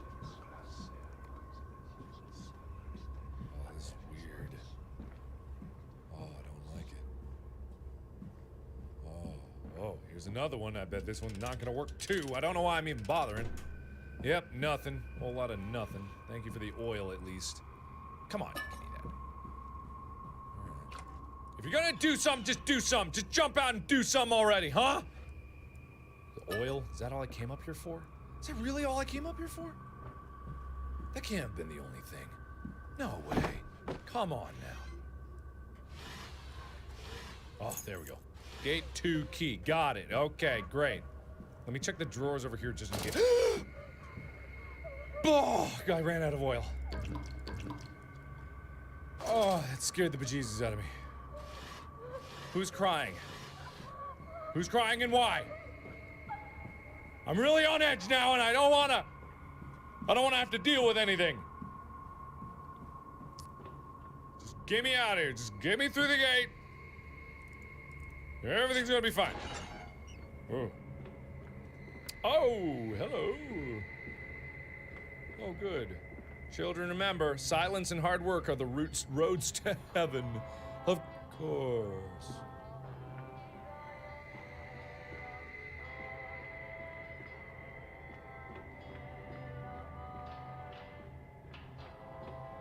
Okay, alright, good tunes, good jams. Great for, children to listen to. Alright, I guess nothing. Oh, wait, over here. Okay. Oh! Oh! Oh! Oh! Oh! Oh! Oh! Wait! I didn't know! I did not know! I did not know! I did not know! You coming here? You seem a little slow. Oh boy! Ooh. That's one of the suitors from the Justine expansion, but looks different. All oily. Yee. Don't like that. Okay, I'm gonna just gun it. You don't seem that fast. Ooh, seems faster now. Oh, probably very faster. Oh, that's a problem. Oh, I hate that. Don't, no.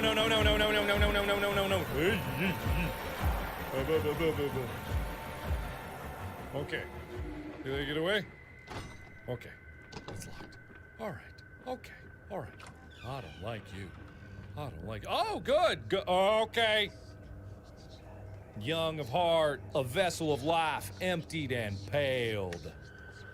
All right. Okay. All right then.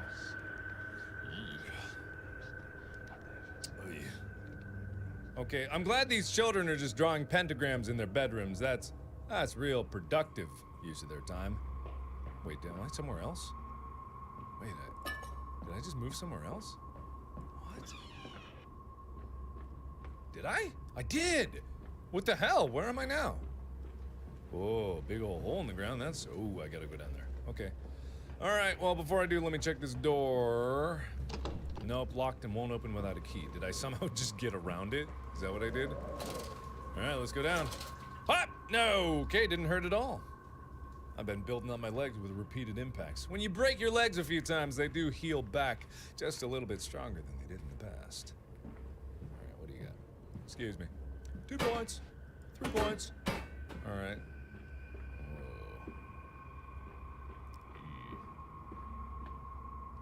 Okay, whoa. What am I looking at? What am I looking at? What am I looking at? What am I seeing? What do I see? What is that? What? It's a table. Okay, never mind. Sorry. Thought it was something incredible. It was a table. Thought it was like a pile of corpses, but it was a table. Turns out it was just a table. Has bread on it. Table. Whoa!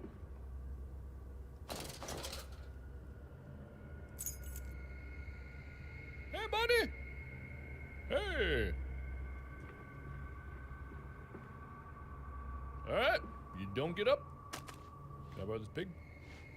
Here you go, buddy. I know you were hungry, so, got you something. Oh, that's not where you should stick your nose, piggy, but okay, who am I to tell you what to do? Okay, why did I come in here? Oh, the key, that's right, okay. Probably opens a door somewhere in this area. I think I know. Do Don't, no,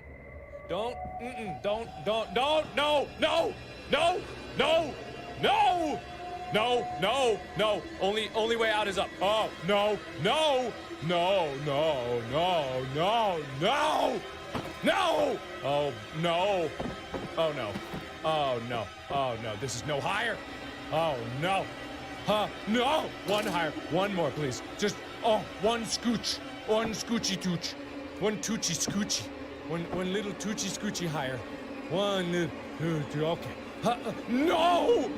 One little itty bitty toochy scoochie higher. One, the toochiest of scoochiest. There we go. That's the good stuff. That's the get up! Up! Now is the up! Now is the time to up!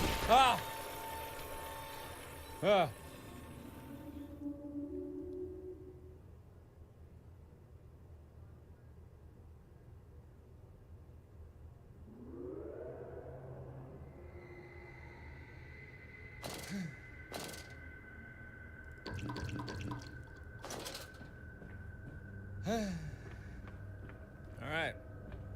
Well, that went well. Really happy about that.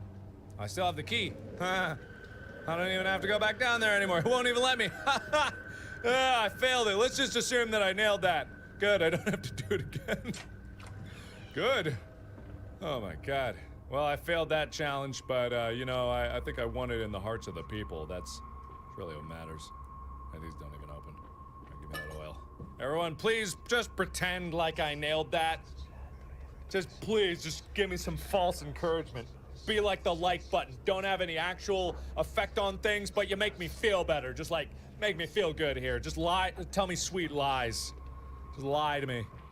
Oh boy, where, oh, I'm on the other side of the gate. That's good. Okay, good. Where does this go? Oh, hi, buddy. Several of the patients breached their containment area last... Wait, no, let me do this. How about this one? Several of the patients breached their containment area last night. This resulted in the worst riot in the history of this institution. The aggressors have been transferred to the catacombs below. Those tunnels now serve as tombs for the subjects of failed treatments. The abode of callous ghosts of madness. Madness. Okay, all right. Thank you for dealing with me. I got 2 magical buttons, and I'm gonna use the shit out of them. You best believe that. Okay, get out of my way, please. Thank you. Sammy boy! Nothing. No point in that. All right. Oh, wait a minute. Hello? Hello? Hello? Nothing. No point in that. Okay, let's keep rolling. Hello? Oh, nope. Let's see if... Nope. Okay, only way. Let's do it. I bravely went here the first time around. No one would... Oh. This looks fascinating. They're hiding some in here. I know they're hiding goodies back here. Ooh. What are they hiding? What are you hiding? Are they not hiding any actual goodies? Is it all just a trick? Ah, it's just a trick. There's nothing here. All right, I'm going in the elevator. Apparently. Apparently. Yeah. Okay. Red. Or green. Okay, I guess we're gonna go green then. Doesn't matter what I wanted. Whatever. Screw me then. Whatever.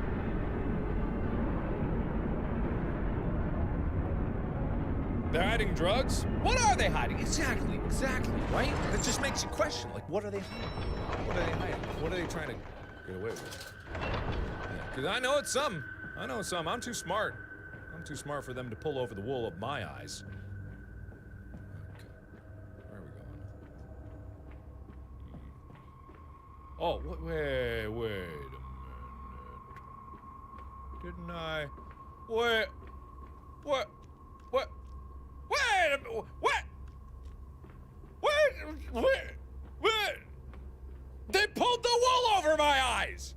They pulled it right over them. My eyes, they're full of wool. We didn't go anywhere. Oh, you dick. We didn't go nowhere. Are you kidding me?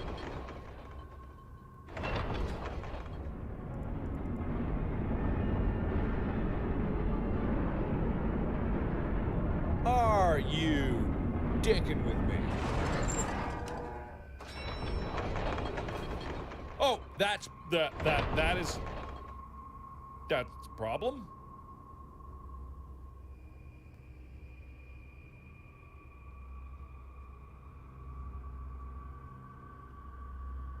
Hello?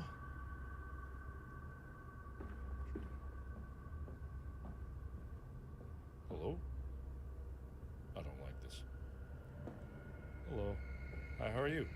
You good? How are you? Ah! Oh, what the fuck?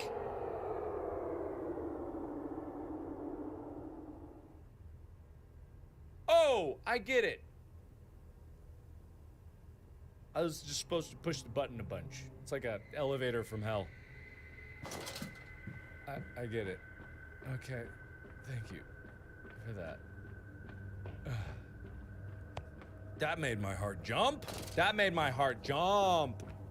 That was a hearty jump. That's why it didn't go anywhere. It sounded like it went and then didn't go anywhere. But that's good. That's good. That's kind of clever. I gotta admit, that's kind of clever. That's kind of clever. Kind of clever. The Snoop. It had a troop Snoop. Snoop. Snoop. What do we got? Nothing here. Well, let's see what it does again. Let's iterate. Let's iterate the switch. Let's iterate. They pulled it. Yeah, they pulled the wool right into my eyes, out of my eyes, around my eyes, through my eyes. They eyed everything. Hello? What's it now? Oh, hey, howdy hoo-hoo. Okay, how about no? My first instinct was to press the button. That was my first instinct. But they should have had, like, her charge at you. That would have made me hit it real fast. All right, what do we got next? What kind of horror show are we going to see? Blam. Oh, no. Okay, don't like that. Oh, she's walking towards me now. Oh! I don't like this. Now I get it. Now I get it. Now I get it. Hard pass, hard pass, hard pass, hard pass, hard pass. No smash, no smash. This is a bad game of smash pass. Pass, pass, hard pass, pass. If it's not what I like, I'm gonna, if it, oh, okay, all right. She cried and struggled as he pulled on her arm. She had no idea what fate awaited her behind that cellar door, nor did he, but he felt a strong sense of foreboding.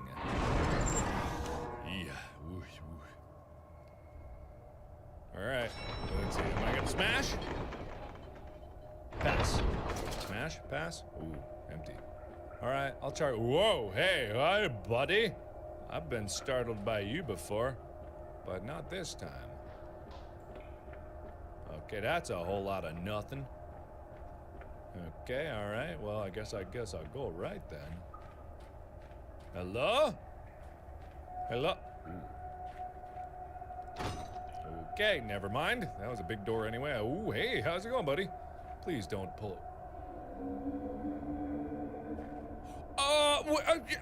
Again, what am I I've got a chair! Hiya! Ah! No! You missed me, bitch! That's what you get! You think you can mess with the likes of me? The answer, oh shit, that opened! I wanted to go to that one! Okay. Nope, that one did not open. That one did. Ah!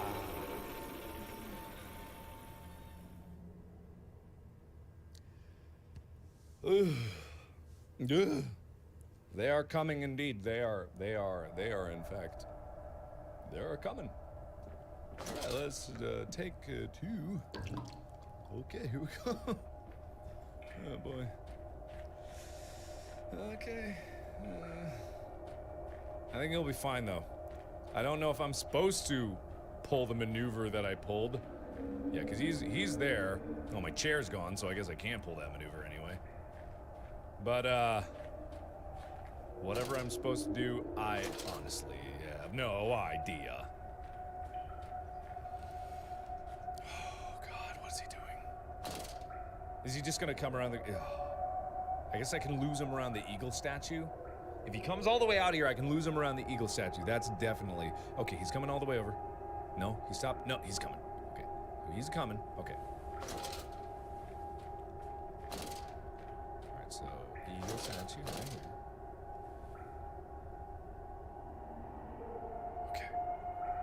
Again, I don't know if he's gonna come all the way out here, but this is the only thing I can imagine. Because there's no way that I can outrun him. They're actually faster than me. I can try to dodge their blows, but that doesn't mean that I'm gonna outrun him. Okay, he's right there.